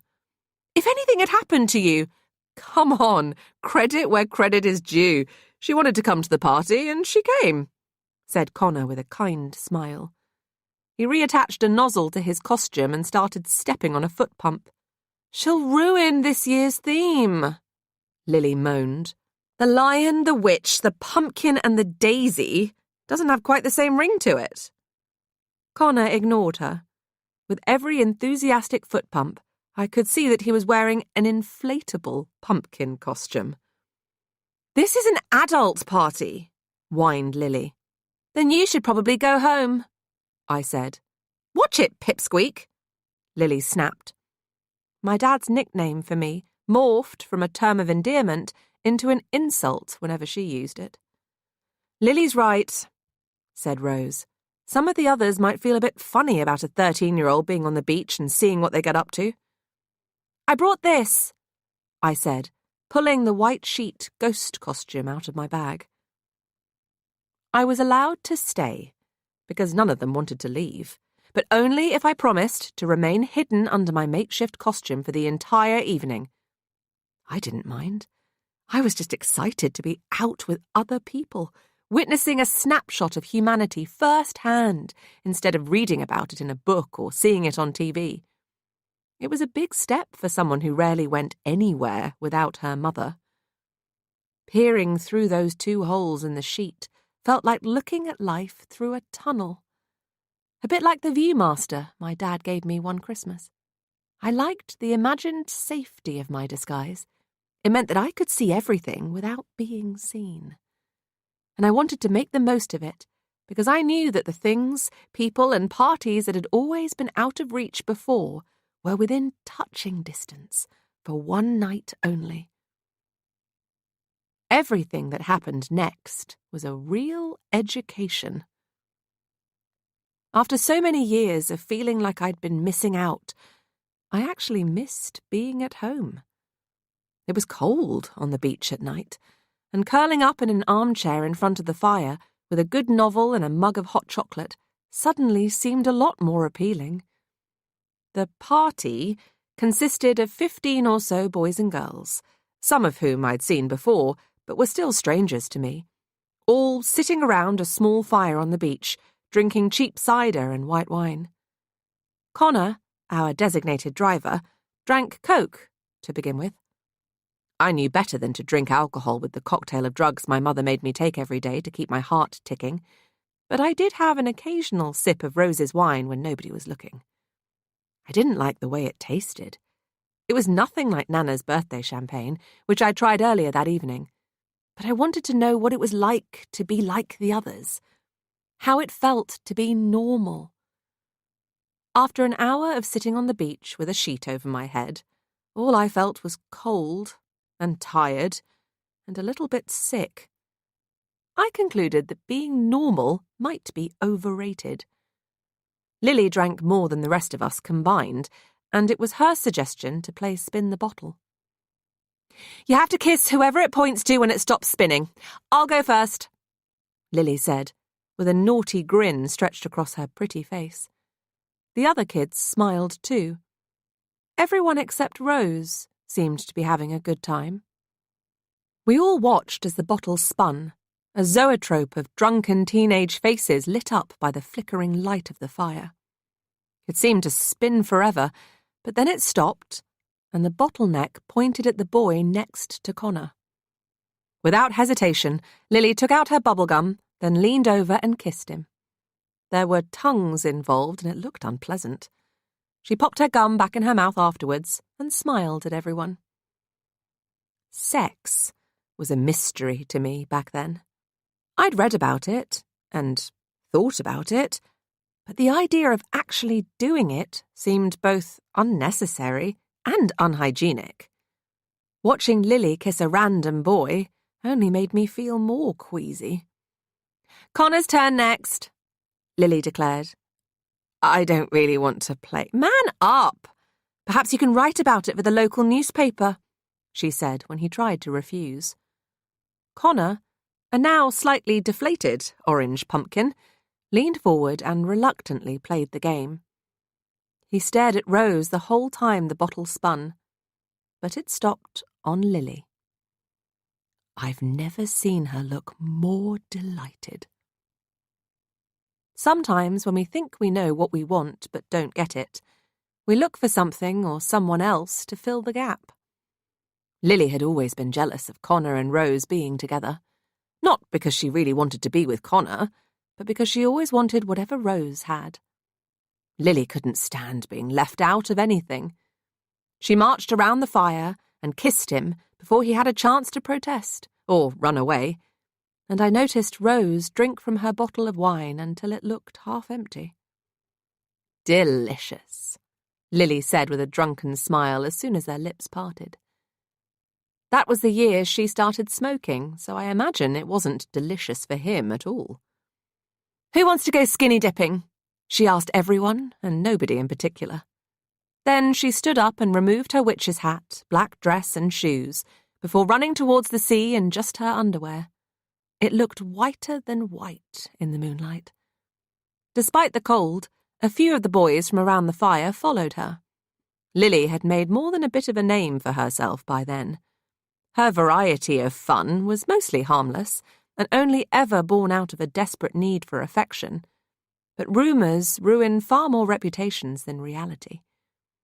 Despite the unpleasant things that people sometimes said, in that moment, I would have given anything to have been my sister. Everyone seemed to adore her. She was fun and beautiful, full of life and free, while I was only ever me. Chapter 38. Sea Glass, 1988. Rose stormed off in the other direction, disappearing down the beach, her lion's tail swinging as she walked. and Connor the pumpkin chased after her. If I didn't feel so ill, I might have found the whole scene funny. "You're the youngest, darker sister under there, aren't you?" asked a boy I recognised from Rose's 16th birthday party at Seaglass. He sat down next to me, so close that I could smell the beer on his breath. The wine had made me very sleepy, and I didn't try to stop him at first, as he attempted to remove the sheet from my head and peek underneath. I was tired of pretending to be a ghost and of being treated like one all my life. But part of me wanted to stay hidden. I pulled the sheet back down. "I wish it was Daisy Darker under there," he said, backing off a little. "I was hoping that the bottle might land on her if I spun it," he whispered, even though there was nobody else left by the fire to hear. I didn't know what to say to that, so said nothing. "Or maybe we could play a little game of trick or treat if you don't like spin the bottle," he suggested innocently, as though we were discussing what board game to play on a rainy Sunday afternoon. "I don't know how to play trick or treat," I replied. "It's easy. I'll teach you. But come a little closer first, you're shivering. I'll keep you warm." I looked around for my sisters, but they were nowhere to be seen. Everyone else had wandered away from the fire except the boy. And me. I shuffled an inch closer, and he smiled. "First, the trick," he said. "If you can guess which hand I'm holding this chocolate coin in, you can eat the treat. But if you guess wrong, you have to take the sheet off your head." I looked at the chocolate in its shiny gold foil wrapping and nodded. The game seemed simple and harmless enough. He put his hands behind his back, then held 2 closed fists out in front of me to choose from. The hand I chose was empty, so I took off the sheet, and he smiled. "That's better, and look how beautiful you are. No wonder your sisters always want to leave you at home. You outshine them both. Play again?" I think that was the first time a stranger had ever paid me a proper compliment. I knew I wasn't really beautiful, not compared to Rose or Lily, but I confess that I liked someone saying that I was, even if it wasn't true.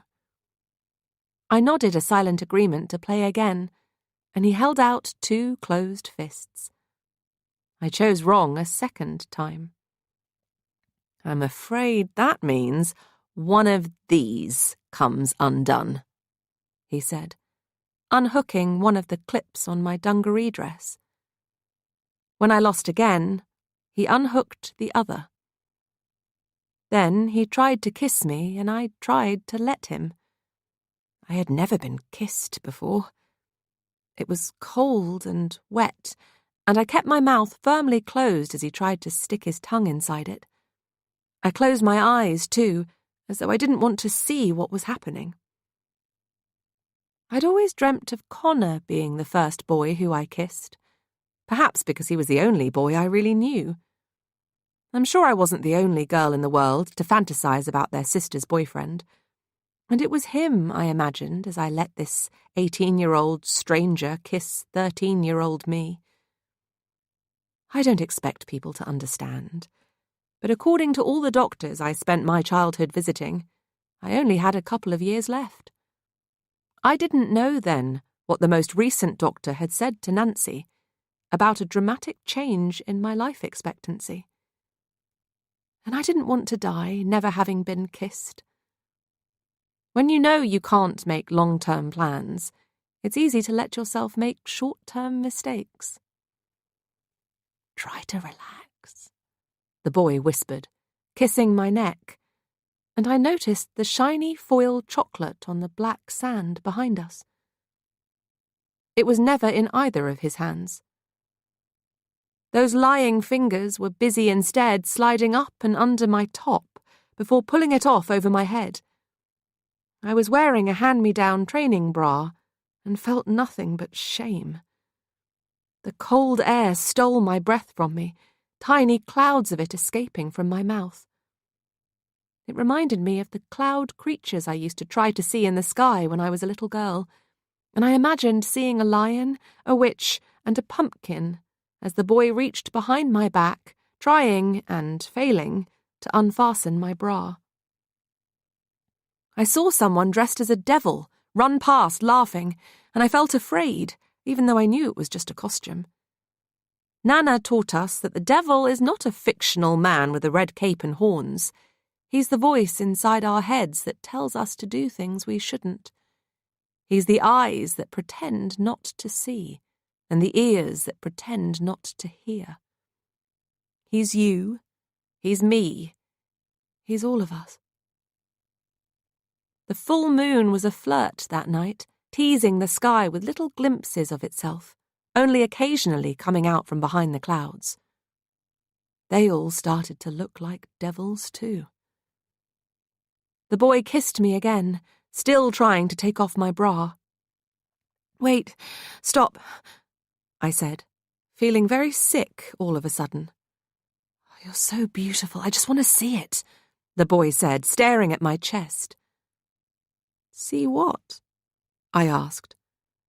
"Your scar. You won't die if we do this, will you? Can I touch it?" I knew there and then that if that was what it was like to be normal, I'd rather be me. I pushed him away, covered myself up, and fled. "Freak!" he called after me, then laughed. I cried because he was right. I was a freak with a broken heart who would never love or be loved. A freak who had been kissed for the first time by a horrible, disgusting boy. A freak who wanted to disappear. But first, I wanted to go home. I couldn't see Rose or Connor anywhere on the beach, but I thought I could hear Lily laughing with one of the boys behind the rocks.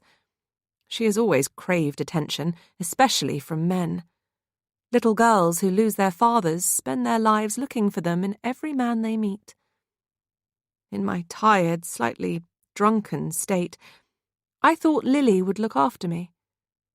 The rocks were covered in barnacles and seaweed, but I kept climbing until I was high enough to see without being seen. I was right. Lily was talking to a boy. The boy was Connor.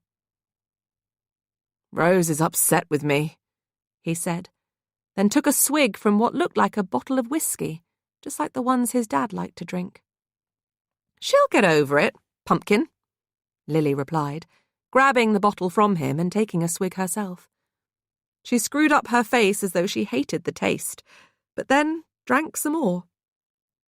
"Besides, Rose is going to university. You've got a job on the local newspaper. It was never going to be forever. You'll be breaking up soon anyway when she meets some brainiac at Cambridge. May as well rip off the Band-Aid now, if you ask me." "How can you say that?" "I love Rose," Connor said, sounding like he might cry. "And she loves me." Denial is often a down payment for future heartbreak. "Then why, deep down, do you already know she's going to dump you?" said Lily. She was still in her underwear, but had a towel wrapped around her. "I know the truth hurts, and I'm sorry to be the one saying it, but we both know Rose is out of your league. I understand how you're feeling. Rose is leaving me too," Lily said, taking a step towards Connor. "Maybe we could help each other feel better?" "How?" he asked, taking another sip of whiskey. I stared at Lily's feet as she took another step towards him. Her toenails were painted red, and I knew the varnish must have belonged to our mother. I had stolen all of Lily's nail varnishes a week earlier, when she refused to let me borrow any of them. There were 10 in total, and I used them to paint each of my toenails a different colour, before burying each tiny glass bottle in the sand outside Seaglass. I imagined the crabs that lived in Black Sand Bay finding them, and taking it in turns to paint one another's claws. Lily's towel dropped onto the ground, and she took one more step towards Connor, until their lips were almost touching. Her white underwear seemed to glow in the moonlight against a backdrop of black sand. Rose might be the clever one in the family, but there are all kinds of things I know how to do that she doesn't, Lily said, not taking her eyes off his. I could show you if you like. Or we could just kiss it better, she added, pressing herself up against him. Just tonight, then never again? It could be our little secret. But they didn't just kiss. I watched from my hiding place above the rocks while they did what they did beneath them. 1 Mississippi, 2 Mississippi, 3 Mississippi. Connor accidentally called Lily Rose at one point, but she didn't seem to mind. 1 Mississippi, 2 Mississippi. I think it was the toxic mix of shock and revulsion and heartbreak that prevented me from moving or saying a word. There are times when we all stand still while the ghosts of our pasts run by, and that's how I felt. Like a ghost. I watched, unable to look away, just like people rubbernecking at a car crash, until it was over.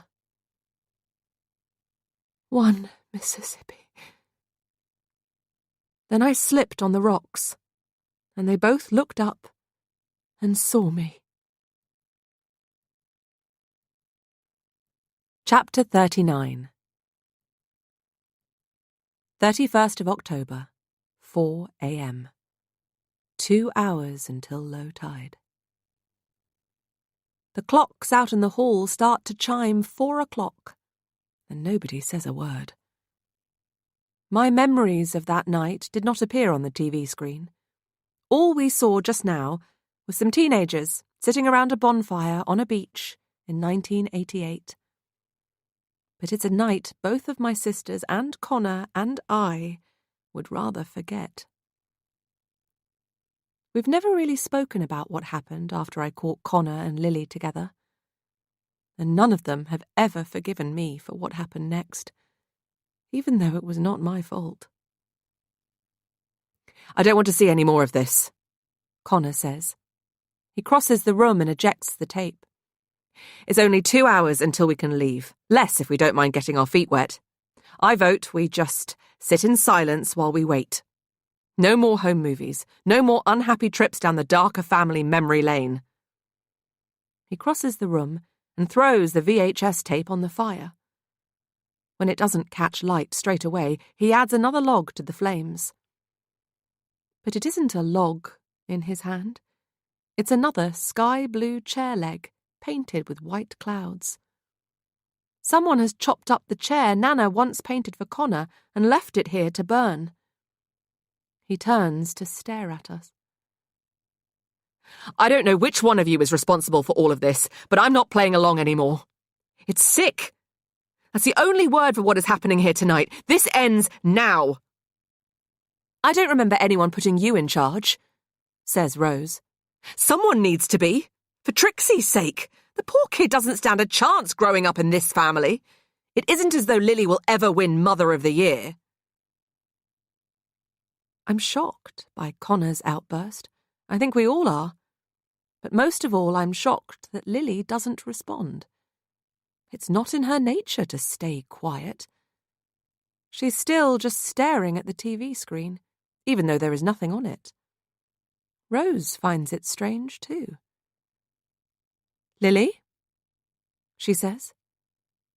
Trixie, who has been sitting next to me since I called her to the Scrabble board, walks over to Lily and taps her gently on the shoulder. Mum? Lily's head bows, as though she has fallen asleep. Her face twists towards us at an unnatural angle, and she looks a little faded, like a watercolour painting of herself by someone who got bored halfway through. "Lily!" Rose shouts, as our sister falls sideways onto the sofa. She pushes Trixie out of the way and leans over Lily, checking for any signs of life. "Oh my God! She's not breathing!" "Mom!" Trixie screams, trying to get closer. It gets very loud in the room very quickly. "Don't you dare die!"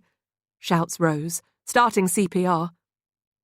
The words seem to detonate inside Trixie's ears, and she covers them with her hands as Connor pulls her out of the way. "There are strange marks on Lily's neck," I say, trying to help in any way that I can. "Are those bruises?" Connor asks, noticing them too. Rose shakes her head. "No, they look more like burns to me. Come on, Lily. If you can hear me, I need you to breathe." The rest of us watch in silent horror as she continues with chest compressions and mouth-to-mouth. Trixie is crying, so am I, and I can't process any of what I am seeing or hearing as I try to comfort my niece. Eventually, Rose stops and shakes her head. "It's too late," she whispers, tears streaming down her face. "She's gone." "Are you sure?" Connor asks Rose. "Of course I'm bloody sure." We all stare at Lily in silence, while the fire crackles and spits, and the VHS tape of that terrible night burns. Rose takes a woolen throw from the sofa and uses it to cover Lily's body. Although I'm sure we've all seen them, nobody mentions the two objects that have been tied to her hands, which are still visible. We were in the same room as her and we didn't even notice. In one of Lily's hands there is a bottle of perfume. In the other, there is a hand mirror, both held in place with red ribbons. Lily. Daisy Darker's sister Lily was the vainest of the lot. She was a selfish, spoilt, entitled witch, one who deserved to get shot. Lily was a jealous woman, too quick to complain and moan. She wanted too much, but gave too little, and chose to make hate her home. When she slept with her daughter's father, it was never a question of love. It was to settle a score that boys liked her more, even though they all gave her the shove. Nobody was more shocked than herself when Lily became a mother. She wasn't clever or kind, and was really quite blind when it came to the feelings of others. But the child was her best achievement, and somehow grew up to be good. It proved that apples do sometimes fall far from the tree and grow in a different wood. When the time came, no one knew who to blame when she was poisoned by her own perfume. With her skin so cold and the rash on her neck rather old, she was a long time dead in that room. Chapter 40. 31st of October, 4:10 a.m. Less than 2 hours until low tide. "I think there might have been some kind of poison in her perfume," says Rose. "What?" asks Connor. "Why would you think something like that, let alone say it? People have been killing each other with perfume for centuries. Everyone in this family knows that Lily is constantly spraying herself. Look at those marks on her neck and wrists. And the perfume bottle has been tied to her hand. You don't have to be Poirot to work it out. What could possibly have been in a perfume bottle that would have killed her?" Connor says, almost as though he is accusing Rose. "I don't know. I'm a vet, not a chemist. My sister has just died. Someone is killing my whole family. Stop asking me stupid questions," she says. Connor frowns, backs off a little. "I'm sorry." Rose doesn't reply. I've always thought that the best way to truly know a person is to listen to them. Not just to what they say, but to what they don't. All sorts of secrets are neatly tucked inside the silent gaps between words. The simple act of listening is a forgotten art in our loud world. I don't think Connor has ever really forgiven Rose for breaking up with him after what happened that night. And I don't think she has ever forgiven him for what he did. I don't mean him sleeping with Lily. I said, "I'm sorry," Connor repeats. And Rose turns on him. "Are you? Which part are you specifically sorry for? And why are you even here? Nobody in this family has spoken to you for years except for Nana. She might have still cared about you, but the rest of us don't. You were dead to me, to all of us. Whenever people are stupid enough to care about you, bad things happen. You should have stayed away." Rose leans over Lily's body and holds her close before crying again. "You should have stayed away," she repeats, as her tears continue to freefall. They both seem oblivious to the child in the room who has just lost her mother. Trixie is trembling and sobbing so hard she can barely breathe. I try my best to comfort her. "I think whoever has been killing off the family is in this room," says Connor, looking at Rose. "It's the only option that makes sense now." "Is that so?" she replies.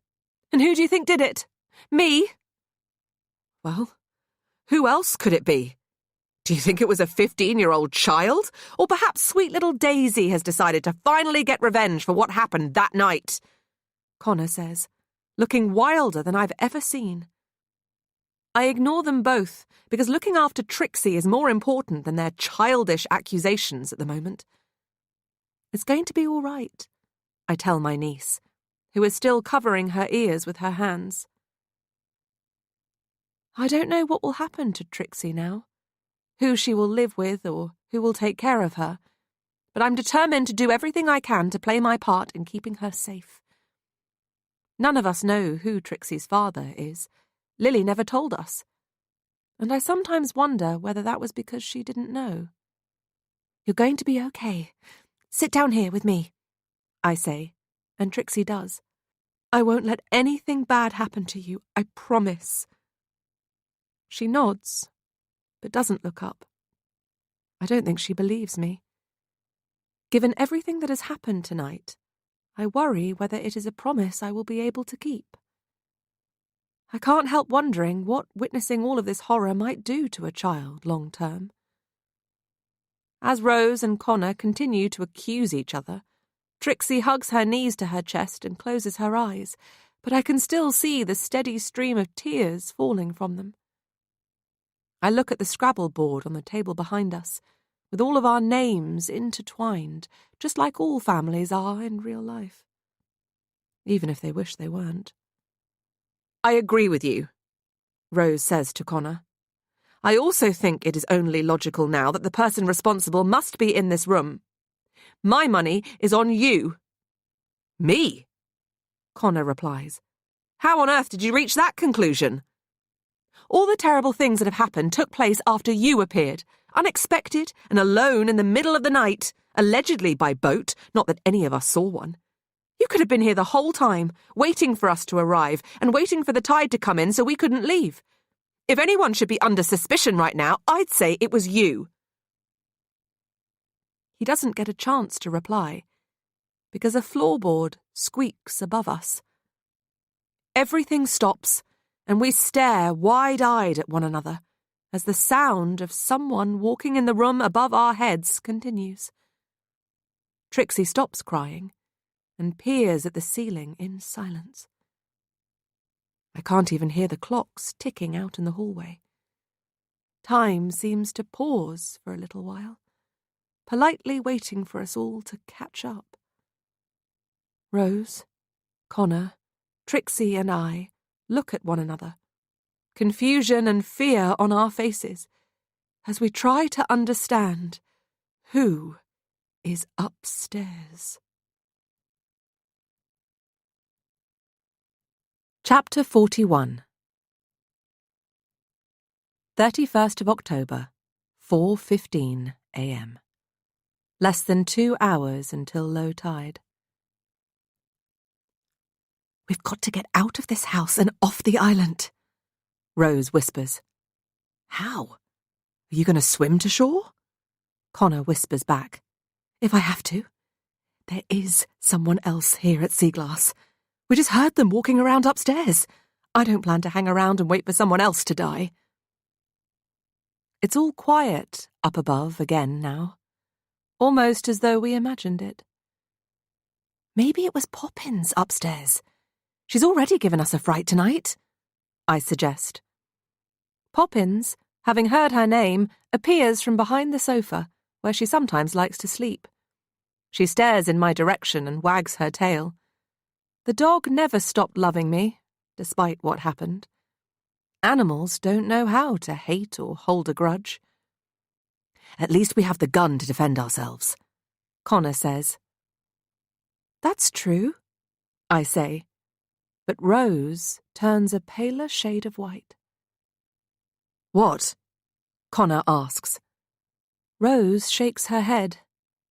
I left the gun in the library when I changed into some dry clothes. It was in my jacket pocket. I don't have it." "Well, that's just great," Connor mutters. "I put it on the chair. Then I took off my wet things. I must have put them on top of it, and then I just forgot. You knocked on the door when I was still getting changed and distracted me." "Of course, it's my fault," says Connor. "We should get out of here anyway. We're sitting ducks if we stay in this room. Nana's library is smaller, safer. We can lock ourselves in there and I can get the gun. We need to move, all of us, now," says Rose. She takes the master key from her pocket and opens the little door that joins the lounge and the library. All the downstairs rooms have these doors connecting them. It reminds me of the times when Lily used to open them up and roller skate through the house, lap after dizzying lap.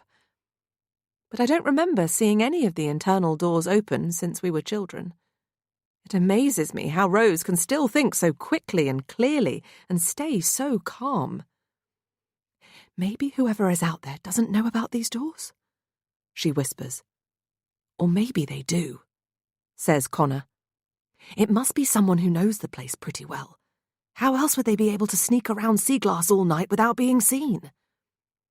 We stop for a moment, as if thoughts can only surface when we are still. The sound of the storm would have drowned out the noise of someone creeping around the house. But who would be familiar enough with this place to know it so well? Nana was super private. She rarely had visitors. I whisper. Rose nods. The only people I can remember Nana ever inviting here, for years now, were the people she thought of as family.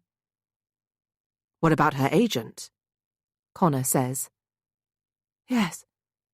She trusted him, and there's the Scrabble connection," Rose replies, almost to herself. "What makes you think a man is behind all of this?" "Your dad.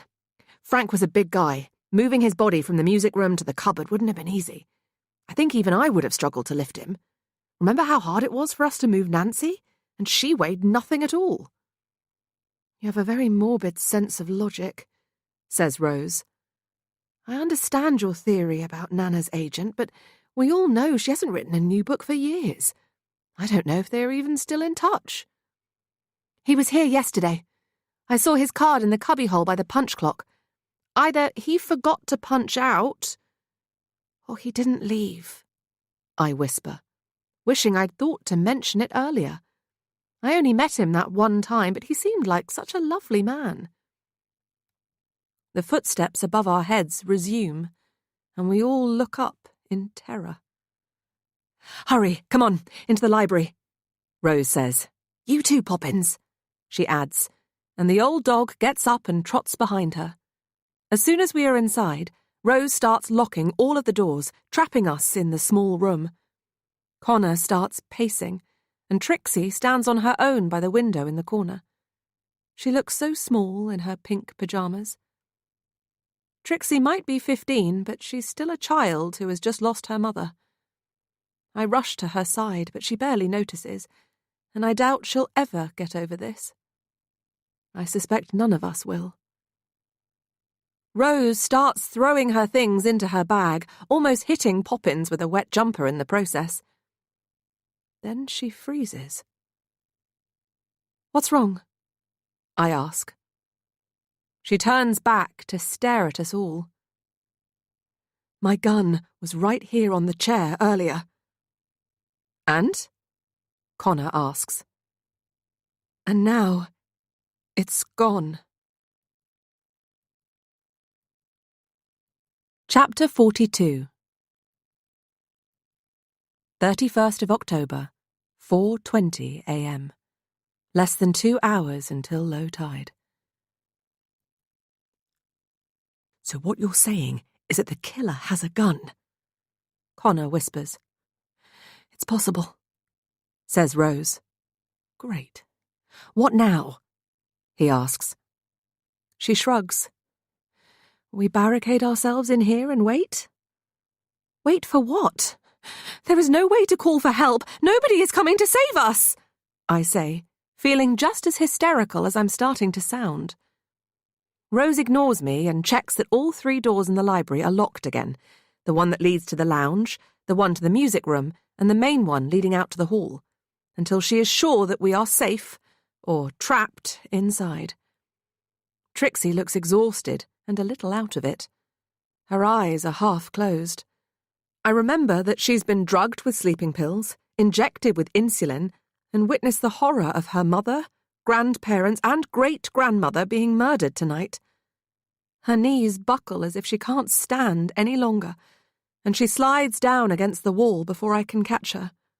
I'm amazed she's lasted this long. I sit next to her on the floor and try to hold her hand, but Trixie pulls it away. Her fingers form 2 little fists, and she wraps her arms across her chest as though hugging herself. I suppose if I were her, I wouldn't trust anyone left here either. 3 of the 4 walls in Nana's library are covered in shelves crammed full of books, but the one at the far end of the room, which has an old sash window, is what she liked to call the Wall of Achievements. It makes sense that Rose chose to sleep in this room this weekend, because most of the achievements are hers. There is a picture of Rose, the clever one, winning an award at school, some of her prizes and certificates for best this and best that, and a photo of her wearing a graduation gown and cap at Cambridge. Nana was always so proud of Rose for going to university and pursuing her dreams. Unlike Lily, who she described as devoid of ambition. Your dreams can't come true if you don't have any. Nana used to say that to me and my sisters all the time. But she did frame a newspaper clipping of Lily winning a beauty pageant when she was 10, probably to keep my mother happy. It's important to celebrate life's small successes. Like most things, they need to see the light in order to grow into something bigger. There is a framed picture of Dad conducting his orchestra at the Albert Hall in London. Next to it, there is a childhood picture of me, sitting with my father in the music room here at Seaglass. I'm holding up my Grade 5 piano certificate, and we're wearing matching smiles. Nana also framed a poem I wrote when I was 11, perhaps because writing was her passion and she secretly wanted someone in the family to follow in her footsteps. Here's what I think about people who drink, then say mean things to others, without even a blink of an eye, make them cry, or worse, wonder why they exist in this death we call life. I think those who tittle and tattle, or give the fears of others a good rattle, should be wary of making smiles fade. For what goes around comes around and kills you without a sound, leaving you dead in the bed that you made. I confess it is rather dark, but I was a child living with a death sentence at the time. Perhaps if I'd known back then that I'd still be around now, I might have had a more cheerful disposition. But I didn't know I was living in a family full of liars. My mother lied to me and everyone else about how long I had left to live. The doctor who made her cry at the hospital hadn't given her bad news about my life expectancy. It was the opposite. Thanks to medical advances, that doctor thought I could go on to live a lot longer than everyone previously believed. He was right. My death sentence had effectively been revoked, thanks to science. I just needed one more operation. But my mother didn't tell me at the time. She didn't tell anyone at all at first. And she didn't sign the consent form. It was as though she wanted me to be broken forever. Some secrets really shouldn't be shared. There are no other daisy-shaped achievements to see on the wall. Maybe some members of this family didn't think I amounted to much.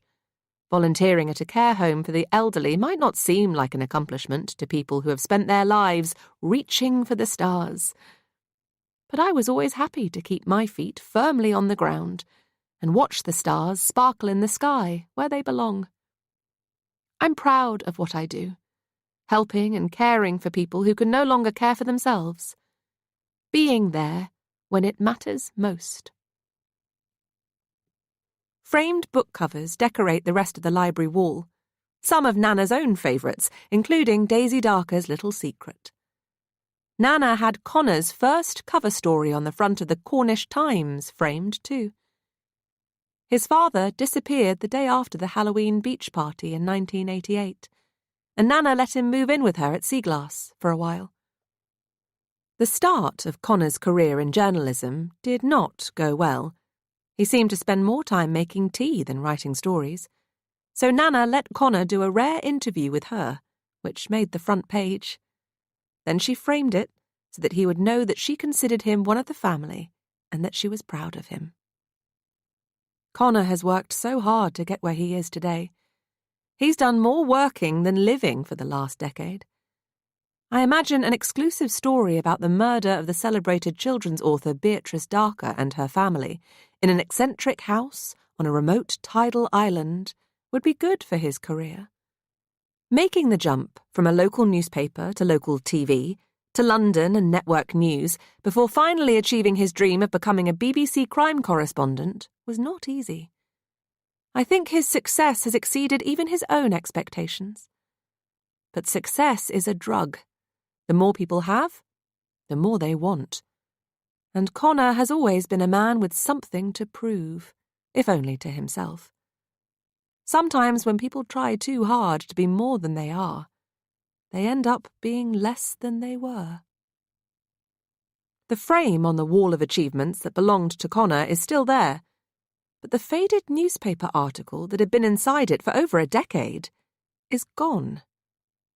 I'm not the only one to notice. "Someone stole my front page," he says, taking a closer look. The frame isn't empty. Rose and I step forward to read the piece of paper that has taken the newspaper's place. It's an official-looking typed letter with only a handful of words. But those words change everything. Dear Ms. Darker, Test report for case reference DAR 2004TD. Your supplied samples have been analysed and our results can be summarised as follows. Alleged father, Connor Kennedy. Mother, Lily Darker. Child, Trixie Darker. Based on our analysis, we can conclude without reasonable doubt that Connor Kennedy is the biological father of Trixie Darker. Please call us for further details if you would like to discuss these results. I stare at the words printed on the paper for a long time, trying to make sense of them. Then I remember Connor and Lily on the beach in 1988 and do the maths. I'm sure I'm the only person in the family who knew that they'd slept together, but I can't believe how stupid I've been never to have put the pieces of the puzzle together before. Lily was always very casual about sex, I thought Trixie's father could be just about anyone. It never, ever occurred to me that it was Connor. We all have to compromise between the ideas we can afford to live inside and the ones we hope to inhabit. Rose stares at Connor. So do I. He stares at the framed letter for a very long time before turning to look at Trixie, who is still sitting on the floor staring into space. She hasn't said a word since Lily died. Having a niece is as close as I'll ever get to having a child of my own. Most doctors I met over the years said that people with my condition should never risk getting pregnant, that if I did, a pregnancy would put so much pressure on my heart that it would almost certainly kill me. Trixie is my world, in some ways. I've never felt anything but love for the child since the first time I saw her. I think some people might presume that she was my daughter if they saw us side by side. We look enough alike. But now I turn to stare at her as though she were a stranger. Why are you all looking at me like that? What does it say? Trixie asks, a new frown forming on her tear-stained face. Nobody answers, because we can hear someone walking around upstairs again. Someone who shouldn't be. Chapter 43. 31st of October, 4:55 a.m. Just over 1 hour until low tide. I turn to stare at Connor and see that his face has drained of colour. He looks at Rose, then at me, then at Trixie again. I didn't know, he whispers. I was drunk. I presumed she was on the pill. If I'd known, why didn't she tell me? I look at Rose and wonder if she has done the maths too. There's something strange about the expression on her face. Lack of surprise, perhaps? I always wanted to be a better father than my own, Connor says to nobody in particular, before turning away. I think he might be crying. He never talks about what happened with his dad. None of us do. Emotional blows leave invisible bruises that can hurt just as much as the physical variety. Growing up, Connor had more than his fair share of both.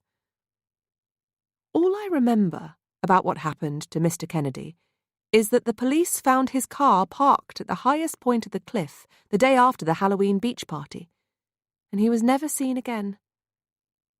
There was a note on the dashboard, but it didn't make a lot of sense. My dead wife stole my heart, and the Darker family stole my son. I'm sorry for the man life and death turned me into, and for the mistakes I made. There is nothing left for me here. Connor was 18 when it happened, and he wasn't the same afterwards. There was a funeral for his father, not that I went. I was left behind, like always. But the coffin must have been empty, because I know the police never found the body. Connor turns to look at Trixie again, then opens and closes his mouth a few times like a goldfish. Whatever words he wants to say are too scared to come out. He shakes his head and stares up at the ceiling. I don't know what is going on here, but I'm going to put an end to it. Connor snatches the key from Rose's hand, marches towards the door that leads to the hall, but then stops. He stares at the handle for a long time, as though it is something very complicated that he can't remember how to use. Then he opens the door, as slowly and quietly as he can. Lock yourselves inside, he whispers, giving the key to Rose before leaving the room and closing the door behind him. Trixie starts to cry again, and Rose rushes to her side. Everything is going to be all right, Rose says, putting her arms around the girl in a slightly awkward fashion, as though needing to keep her at a distance. Trixie stares at her before wiping her tears away with the sleeve of her pyjamas. Then she shakes her head of brown curls. I don't believe you. I don't believe Rose either. I'm not sure who to trust anymore. All I feel is afraid, of what I know and of what I don't. Anxiety builds a series of roadblocks inside my mind until it seems like there is no way out. You can hear everything in this old house. If there is no chatter or storm or TV or music to muffle the sound, it is possible to hear the creaks and groans of the building whenever someone moves inside it. With the constant soundtrack of the sea, being here often feels like being on an old ship, one that might sink at any moment.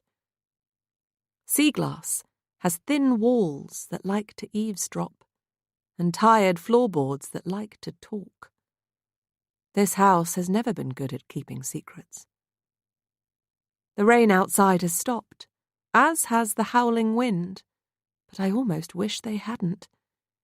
It's too quiet now.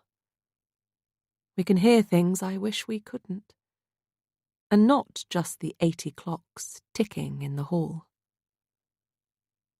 Rose, Trixie and I listen as Connor walks across the hallway to the bottom of the staircase. We hear him walk up the stairs and along the landing until his footsteps seem to stop right above our heads. I think about the geography of the place and realise he must be in Lily's room. We hear him go back out on the landing, probably to look inside another room, maybe mine. The sounds repeat themselves as he checks each bedroom. Slow, methodical footsteps moving from one end of sea glass to the other, before stopping on the landing directly above us upstairs. "There's nobody up here," Connor says from the first floor, barely loud enough for us to hear his words. "Maybe it was our imagination, or just the noises an old house makes in a storm." Then we hear what sounds like someone falling down the stairs, and a loud thud right outside the library door. Everything is silent for a few seconds. Rose, Trixie and I stare at one another, then at the closed door, all too afraid of what might be on the other side of it. "Did you remember to lock the door?" Trixie whispers. She looks terrified. Rose rushes forward, her hands shaking so much that she struggles to slot the key in the lock. Then she flicks off the light. Our eyes don't have much time to adjust, but it's possible to see the outlines of one another thanks to the moonlight from the window. The clocks in the hall start to strike 5 a.m., and Trixie covers her ears trying to block out the sound. It reminds me of me and my sisters when we were children, closing our eyes and counting the seconds to help us feel less afraid. 1 Mississippi, 2 Mississippi, 3 Mississippi. We didn't only do that when there was a storm outside. 1 Mississippi, 2 Mississippi. Sometimes we did it to distract ourselves from what was happening inside sea glass. 1 Mississippi. Just like now. When the clocks stop, we all sit in silence again. In the dark, huddled together against the fear as well as the cold. Then we hear more footsteps. Someone is coming down the stairs. Chapter 44. 31st of October, 5:05 a.m. Less than 1 hour until low tide. Rose and Trixie both look terrified as the slow, steady footsteps continue along the hall, stopping right outside the library door.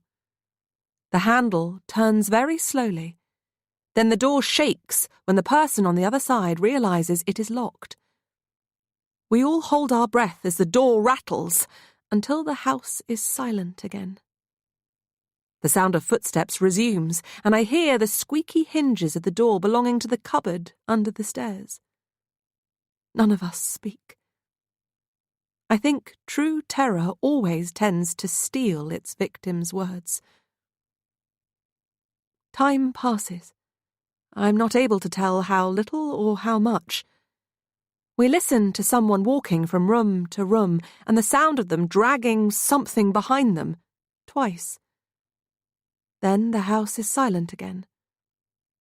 We strain to hear something else, anything else, but our ears can only find the sound of 80 clocks still ticking in the hallway, and a few seagulls out for an early morning fly. I think they might have gone, Rose whispers, then looks down at Trixie. The tide should be far enough out for us to wade to shore now. We just have to get to the front door. Maybe we should be brave and take a look? You don't have to speak to me like I'm a child, Trixie whispers back, looking and sounding like one. Or we could wait, I suggest. Bravery has never been one of my strengths. Rose ignores me, as though she might know something I don't, and takes one last look at the wall of achievements. She appears to be reading the poem I wrote. Then she says something I find so hard to comprehend that, at first, I can't answer. I'm only going to ask this once, and I feel ridiculous and ashamed that I'm asking at all.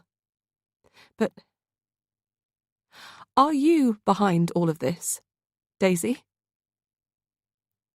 I stare at her for a long time, but she can't even look me in the eye. I don't know how or why she would think such a thing. No, I say, wiping a tear from my cheek. Rose stares at the floor, looking sorry. But words don't come with gift receipts. You can't take them back. Daisy would never do something like this, whispers Trixie. And I'm glad someone in this family sees me for who I am. Rose turns to her. Whatever happens, I want you to stay back behind me, okay? She says, and our niece nods while standing perfectly still, literally scared stiff. Rose creeps towards the library door, leaving me no choice but to follow. Poppins tries to do the same, but my sister shoos her away. No, Poppins, you stay here for now. We need to be as quiet as possible. The dog looks at Rose as though she understood every word and sits back down on the rug. Rose slowly turns the key until the door clicks unlocked, and I notice that her hand is trembling. Then she opens the door quickly, as if there might be someone behind it, but there is nobody there. Stay back, she whispers over her shoulder as she steps out into the hall. I watch from the library as she creeps towards the cupboard under the stairs, already knowing that whatever she finds inside will be something none of us want to see. Rose reaches for the handle, hesitates, then opens the cupboard door. I can't see what she can from here, but her body language isn't good. Stay there, I whisper to Trixie, and she nods. I step out into the hallway to look over Rose's shoulder, and what I see shocks me more than anything else tonight. Lily's body is on the cupboard floor. Her head is hanging down as though she is staring at the mirror tied to her hand. She has been left next to Nana, Dad, and Nancy. And Connor. His neck looks broken, and there's a yo-yo wrapped around it. What looks like a newspaper page has been stuffed inside his open O-shaped mouth, and there is a red ribbon holding it in place. I have to look away when I see him. He died eating his own words. whispers Rose. What? I say. I'm guessing that is what stuffing his own newspaper article in his mouth is meant to mean. I take a step back, no longer able to process any of the horror I have witnessed tonight. I think I'm going to be sick. I rush to the kitchen and lean over the sink, but nothing happens. Then I look up at the wall and see that the chalk poem has changed again. Crossed out are the following lines. Daisy Darker's Nana was the oldest but least wise. The woman's will made them all feel ill, which was why she had to die. Daisy Darker's father lived life dancing to his own tune. His self-centered ways and the pianos he played danced him to his doom. Daisy Darker's mother was an actress with the coldest heart. She didn't love all her children and deserved to lose her part. Daisy Darker's sister Rose was the eldest of the three. She was clever and quiet and beautiful, but destined to die lonely. Daisy Darker's sister Lily was the vainest of the lot. She was a selfish, spoilt, entitled witch, one who deserved to get shot. Daisy Darker's niece was a precocious little child. Like all abandoned ducklings, she would not fare well in the wild. Why is Rose's name crossed out? I whisper. She's not dead. I can see you breathing. I hear Rose say to someone in the hallway. I rush out of the kitchen, but not in time to see who she is talking to. The confusion I experience is sickening when the sound of a gun shatters the silence. I watch in horror as Rose falls to the floor in the hall, and I feel as though my whole world is breaking, not just my heart. Chapter 45 31st of October, 6 a.m. Low tide. I rush to Rose's side and kneel down on the floor beside her. There is so much blood. Too much. I don't know what to do, but I don't think it would make any difference if I did. I try to focus on Rose's beautiful face instead of the puddle of red spilling out beneath her. The clocks in the hall all start chiming that it is 6 o'clock, and I wish that they would stop. I want it all to stop. Time never heals anything in this house. It just hurts. I'm sure Rose must be dead. But then she opens her eyes, stares at me, and frowns. Daisy, she whispers. I'm right here, Rose. Everything is going to be okay, I say. She smiles, but it's an inadequate disguise for her pain. You always were a terrible liar, she says. Then she closes her eyes. Her head falls to one side, and I know that she's gone. Why? I scream, no longer afraid. What have you done? I stand up and turn to stare at the person who shot my sister, no longer caring what might happen to me. You were always so loved by all of us. I loved you more than I think I've ever loved another person. Why did you shoot Rose? Answer me! Why? But Trixie doesn't answer. Rose's veterinary gun looks very big in her small hands. Her eyes are wide and wild. She wipes a tear from her cheek. Then she runs. Rose. Daisy Darker's sister Rose was the eldest of the three. She was clever and quiet and beautiful, but destined to die lonely. She spent her childhood with books, despite her good looks, a smart little worker bee. But achieving your dreams isn't always quite what it seems, and heartbreak is rarely funny. Becoming a vet meant more to Rose Darker than listening to her lonely heart. But there's a price to pay when you push everyone away. Some of her choices were not smart. Preferring pets to people is not a crime. In many ways, it was the right choice. So Rose worked alone, made the vet's practice her home, until no one remembered her voice. When the time came, even she knew who to blame when the gun was fired at her chest. All work and no play meant there was little to say, as she took a first but final rest. Chapter 46 31st of October, 6:10 a.m. Low tide. I can't believe that Trixie shot Rose, but I saw her holding the gun in her hands before running up the stairs. I don't understand anything that is happening, but I am afraid, and even more confused than before. I tried to remember what I was like when I was 15 years old, but I can't imagine what on earth must be going through my niece's mind right now. My mind is blank. A child I thought I knew so well that she could have been my own is really a stranger to me. A dangerous one.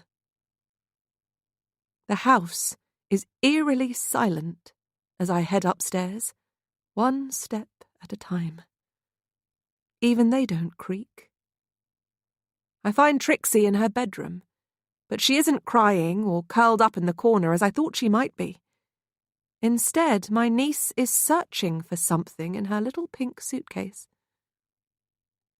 "Hello, Auntie Daisy," she says, looking up as I enter the room. "What are you doing?" I ask. "Getting dressed," she replies, as though it was a ridiculous question. "Can't stay in my PJs all day long when we have so much to do." She's still crying. I wonder whether she is suffering from some form of post-traumatic stress. Maybe she shot Rose by accident. We were all so scared. Then I remember the sleeping pills and wonder whether this might be a terrible reaction to the drugs Lily gave her. "Your mum, she put some pills in your drink earlier, trying to help you sleep." "I know. It's not the first time my own mother tried to drug me. I didn't drink the tea. I tipped it into a potted plant in the lounge when none of you were looking." Trixie replies, unfolding some clothes and laying an outfit on the bed, right next to the gun she shot Rose with. "Do you remember what you just did?" I ask very slowly. "You are funny, Auntie Daisy. I'm not the one who has trouble remembering things," she says. Her tears have stopped. 1 Mississippi. "What does that mean?" I ask. "You always do this. Forget what really happened," she replies, with a strange look of pity on her face. I don't understand anything she is saying. 2 Mississippi. "Are you telling me that you didn't kill Rose and the rest of the family?" I ask, desperate for there to be some other explanation. "Of course I didn't," Trixie starts to say, and I feel a brief moment of relief. Maybe this is just a bad dream, and I'll wake up soon. But it isn't. I couldn't possibly have killed them all by myself. I had help. I feel dizzy and strange. "What are you talking about?" I ask, losing my temper. "What have you done? Why would you murder the whole family? And why didn't you kill me, too?" 3 Mississippi. "Stop being silly, Auntie Daisy. I couldn't kill you because you're already dead." Chapter 47 31st of October, 6:30 a.m. Low tide. It feels like I'm falling. What did you say? I ask Trixie. But she turns her back on me and starts to get changed. She takes off the pink pyjamas, neatly folding the cotton fabric before placing them beneath her pillow. I watch as she calmly dresses in a pink cotton shirt and pink dungarees instead. "Why don't you sit down on the bed?" she suggests. "You sometimes faint when you remember that you're dead. I've seen you do it a few times now." I am dreaming. That's what this must be. A nightmare. Nothing else makes sense. Which means I just have to wake up. Wake up. Wake up. Wake up. "You're not dreaming, Daisy. You've been dead for years," Trixie says, as though she can read my mind. I do sit down on the bed, but only because it feels like I'm falling again. I can't be dead. I have a job. The old people's home, I whisper. "So you always tell me. But how much do they pay you these days?" Trixie asks. They don't pay me. I volunteer there. You visit the care home. You don't volunteer. None of the staff have ever heard of you, and most of the residents have never seen you. You go there because it's one of the few places you do occasionally feel seen. People seem to see you just before they die, like Rose did a few minutes ago. And you like comforting the residents when they're scared and alone at the end. It's sweet, really, but it's not a job. It's just something you do to convince yourself you're still alive." She sighs and looks genuinely sad. "I do love you, Auntie Daisy, and I hate seeing you so upset. Try to remember that night, after the Halloween beach party in 1988. My train of thought has derailed. The child has lost her mind. What are you talking about? Please try to remember. Concentrate, she says, sounding impatient. You were on the rocks. You saw my mum and Connor doing something they shouldn't have been doing. Although, if they hadn't, I guess I wouldn't exist. Then what happened? I remember exactly what happened after that. I ran. Connor and Lily were both pulling on their clothes and yelling at me, but my heart was thudding so loud in my ears I couldn't hear what they were shouting. All I knew was that I never wanted to see either of them ever again. People should be more careful what they wish for. I ran along the beach in the dark until I ran straight into Rose. She was holding a bottle of wine and I noticed it was almost empty. "There you are," she said. "I was getting worried. I've been looking everywhere for you. We all need to leave soon or the tide will be too far in to cross the causeway. Where did you go?" "She was with me," said Connor, out of breath from trying to catch up. I stared at him, then at Rose, then at Lily, who had also been running. She was still only wearing a towel over her underwear after swimming in the sea, and her lipstick was a little smudged. The look she gave me made me want to run again. "I didn't see anything," I blurted out. Rose frowned. "What didn't you see, Daisy?" I could feel my cheeks start to burn. The cheap wine I'd been drinking made my head feel fuzzy.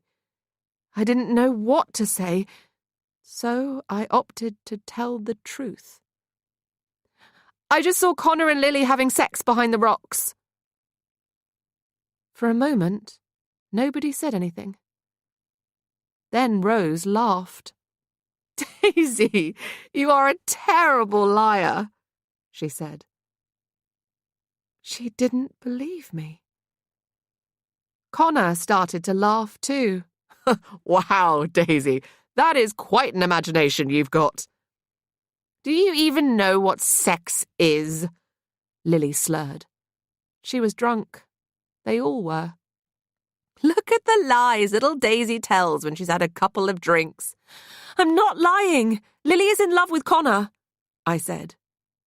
They all laughed some more. Then Rose stopped. At first, I thought she'd realised that I was telling the truth. But then she smiled. It was her puzzle-solving smile, the expression her face always wore when she had solved a difficult sum. "Was it you?" she said, staring at me. "Did you shred my new blue dress on my birthday and pretend it was Lily? Have you been telling lies for years and getting away with it? Trying to start little fights between us?" "Oh, my God!" laughed Lily. "Daisy has a crush on Connor. That's what all this is really about." Rose laughed again, too. "Do you have a little crush on Connor?" she asked, and her unkind smile made her beauty turn ugly. "No," I whispered. "As I said, you really are a terrible liar, Daisy," Rose replied, still smiling. I stared at Connor and saw the look of pity on his face. The humiliation was worse than the heartbreak. Then Lily's face turned dark.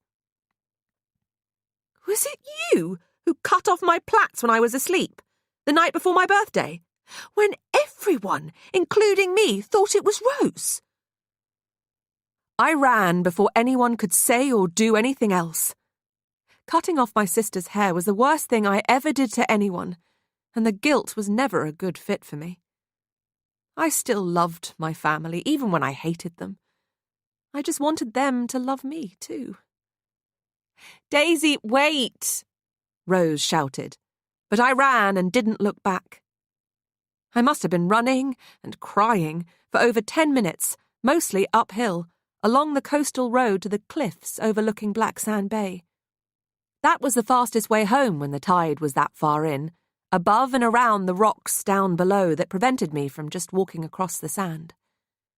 I felt so alone. I kept thinking about the boy who had kissed me, then called me a freak, and how he was right. I was a freak, and nobody loved me. Nobody even liked me, not even my own family.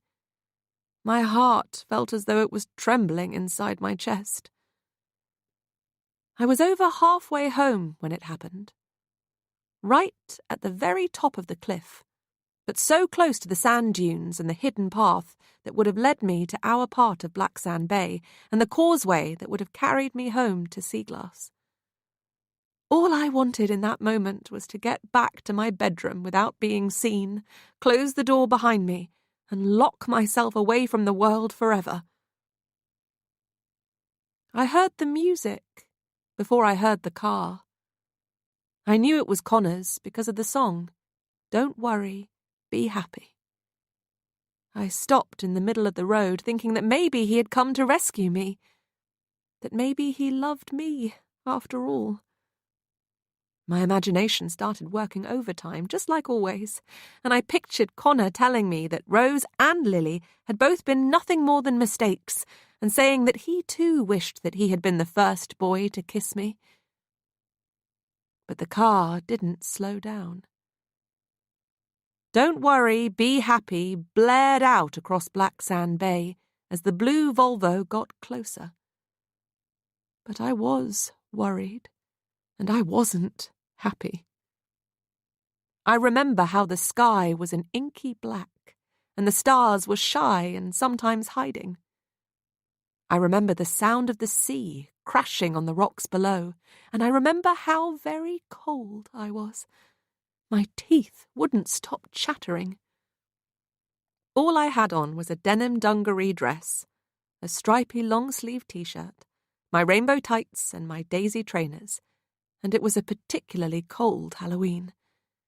I had pulled my last-minute sheet costume over myself, trying to keep warm as I walked along the cliff road. I didn't care whether I looked like a ghost. I already felt like one. Maybe a ghost was all Connor saw when he drove his dad's car into me at 30 miles an hour. Otherwise, I'm sure he would have hit the brakes. I remember the sensation of flying through the air, so high, like a bird. It didn't hurt a bit. Not even when I landed on the road. The white sheet flew too, then fell on top of me, covering my face as though declaring me dead. The car skidded to a sudden and violent stop, the twin beams of its headlights shining at the sheet, and me hidden beneath it. Then everything was perfectly still and silent and calm. Until one of the car doors opened. It was Lily's voice I heard first. She sounded very drunk. "What was that?" Then 2 more car doors opened. "Connor, I think you hit something," said Rose. "You should have been watching the road instead of playing with the stereo." "I can't believe this is happening," Connor said, sounding even more drunk than my sisters. "It came out of nowhere." "It," said Rose. I could hear her slowly walking towards me, the way she would have if I were an injured animal on the side of the road. "Is that Daisy's ghost costume?" she whispered. "Oh my God, did you hit Daisy?" "No," said Connor. "No, it's just a sheet." "Sheets don't bounce off bonnets," said Lily. One of them pulled the sheet back. I think it must have been Rose, because I heard her scream first. It was a gentle scream, if there is such a thing. I wanted to reassure her that I was fine. But that was the moment when I realized that I couldn't speak, or open my eyes, or move at all. I was only 13 years old, but I had already died 8 times before. Even if my heart had stopped beating, I knew there were ways to make it start again. There always had been in the past. They just needed to get help. "What have we done?" Rose whispered. "What have we done?" She screamed the words a second time, sounding hysterical. "We didn't do anything," said Lily, sounding more sober all of a sudden. "Connor was the one driving." "This isn't helping," said Rose. "We have to help Daisy." She checked for a pulse, and I remember that her trembling fingers felt so warm on my cold skin. I wanted her to hold my hand and tell me that everything was going to be all right. "Oh, she's hit her head. Oh, it's very bad. There's a lot of blood. A lot." Rose leaned down over me and I could smell the alcohol on her breath. "I can't find a pulse and I don't think she's breathing." Rose started to sob loudly. "We need to find a phone and call an ambulance." "How?" said Lily, and I could hear that she was crying too. We all knew that they couldn't call for help without either driving into town or driving to Seaglass, then scrambling down the cliff path and across the causeway to use Nana's landline. Both options would take at least 20 minutes, by which time it might be too late if it wasn't already. None of us had mobiles in 1988. Even now, there is no phone signal on this corner of the Cornish coast. "Wait," said Connor. "We should think about this before we do anything we might regret." "What are you talking about? Haven't you already done something that you regret?" Rose screamed at him. "You've killed Daisy!"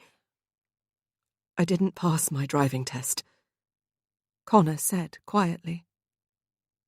"What did you say?" Rose asked. "I didn't pass my driving test, but I didn't want to tell you that I'd failed. How could I confess to my genius girlfriend who was about to head off to Cambridge that I couldn't pass a simple test? I lied. For you. And I didn't ask to borrow my dad's car tonight because he would have said no. He knows I don't have a license." "Oh my God," Rose whispers. "I'm going to jail," Connor says. "They'll say it's manslaughter. I've been drinking. They're going to lock me up. My life will be over. I'll never get a job after this." I just wanted to drive my girlfriend to a party before she left for university, a girlfriend who was probably going to dump me anyway, and now I'm going to jail. I was never going to dump you. Why would you think that? Rose says. This was an accident. An accident I am going to regret for the rest of my life. Silence followed. All I could hear was the sound of the sea. It was like a lullaby, and I could feel myself drifting away to somewhere else. Then Connor spoke again. Do we have to make things even worse than they already are? He asked. What do you mean? Said Rose. Daisy is dead. Nothing could be worse. I'm sorry that you lied about having a license, and I'm sorry that you're going to get in trouble, but this is your fault. Is it? You both knew that your little sister was at the party tonight when she should have been safe at home. Your parents will find out that neither of you looked after her or tried to take her back to Seaglass. You let her drink alcohol, then left her alone on the beach despite her being underage and having a heart condition. You bullied her and made her run away. Your family will hate you just as much as they will hate me for the rest of your lives. I wanted to tell them that I was fine, that they didn't need to worry, but I still couldn't move. He's right, said Lily. They will hate us. Have you both lost your minds? Said Rose. What are you suggesting? That we leave her here on the street like roadkill? No, Connor said, and I felt such an overwhelming sense of relief until he spoke again. I'm suggesting we throw her over the cliff.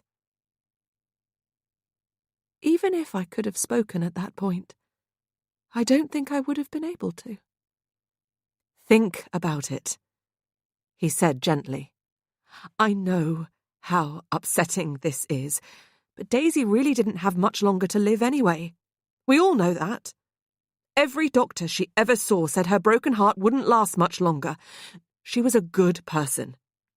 She wouldn't want you or me or Lily to have this hanging over us like a noose around our necks for the rest of our lives.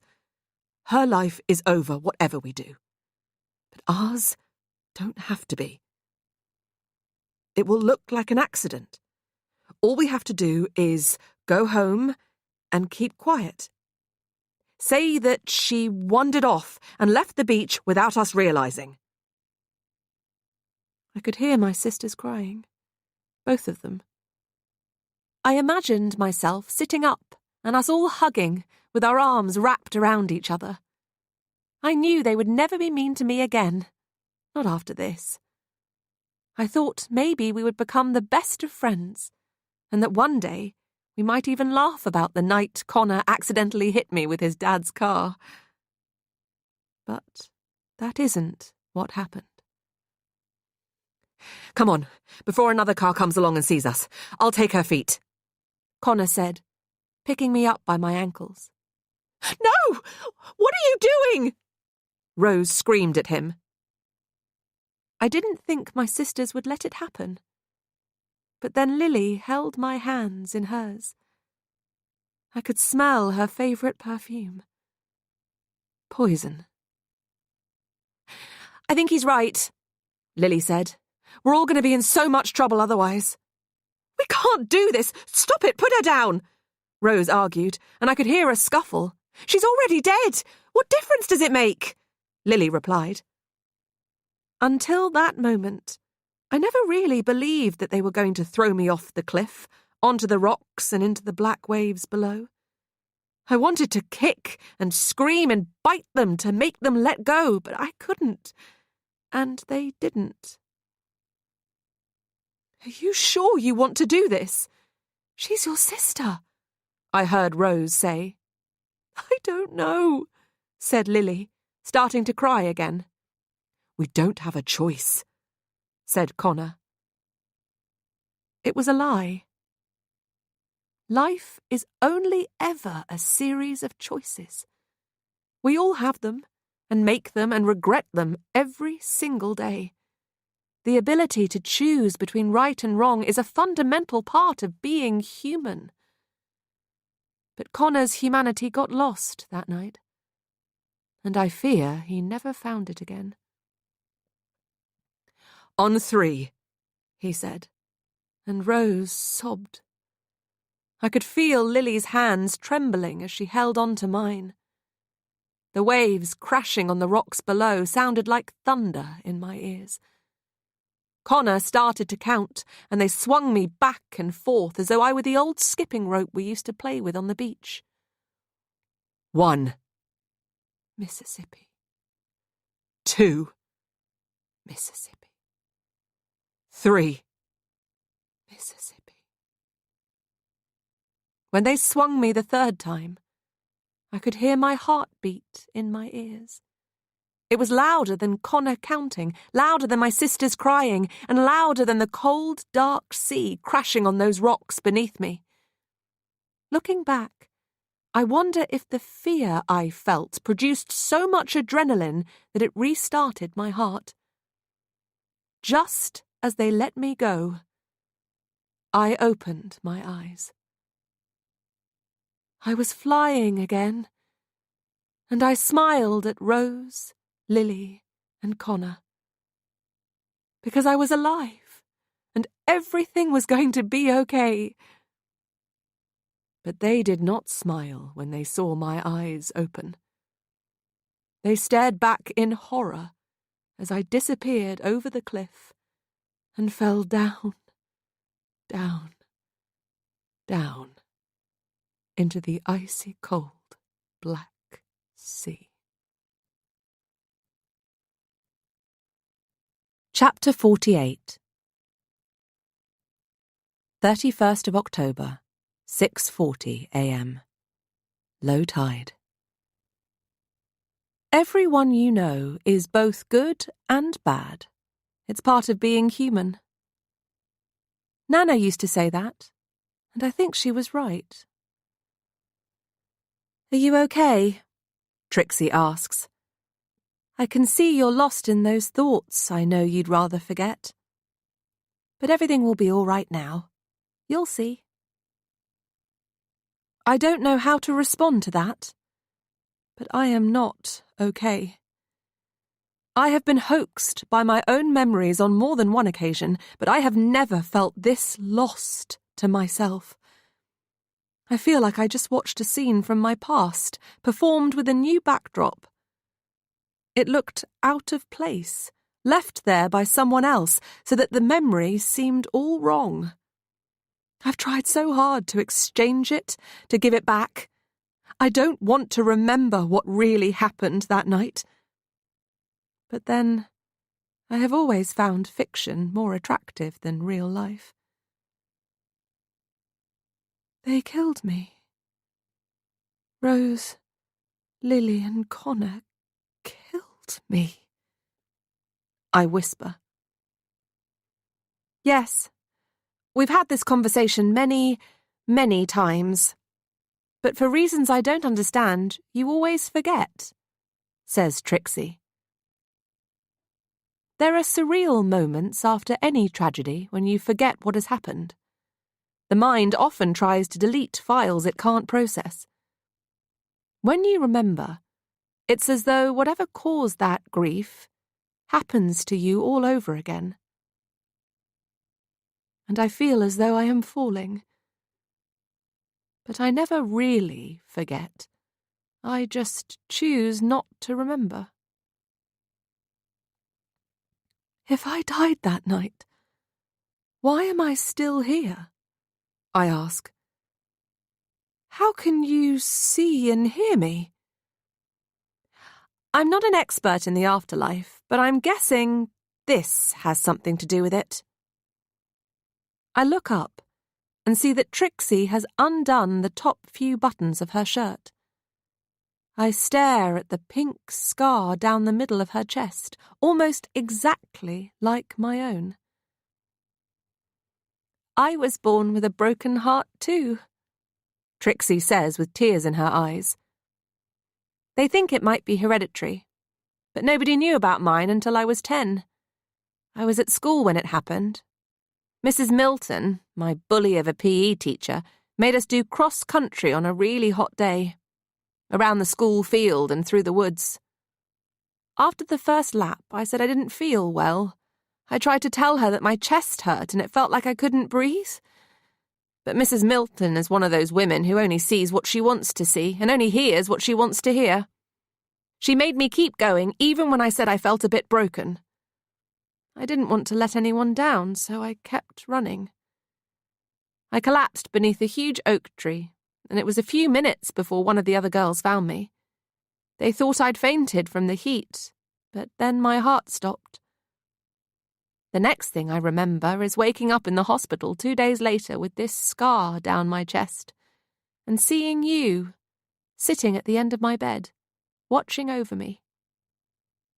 I died that day in the woods, and I think that's why I can see you. I was only dead for a couple of minutes before an ambulance arrived, but that's when I saw you for the first time. I've been able to see and hear you ever since. It still feels as though I am falling, again and again, and nobody is ever going to catch me. Can anyone else see me? I ask. No, except Poppins the dog. She can see and hear you too. I bet she ran out to greet you when you arrived at Seaglass yesterday. People seem to see you just before they die, like the residents in the care home you visit. I know how much you like to comfort them in their last few moments. But there have been other instances. You visited the hospital once and sat talking to a little girl who had been in a car accident. Her parents were killed in the crash. She was in a critical condition and you stayed with her until it was time for her to leave. But seeing children die made you too sad.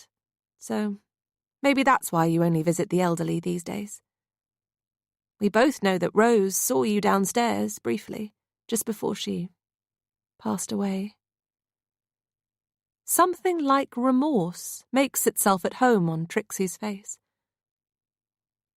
I told my mum when I first started seeing you, and she got super cross about it. She didn't believe me and said she never wanted to hear me say your name again. That's why she tipped the Scrabble board on the floor last night, because she was scared that I was playing with you. Sometimes, if she heard me talking to you, I would pretend that you were an imaginary friend. She was more comfortable with that than the idea of me talking to her dead sister, the one she threw off a cliff. I know what she's telling me is true. All the times my family ignored what I said this weekend were because they couldn't hear me. Nobody hugged me when they arrived because they couldn't see me. My family has treated me like a ghost for years because I am one. Clarity comes like one of the waves I can hear outside Seaglass, crashing all around me, over me and into me before knocking me down. The lucidity of the moment cannot be ignored or forgotten. I believe it, but still can't quite accept what happened then or has happened now. But why did you kill them? I don't understand why you would do such a terrible thing. You've been crying all night, as though you were as scared as the rest of us. I was scared, and I did cry. What I did tonight was truly horrible, so of course it upset me. I'm not a monster. Trixie stares at the floor. I didn't mean to scare you. I really thought you'd figure it out once you saw the Scrabble letters stuck to the VHS tapes. Watch me, hear me, notice me, see me. Those are all the things you wanted your family to do since you died. But even before you died, they didn't really see you. And Scrabble was a game we always played together, so I thought you might guess it was me. Try not to be too sad about all of this, Auntie Daisy. Some people are ghosts before they are dead. I stare at her and notice the open suitcase on the bed again. There are some things inside that I couldn't see before.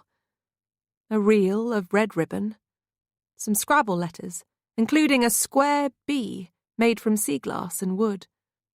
The missing B piano key, a handkerchief with the letter B stitched onto it, a bumblebee necklace, and some pages torn from my mother's The Observer's Book of Wildflowers, buttercups, bellflowers, and bluebells. I understand now that B is for Beatrice, Trixie's full name. She was leaving clues the whole time, as though she wanted someone to know that it was her. Maybe she wanted someone to stop her.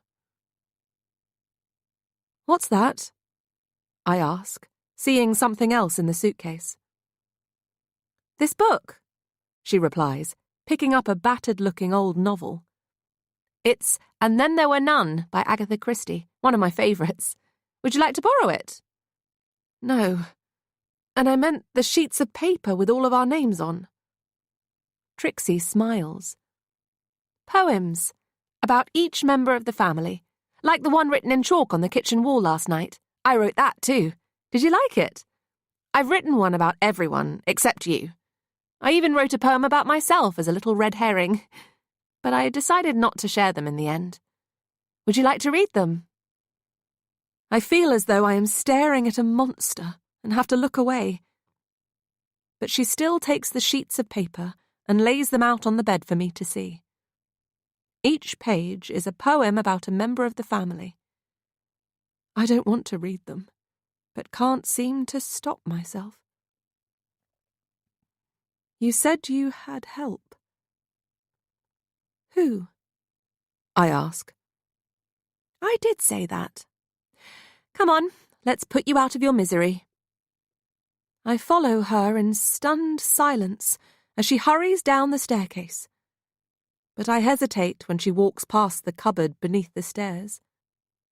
The door is closed again, and Rose's body has disappeared from the hallway. I'm not as good at herding my thoughts as I used to be. They tend to come and go as they please. But the ones inside my head right now are loud and clear and frightening. I follow Trixie into the kitchen. Only a moment ago, I believed that the rest of my family were all dead. But now one of them is sitting at the table, smiling at me. Once again, it feels like I am falling. Hello, Daisy. Chapter 49. 31st of October, 6:45 a.m. Low tide. Hello, Daisy, Nana says, with a smile I spent my whole life trusting. It takes a while for me to think of anything to say, and even when I do, it isn't terribly articulate. I don't understand what is happening. Nana can't see or hear you. Do you want me to tell her what you said? Trixie offers. Yes, I'd like you to ask Nana if she has completely lost her bloody mind. Did she swear? Nana asks, and Trixie shrugs. Daisy, you know I don't like any bad language under this roof. You must remember to use your words. But I do understand why you might be feeling a bit upset, she says. Nana stands up from the kitchen table, careful not to disturb Poppins, asleep at her feet. I see that she is wearing a new pink and purple dress, covered in a pattern of birds. She starts to shuffle towards the sink in her pink and purple slippers. I'll explain everything, if you'll let me, but I might just put the kettle on first. I'm a little parched, and it is officially my birthday, she adds. Nana still has a bit of blood and brain matter in her hair, and a big bloody gash on the side of her face. She looks like a ghoul. I'll make the tea. You two have a lot to talk about, says Trixie, going to fill the kettle. Well, I suppose it's always best to begin at the beginning, Nana says, sitting back down in her pink and purple chair at the table. It began when Trixie told me that she could see and hear you a couple of years ago. At first, I presumed she was making it up. But then she started knowing things that she couldn't possibly have known unless someone had told her. I thought about all the times after you were gone, when books went missing from my library and then would sometimes turn up in your bedroom. Pages folded down just the way you used to when you couldn't find a bookmark. The clues were always there. They always are. She smiles. One day, Halloween last year, I saw Trixie playing Scrabble, and I watched the pieces move all by themselves on the board when it was your turn. But then she told me what really happened the night that you died. You told her your secret, and she told me. Nana's face darkens. That's when we started to plan all of this. What did you think happened to me that night? I say. Daisy wants to know what you thought happened the night she died. Trixie relays without waiting to be asked, then puts the kettle on the stove. Nana looks so sad. Your sisters came home from the Halloween beach party and went to bed without saying a word. Your parents and I didn't even know that you were missing until the next day. We thought you were in your room the whole time and had no idea that you had sneaked out to join them. My agent was still here. Do you remember that he gave me the Scrabble board that night? It was a birthday gift, and you played a game with him after dinner. It was the last time I saw you alive. He and I found you the following morning. Your broken little body had washed up on Black Sand Bay. The tide at the time when you fell, which was what we thought had happened at first, should have dragged you out to sea and along the coast. But there you were, face down near the causeway, almost as though you had tried to swim home to Seaglass. The police were called and we were all questioned. They visited Connor and his father, too. That's why the silly fool killed himself soon afterwards. Mr. Kennedy found a streak of your blood on the front right headlight of his Volvo. Connor had taken the car without his dad's knowledge or permission, so Bradley Kennedy thought he'd accidentally hit you himself when driving home from the pub. He was too drunk to remember that he hadn't driven anywhere the night before, and threw himself off the cliff in a tragic case of misguided guilt. His body was never found. Even the police believed that he was responsible for your death. That's when I invited Connor to move in here for a while. His father had just committed suicide, and Rose had just dumped him, though none of us knew the real reason why, and he had nowhere else to go. I didn't know he killed you. I really wasn't sure if Connor would come when I invited him here this weekend, but I'm glad that he did. Nobody else outside of this family knows the worst things about ours, and there are some things I would prefer to take to my grave. Anyone who lives long enough starts to worry about their legacy, and I didn't much like the look of mine. The Darker family will be remembered for the right reasons now, instead of the wrong ones. Connor arriving by boat was a surprise, but I just cut the rope attaching it to the jetty once you had all gone to bed. I wondered what happened to the boat, says Trixie. She smiles, but Nana doesn't. When I first found out what really occurred the night that you died, I confided in my daughter-in-law, your mother. I invited her here to Seaglass and said there was something very important we needed to talk about. I didn't tell Nancy how I suddenly knew the truth. She was already waiting for any excuse to call them men in white coats. I just told her that I was sure. That's when she confessed that she already knew. Lily had told her, years earlier. Your mother started sobbing and revealed that one of the last doctors she took you to see in London thought you had a chance to live a longer life. It involved groundbreaking heart surgery, but she never shared that information, the choice, or the opportunity with anyone else, for reasons I still don't understand. If you'd had that surgery, everything might have been different. You might still be alive now. I know, I whisper, but Nana doesn't hear me. I was here at Seaglass when they had that conversation. That's how I knew.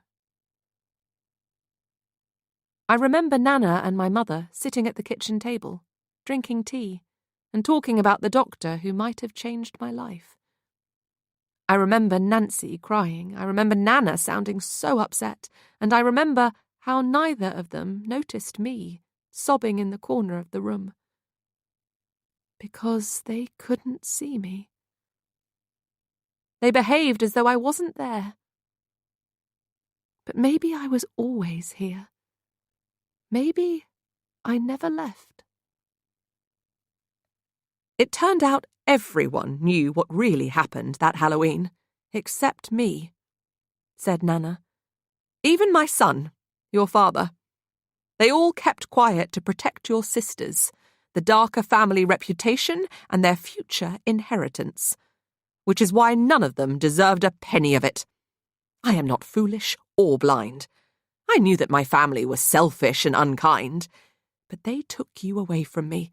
Then they lied about what happened, and I could never forgive them or Connor for what they did. You were always my favourite, my darling girl. You inspired me to write my own stories. You gave me something to live for, and you made me want to be a better person. They had to pay for what they did to you. The kettle boils, and it sounds like a scream. Nana glances up at the chalk poem on the kitchen wall. Daisy Darker's family were as dark can be. When one of them died, all of them lied and pretended not to see. Daisy Darker's Nana was the oldest but least wise. The woman's will made them all feel ill, which was why she had to die. Daisy Darker's father lived life dancing to his own tune. His self-centered ways and the pianos he played danced him to his doom. Daisy Darker's mother was an actress with the coldest heart. She didn't love all her children and deserved to lose her part. Daisy Darker's sister Rose was the eldest of the three. She was clever and quiet and beautiful, but destined to die lonely. Daisy Darker's sister Lily was the vainest of the lot. She was a selfish, spoilt, entitled witch, one who deserved to get shot. Daisy Darker's niece was a precocious little child. Like all abandoned ducklings, she would not fare well in the wild. Daisy Darker's secret story was one someone sadly had to tell. But her broken heart was just the start of what will be her last farewell. Daisy Darker's family wasted far too many years lying. They spent their final hours together, learning lessons before dying. Did you like Trixie's poem? Nana asks, but I don't answer. She wrote more. One about each of you, but was too shy to share them all. When I told Trixie my plan, she agreed to help me. The two of you have a lot in common, and she loves you just as much as I do. I needed to make things right for you and for her before it was too late, while I still could. I killed Frank. He was a terrible son and a dreadful father. Being the only one in the family who ever touched whiskey made him surprisingly easy to poison. As soon as your dad locked himself away in the music room, I revealed that I wasn't dead after all. I told him the whole thing with me on the kitchen floor was nothing more than a Halloween prank. We had a bit of a laugh about it. I encouraged him to drink even more of the whiskey. Then I had the piano play a pretty tune while he died choking on his own blood. Nana looks down at the floor, as though avoiding eye contact, even though I know she can't see the way I am staring at her. She wipes away a tear, and I'm relieved that telling this story is making her feel as sad as I do hearing it. Frank was too heavy for me to move by myself, so Trixie helped me drag his body into the cupboard. Nancy was busy ransacking my studio at the time. I think she was worried I might have written about her in a new book, and you were all upstairs looking for Trixie. I was worried about people suspecting Trixie. She's always been a little too clever for her own good, so the additional red herrings seemed necessary. She stole Lily's diabetic kit, took what she needed, then left it in Nancy's bedroom for someone else to find. She sneaked out of the lounge while you were all watching old home movies and joined me in the cupboard under the stairs, locking herself inside with a spare key. Injecting herself with insulin was her own idea, after Rose mentioned it at dinner, but I would never have let anything bad happen to her. We had a spare shot of glucagon in case none of you found her in time. Trixie puts a cup of tea down on the table in front of Nana. The rest was easy, Nana says, taking a sip. Nancy was busy looking for her missing granddaughter when I called her out into the garden. When I told her the whole thing was an elaborate Halloween joke, she got very upset. So I suggested a cup of tea. That was almost always her answer to everything. It was poisoned using plants that she grew herself here at Seaglass. She died a little later than she should have, but punctuality was never Nancy's strong point. Everyone else died on time, and they were found once an hour, just like we planned. That part was one of Trixie's ideas. She was full of them after reading so many murder mysteries. Lily killed herself by spraying her neck with perfume, which we had replaced with a deadlier poison than the one she preferred. Connor took an unfortunate topple down the stairs, then suffocated on his newspaper article. Trixie shot Rose with her own gun. I had no idea she would bring one this weekend. That changed our plans, and we improvised. Rose did nothing wrong. She was a good person, I interrupt. She helped animals, and I don't understand how or why. Did Daisy say something? Nana asks Trixie, who is frowning at me. Trixie nods. She thinks Auntie Rose didn't deserve to die. Rose shot ponies on the way here. Rose only liked to help people and animals if helping them was easy. Rose only ever did good things to make herself feel less bad. Rose let Lily and Connor throw you over a cliff. She witnessed something truly terrible and did nothing to stop it, then lied about it. That makes her just as bad as the rest of them. Nana nods in agreement. In some ways, they were all killed by what they loved the most. Frank was killed by his desire to be alone with his music. Nancy was killed by her precious plants. Rose was killed by something to do with her work, which she always put first. Lily was killed by the stench of entitlement she wallowed in. And Connor died eating his own words. Being a journalist is a privilege. The stories they tell should always be true. Have you got any idea how crazy you both sound? I say. But Trixie doesn't reply and Nana can't hear me. There is still so much I don't understand. At midnight, when this nightmare started, Trixie found you on the kitchen floor. Rose examined you and said you were dead. The head injury, I saw the blood. The gash on the side of your head still looks serious. Trixie repeats what I've said, and Nana nods. The blood and brains were thanks to Amy and Ada. I have to think for a moment before I realise that she means her chickens. The chickens that the rest of the family ate for dinner last night. They died naturally this week, almost as though they wanted to help with the plan. But I confess that plucking them and preparing props from their remains was horribly messy. I bought a latex gash from a joke shop in town. It peels right off, see? She says, removing it with a smile. And the grey skin was just makeup. I've always had a weak pulse, and it's not the first time Rose thought someone in this family was dead when they weren't.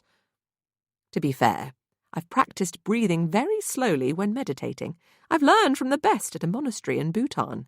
I can breathe so slowly that your sister thought I wasn't breathing at all. People tend to believe what they want to. So maybe that's why the whole family was so willing to believe I was dead. But I still don't understand why, I say. Why do it at all? And why like this? Did she ask why again? Nana says, and Trixie nods. Nana takes another sip of tea, as though thinking very carefully about the answer. I did what I did, the way that I did it, because I wanted them all to feel the fear you must have felt before you died that night. And, if I'm going to be completely honest, because I wanted to be proud of what I was leaving behind after I'm gone. I'm proud of you and Trixie. I'm proud of all my books. But I wasn't proud of any of them. Not dealing with them before I died, it would have been selfish and irresponsible, like leaving litter on the beach. If that silly old palm reader in Land's End is correct, then I'll die when I'm 80. Today is my 80th birthday, so I didn't have very long to put things right. She adds some sugar to her tea, something I've never seen her do before, and takes another sip. I don't understand why you're still here, Daisy. Why you haven't moved on. After you died, I couldn't sleep. Sometimes it felt like I couldn't breathe, and I've struggled to draw or paint or write. Grief can change a person into someone even they can't recognize. I haven't published a new book since. I thought my agent had completely given up on me, but he still came to visit yesterday to wish me a happy birthday. We talked about you. I think he knew that you were always my favourite grandchild. I kept asking myself the same question when you were taken from my life. Where does the love go when someone dies? Their last breath disappears into the atmosphere. Their body gets buried in the ground. But where does the love go? If love is real, it must go somewhere. And maybe that's why you're still here. Because the love got trapped. I wanted to set you free. And I hoped that if I put things right, you would be. But you're still here. I so badly wish I could see you the way Trixie can. That's why I asked Connor to take a picture of the whole family last night, hoping perhaps then I might be able to see your face again. I take a step closer to the fridge, where she stuck the Polaroid photo of us all. Everyone is there. Dad, Nancy, Rose, Lily, and Nana. But where I was sitting, all I can see is an empty chair. Nana continues, and I try my best to keep up. Yesterday, my agent said that the night you died, you told him that you wanted to tell your own story.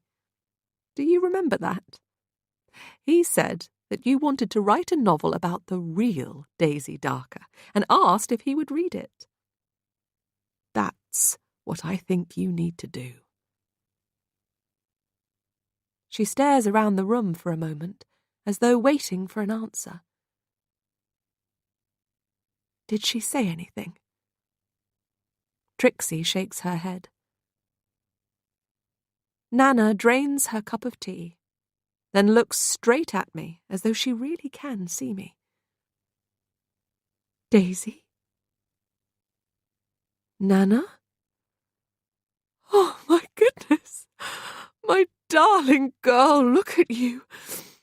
Just the same as you were before, with your plaits and your denim dungaree dress. Oh, how I've missed you. You can see me, I whisper, wondering how and why now. Nana starts to weep. Yes, I can see you and I can hear you. And this proves I was right to do what I did, because here you are. And now we can say goodbye. Properly this time. She puts her cup down with trembling hands. That last book I wanted to write, the one about a dysfunctional family not unlike ours, I've realised it is not my story to tell. It's yours. You have to write your own story. That is the answer to everything. I can't write a book. You can and you must.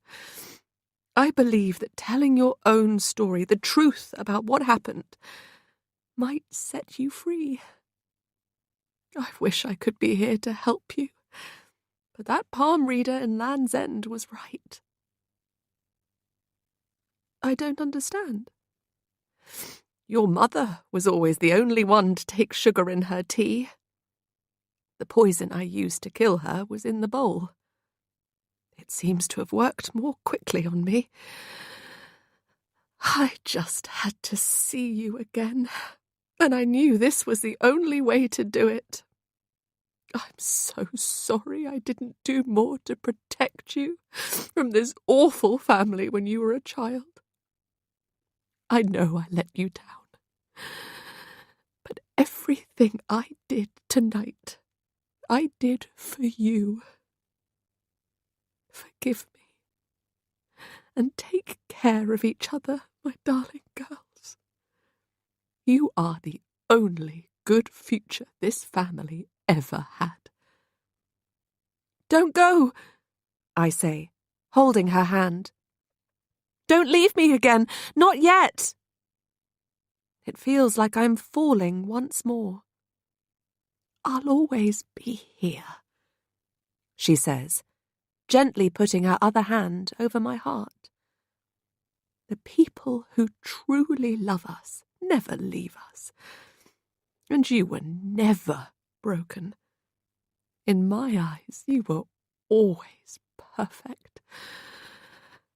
I love you from here to the moon and back 3 times, and once for luck. I love you too, I whisper, new tears streaming down my face. Nana smiles at me one last time before resting her head on the kitchen table. She closes her eyes, and I know she has gone. Poppins starts to whimper, and the ocean continues to serenade every unsettled thought inside my mind, as though trying to silence them with the relentless shh of the sea. Chapter 50. 31st of October, 6:55 a.m. Low tide. The tap of grief never turns off completely. It allows a person's sorrow to slowly drip inside them until they are so unbearably full of sadness they have no choice but to let it flow freely and pour out, drowning every other thought and feeling. "She's dead," says Trixie with tears in her eyes. "Why would she do this?" The 80 clocks out in the hallway seem to tick more loudly than ever before. "Because it was her time," I say. I think she always planned to take her own life when it was over. She could never live with what she had done. I understand why she did what she did now, but I still don't know why you went along with it. Trixie sits down at the table, on her little chair covered in stars, and she looks so small to me again. Like the child she used to be, not the woman she is growing into. "Do you remember what it was like when they all realised that you were broken?" Trixie asks in a quiet voice. "The way they treated you?" "Well, It was the same for me. My mother stopped letting me go out with my friends, wrapped me up in cotton wool, and every time she looked at me, all I could see in her eyes was pity and resentment, not love. My mother and Nancy didn't think anyone else should know about my heart condition, as though it were a dirty secret, something to be ashamed of. They didn't even want the rest of the family to know. Let's be honest, they really were horrible people. All of them. Look what they did to you. They all thought I wouldn't live beyond 15. Your mother knew that you might, if she'd let that doctor try to help you. I had the surgery that you didn't. There were some complications, but the doctors think I might live until I'm 20 now. 25 if I'm lucky. And that's all I want. To live what is left of my life. I'll be 16 soon. I can leave school. I can travel the world. I just want to live while I still can. Surely you must understand that. The only people in this family who ever really loved me were Nana and you. And you're a ghost. She couldn't forgive the rest of the family for what they did to you. Neither could I. We killed them so that you and I could both be free. You shouldn't still be here. It isn't right. Nana thought your soul might have got trapped because you died on Halloween. That's why we did it tonight. I stare at her, but don't know what to say. What Nana said was true. You haven't aged, Trixie continues. I know you can't see your own reflection, but you must be able to see that you're still wearing the same clothes you did that night. The denim dungaree dress, the stripy rainbow tights, the trainers covered in daisies. You're still a 13-year-old girl.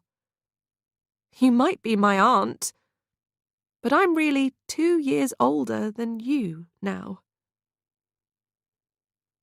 I can't process her words anymore. I am trapped inside a nightmare, one in which I've been dead for years.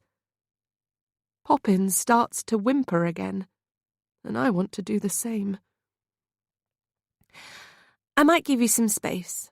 Take Poppins for a quick walk, says Trixie, as though this were a normal day. I can see this is a lot to take in. You should have a think about what Nana said. Her theory about why you're still here might not be as crazy as it sounds.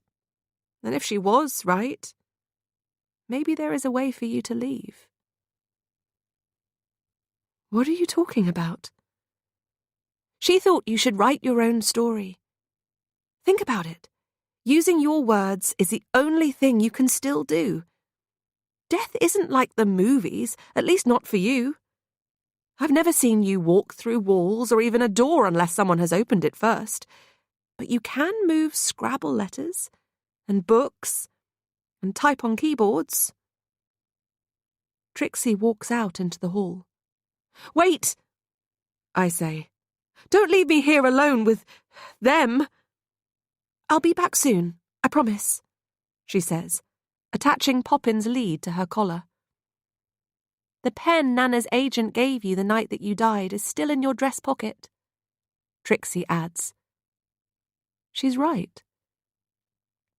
I take out the special silver pen with 4 colours and find Nana's agent's business card too. I stare at his name and the address of his office in London. Perhaps writing your own story is the only way you get to escape this life. Maybe telling the truth about what happened is your unfinished business. Nana's agent told you he'd read a story about the real Daisy Darker if you wrote it. Do you remember? I won't be long, Auntie Daisy. Come on, Poppins. I retreat inside the dark room of my mind, trying to develop a picture of a future that would be more appealing. But all I see is black. I rush to catch up with Trixie, but she closes the front door behind her and I can't seem to open it.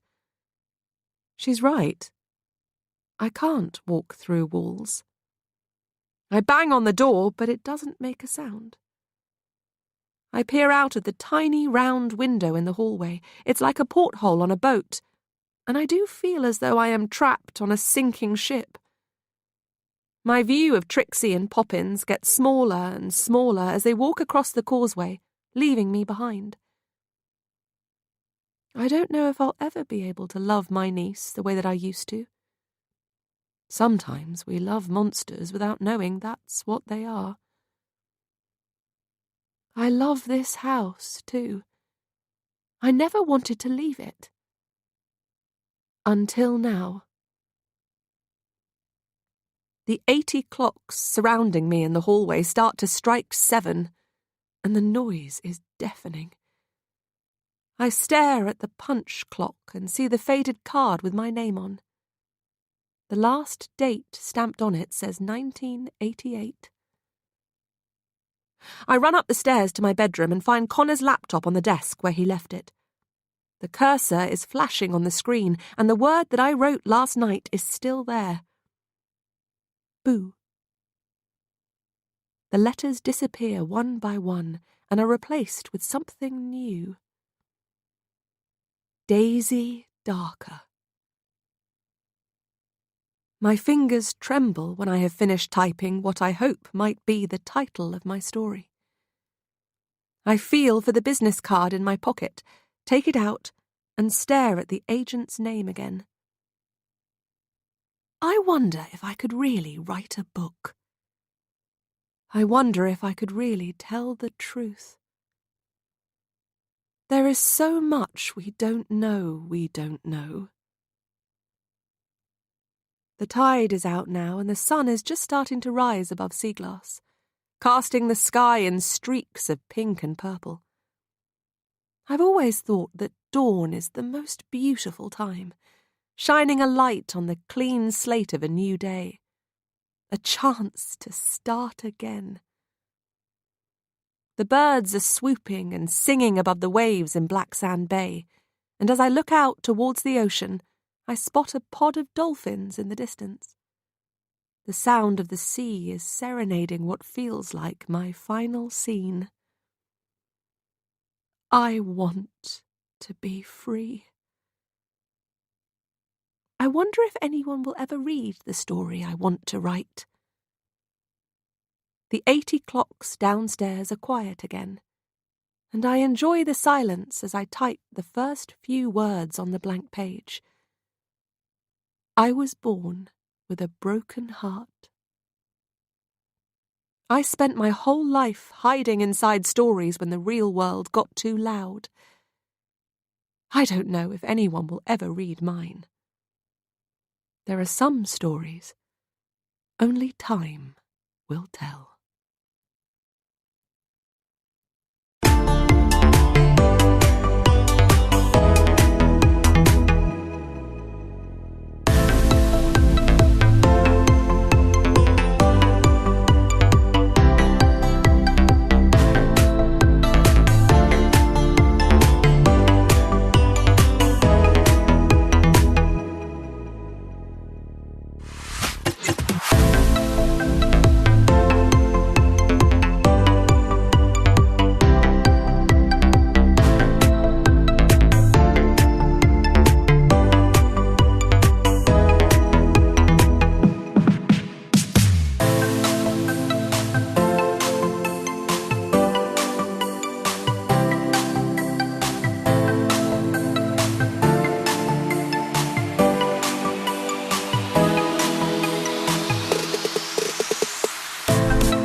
Acknowledgements.